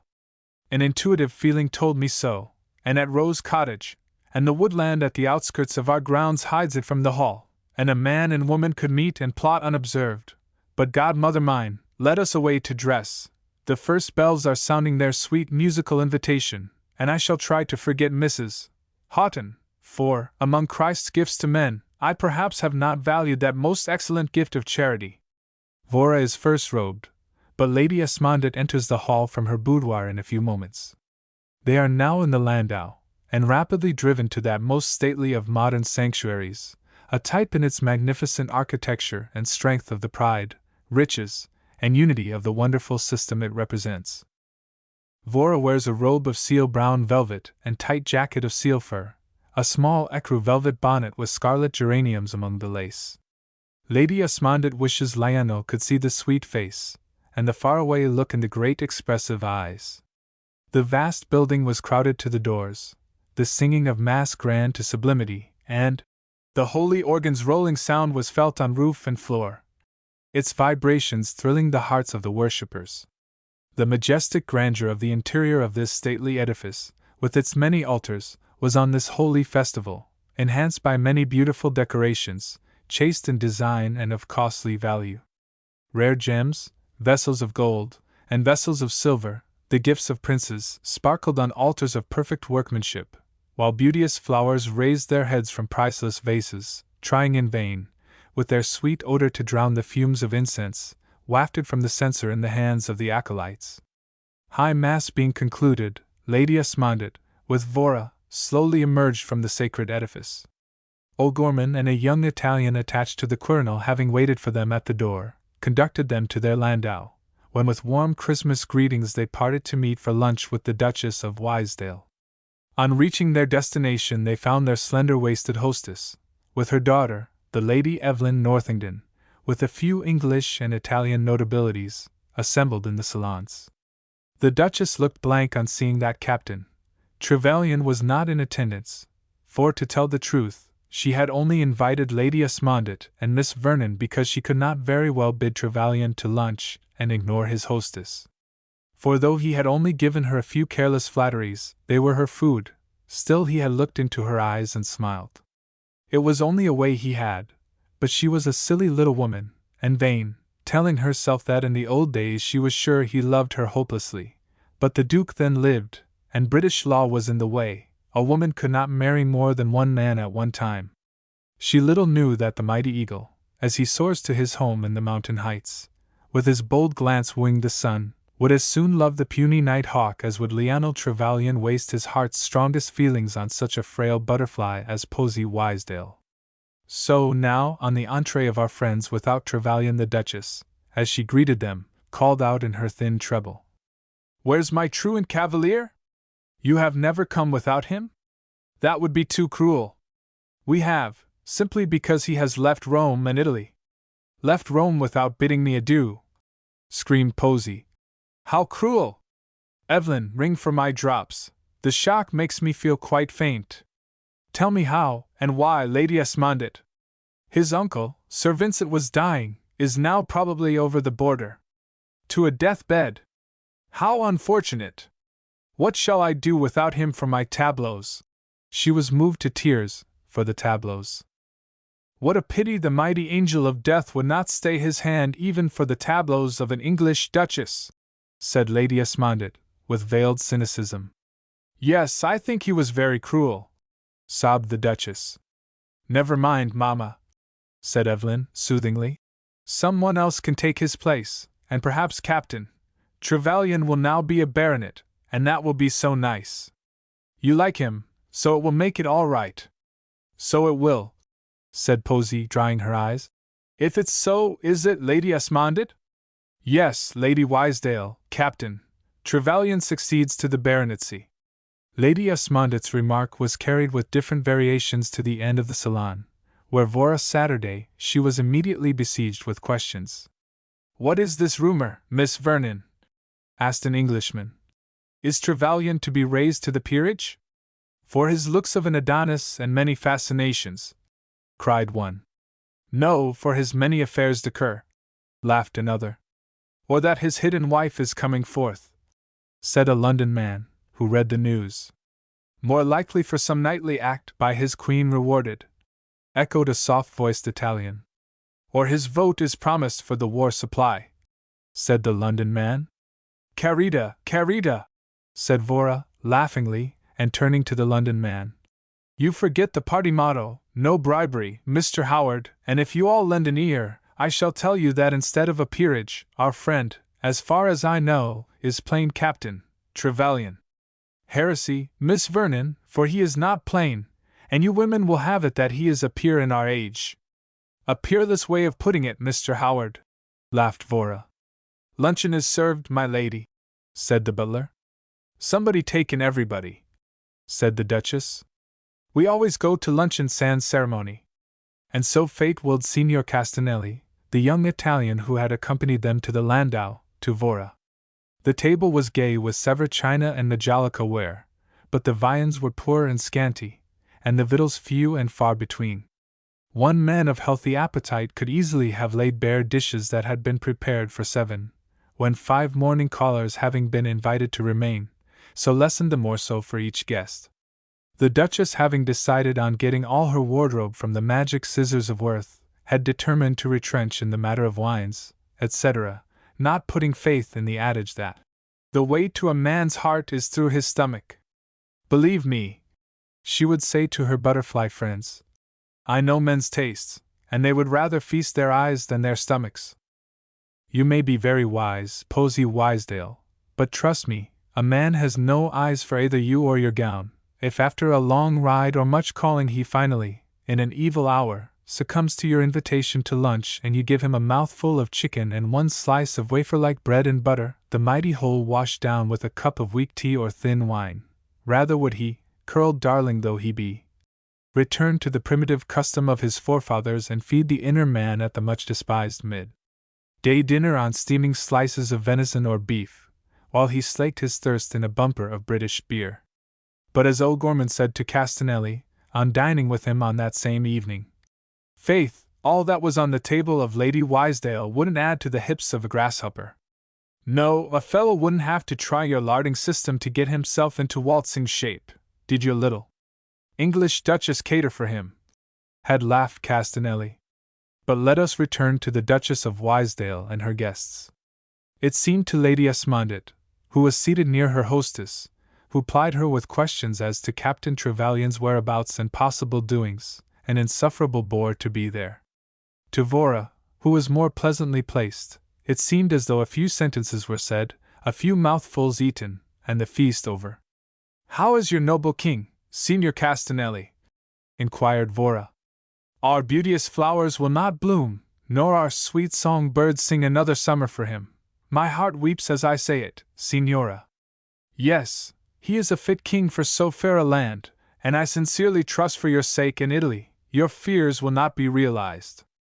The gentle Pius IX is also stricken down." "Yes, Signora, but our Holy Father's loss could be more easily replaced than that of our beloved temporal sovereign." "Yes, a few solitary closetings of the cardinals, a few ballots taken, a few volumes of smoke, and the Pope lives again." "You like my city, Signora?" "I love it." "Ah! How much have you here to ennoble, to refine, to educate! What great souls have expanded in an atmosphere laden with the breath of a long, never-dying line of poets, orators, sculptors, and painters." "Yes, Signor Castanelli, it is a noble heritage to be Roman-born." "Thanks, Signora Vernon, for your gracious tribute to my country. But alas, we are fast becoming inoculated with the progressive spirit of the age. The American is among us. You should extol him, Signor Castanelli. It is the fashion with us to welcome him, his note-book and his gold." "He is too energetic for me," said the Italian, as Vora, taking his arm, followed others to the salons and from the feast. "He is a man of his time. You and I, Signor, are old-fashioned in regretting that many of the old landmarks are doomed. The spirit of the age is insatiable and his votaries are never idle in sacrificing in his honor, and if we'd be happy we must not weep. I confess I regret that your historic, not over-clean, but picturesque Jews' quarter, the ghetto, is to give place to your new Palace of Justice. It is rather an incongruity, to me, that it should rise as if from the ashes of hearthstones round which in days of your figure sat to whom justice had been very imperfectly meted out." "True, true, Signora Vernon, and I don't like to see them all go, and your sympathy is sweet. The American is a giant in his time, But we are not as they. He is literally a man of today. He has to be always in a hurry to make his name tell. We have done all that, but he is wrong to say we are dreamers. And his eyes flashed. Our blood is as full of fire as in the days of the Gracchi, the Caesars. Theirs was a grand age, but ours is gay, and could we be promoted backwards, I fear me. She added gaily. We would long for our telephone, our electric light, our novels, our mutual club life, our great worth, our lounging chairs, and many other pet luxuries. True, Signora, answered Castanelli in the same tone. And I can answer for myself, were a belle of those days to step from the canvas for my approval, I should tell her to sleep on, and give place to her more beautiful and gay sister of my own day. In the name of the butterflies of today, I thank you, said Vorag gaily. How long do you grace Rome with your presence? 1 short week and a day, Signor, and I shall not leave your sun-warm Italia without regret, replete as it is with so much that charms the mind and senses, none so soulless I hope, but would feel as I shall on bidding adieu to one of the choicest gardens Dame Nature revels in. Why leave us so soon? Fate wills it, and there are home revels to which we are bid, and the crush of the season after, where we shall only see our wings glisten by Edison's or the now doomed gas shine, for fog reigns supreme in the daytime, and poor old Sol is hid from us. London belles would shine by their own beauty even in Egyptian darkness. For the Italian took pleasure in the beauty of the fair woman beside him, her expressive face changing as some word touched her heart, or again gay, reflecting a nature ever ready to respond in sympathy with the feeling of those who pleased her. One of your countrymen writes me from your metropolis. Taking a letter from his pocket.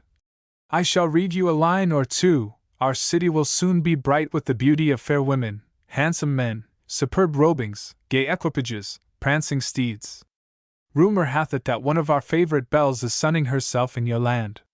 Don't mar the beauty of our constellation by detaining her with you after the season opens, for we must have La Belle Vernon. Would that I had the power, was my thought as I read.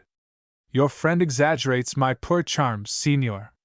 With so much of beauty to choose from, Mademoiselle, London society is critical, and my friend only endorses its verdict. Well, Signor, London will have something of weightier matter to decide this coming season than the passing beauty of woman. Our Parliament have the vote on the war supply, and as Beaconsfield cannot go into the strife empty-handed, on the issue of that vote hangs the destiny of many lives. Think you the Bright or Peace party will be strong enough to prevail? No, England's sons are ever jealous of their country's honor. There is a strong popular feeling against any encroachments by the Russian bear. Our young officers are ever eager for a chance to distinguish themselves, and our men, she added gaily, have fists all knuckles, always doubled for a good hard blow. Well, it seems to me an expensive undertaking that your bold countrymen meditate. Turkey is lazy and luxurious. Yes, not a fit sentinel for a dangerous post. Still, what are we to do? We cannot uproot them and plant in their place the trusty Scot or brave Celt. No, we must even pay high wages to bad servants until wiser heads than ours in some future generation devise some better way of guarding our eastern possessions. But our pleasant chat is over, Signor. Lady Esmondid is making her adieus. And you leave so soon, Signora. I am jealous of London. May I see you again? Surely, Signor. We go many places to take a last loving glance. Give me something definite, I pray you. Well, the Palace of the Vatican on tomorrow morning. I must have another long look at the painting of the Transfiguration. In the afternoon a drive in the gardens of the Borghesian Villa. In the evening the theatre, and the exquisite voice of Patti. And now what say you, grave and reverend Signor? Will you remember your lesson while I say au revoir? And with a gay smile and a warm pressure of the hand from Castanelli, Miss Vernon, after saying her farewell to Lady Wysdale and her daughter, followed her godmother to the landau. You seem to have enjoyed your chat with Signor Castanelli, said Lady Esmondid, as they drove away, Miss Vernon to pick up Miss Marchmont for evensong at the church of St. Augustine, Lady Esmondid for home. Yes, he is pleasant to me, as most of his countrymen are. There is a fervour about them, with all their languor, that is refreshing after our stoical Briton. I fear me you were not so well placed. The little Duchess seemed to fasten upon you. She did, and entertained me with an unceasing catechism as to Lionel's whereabouts, his deeds past and present, seems to fear his cousin, Judith Trevelyan, in fact, plainly shows her old predilection, is as aforetime alive in her breast, is anxious to know how we became so intimate with him, whether he goes to Houghton Hall, whither the woman your uncle has married has invited her. Says she does not leave Rome until the middle of January, wants to know if we shall be there for the 12th night ball, wonders if Lionel will retire for a fashionable 6 weeks' mourning. Says there is a rumor that he is engaged to half a dozen women, and has a wife and children somewhere, is crazy, to use her own expression, to know if you are, as report says, engaged to Del Costello, etc., etc., and asked me point blank if I like dear Mrs. Houghton. What a whirl the brain of the slender-waist Duchess must be in, and what a bore she was to you, so she also goes to Houghton. Fancy Uncle on one side, and Major Delrose, the Rose Cottage people, Mrs. Meltonberry, Peter Tedrell, Hatherton, etc., on the other. Madam well knows how to mix up the brandy cocktail and poker of midnight, with sober 9 o'clock whist and old port, but the scales are weightier on one side. But behold the naturalist, waiting at the door with prayer book in hand, ready for her devotions. Chapter 33. Warm words bridge cruel distance. Lady Esmondett, Vora, and Robert Douglas ate their Christmas dinner quietly together. I shall feel lonely when you leave Rome, said the priest, as he bade them a warm good night. Naturally, you will miss us. We are almost a part of your old home, said Lady Esmondett. I have no doubt, Roberto, that the Marchmonts will be very kind to you when we are gone, said Vora, smilingly. Yes, she will be good to a lonely priest, he answered absently, then recovering himself. But I should not say lonely. Have I not the church? As a footman fastened the hall door after the Rev. Robert, Vora said. The church will soon not be sufficient to fill up his life, at least the naturalists will make him feel so. How differently Cher Roland would range himself, said Lady Esmondett, thinking of his hopeless love for Vora. That girl with her bugs and beetles, her sandy locks and sharp elbows, would drive him distracted. I wonder what affinity Robert can have with such an one. Why doth he love her? Curious fool, be still. Is human love the growth of human will, saith the poet. So, godmother dear, for all we can say, they must e'en join the legion of impossible unions. But we are both weary, and had best to bed and sleep or dreams. Yes, 'tis late. Good night, dear. We have both missed Lionel today. We have. He little dreams how much. And as Vora's robes were unfastened, and the deft fingers of her maid made her comfortable for the night, a tall figure and handsome face, tawny mustache, shading lips sweet yet firm in expression, tired eyes that were generally grave, but could flash or be tenderly loving, rose before her. 'Twas only last night, she though, as she laid her soft cheek on the pillow. He was with us, and I feel as though we had been parted for ages, and he suffers by all these rumors, and my dearest is in a tangled web of difficulty, and I am not near to give him my sympathy, and poor dear uncle is not happy either, and it's a woman's work, but this making of moans is unnatural to me. I must make time fly, and when I am once in England, my aim shall be to make those two men regain their old happiness. Good night, Lionel. I am weary to see your face again, to hear your words of love and feel your arms about me, for the sweet feeling that I belong to you seems only a dream. Come back, come. The following day the program of which Vora had spoken to Castanelli was gone through. But as Vora wished just now that the days would quickly join themselves to the great past, we shall not linger, but say that on nearing the painting of the Transfiguration, a figure caught her eye. It was that of the young Italian Castanelli, who, with the dark rich coloring, clear-cut features and soft brown eyes that Roman blood gives, looked as though he might have stepped from the canvas on the wall. The painting in its glorious beauty held them in silent admiration for some time. Vora drew a long breath as she turned away, saying, The man who painted the figure of the Christ in its godlike sanctity of expression must have been inspired. What a volume of sermons it preaches! As the Italian had tickets of admission to the Tower of St. Peter's, Vora decided to make the ascent.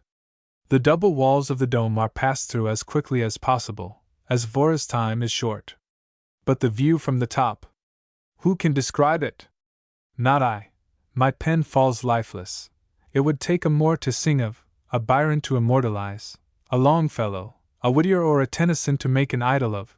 It has sent artists wild. The eye rests lovingly on the hill crests of the Sabine, Volscian and Albano on the one side, then turns to the city with its temples, its palaces, the historic past showing in their very stones. Then the Colosseum and the Forum, each speaking their own story. Then the eye turns to the winding Tiber, and finally rests on the deep calm waters of the violet Mediterranean in the faraway. Ah, Signor Castanelli, it is too much for one day. 'Tis no wonder the Italian is a poet. You dwell in a maze of beauty in nature and art. Dame Nature with you wears such a rich warm dress, 'tis little wonder your canvas, aye, and your own faces show such sun-warm tints. You should dwell with us, Signora, you feel the poetry of our land. On parting from the Italian he tendered to Vora for herself and Lady Esmondette his box at the theatre, as being more favorably situated than the only one Captain Trevelyan had been able to procure, and at Vora's invitation he dined at the Villa Iberia, escorting them afterwards to hear the wonderful voice of Patti. On the morning of the 28th a telegram arrived from Liano which read as follows. To Lady Esmondette. Villa Iberia, Rome, Italy. Sir Vincent Trevelyan died at 11 p.m. the 27th inst. Shall write today. Lionel Trevelyan. The Langham, London, England. December 28, 1877. Per Sir Vincent gone. And so generations pass. When death bowls out one man another takes the bat, so now Captain is Sir Lionel Trevelyan. Said Lady Esmondette, as she read the telegram. Yes. None shall triumph for a whole life long, for death is one and the fates are three. Said Vora. On the 30th came from Liano 2 letters, extracts from which we shall give. Dear Lady Esmondette, every moment of my time is occupied, but know you will be interested in my doings, so drop you a line. My cousin with my lawyer and self read the will. By it my uncle bequeaths to me $500,000 in gold. I was surprised at his generosity. The whole of his fortune would be mine if I and Judith could marry. That would not suit either of us, as we are totally unsuited to each other. Judith leaves by steamer the Queen for New York on the January 1st. My poor uncle lived for 3 hours after my arrival. He was in great pain, suffering from Bright's disease, but brain clear, seemed to cling to me. He told me he wished I could persuade Judith to marry me and try and make her more womanly and live at my place in the north. But God forbid that our lives should be linked together. What a contrast she is to Vora! Should Judith ever be guilty of giving up her freedom, it will be to a man who admires the divided skirt, etc., etc. Extracts from Lionel's to Vora. Yes, darling, the words I have written, what are their worth in telling you of my great love for you? You don't know how I hunger to look again into your warm, expressive eyes, to hold you to my heart. If you were only with me, my love, I should drink so freely of your tender sympathy, that with it as a tonic to my weary waiting heart, I could go forth into the midst of the newsmongers, into the nest of wasps, and conquer and untangle the web of difficulty in a few short days. But you, alas, are far away, and I have only a few minutes of past bliss to feed on when I kissed your sweet lips, when you made life a paradise by leaning your dear head on my breast. My love, I cannot be long without you. You must come to me whether I can prove to society, with its shams, that Mrs. Grundy has lied in giving me a hidden wife or no. You must come to be my own love, no matter who says nay. My heart, you are mine, mine by right of the subjection the fetters you have placed me in, and woven for me. Mine by right, for you have taken my boasted strength from me. Mine, no matter what the world may say. My life, my love, write to me, I am half delirious. I am in torture, full of jealous fears lest you may forget me. I regret once and again that I left you. Remember, darling, I shall be always jealous, for I know the magnetic force of your charms. I am mad, I know I am, when I think you are so far, such lengths of miles from me. Ask Lady Esmondette to come on at once and stay a day or two at her house here. It is well warmed. I have been to see, in pity to the man you have slain, and who loves you past all you can know. Love, come. I am doing all I can, my own, to conquer the difficulty, I have already been to the offices of our great daily, and one editor apologized, saying the news of my hidden wife was a temptation to him in the silly season. For heaven's sake, my heart's darling, don't let anything you may hear against me turn your heart from me. The very thought of such a triumph for Mrs. Grundy in her role of social astronomer, as she sits in her watch-tower, telescope in hand, turns my brain. My heart aches for a letter, for though my written words seem to me cold, I shall devour yours simply as coming from your pen. Come to me quick, my love, I must have a letter and I must have you. In a stationer's today I saw a photo of you in a case with those of Mrs. Cornwallis West, Langtry and Wheeler. There were just the four, you all sold, my darling, at 5 shillings each. The stationer said condescendingly that you would all bring a higher figure, but he merely wished to educate the masses to a high standard of beauty. His monetary benefit was quite a minor consideration. The fellow's manner amused me. But you see, love, that the future Lady Trevelyan in thus educating the masses reigns in the heart of mankind, and not only in the heart of the man who only lives in her love. I am more than glad, Vora, ma chère, that Dame Fortune is playing so smilingly into dear Lionel's hands, said Lady Esmondett, as she read aloud the letter she had received from Trevelyan on the morning of the 30th. Yes, more than glad, for the legacy of $500,000 and the title will do more to close the gaping eyes of society and lips of Dame Rumor than any red tapeism in the form of libel suits, or living proofs from living truthful lips. True, godmother dear, and 'tis well we are women of our day, or the knowledge that a man may, if he will, live the life of a Mormon in Utah on the quiet, and if he present a wife well gilt with gold, and a title, to society, society will fall prostrate, or this knowledge might mystify us.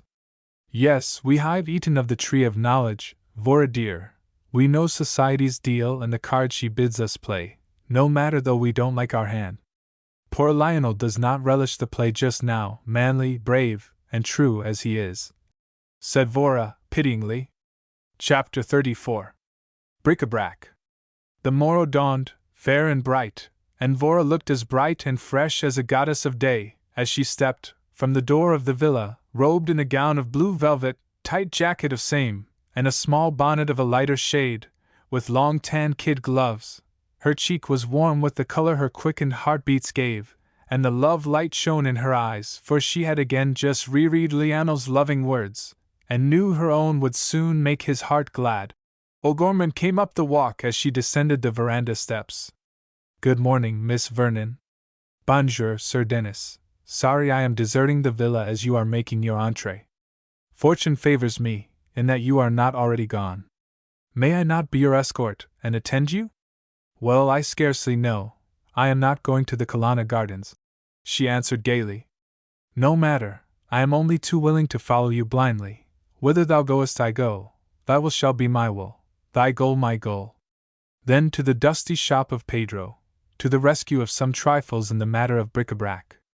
But am I not sufficient escort without yon trim female? Give her a holiday to go buy ribbons to tie up her bonny brown hair. You may take an hour's pleasure, Saunders. I do not require your further attendance.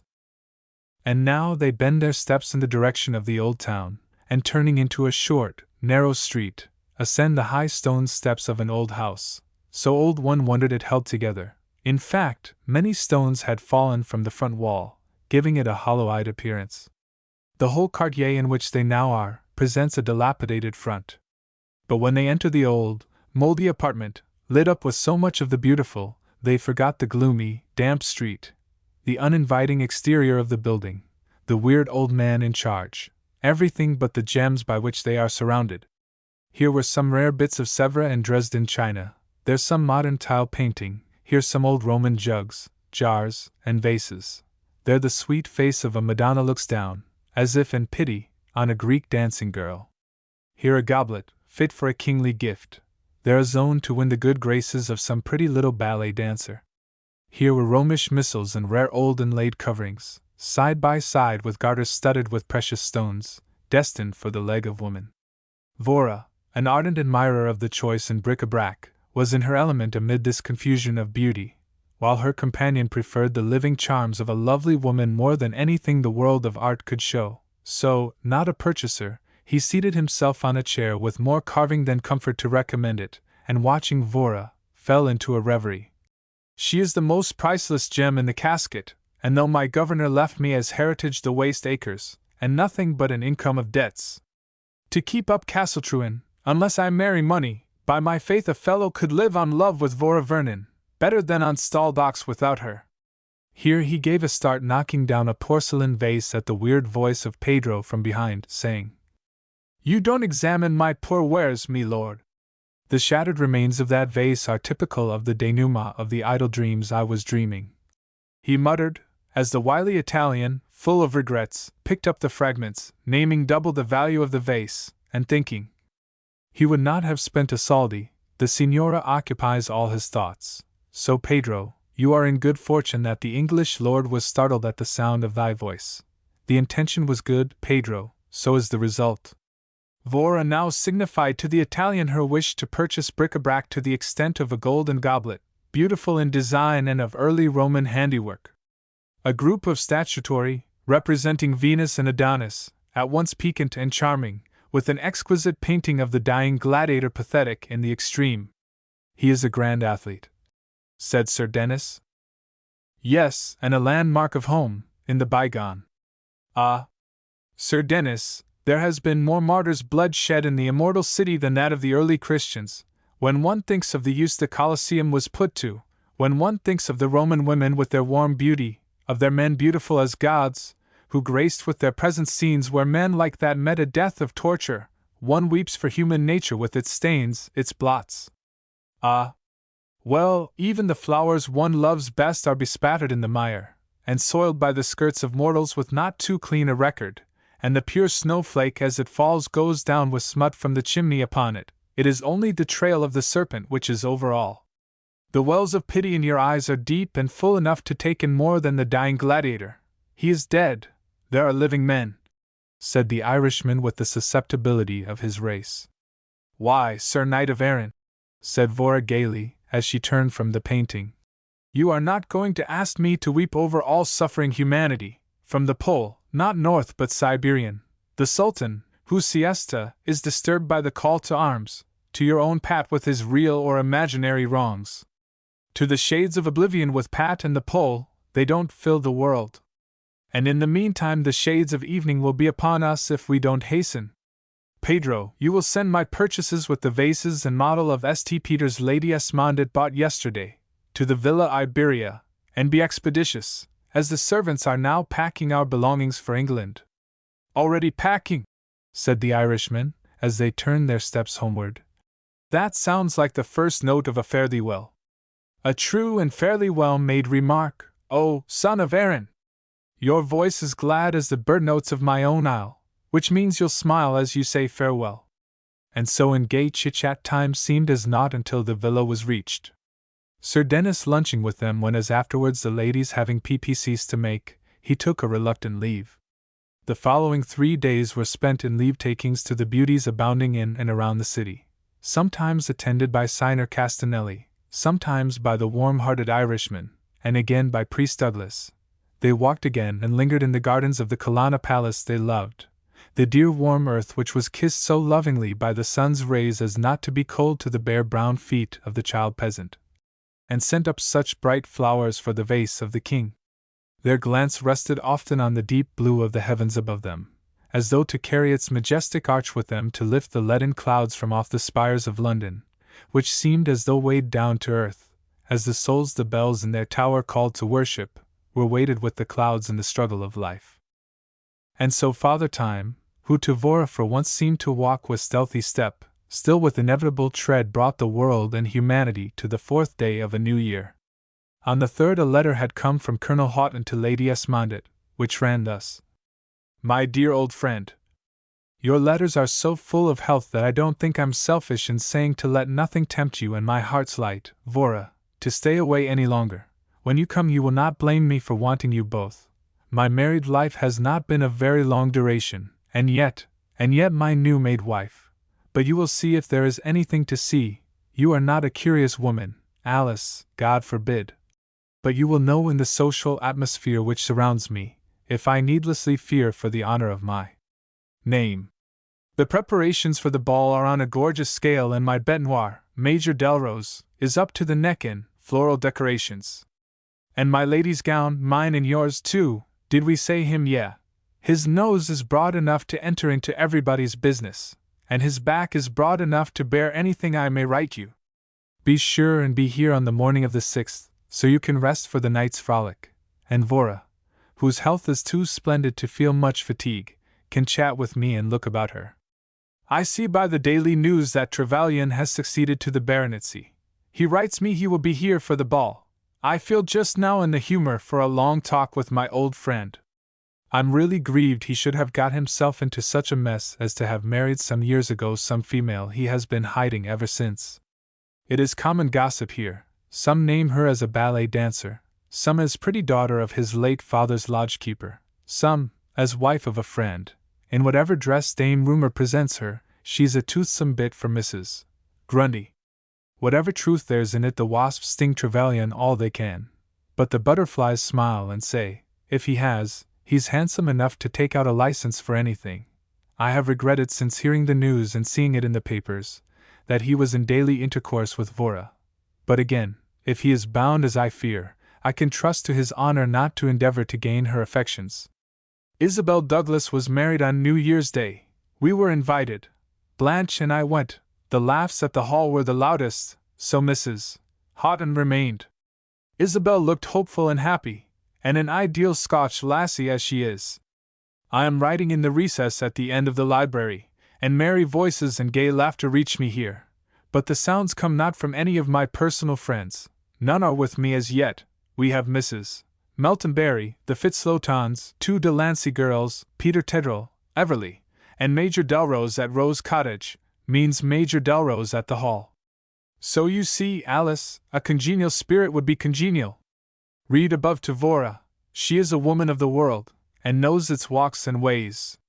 Come soon. And from yours, Eric Houghton, Houghton Hall, Surrey, England. To both, love and kind thoughts. January 2nd, 1878. To Lady Esmondett, Villa Iberia, Rome, Italy. The outcome of above letter was to cause Lady Esmondett and Vora to make immediate preparations to reach Houghton Hall. We should be there. The hand Madame holds is too full of tricks, said Lady Esmondett energetically, as she finished reading the letter aloud. We can go tonight by the midnight express, said Vora impulsively. I should like it, dear, but you are full of engagements for tomorrow, and we are due at the opera tonight. Trifles, all. As you are willing, we shall be on the wing tonight. Très bien, ma chère. I shall give the orders, but there will be 3 or 4 pairs of wistful eyes looking for your entrée at the opera tonight. Yes, until the curtain rises, said Vora gaily. On the afternoon of the same day, the 3rd, Castanelli, with a couple of friends, also O'Gorman, on calling at the villa, heard a rumor of the departure from the servants, who were all astir, their ladies being out driving, the Italian pshawed and said to his friends, It is not so. The beautiful Signora told me she would be at the Duchess of Wysdale on the night of the 4th for a concert and ball. They leave at sunrise on the 5th. And so was content that the servants were mistaken. Not so O'Gorman, who, hearing the same story, and knowing their intention to attend the opera, went thither, and not seeing them was for leaving, but the Wysdale signaled him to her side, and so off duty only at the close, saw her party to the carriage, and throwing his toga over his evening dress, hurried to the depot. And none too soon, Lady Esmondett was already in the coach and Vora about to follow, when the tall figure of the Irishman came up hurriedly. Surely you are not going to leave us, Miss Vernon, and so hush our heartbeats as we listen in vain for your footfall. I am, and my heart is a trifle sad, as I say so, and has a great gladness, or you would not make us sad by going. Well, yes, Sir Dennis, glad and sorry. I go home. You are Irish and will know the feeling. One loves with one's whole heart, and one's life, one's home and friends. One loves with passion, and for a year, or a day, fair warm Italia, where one has met loving words and kind hearts, and yours is one Sir Knight of Erin, she added with feeling, as she returned his tight hand clasp. The last whistle, By my faith, I wish it were for me too. And the guard locked the door, and in a few minutes, miles separated these two who had so lately spoken, Sir Dennis still staring at space, while a new pain came to his heart. Chapter 35. Heart to Heart. We shall not accompany our friends on their homebound journey. Time will fly with greater speed if we relate not the talks and incidents by the way, but simply meet them at London, whither Lady Esmondett had telegraphed Trevelyan of their arrival. Accordingly, on their coming in at the station at 9 p.m., on the evening of the 5th, Lionel, all eagerness, met them. "So kind of you to meet us, Sir Lionel," said Lady Esmondett, for Madame Grandy was about. "Only a pleasure, dear Lady Esmondett. Someone told me you and Miss Vernon were due." And turning to his servant, "Here, Sims, are the checks. Get the luggage stowed safely away until tomorrow morning, and send the maids on to Park Lane." "Yes, sir, all right, sir." "You look tired, poor fellow," said Vora, sympathetically, as they were driven to Park Lane. "Tired, yes, waiting for you. God only knows how I have missed you, darling." "How about the nun you spoke of in your letter, Lionel?" inquired Lady Esmondett. "Will she aid you? What a long story you have to tell us." "Yes, and one until lately I had well nigh forgotten, for in spite of Dame Rumour's falseness I have not been the principal actor in it. For tonight only does she triumph, ere tomorrow's sun has set. I hope to be at or very near Houghton Hall with those who will lift the veil from the past, and put in Dame Rumour's hands another version of the scandal. We shall have a long evening together, Lionel. You can stay with us, I suppose. Only until I see you comfortably settled, dear Lady Esmondett, in still untangling the web of difficulty." And Vora's hand is pressed. "I have a 12-mile drive in a suburban train to the monastery of St. Sebastian. Nuns and monks, the denouement will be interesting," said Vora. "Will they win? That's the question. The other hand is full of knaves and tricks," said Lady Esmondett. "They shall," answered Lionel, earnestly, and holding Vora's hand. "I hold a hand that gives me strength to win." Park Lane is now reached. The servants are in the hall to welcome their mistress, when the housekeeper says, "If it will suit your ladyship, dinner will be served in 20 minutes or half an hour." "Say half an hour, Grimes." "Surely you can stay and dine with us, Lionel?" said his friend. "You know, dear Lady Alice, how much I would wish it, but I must be off in less than half an hour." Whereupon, remembering the golden rule, saying she would go and talk with the housekeeper. And so again these two who feel such completeness in each other, such fullness of satisfaction, such an ecstasy of love, are alone in the sweetest of solitude, dual solitude, and in silence, save for the deep full heartbeats. "Let me take off your jacket, my own darling." "I can't, dear Lionel. You look too tired to do anything but rest." But he does as he wills. The jacket of seal and bonnet of velvet are off, the long tan gloves laid aside, the fluffy hair is caressed, a strong arm is about her, the perfect shaped head is again on his chest, and the sweet mouth and warm eyes are kissed rapturously. "Rest! Yes, love, I want rest, and can only rest so, with you in my arms. Away from you I am nervous and agitated, afraid lest someone take you from me, my life, my love, oh! Darling, darling, you don't know how dependent I am on you, on your love, your sympathy. You have not told me and I long to hear you say so. Tell me if you love me, darling." "Love you!" And she started to a sitting posture. "Bend your face towards me, dearest, that you may read the truth in my eyes." And now with a soft hand on each cheek, she continues. "Love you, dearest, does the sunflower love its God? Does the mother her firstborn? Then do I love thee, my heart's dearest, with an unchanging tender love, and with all the intensity of my woman self." For answer, she is drawn to a close embrace, and there are ecstatic moments with only throbbing eyes to the rhythm of heart-beats. At last Vora breaks the silence, by saying softly, "'Tis time for you to leave me, Lionel, and yet I cannot spare you. I cannot go, my own, mine, oh! Darling, you do not know the joy, the paradise I feel as I hold you in my arms, and think that you, my beauty, you, whom men rave of, you actually love me, God be thanked." And the love-warm kisses come to the sweet, flexible lips. At this moment, Lady Esmondit, considerately talking to Mars at the door, gave the lovers time to get a conventional number of inches between them, ere she entered. I fear it is time you were off, Lionel. It is really too bad you cannot dine with us. Lionel, standing up, and laying one hand on Vora's head, as it rested on the cushioned back of the sofa, said, I feel as if I had drank of the elixir of life. You don't know how courageous I feel, now that I have you both back. When the difficulty is removed, I shall begin to live. How the women will envy me, she said, looking up lovingly at the handsome face full of grave earnestness, the tired look gone from the mesmeric eyes. You will both be wondrously happy, each a gainer in the other, said their friend earnestly. Do you think you will be able to go down with us, Lionel dear? No, darling, I am sure not. I cannot say what train I shall take until I reach the monastery. There we decide. The plot thickens, a monk makes his entree, said Vora gaily.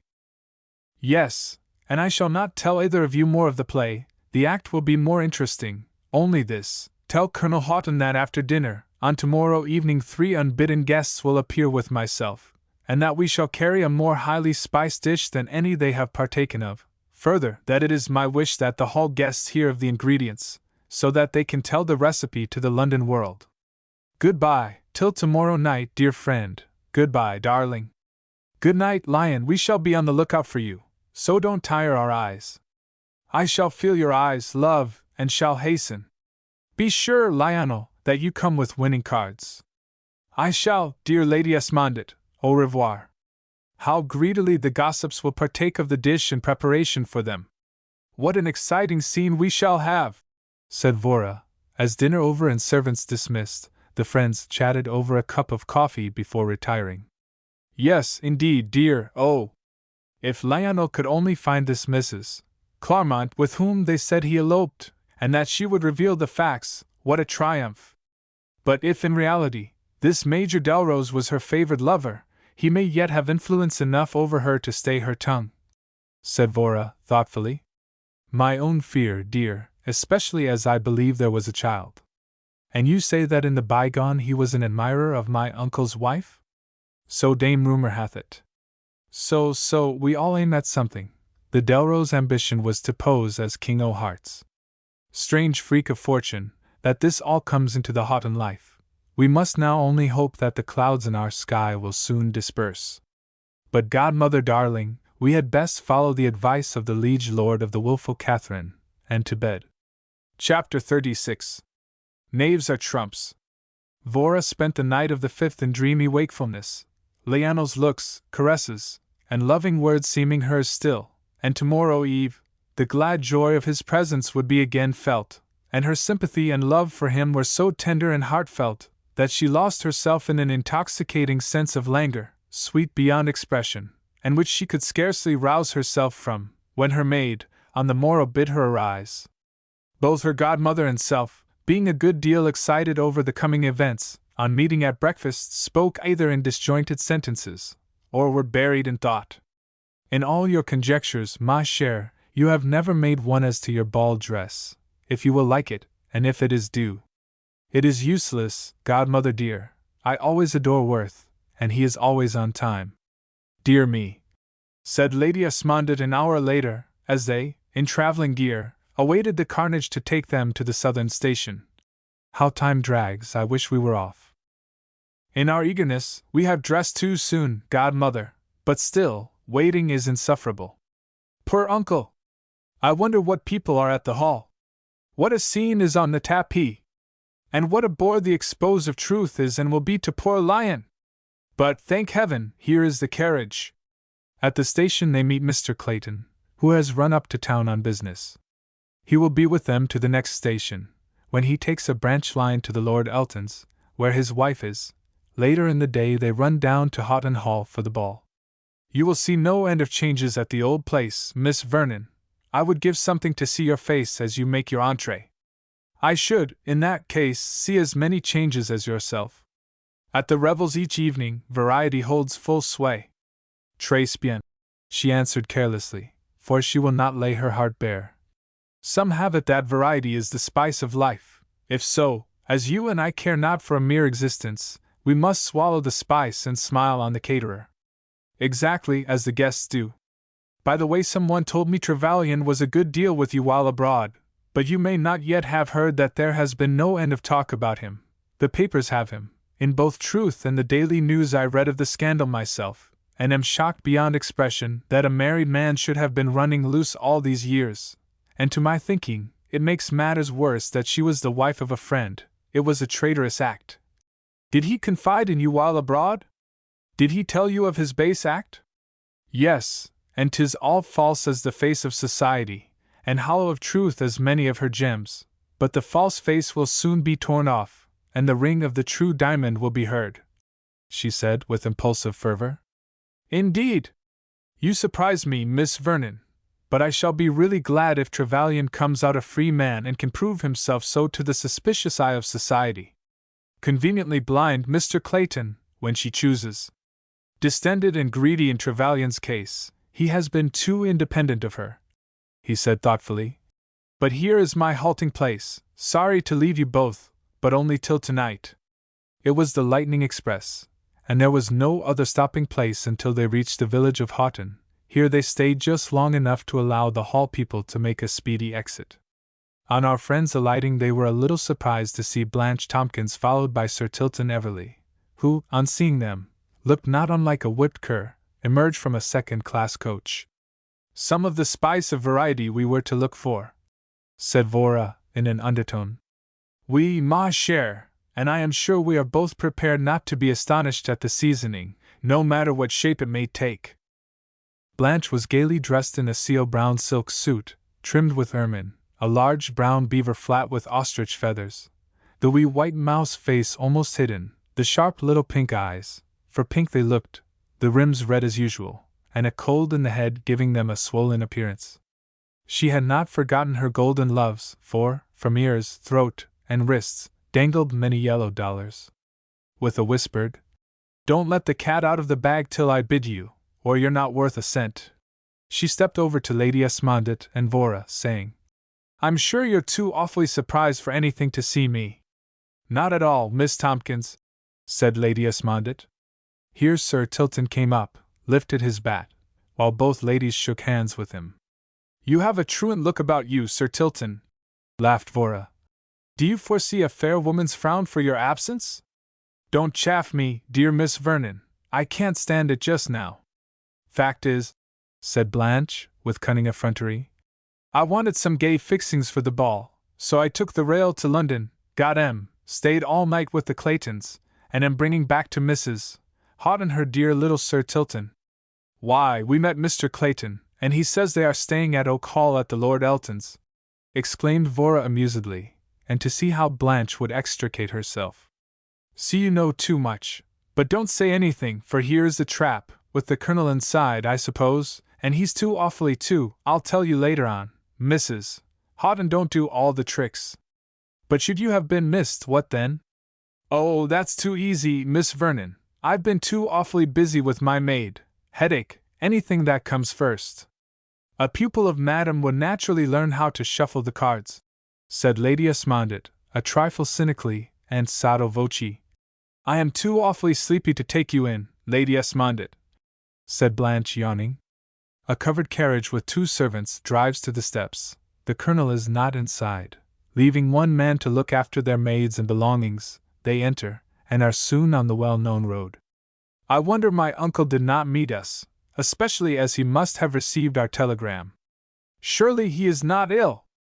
"How was he when you left the hall, Miss Tompkins?" inquired Lady Esmondett. "A one, and it's too awfully funny he wasn't down. But I remember, whenever he and Mrs. Houghton have a spat, and they had one, this time hare and hounds, he clears out and takes to the lodge, so perhaps he never spotted your telegram." Lady Esmondett and Vora, exchanging glances, fell into deep thought, while Blanche and the small baronet carried on a half-whispered conversation, with a yawning accompaniment from the young woman. Chapter 37. Wee White Mouse wins a point. But the reverie and wagging of tongue is over and ceases, to give place to society's mask, for the picturesque lodge with its gabled roof and climbing vines is in sight, and in the twinkling of an eye the great gates are reached, which are wide open, for 'tis the entrance to Liberty Hall under the present regime. Leaning against the door post is a tall military-looking figure, smoking vigorously, as men will, if life's springs want oiling. Both ladies see him, and Vora's face is at the window. "Halt, John!" shouts his master, for the man is a new servant, and driving full speed for the hall. "My two darlings, how glad I am to see you both!" And kisses with long hand clasps are exchanged. "And we are more than glad to see you again, dearest uncle. Blanche, you here? And Sir Tilton, it was kind of you to meet them." "Yes, we tripped down, as you had cut and run," tittered Blanche. Here the colonel took Sir Tilton's offered seat, who, getting out, said he would prefer to walk up the long avenue.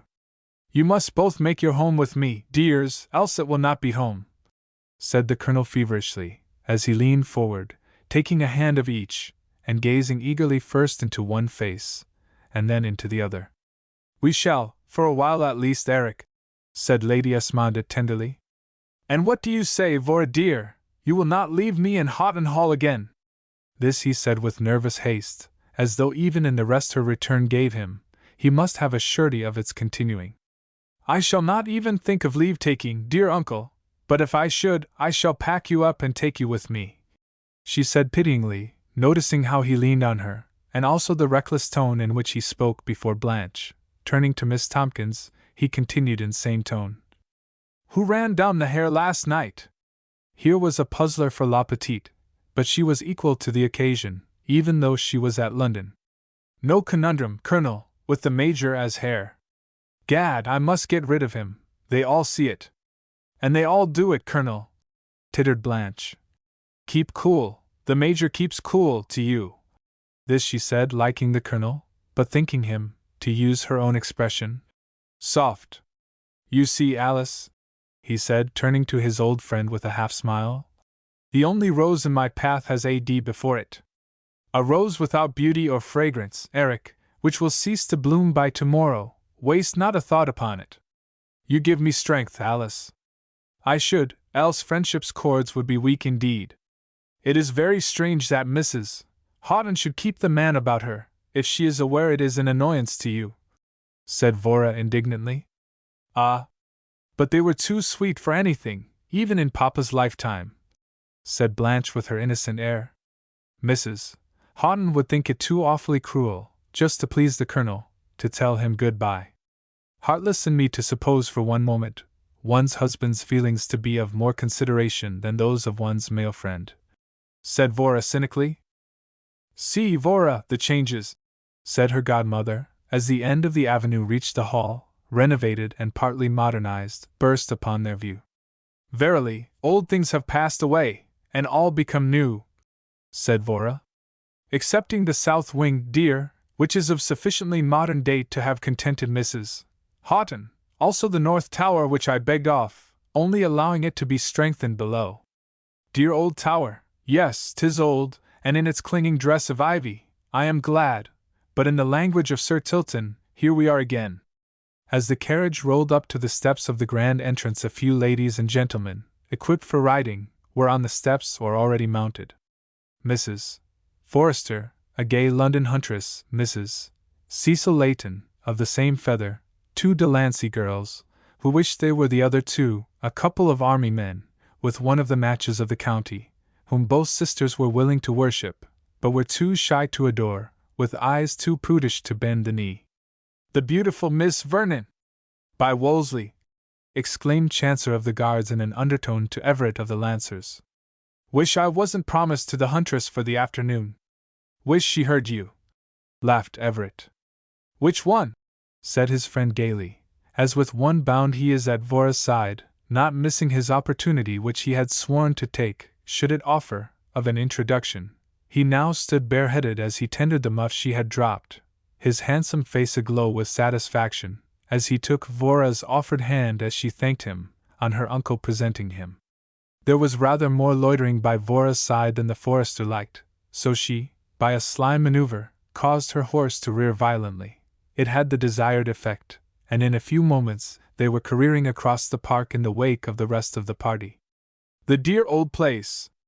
Though it is changed, I love it, and am glad to be here once more," said Vora, feelingly inwardly telling herself. My love will be here tonight. Where is your mistress, William?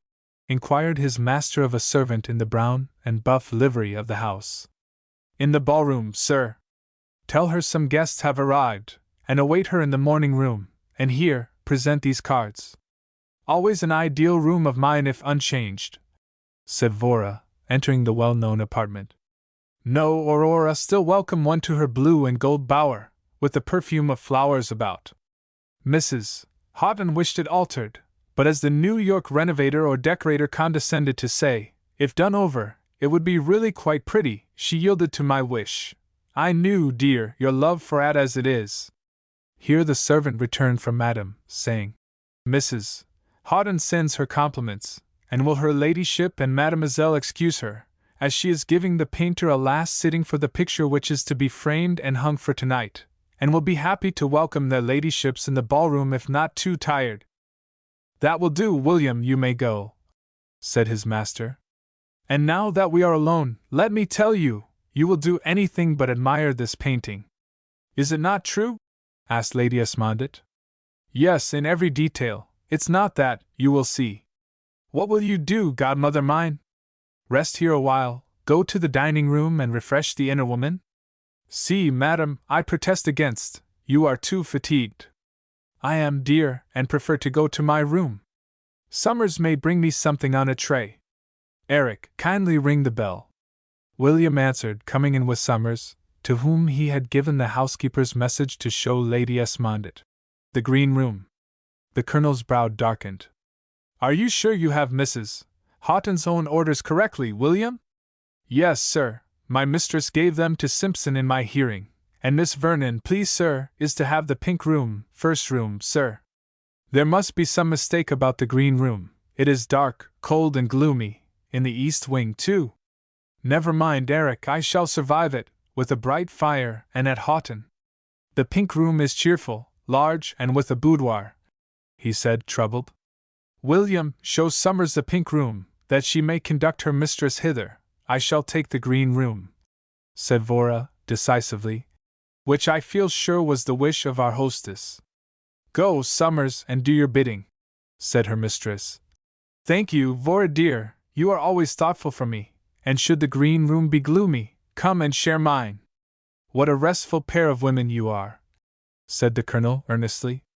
I feel as if I had taken a narcotic, my nerves have become so quiet, they have been going at racehorse speed. Ah, how much I have needed you! In meeting, one feels what one has lost by parting, said Lady Esmondett gently. True, Alice, I am at one with you, and feel your words to the last degree of bitterness. Come, come, said Vora brightly. See the sunlight streaming in upon the sky like walls, so our lives will be happy now in union once more. You are a sunbeam, Vora, and here comes Summers to lead me to the room of pink, which I hope will prove the pink of perfection, godmother mine. And now, uncle, to see madam, on and off the canvas, ere I retire to my vernal apartment. On the way to the ballroom the corridors were almost deserted, the fair sex either closeted with their maids discussing the war paint for the midnight revels, or wooing the god of slumber with a narcotic, the men flirting with their unworried sisters anywhere, or killing time with the balls in the billiard-room. But the ballroom is reached, over the velvet hangings which drape the entrance, and which are of scarlet, on which are painted blue grapes with their green vine leaves, for contrast, the yellow sunflower, with heavy, many-colored fringe. As a heading to the drape are the words in letters of gold formed by leaves of the vine. Dedicated to Comus and Kate. It was a fitting room for revelry, with its gaily painted walls and ceiling, now with its ropes of natural blossoms festooning windows and chaining gaselier to gaselier. The door of the long conservatories were open, and so the air was redolent of sweetness almost intoxicating. Vora's face showed no surprise at the scene which met her gaze. On the dais at the end of the room were grouped Mrs. Houghton, who reclined in the corner of a lounge, her well-shaped feet resting on a footstool. She wore the divided skirt, with loose tunic waist. It was of blue lion's velvet, richly braided with scarlet silk braid, low shoes of blue velvet with scarlet silk stockings. Her black hair and rings on her forehead, meeting brows of gypsy darkness. her white teeth showing as she laughingly drew the cigarette from her mouth on the approach of her husband and his niece. "It shall be hung for tonight, mister," she said imperiously, if jokingly, in reply to the artist's protest that his work would not be dry. "If," she continued, "it has to be baked dry in the cook's oven, or by the fire," in the men's words engendered by their champagne lunch. There was a general laugh.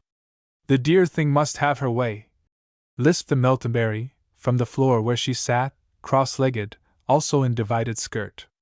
"My work will be spoiled then," said the artist ruefully.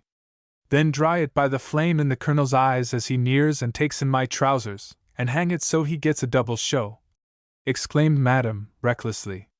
"Or the heat from the orbs of Everley as he gazes on the approaching belle would do the business," echoed Delrose.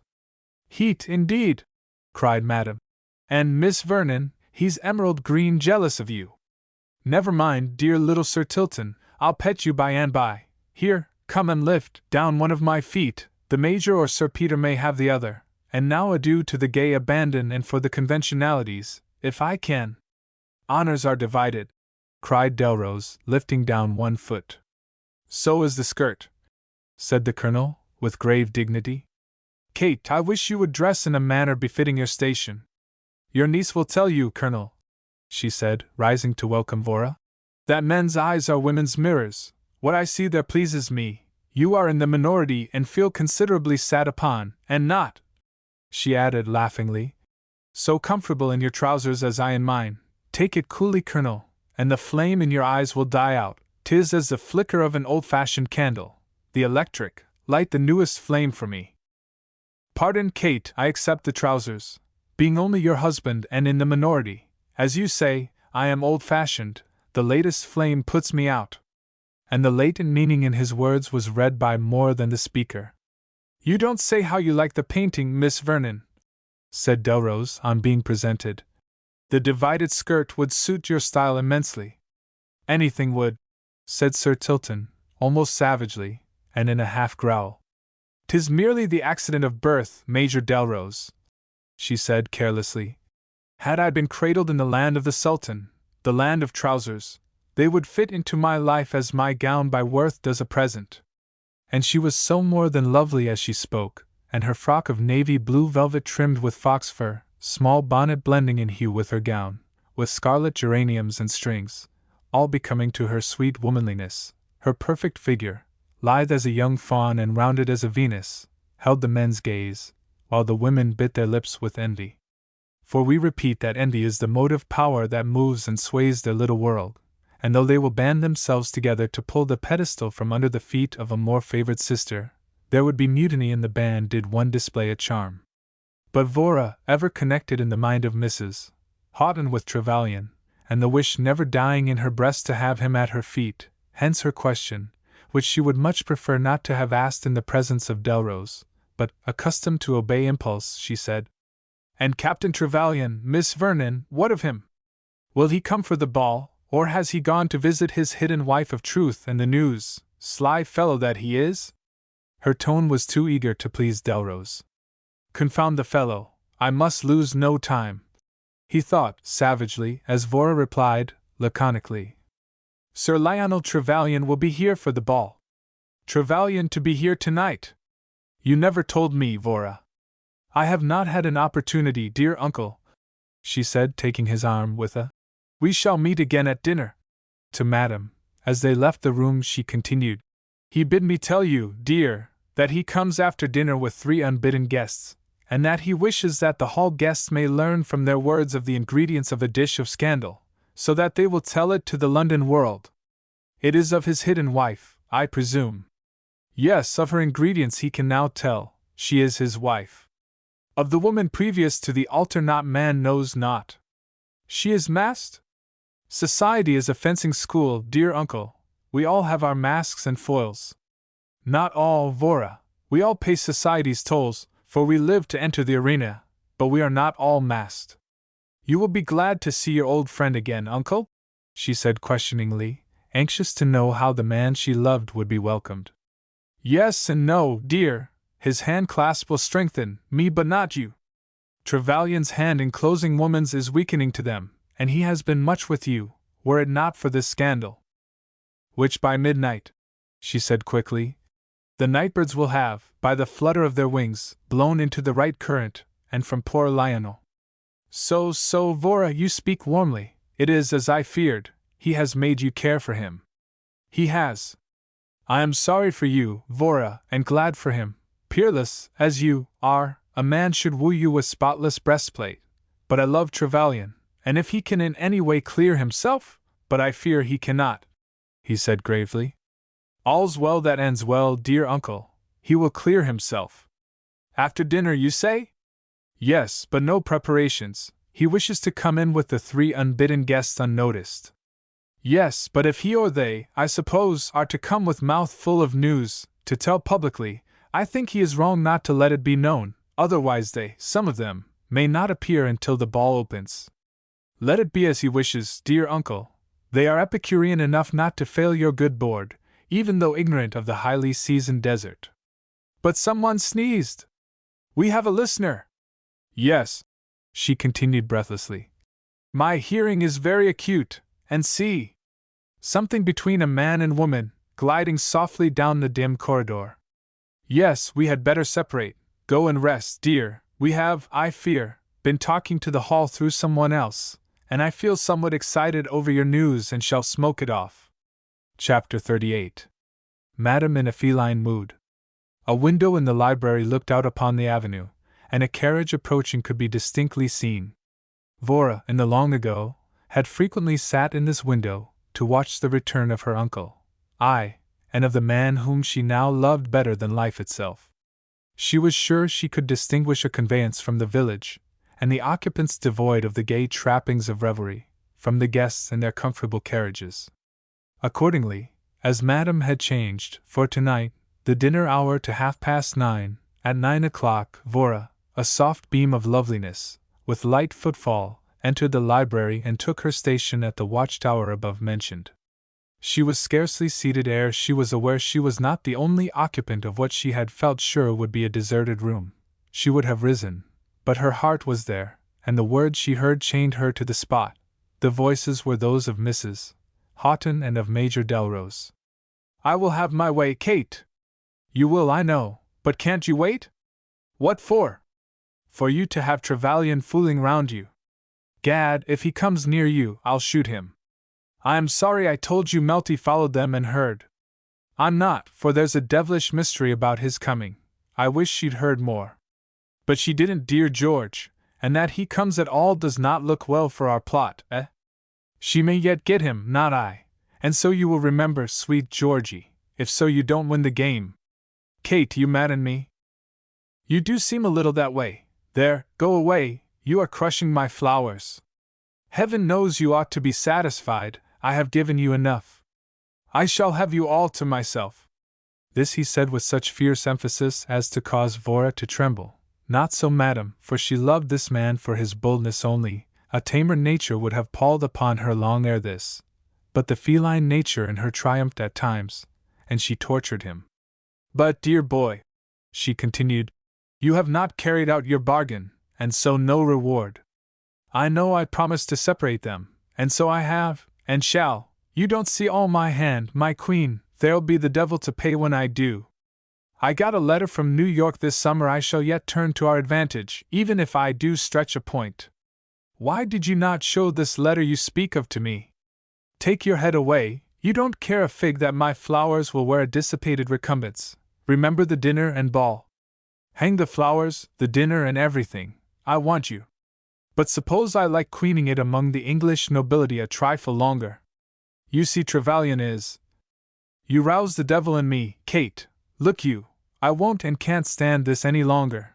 Name that man again to me in that fooling way and by the stars I'll shoot him. You belong to me as much as our. But you know you do.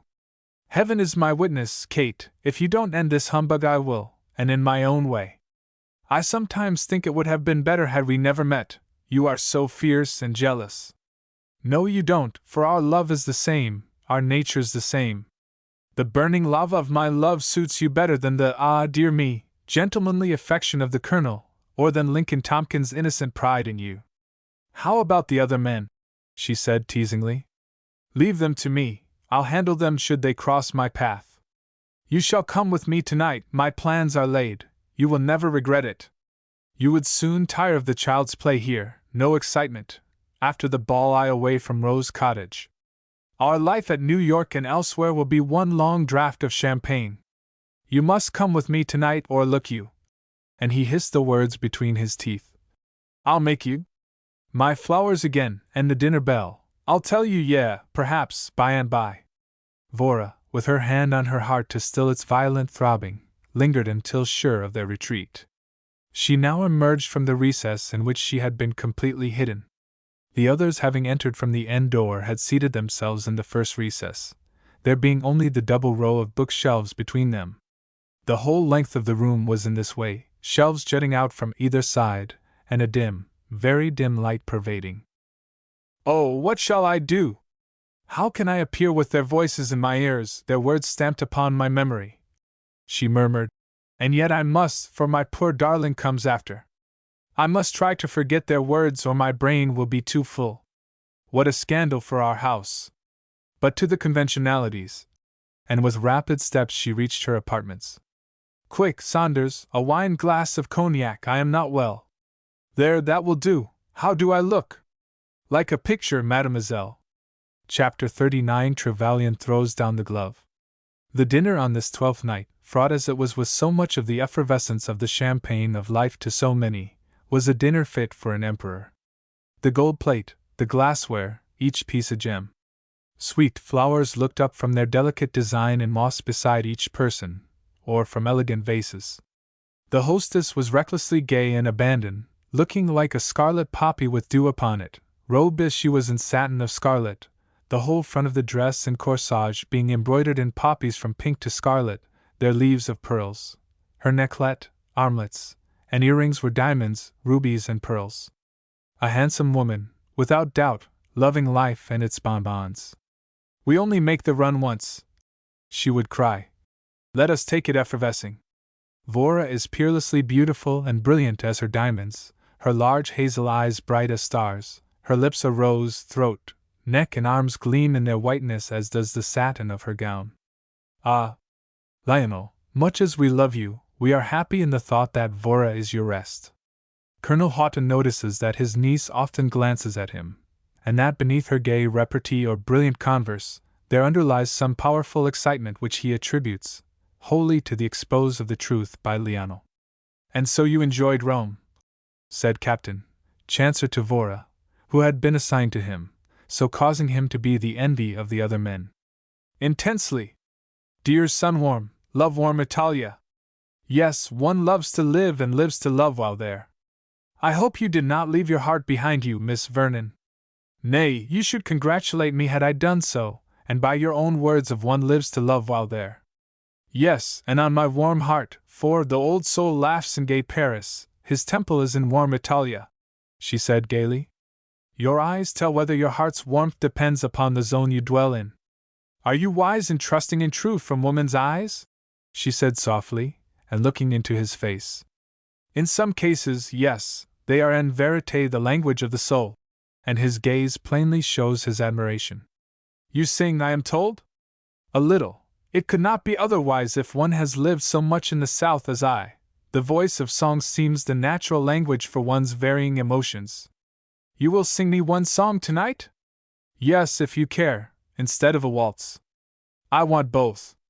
And you look like a man who has his way most days. In trifles, yes, in things longed for, never.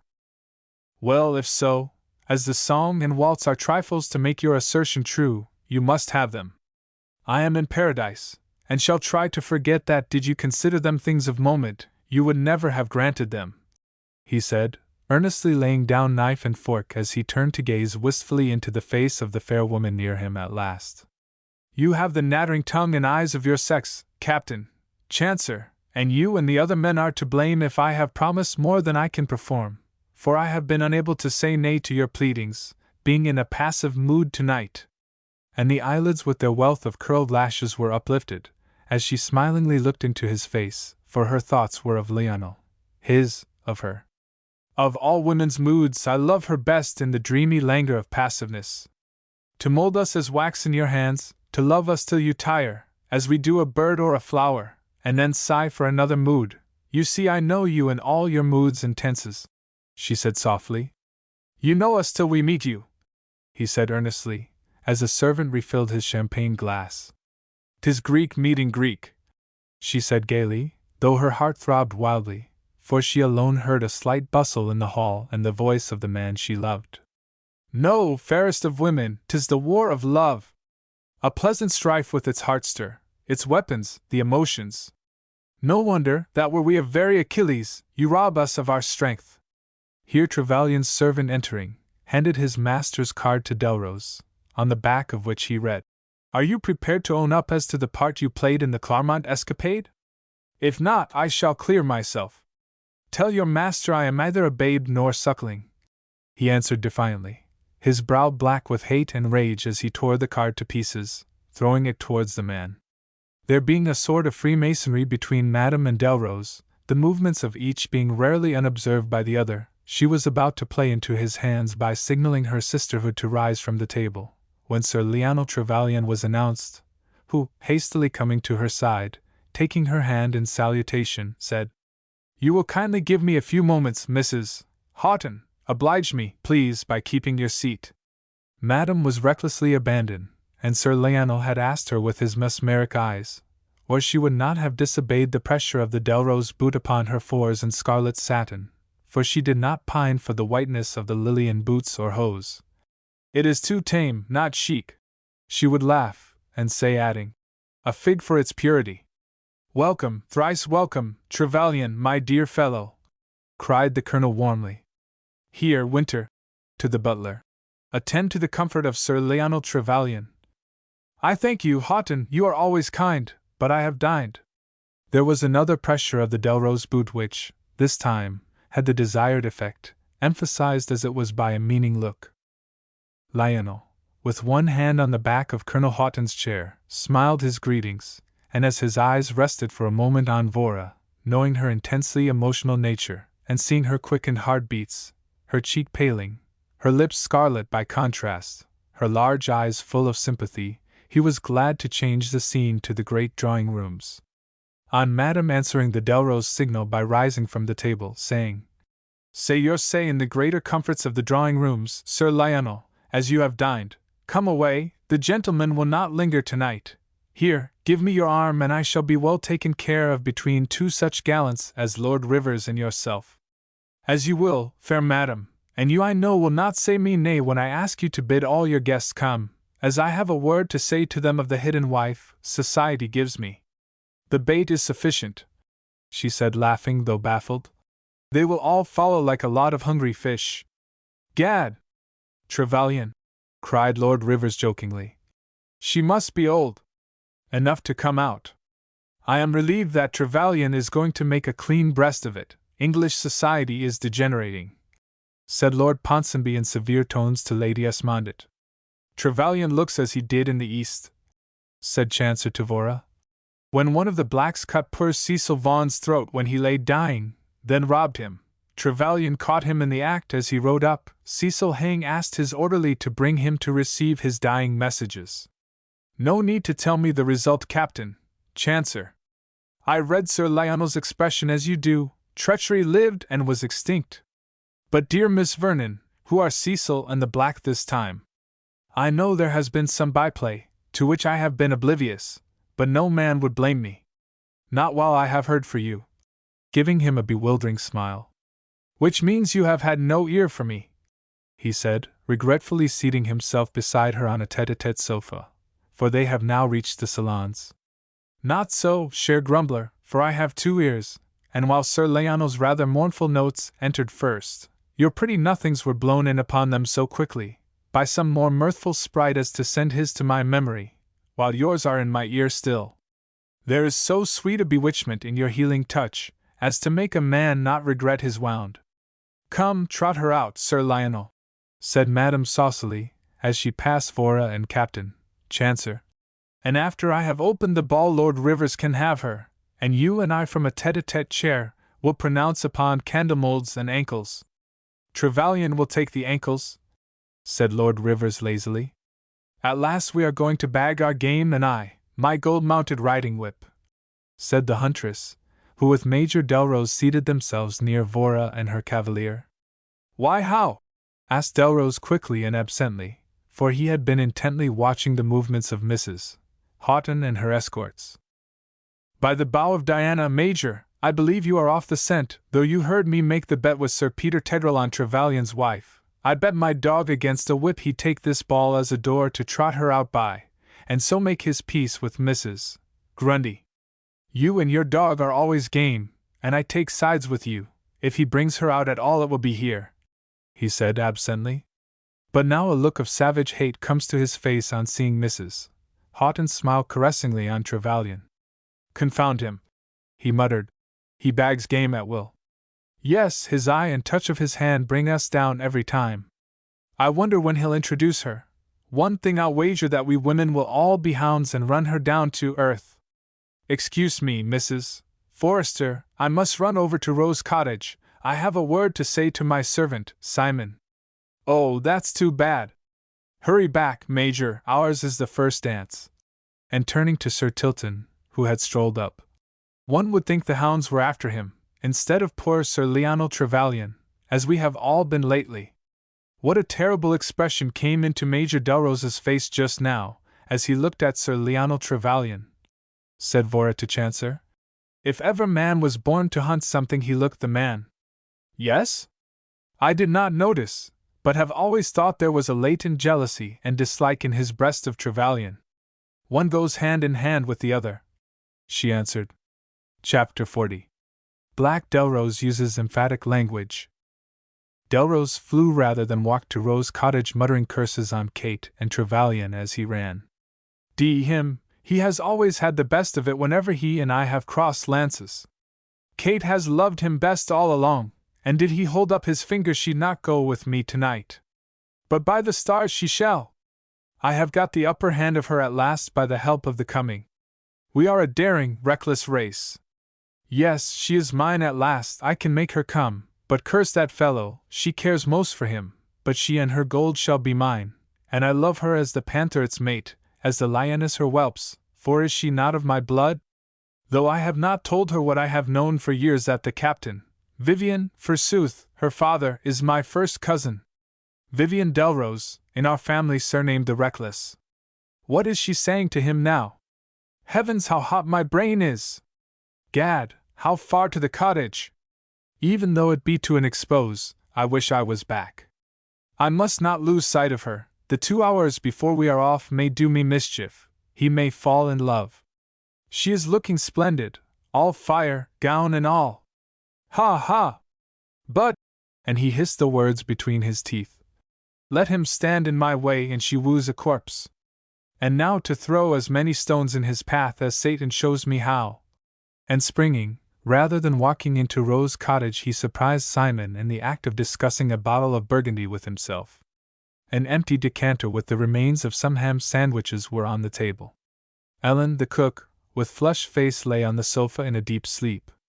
Conspicuous on the table, embroidered by the aesthetic fingers of Miranda Marchmont, were groups of potato bugs and a vial, on which in the handwriting of Delrose was the word chloral. What the devil do you mean, Simon? Shouted his master. What fool's game are you after? Nice way you're attending to my orders. What are you playing with this chloral for?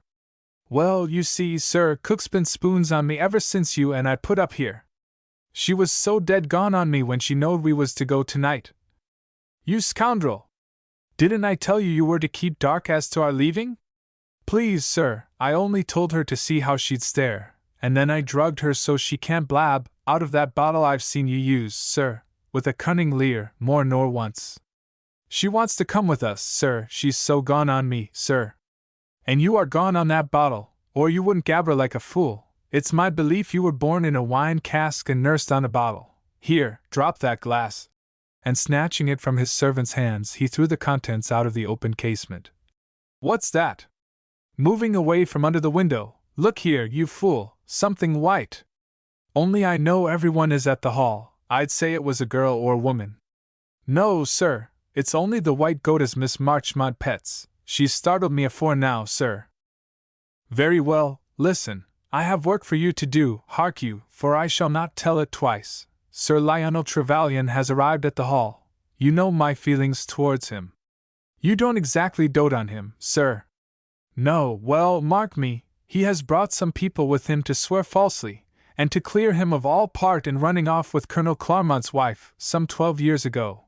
He wants to father her on to me, as his game is to marry the new beauty, Miss Vernon. But my man, if you will stick to it that he was the man, that all the regiment had it so, not I, your wages are doubled next quarter. And now, look you, the work I have for you, since you know so well how to use this bottle, is to get with all speed to the Hall. They will be having refreshments. You had a good sound sleep, on the plea of getting a cup of strong coffee which will steady you. Force your way into whatever room they are. I wish you had not been such an ass as to take to the bottle tonight. Your game is to say nothing of Paris, or of the part one played with that little fool of a Clarmont. And now away. Yes, sir, and I'll not fail you. It's work I like, and if I can do his cup, there will be no harm, I suppose, sir? None, and you'll not regret it. Only don't make a blundering idiot of yourself with all that burgundy inside of you. Put the chloral in your pocket carefully. And now for the Hall at once, and with me. With rapid strides, Simon rather unsteady in his gait, but a wholesome dread of his master sobering him at every step, they are soon within range of the illuminated windows, and now separate to make their entree at doors for big and little flies. Chapter 41. An Exposed Society on Tiptoe. Immediately after dinner, Blanche, who wished to perfect her own little plot, had commanded the attendance of that squire of dames, Everley, down at Rose Cottage for half an hour, saying to him, "Everyone will be at the Hall. Cook Ellen is my friend, her plot being that I marry the Major. She is sure he talks to Mrs. Houghton for my sake, shows how perfect their tricks have been, and she, Ellen, is to be my maid and marry Simon. She's a good creature, baronet, so she won't have her way. They never do down here. We gobble up all the bonbons, so you be up to time. Slip off after you lead Sis back from dinner. My plot wants trimming, and walls have ears here. There won't be a soul down there, or a body, which would be worse. But I shall be Miss," whined small Everley. "Spoken like an English baronet, who don't see how small it is. You've got to come to help me fix my plot." So after dinner, and in the corridor to the salons, the wee white mouse, excusing herself to her cavalier, flew softly to a cloakroom. It was only a minute, and the cloak enveloped La Petite, when, with hood drawn well over the forehead, and the satin-dressed feet pushed into overboots, she is off. Quickly she sped in and out among the trees, the wind blowing her cloak open, giving her the appearance in the shadow of a white-breasted bird on the wing, now flying, now resting in the shade, to listen for the footsteps of her expected companion when within a stone's throw of the cottage she stood. "He's too utterly mean for anything. I see I shall have to bribe him every time," she thought. "But here he comes, I'll give him a fright." And throwing her cloak off, though chilled, she hid in the shadow and waited. But, no, it is not the expected, but Delrose flying, as we have seen him, to speak to his man. "What's to pay now? I'll step in and hide, and not pad my ears either. He's expected too, I see, for the parlor is lit up." In a moment Everley is forgotten in her loved game of detective. First, under the window where she was almost discovered by Delrose, as we are aware. Next, the back door is entered, housemaid and small boy at the Hall. No one sees her enter, Ellen's loud breathing covering her footstep. In a few seconds she is in a pantry between dining room and parlor. Here she heard every word that passed between them, master and man. "The plot thickens, you bet. What a lovely time I am having, and what a thunder and lightning wretch the Major is. I don't suppose I can save those poor people. They have got ahead of me this time, in more ways than one," murmured wee Blanche, now leaving the cottage, only having given the others time to be out of sight. Halfway to the Hall she meets the tardy little Everley, to whom Mrs. Forrester had said, "What's up, Sir Tilton? You're as absent as a hound that's lost the scent. You are all cut up, your eyes are Miss Vernon's, your personality is the sofa's. Away and find yourself, you're too tame for me, and send me Major Delrose. How awfully late you are. exclaimed Blanche, breathlessly. "Here, give me your arm. I regret what has been unavoidable, so many men buttonholed me." He did not say they were duns. "All right, Baronet, we haven't time to talk much, I'm out of breath, but I am going to have that show tonight." "Oh, Blanche, I do wish you would wait, say even for a day or two," implored small Everly. "Well, I guess perhaps I will," she said cunningly, not meaning to defer her intention for even an hour. "But you must do something for me then." "Anything, anything," he cried eagerly. "That's all okay. First, I must have Surgeon Strange from the village double quick." "Why, you are not ill?" "If so, Sir Andrew Clark is." "I know he is at the hall. Don't interrupt me, he is too big a man for what I want. You must send one of the servants for Strange. I know he is to come to the ball, but if he hasn't come, fetch him right along. Next, you are to be too awfully sweet for anything to Mrs. Houghton." "Oh, Blanche, not too pronounced. I owe half the men money and want to keep in the background.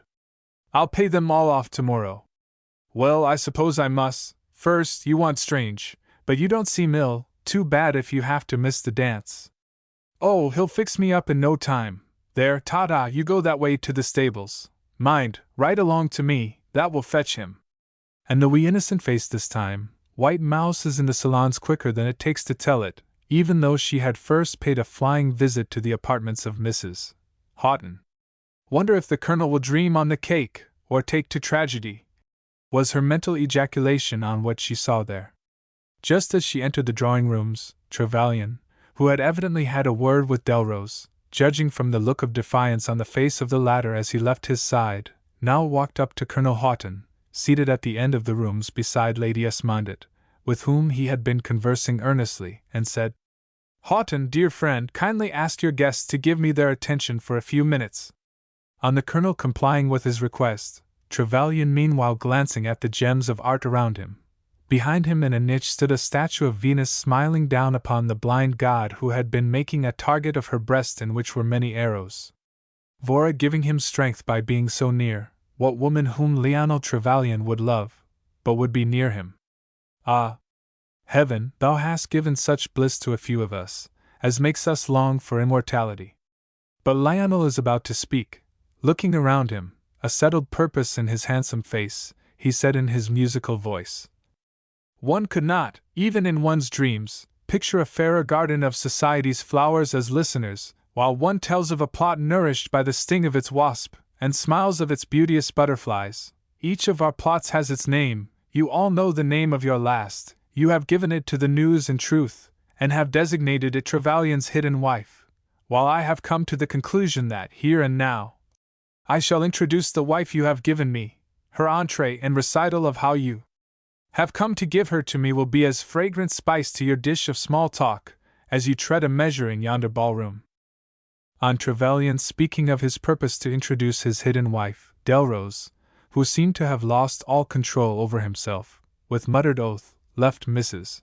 Forrester's side, and with rapid strides, went down the room and seated himself behind a small sofa on which were seated Mrs. Houghton and Lord Rivers, seeming too comfortable, Delrose thought, overhearing Rivers say lazily, "I wish we lived in Utah," pressing the hand concealed in the folds of scarlet satin. "I wonder how Lady Rivers would like me, as the last, the dearest one," had said Madame, her white teeth showing. Lord Rivers gave her a sidelong glance. "There'd be the devil to pay," said Delrose, savagely, as he sank heavily into the chair behind them, folding his arms on the back of their sofa, and between them, and leaning forward. "You look black enough to be his dun," said Lord Rivers, carelessly. As Sir Lionel ceased speaking, a lady, in the garb of a cloistered nun, and closely veiled, had entered with slow, uncertain step. Sir Andrew Clark, stepping forward, offered a seat, saying, "Allow me, you seem about to faint." "No, I thank you," she said hurriedly. "I feel quite well again, with the exception of a slight dizziness."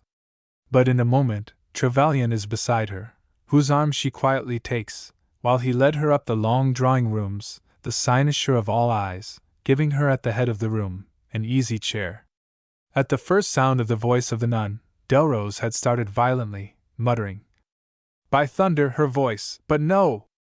Not from behind a nun's veil. Unveil the statue, Delrose, whispered Lord Rivers, for society was watching and listening with itching ears for more, and a pinfall could have been heard. Unveil her, she'll let you, if she have any charms to show, he continued lazily. My dear boy, do keep quiet, or perhaps you'd like to run away till the farce is over, said Madame, caressingly, for she has a penchant for the peer beside her. He is a new distraction and will amuse her until she can secure a tete-a-tete with the man who has some rare fascination for her, as Lionel Trevelyan has for many. But no, Delrose will not stir from beside the woman who has magnetized him for years. And as he keeps his position, he mentally curses Lord Rivers for his temporary monopoly of her. Trevelyan had stepped over to Vora on pretense, or with the excuse of borrowing her fan for the nun, he not feeling strong enough to wait any longer for a pressure of the hand, as she turned her exquisite face upwards. Oh, the torture that he could not take her to his heart, but his hidden wife, and all the eyes. But he managed while, as if learning how to open the fan and while the attention of Chancer was momentarily engaged, to whisper, "Oh, darling, this ordeal is too much. Why did I not fly away with you? My own darling," was all her eyes and lips could silently frame. But his hand brushed her arm, and with a sweet pain from heart to heart, he went from her side strengthened for the fight. "Shall I introduce you, sister, to Mrs. Houghton and a few of my personal friends?" "Not so, Sir Lionel, I thank you. I am dead to the world and am only here to perform a duty. The hearing of names would stir sad memories in my heart, and unfit me for my task." And motioning him to bend down towards her, she said in tones only heard by him, "Your kind heart requires sympathy. Go and stay near that lovely lady you spoke to just now. I shall, and shall be near you also." And though by this time half a dozen men had grouped themselves about the beauty, he got into a corner behind her, where, when they spoke, her breath fanned his cheek, or in turning, the soft bronze of her hair brushed his face. The nun, now standing up, spoke in quick, nervous tones, as follows. "You all know why I am here, an odd figure truly in such a scene. I have been one of you, so know exactly how out of place is one in my garb, where all is gold lace and revelry.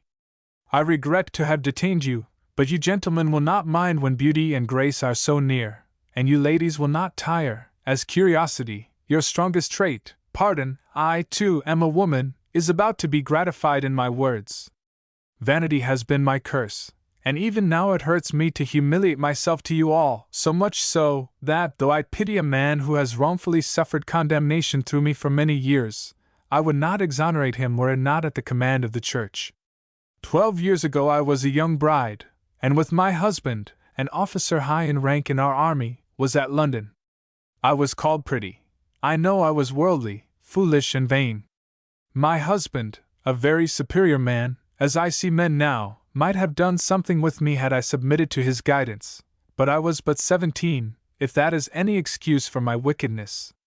The officers of our regiment were as gay as their kind. I thought them all in love with me. I know men well enough since to be aware that their love was winged, and lighted where fancy willed, and poor passer le temps. My own fickle fancy," and her voice faltered, "was held by 2 men, antipodes each of the other, the one fair as an angel of day, who, had he bid me to his arms, well though I shame to tell you, his will would have only been my wish." Here Delrose's face grew black as he muttered, "There, too! The other man, dark as a storm-tossed sky, bewitched me also, and he did will that I should be wholly his, and conquered I, at last, giving him my whole heart, and passionately loving him and him alone." Here the slight figure swayed and would have fallen, but Vora and others were beside her. In a moment she again stood erect, waving them away, saying, "'Tis the weakness of the flesh, but let me do my poor weak nature justice. I could conquer my feelings better, but that the wine I drank on, entering after my journey, and to nerve me to my task, was drugged. Sensation. But to my penance, I consented to leave my husband, and with the man of whom I last spoke, on pretense of visiting friends I went to Paris, my lover obtaining leave of absence at the same time for himself, and with deep cunning, inducing his brother officer to do likewise, for though unlike still, both as gay society men and of the same regiment, were a good deal together. The one honorable, the other, as I have found him to my sorrow. The one in all his gay affairs d'oeuvre, never desecrating a hearthstone. This he told me on seeing. Here her voice broke. On seeing my love for him. I hope you will forgive my breach of confidence. This was previous to my dark lover having gained my heart. We lived as man and wife at Paris. He, returning to his regiment before his leave had expired, told me I must write to his brother officer at his hotel to come and see me on a certain day. I obeyed blindly. He came, and my lover managed so that his own servant should call at the same time with messages from England, bogus and with no reference to himself. The servant, the same man who drugged my wine tonight, returned to his regiment with the information that I was living at Paris with the other officer, who, returning to England, on his furlough lapsing, was called out by my husband, who was worsted in the duel. My lover was waited on by the man he had wronged, I mean his brother officer, not my husband, who implored him to own up. My lover said it would ruin him. He had nothing but his sword. He must get his promotion. He would marry me as soon as his colonel secured a divorce, etc. The other man consented to bear the stigma, as it would be best for me, and until a divorce was obtained, the man of honor sold out. My lover was promoted. So does the green bay tree flourish. The divorce was obtained. My lover, though visiting me frequently, and always unsuspected, at each visit swore to marry me at the next, but instead deserted me just 3 months previous to the birth of our child, with no means of support, moving from lodging to lodging, living by the sale of my jewels, at last when these failed, getting bread for myself and child by giving a few music lessons to the poor people's children. But now, hearing that the man for whom I had given up all, had sold out, and now the avowed admirer of a wealthy American at New York, USA, I gave up. My pitiable loneliness, poverty, failing health were too much and I completely broke down. You will wonder how I, in my retirement, heard of his unfaithfulness. Just about 8 years ago, a creature who had once paid me compliments, a dissolute man, found me out, telling me my lover had sent him. He renewed his odious addresses. Some of my women hearers will be shocked to hear me tell of declarations of love of this kind, but when a woman takes the step I did, she must accept such. One cannot play with pitch and escape defilement, and though I loathed the messenger and his words, it would have been an incongruity to say so. So when he said I had best take the sunny side of life's boulevard with him, with forced calmness I refused and decidedly. On his taking a reluctant leave, I fell into a death-like swoon, and so good Father Lefroy, the parish priest, found me. But to hasten, you can easily, I believe I had been an extremely careless religionist. The kind sisters of a neighboring convent brought me and my little son to their hospital, and nursed me back to more than my former health. I embraced their faith, and at my earnest entreaty they accepted me as a member of their order, and I trust by zeal and good works to atone for the wickedness of my past life. My boy, I have given as a sin offering to the Church. And now the penance imposed upon me is finished, save in a few concluding words. I say most solemnly, upon oath, that what I have said and am about to say is the truth. The man I spoke of at first, as handsome as an angel of day, and to whom you have given me as hidden wife, is Sir Lionel Trevelyan.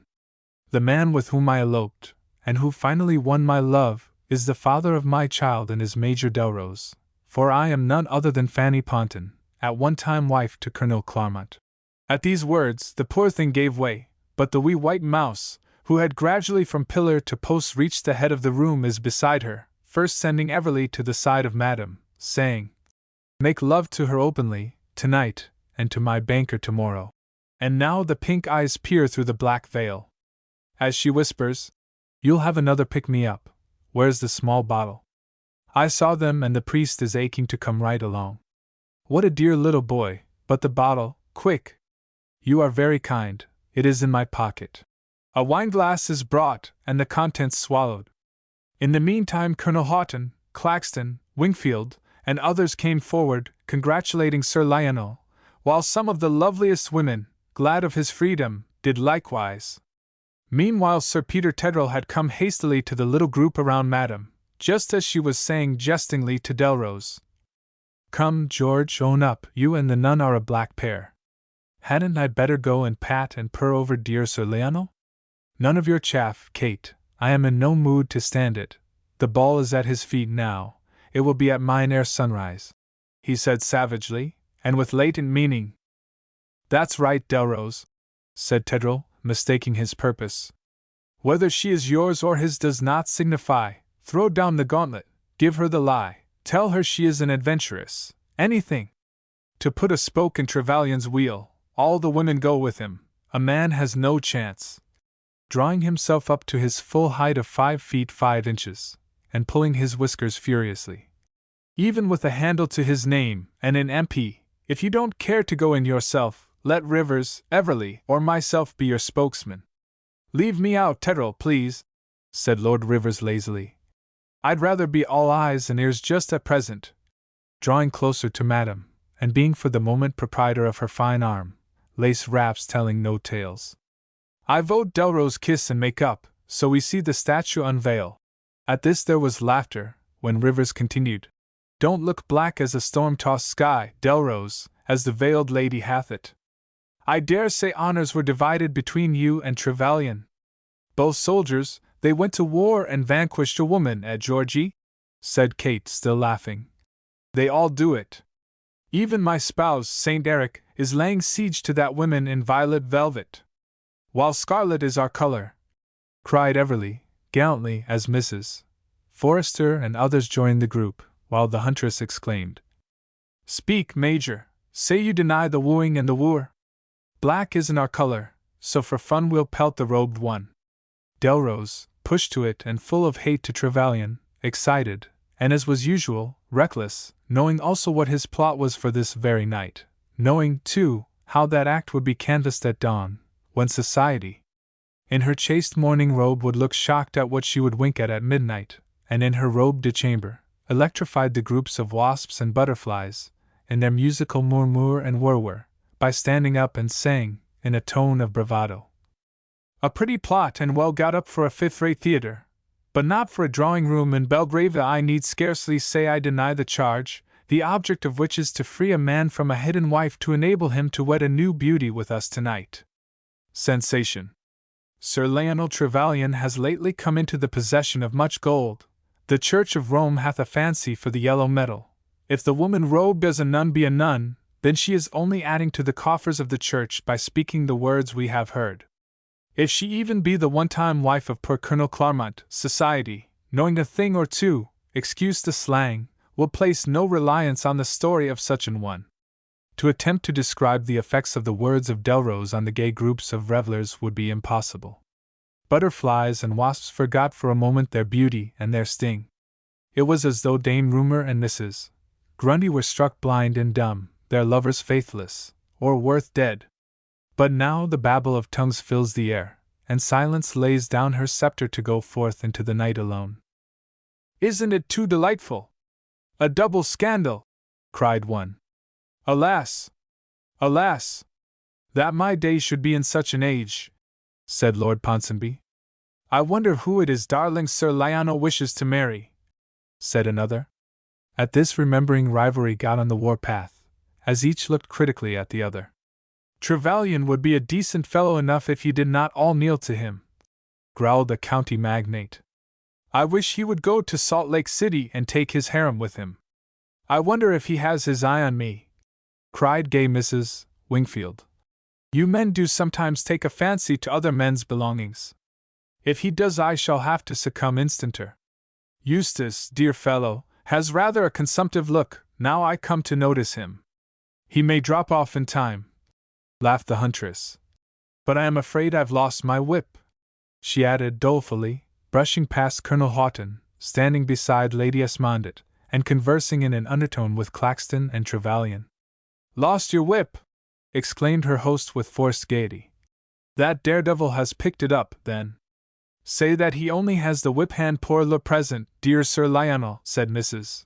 Wingfield, taking both his hands in a pretty, beseeching way. Or we women shall eat our hearts out in pity for your chains, said Vora softly, coming near him. You are a pretty group of gamblers, he said, thinking there had been a wager among them. but I must win when fair hands throw the dice. Delrose had unconsciously given his foe some ecstatic moments, for the crowd so pressed about him to hear what answer he would make to the bold denial of the black-bearded major that Vora was close enough to hear his heartbeats, and to whom he whispered brokenly, "All the nun's words will not avail, darling, after his false denial. I must bring on my other proofs for both our sakes, beloved. Poor, tired lion, I wish I could help you," she whispered from behind her fan, and he felt her yield to the pressure of the crowd and come closer. "You do, sweet. I feel just now strong and weak, you understand?" One glance up from her fan and he is satisfied. But the conjectures as to whether Sir Lionel will or can reply to Delrose are put to rest by his voice again filling the air. To seem, and to be, are as unlike as are the hastily constructed bulwarks of the savage tribes as compared with the solid British fortress. We soldiers know this, and that Major Delrose should still entrench himself behind the flimsy seeming of days of yore, where he was safe through my careless good nature, we shall call it, in allowing it to be supposed that I had robbed Colonel Clarmont of his wife, submitting to the stigma so that his act would not stand in the way of his promotion as this poor nun has told you. You will wonder why I was careless. Because, for reasons of my own, I had forsworn matrimony, as I then thought, for all time. But Madame Grundy has lately revived this scandal, making a lash for my back with it for the hands of Dame Rumor. I have determined to stamp it out at once, and forever. And now to pull down the bulwarks of Major Delrose. And holding up his hand, a signal agreed on with his servant, Sims at once ushered a priest and a small boy, who was masked, and who walked, as if asleep, up to the head of the room. Father Lefroy sang a word to the nun in an undertone, lifted the boy to a chair beside her. Now, standing beside them, in calm measured tones, he spoke as follows. "We priests of the church have too many strange experiences to be very much astonished at any new one, yet I must say that to hear the words, on oath, of one of our pious sisterhood doubted is a novel sensation. Major Delrose is unwise in his present course of action, as he has by such prolonged a most painful duty on the part of the church. Sir Lionel Trevelyan will pardon me for saying he was wrong in wearing the mantle of dishonor for another. The lining, a good motive, was unseen by the jealous eye of society, hence, when the lash was put into her hands by revenge or envy, her motive power, the lash, went down. Sir Lionel Trevelyan has had his punishment. With unwearied exertion he has found Sister Magdalene through Paris, at London, and she has spoken the truth, and Major Delrose knows it. Moreover, and in connection with his name, we have examined papers, letters to Sister Magdalene, previous to and after her elopement, thus proving her words. Again, I may say here, for I have grave doubts of his having done so, 6 months ago I received from Father O'Brien, of New York City, same mail as he wrote Major Delrose, whose acquaintance he had made in that city in 1873, and believing by his words that he was an intimate friend of the House of Houghton, wrote him, as I say, of dying messages, and a few lines to a niece of Colonel Houghton, by name Vora Vernon, and from Guy Cyril Travers. At this, Vora started, turned pale and visibly trembled, putting her hand to her side, when 6 men started to their feet. But Lionel quietly put her arm within his and led her to a seat behind a large stand covered with rare orchids and beautiful ferns, where, did she not revive, the open doors of the conservatory lent a means of speedy retreat. "My own love, be brave, it was 6 months ago," he whispered, bending over her, and puzzled at her great emotion. "I know it, dear, and yet dead, poor Guy, I have been always unpitying towards him. But did he say he was dead? Let me hear, he will tell more, but in this crowd," and she leaned forward, her large eyes glistening, the rose mouth quivering. Lady Esmondett silently joined her, as did her uncle, who ever and anon shot fiery glances of contempt at Delrose, who, with bold recklessness, still leaned forward on his folded arms, between Madame and Lord Rivers. But the priest, instead of continuing aloud, came to Vora's side, saying quickly and in low tones, "Pardon, this is, yes, I see it is society's rarest flower, Miss Vernon. You have been hidden from me by those who would sun themselves in your smiles, else had I seen you, whom I know from the London shop windows, should have told you quietly of Father O'Brien's letter. As I see by your emotion, Black Delrose has been faithless to his trust. He has. Tell me of poor Guy. Did you say he is dead? She asked, in broken accents, her eyes full. Tell me quickly, now, here, I can bear it. It was only a scrawl. He was dying, and signed your husband. He had been stricken down by fever. Your name was ever on his lips. He said you loved Paris, and he would be buried there. He had loved you all his life. He was glad to go. You were not to shed one tear for him, but to make someone blessed by your love. Your miniature was to be buried with him. He is in paradise. You must not weep for him, and so cause others to weep for you. I shall not forget to remember your kindness, she said, giving her hand, the tears welling her eyes. Sir Lionel Trevelyan will perhaps bring me out to your monastery. I thank you, and for our order. And moving away to his former position, he continued. I have now finished my task, self-imposed and in the ends of justice. Sir Lionel Trevelyan is free to go to God's altar with the proudest and fairest woman in the world, and may the blessing of heaven rest upon his union. Had he not exposed the facts, he could not have wed, while your lips framed the word, bigamist. Here the boy started violently, put up his hands to his face, tearing off the mask, and rubbing his eyes. Where am I, Father Lefroy? You're not on the square. You said I was going to see my mother. Come, own up. What did you say I was coming where every one wore masks for? And he stamped on the one he had torn off, and which they thought it best he should wear, so that at a certain point, if necessary, his strong resemblance to his father should be suddenly revealed. So they do wear masks, my son, though you do not see them. I am not your son, this is my father, he said with emphasis and pride, drawing from his pocket a miniature of Delrose. We're square now. You hid this from me, but I found it out. You cannot put me on bread and water, for I've good as cut and run. George, dear, be a good boy. I am your mother, said the poor nun tearfully. You. Well, it is your voice. But why didn't you speak to a fellow in the coach, and lift up that nasty black veil? Here, I will. And before she could stop him, he had mounted the chair and torn the whole headgear off, exposing the face of one-time Mrs. Claremont. "'Tis she, 'tis she!" echoed many voices. Girls, now matrons, remembered the pretty little thing in their first season as Mrs. Claremont. Chaperones and men, who had and hadn't flirted with her, remembered her as Fanny Ponton. "Let me go to her," said Vora gently. "What is my grief to hers? Ah, poor thing, what a sad fate has yours been! Do not hide your face again from your poor little boy and us. Dear me, what a weight it is! One would almost smother beneath its folds." "Oh, I must veil," cried the poor thing. "No, leave it off, daughter. It is my wish society shall see in you Trevelyan's hidden wife. All have heard your words, mine and this lad's," said the priest sternly. Nearly every inmate of the long rooms had eagerly and excitedly pushed and crowded, squeezed and crushed as near as possible to the principal actors in the scenes they had witnessed, making very conspicuous the attitude taken by the group in and about the curtained recess, namely, the scarlet-robed hostess, Lord Rivers, pleasantly placed, and too lazy and epicurean to move, Delrose, in the blackness of alternate rage, hate and defiance, longing to cut the scene, but unwilling to leave the field. To Lord Rivers, and those he termed his foes, Kate, afraid to stir, for he had said between his teeth, "You won't go near them." Tedrow, with the huntress, stood beside them, while small Everly, accustomed to the role and remembering the mutual promise of Blanche and himself, sat at the feet of Madame, alternating fanning or saying something pretty to her, nerved to his task by the fact that Tisdale Follard, who had just bought his MP, had told him he must and would have his money at dawn.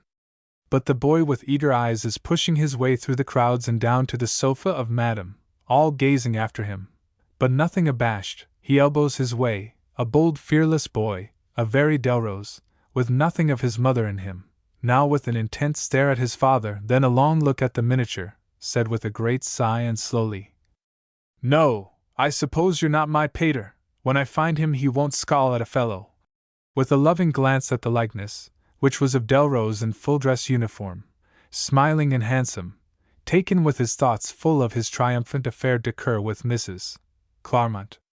I am no mean sneak, sir, so I'll show you the likeness of my father to excuse my staring at you like a cad.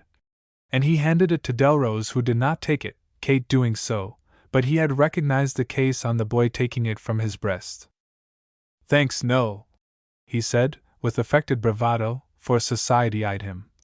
The young monkey plays his part well, if the thing even is of me. Light fingers at times lighten one's belongings. It is of you, dear Georgie, said Kate recklessly. Your family is increasing. If you say so, it must be so, he said, his bold black eyes meeting hers. Mrs. Houghton now handed the miniature back to the boy, who, after returning it carefully to his pocket, said proudly, and looking fixedly at his father, If you were a boy, I'd give you one right out from the shoulder for what you've said of me. And turning on his heel, he was making his way for the head of the room, when Madame, obeying impulse, called out laughingly, How have your owners called you, my little man? George Delrose Ponton is my name, madam. And with one hand to his breast, where the miniature lay, he again pushed his way through the groups of revellers. A speech from the throne could not have been given with more dignity than the poor fatherless little fellow gives his name, said Vora, pityingly. My dear mother has fainted, sir, the boy said, ignoring priest and women, and instinctively choosing the face full of strength and sweetness, the face men and children trusted and women loved, that of Lionel Trevelyan. Poor boy, poor thing, so she has while our attention has been diverted. The meeting of father and son had been more than she could bear, and at the answer of Delrose to their child, she had fallen back in her chair in a dead faint. Poor creature, no wonder she gave way. I must get her out of this crowd. Bring her to my boudoir, Sir Lionel. Touch that bell, Sir Tilton, please, cried Mrs. Houghton, thinking exultantly. Now is my opportunity to have him to myself. I shall open the ball with Lord Rivers at once, and then, Mason appearing, lead the way to my boudoir and attend to this lady who has fainted. When she revives she will like someone besides a strange maid with her, said Colonel Houghton, as Lionel picked the nun up in his strong arms. You had better go too, Vora dear. Trevelyan looked his approval, saying, Come. Yes, you come too. And the boy's hand slipped into hers. And so Vora, her trailing skirts of cream satin, front width richly embroidered in gold floss, with the perfume of tea roses from her corsage and bouquet she carried, in all the fullness of her rich beauty, with proud head bent as she chatted with the dark-eyed, black-haired boy beside her, followed Trevelyan with his burden and the priest who walked at his side. Chapter 42. All the world's a stage. Outwitted this time, mused Madame, greatly mortified at seeing Vora retire with the group. But I must make one more appeal to him alone. And tapping Lord Rivers on the arm with her fan, said gaily, To the halls of Comus. We want a change of scene. Black is a trying color. At this moment Blanche, her hand on Everleigh's arm, entered from the dining room, whither with cunning forethought she had told him just 5 minutes previously she wished to go, with, I feel played out after all this sensation, we had best go for something exhilarating. Thinking, as she returned, He'll stand it better now, and I'm not one moment too soon. Leading her unsuspecting escort up to Madame, who stood leaning on the arm of Lord Rivers, her husband near welcoming late arrivals, and the air was sweet with perfume, and laden with the ceaseless murmur and everlasting whirr with the music of the laughter of the beautiful, the noble, and the fair, and as they follow, and crowd around Madame, their goal, the ballroom, some condole with others on their later entree, saying, Oh, darling! What? You have missed such a sensation! Or, Oh! You should have been here earlier, Lady Eldred, our pet of pets, Sir Lionel Trevelyan, is free. Or, A none nobody's child, and no end of fun, Stuart. Again, no end of a time, Delrose has posed as Lucifer, Trevelyan, as all the angels. Vora Vernon is here, I am among her slain, she's a nymph, a goddess and a woman, she's the only one for me, said Chancer feelingly. All the others are frocks and frizzes, laughed his friend, who had never seen her. Listen, Chancer, what's the go now? That little girl with all the tin, red eyes, pads and bustles, is getting up a row of some sort. Let's get in. The face of Mrs. Houghton was a study, and the groups about her reflected the various emotions depicted there. For Blanche had said the white mouse, wearing her innocent air. "Oh, stepmomma darling!" Never used a term of endearment before, going to say something nasty, thought Mrs. Houghton. "Oui, ma chère madame, yours is an unerring instinct. Does not puss purr then scratch? Does not the snake charm then sting?" And so the white mouse said, "Oh, stepmomma darling, just 1 minute, I've been up to a lark, and now present myself to you as Lady Everley. Of course you will feel too awfully small for anything, when I take precedence of you. But you are so fond of the baronet, it was nice of me to keep him in the family."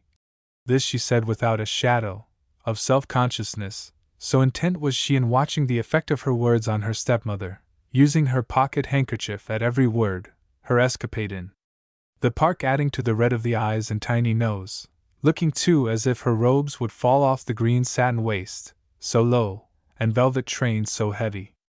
Oblivious was she of even the small baronet, on whose arm she leaned, and who trembled with nervousness and mortification at the manner Blanche had chosen to offer them up to Mrs. Grundy. The wedding cards the Lady of Everley had presented, ere making her little speech, were dropped to the floor, while Madame said haughtily, "Blanche Tompkins, you are mad to parade yourself in this manner."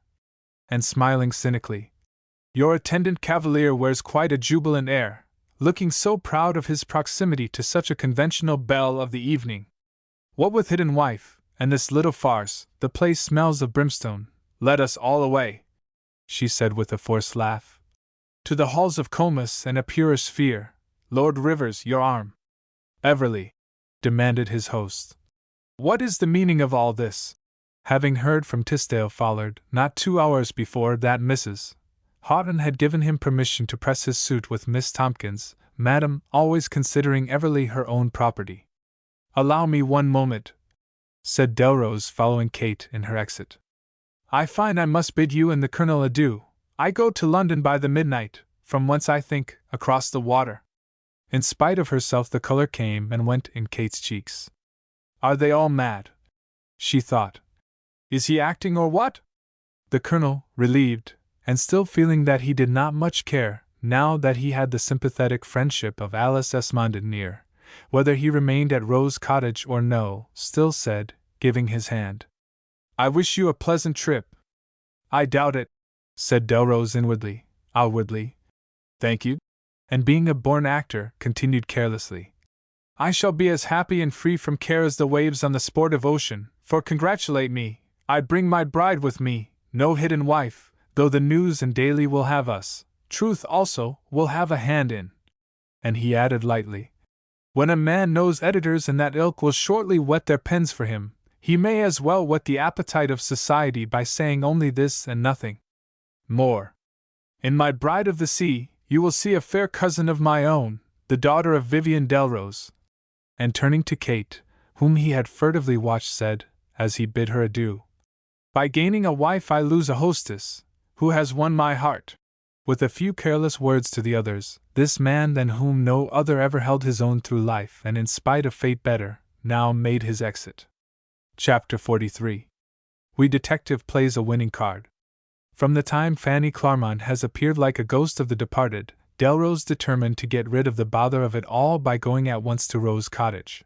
The huntress to whom he had been engaged for the first dance he handed over to Tedrell.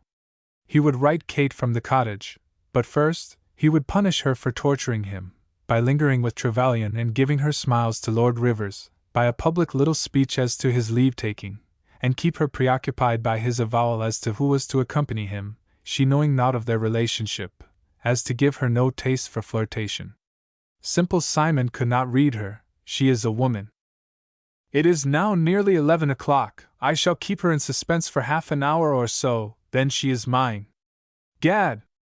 I have won a prize, a fierce, passionate, untamable, flesh-and-blood beauty, full of love or full of hate, strong in body, mind and appetite, and she does care for my devotion. We were born for each other. What a life we shall have! Thank fate I never was foolish enough to throw myself away on that little, timid, shrinking, silly Fanny Clarmont.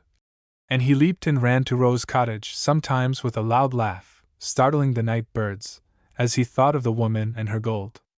Kate had shivered as with a chill at Delrose's words, when Lord Rivers had said, "Come and take a glass of something warm, you have been standing too long." "You are kind," she said, recovering herself. "It gives one a chill to lose 2 men in one night. Yes, thank you, a glass of champagne. Tea will be a more pleasant sensation than the 3 brides, but let them beware. I shall have their husbands at my feet again, and now for the dance. I shall make you forget them." "You may." A deserted room, a dim, religious light, a female form too tempting to resist, he said lazily and in her ear. "Well," said Kate, drooping her eyelids, knowing what the result of this speech would be. "Well, my charmer," and the kiss and embrace were given. "You naughty man, but I do really need some extra support for my spinal column, and it's awfully pleasant, but dear Grundy won't allow it, so we must wait for our waltz." And the pair hurried along the corridors and took their places at the head of the room, and the ball was opened. Colonel Houghton, as we are aware, had demanded an explanation of the words of Blanche from Sir Tilton. The rooms had been deserted, save by those to whom a dish of gossip was as the essence of life, and who now listened with itching ears to Sir Tilton's reply, while they tried to remember the extent of the eccentric little bride's wealth. Whether she would buy a house in town, nearly all deciding that they would patronize or cultivate her. "She is a tree in bad form, but she has the dollar, and she'll be game for those who haven't," said a London beau to Chancer, who hadn't gone to the ballroom, but was eating his heart out in feverish impatience for his waltz, the 3rd dance on the program, with Vora. "Sorry you didn't like it, Colonel, but Blanche would have our marriage private." He did not add that he said no word to dissuade her, as the Jews would have none of him, and his friends had buttoned up their pockets telling him to wipe out old scores first. As it was, wife, trip, special license, and all that had cost him not a sou, except the ring, and his freedom, which he considered ample equivalent. "Yes, it's all my fault, Colonel, but you are too awfully nice to be angry with a bride, you know, and besides," she added in a stage whisper, the pink eyes peering about, a childish look of anxiety coming to the wee white face, as if to protect herself against listeners who would carry her words to Madame in reality, aching to see some of her stepmother's pets within earshot, to be sure her words would carry. "Fire away, little one, 'tis an ancient war you are waging of woman versus woman. Make your bullets, many are by who will pelt with true aim. And besides, Colonel, Mrs. Houghton is so fond of Sir Tilton she would never, no, never, have let me have him, so I let him make love to her up to the very last, and she—" At this juncture Colonel Houghton, whose nerves were terribly unstrung, breathed an inward blessing upon Lady Esmondett, who, laying her hand on the shoulder of the little one, said, "Tell us where you were married, dear?" "Oh, that's all square, at St. Albans yesterday at Matins. But it was an awful pity, scarcely anyone saw us. Guess it's legal though, at Tilton? When did you leave Houghton Hall, Everly?" inquired his host, almost fearing some indiscretion would be brought to light. "Yesterday a.m. first train, took carriage for St. Albans, Blanche telephoned for suite of apartments at hotel, left London today, so here we are again." The absence of his hostess and Vora, also the look of respect in the faces of his creditors, all gave the little baronet courage to speak. "Show me the marriage certificate, Everly." "Ah, that's right, and I congratulate you both. Blanche is her own mistress, and Lady Everly, don't give up the situation to anybody." A comical look of importance on the wee face. Any men in the rooms who had the haziest knowledge of the little man about town now swarmed small Everly with congratulations on his golden future, excepting Tisdale Pollard, MP, who did not care to have his debt paid by Everly from the pocket of Blanche. But he must not forget himself. He will console himself with the Tottenham money bags. So giving his arm to Cecilia, bosom friend of Blanche, they joined the group, the Tottenham pouting. "What's the matter, sis?" cried Blanche. "You have a greener yellowy look, and remind me of Bunthorne and the Forlorn Maidens all rolled up together and sent in by parcel post." "If I do, it's your fault, Blanche, and you are extremely unkind," she said tearfully. "You know you promised only the other day that when you were married I should be first bridesmaid and choose my own frock, and I did, and it just suited my complexion, especially in church. with the lights from the stained windows upon it. I just dreamed of it night and day. It's really too disappointing. Is that all, sis? I might as well cry because my pug is a shade lighter than my new winter costume I ordered to match his coat. Don't cry, and you shall have a chair in my boudoir just to suit your complexion, for I am going to buy an awfully nice town house. Might have said we, thought her husband, but he swelled himself like Froggy in the fable.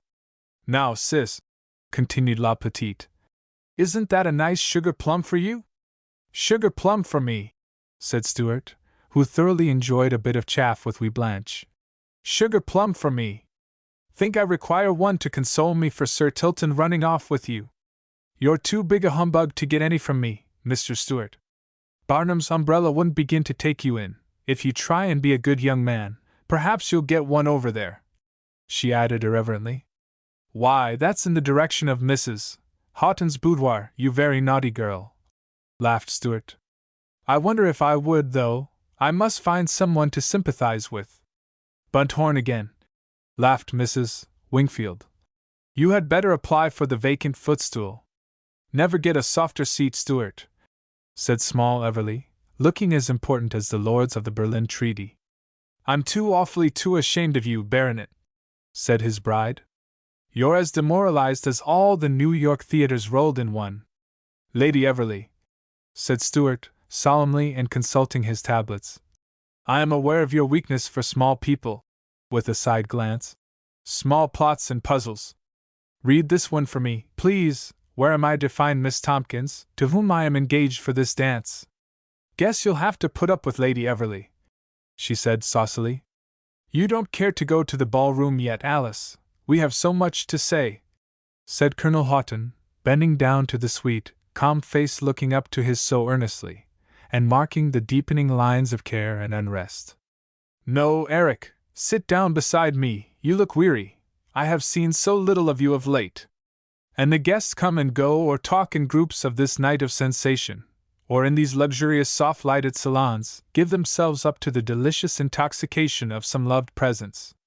How many a passionate heart-throb, how many sweet pains are engendered in one's heart, how many sighs given and returned, what tender passages on such nights! And what would a ball be without this undercurrent of what we call flirtation, in reality, this yearning for the one in the multitude? Why, Chancer, what's come to you, man? You remind one of a spirit in Elysian fields in search of its mate, said Stuart, as he strolled about with Lady Everly on his arm. Pretty scene, Chancer, said Lord Rivers, lazily, and stationing himself in the curtained entrance to look out for someone to kill time with until his hostess is his own again. Fine show of arm and neck there, pretty woman that. Ah, there's an ankle, trust them, they all know their good points. Fine pair of eyes, there's a neck for you. But what's the matter with you, man? Now I come to look at you, you wear a lost look. Is it fate, fortune, or one of the graces? The 3-in-1, Rivers, he said with a half-laugh. Did you say you had lost someone, Captain Chancer? Perhaps I can tell you.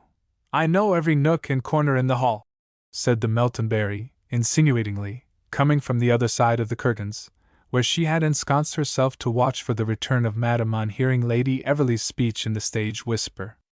How angry the dear thing will be, she thought importantly, when I tell her. And now in her character of social astronomer she levels her glass at Chancer. Oh, thank you, I shall be so obliged, he said eagerly. I am in search of Miss Vernon, our waltz is on. So! No wonder you are eager. But Chancer is out of hearing, so swiftly has he followed Mrs. Meltonberry to the boudoir of Madame. An armful, seductive enough for Epicurus himself, thought Lord Rivers. And so is my superb hostess, full of fire and great go. The Colonel is too quiet to master her. Wonder what attracted them. Gad! What a different linking there would be if all existing marriages were somehow declared null and void. Kate Houghton and Vera Vernon would be the most powerful magnets at London. Even as it is, they will. Claremont will be rather surprised to hear that Delrose was the partner of the fair Fan's flight. Gad! He managed that well. Trevelyan is so devilish handsome and distingué. I wonder Delrose won. But I forget, Trevelyan had no penchant that way. believe he has for the fair Vernon though. Who wouldn't? If she tell him yeah, I wonder what sort of a married woman she will develop into. They say she is perilously seductive and fascinating. But my charmer said she'd have an ice quietly with me in her boudoir, at 11:15. It's that now, splendid eyes she has, and what a shoulder and arm. But this won't do, I must look after my interests. And the lazy Epicurean musings give place to eager activeness on seeing in the distance the trailing red satin skirts of Madame, her fine arm in its whiteness resting on the black coat sleeve of Captain Chancer. Chapter 44. Dual Solitude. Let retrace our steps and thoughts to the time Lionel, with Sister Magdalene in his arms, the priest at his side, Vora and the boy, child of Fanny Ponton, made their sensational exit down the long lengths of the luxurious salons. Mason had ushered them into the deserted boudoir of her mistress, where every sense was pandered to. Here one was lulled into waking or sleeping dreams by the ever-soft light, dim and rose-tinted. Or when Old Soul rode high in the heavens, triumphant in his gift of day, sending his beams through stained windows or rose-silk hangings. The soft light shone alike upon gems and sculpture and art on the walls painted in dreamy soul-entrancing landscapes, or gay grouping of the graces. If the pictured female loveliness was clad only in feathery clouds of fleecy drapery, the few thought the painter might have been more lavish of robing.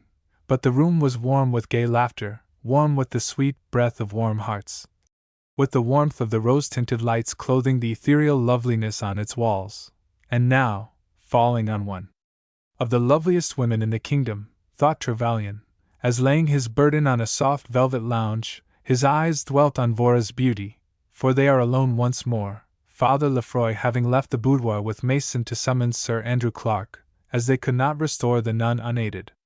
In dual solitude once more, my beloved! And she is in his close embrace. Her large eyes in their soft warmth rest on his. One long kiss is given, one long sigh. Save for the boy, darling. Vora smiles, releasing herself, her quickened heartbeats deepening the rose tints in her cheeks. Here the physician entered, having dispatched Mason for his servant with medicine case. Too great a strain upon her nerves, poor thing, said Sir Andrew Clark. Most trying scene for her. Then the narcotic administered, as she has informed us, by the servant of her betrayer. I heartily congratulate you, Trevelyan, on the light she has thrown upon this matter, and none too soon, either, as Delrose is leaving England. You have no idea, Miss Vernon, I assure you, of the talk there has been. Our newspapers are a great power in all English-speaking lands, and their managers, being aware our colonies take their cue from them, in a great measure, do as a rule keep their heel on rumor's tongue, unless it wags on oath. Yes, and as a rule shut their eyes to the yellow sheen from the gold in her palm, Sir Andrew, said Vora, earnestly thinking of how Lionel had suffered from it all. True, most true. But the revival of this scandal with the unwearied persistence of its sensational coloring and reproduction from week to week, lead one to suppose gold lent life and vim to each issue, though again, I am sure, our great papers are above a bribe, and it must have been vouched for on oath. Do you purpose interviewing the newspaper men, Trevelyan? He inquired, taking the medicine chest from his servant and dismissing him. I think not, more than I have done. I dislike paper war, and oath was made as to the truth of the lie to the managers. I suppose I am lazy. At all events I am Epicurean enough to hug to my breast the rest after unrest. And the mesmeric eyes meet Vora's, while Aesculapius is searching his medicine case. Poor fellow, you do require rest, she said, gently turning her face up to Sir Lionel's, for she is seated at the table, both elbows thereon, chin and cheeks supported in her hands. If we put ourselves in his place, Sir Andrew, fancy what rest we should have, in the full glare of a stare from Mrs. Grundy, while the unruly member of Dame Rumour wagged in our ear. If I were in your place, Sir Lionel, I should give no more thought to the matter. You have given the truth tonight to gentlewoman, who will give it to the London world. Adam will only taste through Eve's palate, and the mighty Labouchere, Lawson and Company will cry joyfully, Here! Here! Both the men laughed. You see, my dear surgeon, Eve endorses my policy, and thinks the sisterhood a better mode of communication than telephone or telegraph. Could have no better newsmongers as a rule, Trevelyan. But there are Eve and Eves, and when I have a secret to confide, I shall tell it to your charming supporter, and when I have spoken, shall feel sure 'tis buried, and her fair person the grave of it. Merci! Sir Andrew, your secret will be safe, and now that I have such a mission, from this hour you are my medical adviser, as you will have a double interest in knowing my pulse beats. But see, the skill of my Aesculapius triumphs. 'Tis so, the nun revives, echoed Sir Lionel, withdrawing his gaze from Vora's face. Revives? I am glad to hear that, cried Madame, entering, her hand on the arm of Captain Chancer, whom she had met at the door, and followed by the priest. Yes, I am glad she is better, for I want a private word with you, Sir Lionel. Captain Chancer has come to carry off Miss Vernon, the priest to carry off the nun, and, with all our world and couples linked, her tete-a-tete will be secured, said Vora to Chaucer's ear, as they made their exit, and banishing thoughts of poor Guy Travers, the sensational events of the evening having for the time blotted from her memory the words of Madame and Delrose in the library before dinner. Any newer sensations, Captain Chancer, since our pleasant little chat in the salons? In my heart, no, he said quickly. With you a man must grasp his opportunity to speak of himself. You are in such request. I have the same dull pain engendered by you, and which you alone can heal. Do you believe in affinities, love at first sight? Yet you must. I am not the only man, others have suffered, and not silently. And there is a ring of truth in his words which she reads also in his handsome manly face, but she says gently, don't let us talk sentiment in this maddening crowd, there's a dear fellow, returning greetings to right and left. But listen instead to that waltz, a song of love itself. Oh, yes, he said eagerly. The song you promise you will not deny me? If you care, yes, after our waltz. And now, ere we lose ourselves in the soul-stirring music, tell me, did I hear aright, have Blanche Tompkins and Sir Tilton Everleigh joined their fate together? They have. Lady Everleigh announced the fact herself. Ah! Instead of the Morning Post, all's well that ends well, but we mouse plays a game all hazard, my dear soldier. She has taken the plaything from under the paw of Puss. Puss will purr, arch her soft neck, look lonely and loving, and win him back. What a power you women are! When the great powers met at Berlin, we should have sent you to represent your sex. And his face is lit up with the flame from his heart as they stand in position, so that step and note will be in rhythm, and his eyes rest on the fair flower face, while he breathes the odor of tea roses and clematis from her corsage. We shall leave them so, not an unpleasant parting, and return to the boudoir of Mrs. Houghton. Chapter 45. Black Delrose as a Marksman. And now, Reverend Sir, she had said, turning quickly and imperiously to Father Lefroy on the exit of Vora, and waving her hand towards Sister Magdalen. The left is your right. Ah! Sir Andrew, pardon, I did not see you. You are in great demand in the drawing-rooms. You flatter me, Mrs. Houghton, he answered, with a shrug of shoulder, as he accepted his dismissal. Sister Magdalen now sat up, saying feebly, Where am I? Oh!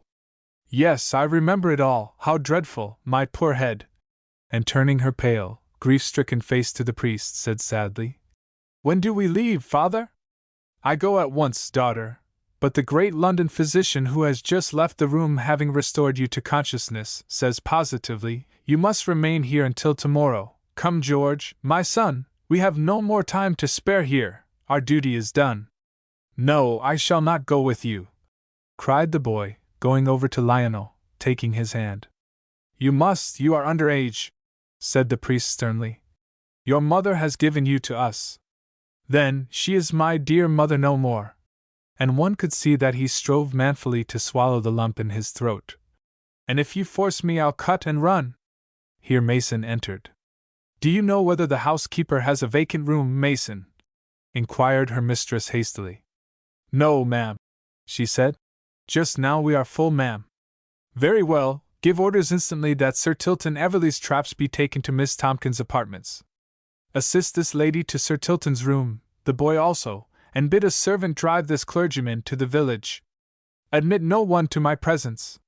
Yes, ma'am, said the discreet maid, not moving a muscle of her face. I shall send for you both ere this time tomorrow, said the priest, shaking hands kindly with Lionel.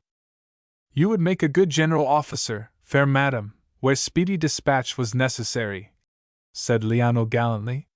'Twas easy, a man and woman sleep double, a priest and a nun are parted. Make yourself comfortable on yonder lounge, I am coming to look at and talk to you, my long-lost star, my king. Most fellows would envy me, he thought, stretching himself on the lounge, for he was really fatigued, and if he is made prisoner, may as well rest. George would kill me, could he see me, thought Kate, seating herself on a pile of cushions close to his chest. But what did he tease me about going off with a cousin for? I know it was false, but if I can even now win the love of this man, I shall defy him and pretend to have taken him literally. And letting her lace wraps fall about her, sinking into the cushions, leaning forward, both arms folded on his chest, this recklessly impulsive, black-browed woman looked her prisoner full in the eyes. Being a man, his face softened. She saw it, and there was a moment's silence save for the cooing of the lovebirds hanging in their gilded cage in the roseate light. Could I not content you, my king? You have been cruel to me, cease to be so, and though I can be fierce, cruel, and vindictive to others, I shall be always gentle to you. You know by my letters that my love is unchanged. Let me rest here, my king. And the head with its shining black tresses sank to his chest. And I shall teach you so to love me that you will lose even the memory of other women. Speak, my king, but only to tell me you accept my all. And her voice sank to a whisper. How can I, you poor little woman? And he smiled, but sadly, for he thought for one moment of how weak is poor humanity, with the boy Cupid's fingers on one's heartstrings. The next, he determined to heal the wounded heart at his feet, though with the lance. Your fancy will pass, chère madame, and your husband is my friend. And he added in her ear, you have a man whom you honor with a special favor. But why do I? She said, almost fiercely, and starting to a sitting posture. Why, I only admitted him for distraction's sake. You know full well 'twas you I loved and not the man I have married, or the lover you credit me with, she said, in an aggrieved tone, forgetting the years ere she had met him. I hoped by so doing to drink of the waters of Lethe, but it has not been so, though losing myself at times in a whirl of excitement. Your name, your face, with your wonderful eyes, from nearly every album I handled, and I was again in subjection. Perchance you had been recalled to my memory by some idle word in the moonlight when I became an iceberg to my companion, and my whole being going out to meet yours, when, for return, an aching loneliness. Listen, my king, my master! And she started to her feet, powerfully agitated, every pulse throbbing. Trevelyan stood up quickly, coming to her side, taking her hand in his while one arm supported her, for she trembled. Calm yourself, you poor little woman, this passion will soon pass. I shall be away, other men will teach you to forget me. Be kind to poor Houghton for my sake, if I may say so, and your own. And now, dear, that your passionate heart is beating slower, let me bring you to the salons ere you are missed. Your voice is full of music, else I would not stay so still. And again he feels her tremble, for she thinks of the flying moments of her losing game, and of her fierce lover as victor. But there is no time to be so sweetly still. And her voice sinks to a whisper. Or else I could be forever so. See, I kneel to you, nay, you must let me be. And the words came brokenly and more passionately than any ever having passed her lips. You, and you only, have ever had the power to subdue me. Here her face changed to a sickly pallor as of faintness. A tremor ran through her whole frame, and sang in a breathless whisper. Great heavens! Your life is in danger. Follow my cue. Will you take care of the boy? I will, Mrs. Houghton, pray arise.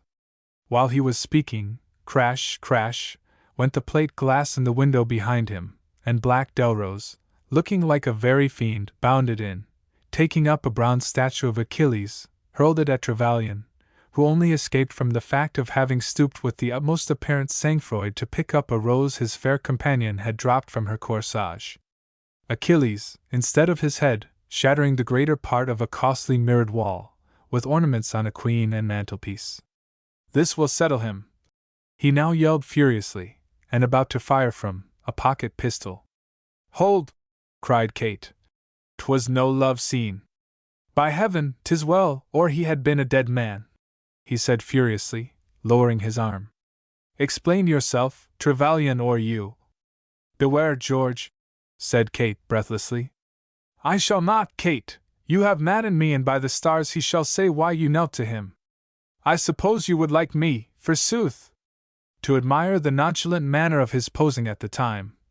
And turning like a madman to Trevelyan, shaking his clenched fist in his face, said fiercely, By the stars you shall speak. Why did she kneel to you? Calm yourself, Delrose, he answered quietly, for the first time pitying this passionate woman. Mrs. Houghton is the wife of my friend. Men always respect such facts, sneered Delrose. No, that won't go down, Kate. You or he shall tell me, or I shall not answer for the consequences. Kate, fearing for Trevelyan, answered quickly. I was imploring him to look after your boy, and not allow the priest to spoil him for a soldier. You swear this? You, I know, are satisfied with nothing else. That won't do. Do you swear you asked him to do this as you knelt? He said, slowly and jealously. I do. And what says this Squire de Dames? He continued, sneering and turning suspiciously to Trevelyan. That Mrs. Houghton has condescended to explain the situation, or I shouldn't, and that a gentleman never questions the word of a lady, he answered coolly, and haughtily continuing. May I be your escort back to the salons, Mrs. Houghton? Kate, seeing the look of impatient hate settling in the eyes of her lover, said hastily, Thanks, no, Sir Lionel. She would have added more but for the jealous gaze of Delrose, who said as she went to Trevelyan's assistance in opening the spring lock. Yes, go, Kate, to your last act in the farces of Houghton Hall. You must then come to my assistance with the drop curtain. While he speaks, the hands of the man, impatient to be with the love of his life, and of the woman, sorry to let him go, meet in the folds of the hangings, the woman sighing as she presses his hand to her heart, and so they part. Chapter 46. Discord ends, heart's-ease at last. With quick steps and eager glances at the groups of gay revellers, whom he passes with a few hurried words of greeting and thanks for their congratulations on his hidden wife, he looks in vain for Vora. At last, and his handsome face and mesmeric eyes are lit with happiness, her voice comes to him from a music-room. He pushes his way through the crowds, for poor Chancer has been doomed to disappointment in his wish to have this fair woman sing to him alone, for when the now full rich notes, now sweet to intoxication, of her mezzo-soprano voice fell on the air, the languid, sentimental or gay stayed their steps to listen. Lionel has now reached the piano, and stands beside Lord Rivers, who leans on his arms, noting with critical and admiring eye Vora's unequaled charms. Yes, was his mental verdict.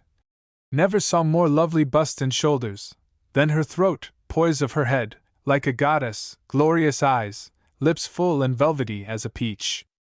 A warmer light comes to the large dark eyes and tender curves to the lips as the sweet singer meets the gaze of her betrothed husband.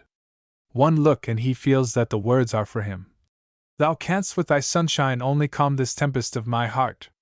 More than one man were at one with Lord Rivers and Chancer in feeling the advent of Trevelyan to be extremely inopportune, when at the closing words he drew nearer, and Vora, with her own bewildering smile, allowed him to carry her off. Just as they move away, Everly hurried towards them, handing to Vora a tiny three-cornered note, with a whispered, From Blanche, and he was gone. The recipient, glancing in the direction, sees in the distance the pink eyes and wee mouse face peering through the crowd and gesticulating distinctly to Vora to read at once. Her written words were, Bid Sir Lionel take you to the North Tower instanter.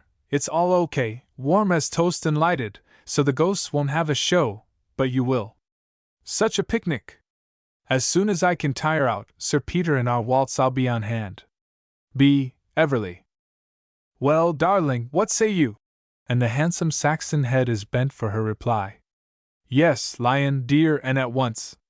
It just occurs to me it may throw some light on a mysterious conversation I overheard in the library, and which the excitement of the night had well nigh caused me to forget. Indeed, then we shall hasten, love.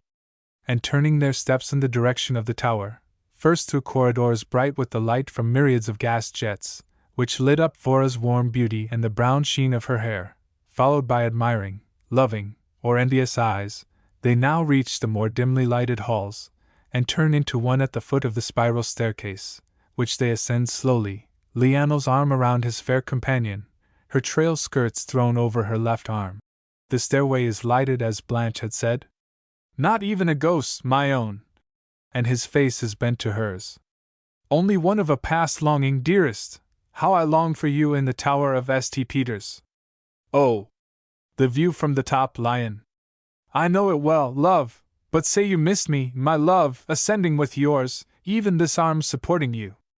I did, dearest, even there, and you know it well, as also I longed for the sympathy of heart to heart, soul to soul in a view which lifts one to the heavens, and would take a poet to describe. My own feelings, love, the majesty of the view, and from such a height, overpowers one. Yes, sweet, dual solitude, as now, is paradise. Do the stairs fatigue you, my own? No, Lion. And for a moment they stand still, his arm around her. The soft white hands draw his face near her own. No, darling. And the sweet tones are a whisper. 'Tis only the languor of intense happiness, in ecstatic moments, as now, one feels so. For answer his lips press hers in a long kiss, and she is taken up in his strong arms and not loosed until the ascent is made and the octagon room reached. There he leads her to a seat, and throws himself on a cushion at her feet. What a Hercules I am about to bestow my fair person upon, she said gaily, for I am no light weight for a maiden. Ah! Poor Guy, that reminds me, darling, I have something to tell you which will have to wait until you are my own dear wife, for, and his head is wearily laid on her knees. I can wait no longer. You know, Vora dear, what my life has been, since as a little fellow in jacket and frilled collar, a child of about 7, my father was deserted by her to whom he had trusted his name and the honor of our house.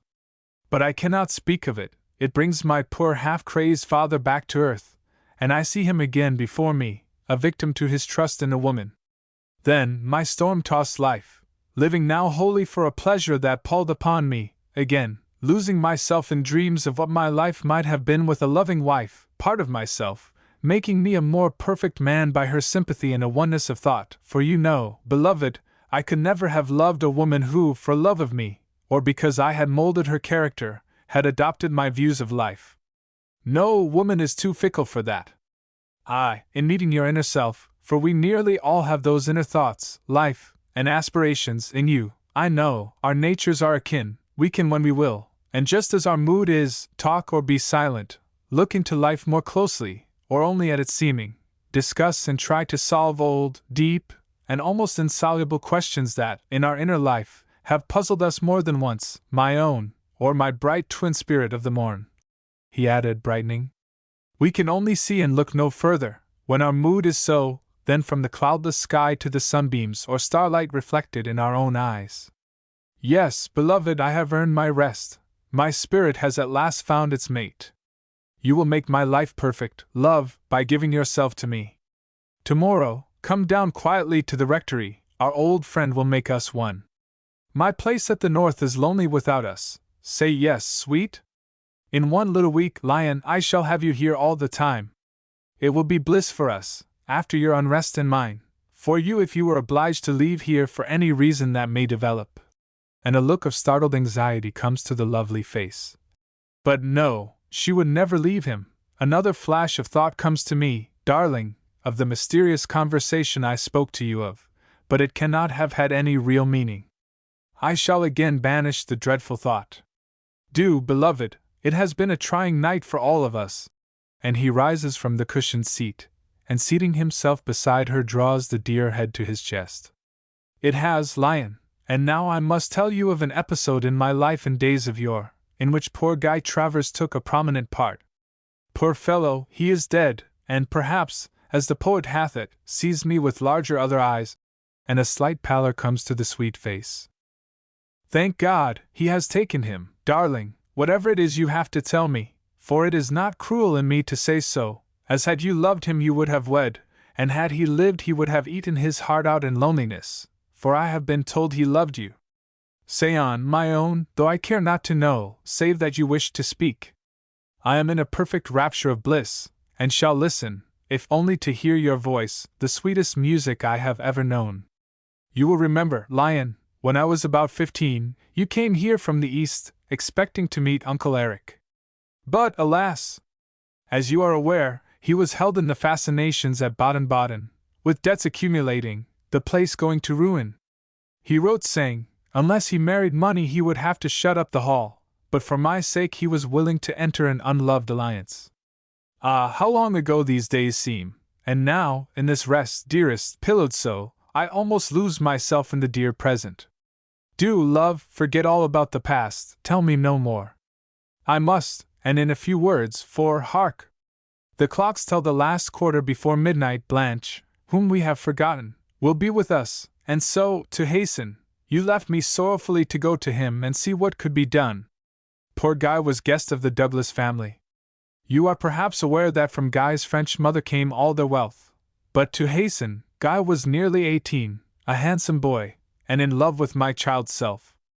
I liked him, as I did Roland Douglas, though I can never remember the time, darling, that those magnetic eyes of yours and dear, kind face didn't haunt me. Guy never left my side, and Roland being of same mind, there were many battles over the proprietorship of my small person. At last Gay triumphed, in this wise. I had confided my troubles to him, when he persuaded me to elope. Nay, don't start, darling, 'twas only a 2 days' trip. In this way, as he said, I would be a heroine, and save the hall for my dear uncle, else he would wed for my sake some tree manufacturer's daughter and make himself wretched in a mésalliance. I could save my uncle. What joy! With no thought of self we went to Gretna Green and were married, and not by the blacksmith, but by a dissenting clergyman. The next day we, as conquering heroes, were on our return to the hall, when Guy's mother, with Uncle Eric, to whom she had telegraphed, met us, not with smiles, but frowns. In short, dearest, our marriage was declared null and void. Guy's mother, whom it appeared, wished him on coming of age to wed a Parisian heiress, declared she would stop his allowance, but, as a matter of course, with no legal tie binding us, we were again in our old position. And so my dream to free Houghton was frustrated by a woman. But oh, Lion, my love, for my eventual good, for try as I have, I could never have given my woman heart to poor Guy. He loved me throughout his life, and with wealth poured his all at my feet. But no more, dearest, I hear Blanche. How wretched the poor fellow must have been, beloved, and how blessed am I. Hush, dear, here they are. And Vora is at one of the windows, as Everly says. Here we are again. Guess you're just about tired out waiting, but I see you haven't been here long enough to read this, said the White Mouse, taking a card from a stand. It says if you miss supper downstairs. Here it is, Blanche, all right. We were, I suppose, to rise to it, said Vora. And something worth mounting for, and not to be sneezed at either, cried Lady Everly, as her husband rolled a small table from a recess. If this is the picnic you promised us, Blanche, commend me to your choice of dishes, said Vora, inwardly hoping nothing unpleasant would transpire relative to Mrs. Houghton. And now that we are comfortably placed, said Blanche, excusing herself to fly to the window giving a view of Rose Cottage. Now, she said cheerfully, we shall each propose a toast, mine being, success to the plans and plots of this evening. Amen, said Trevelyan, thinking of Vora and himself. Excepting one, said Vora earnestly. Excepting one, echoed Everly. No, I shan't be left, cried Blanche quickly, and in a low tone to her spouse. You cannot refer to the one we are here to witness. There was no reply. Miss Vernon, your exception has nothing to do with Mrs. Houghton? Continued La Petite inquiringly. It has, but I am imaginative. Tell me, did Mrs. Houghton appear in the supper-room? I should just say so, and as gay as a lark, with Lord Rivers. But Blanche, you know you only looked in, and Mrs. Houghton may have done likewise. You're a goose, Tilton, Captain, Stewart, and I had gone through a dish or two before you all came in. I was born hungry. Believe you, laughed her husband.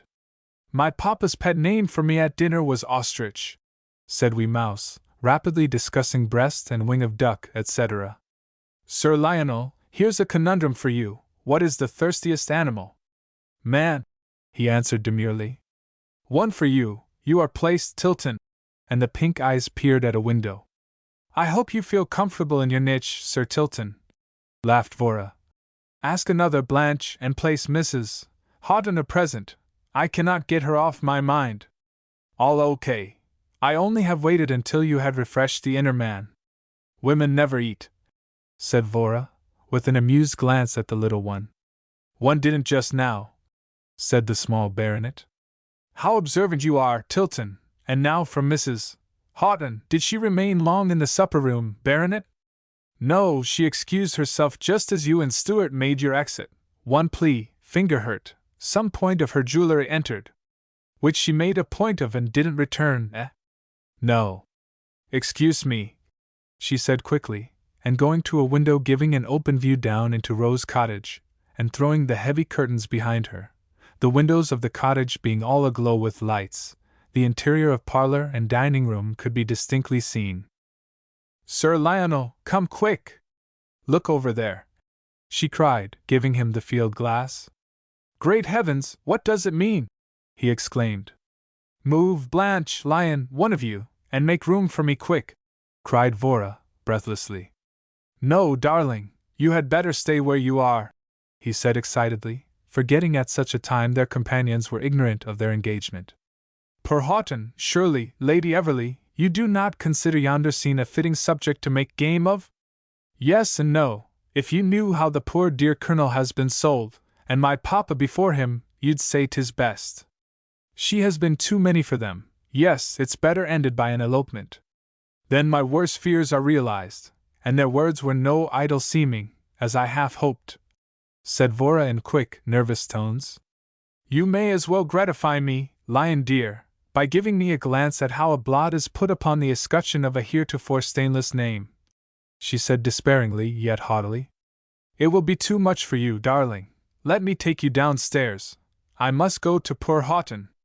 We should prevent this. You can't, and I am glad. I've known it for hours, but I wouldn't let anyone know. If you stop them now, what do you gain?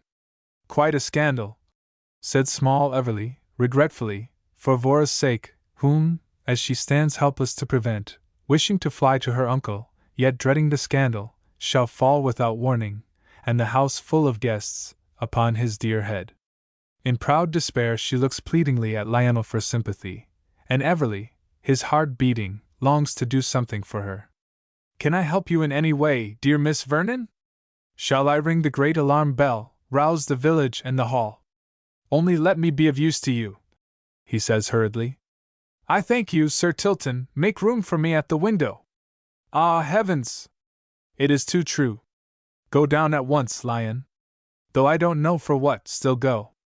But don't go near that man, darling. Tell Mr. Claxton and the old butler, as well as my uncle's man, see what they say, she cried breathlessly. I cannot bear to leave you, love. Will you be brave? I will. I am. But her voice trembled. Sit down and rest, you tremble. And leading her to the window, he brings her to a cushioned seat, pressing the hand on his arm to his side, whispering, Be brave, darling. Remember your poor uncle was not happy, so he is spared much. Come down when you feel calm enough to face Mrs. Grundy. He is gone and bounds down 175 steps between his heaven and a lower sphere. Vora throws herself face downwards, making every effort to meet the inevitable with calmness. I'll read off their movements, Miss Vernon, said wee Blanche, and so keep you from going to sleep. Melty enters with furs, Mrs. Houghton stands as you saw, her red robes thrown off, the D. Rose laughingly assists the maiden fastening a dark traveling robe, evidently in haste, consulting his watch, points to the table, showing his teeth, meaning he is laughing. He, I expect, gives the feast as a reason of their delay, and he's about right, for thereon stand long-necked bottles and dishes. Melty leaves the room. He tells Mrs. Houghton something that astonishes and pleases her, for she gives him a hug, goes to a side table, puts yellow money, cannot tell the coin from here, in a sort of pattern. Can you see what it means, Tilton? My eyes are tired. And the pink eyes are rubbed red. No, I cannot decipher the words. Yes, the last is cousin. Stay, I've got another. That's all I can make out. The other words are in the shadow. What does it mean, my cousin? Said the young detective. Oh, I have it. He said he was going to marry a cousin. I thought he romanced when he said so, but I suppose they are the cousins. Well, pity to spoil two houses with them, say I, but they are off. Both hug Melty, Mrs. Houghton waves hand in the direction of the dollar. Bye-bye, stepmama. By the shade of Lincoln, how Melty claps her hands in glee on seeing her wages in gold. She hastily pockets.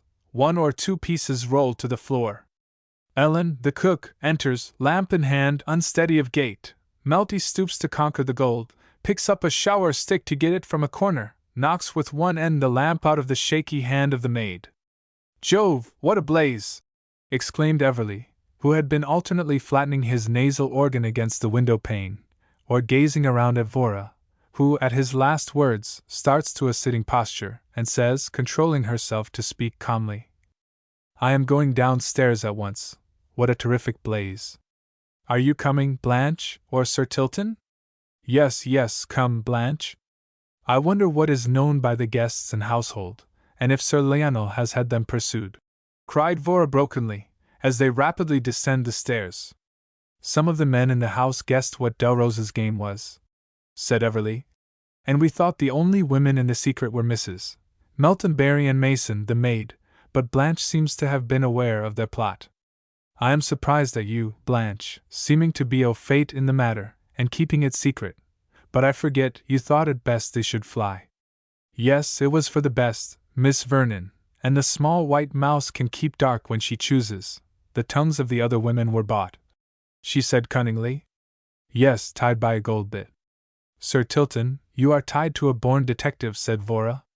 He is, says the wee creature laconically. Here they meet Trevelyan, out of breath and racing up for Vora. How do you feel now, darling? He says pantingly. Rest a minute, Lion, you are out of breath. Sir Tilton, kindly open that casement. There is no way of opening this one, bad fix. Trevelyan is very short of breath. Unloose his collar, she said hastily, and taking a diamond solitaire off her finger, handing it to Everly, said quickly, Cut the pain. Trevelyan had sank onto a step. Vora drew his head to her knee while Blanche held her vinaigrette to his nose. In a minute or two his breathing came naturally, and he said, Too bad to have frightened you, darling, and you too, Lady Everly, but really it was scarcely my fault. With a half smile. You must blame the stairs, they seemed all at once to become too cramped and stifling. Ah! I thank you, Everly, that air is refreshing. I am quite myself again. And he would have stood up. No, rest a minute, said Vora gently.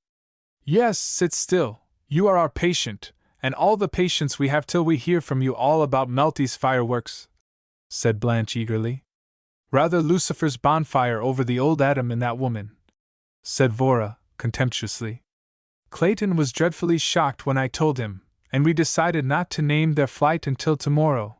He and I, with my man and the butler, trump of an old fellow he is, fairly ran to Rose Cottage and succeeded in getting out, unharmed, Mrs. Meltonberry and a maid.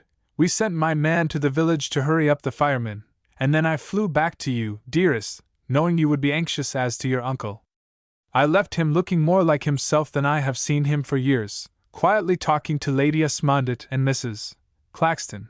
In my haste to be with you I outran breath and then had to wait her pleasure to catch up to me. No fear of the revellers suspecting anything. The ball is at its height, and the hells were not rung. They took the midnight express through to Liverpool, thence they sailed to New York. Did you compel Melty to own up to that much? Said the little detective, her tiny, white race full of interest. We did, and pursuit would he useless. When a Houghton weds in his dishonored divorce, not pursuit, will lie his action, said Vora, her beautiful head erect. And now for our revenge, a sweeter strain than that of grief.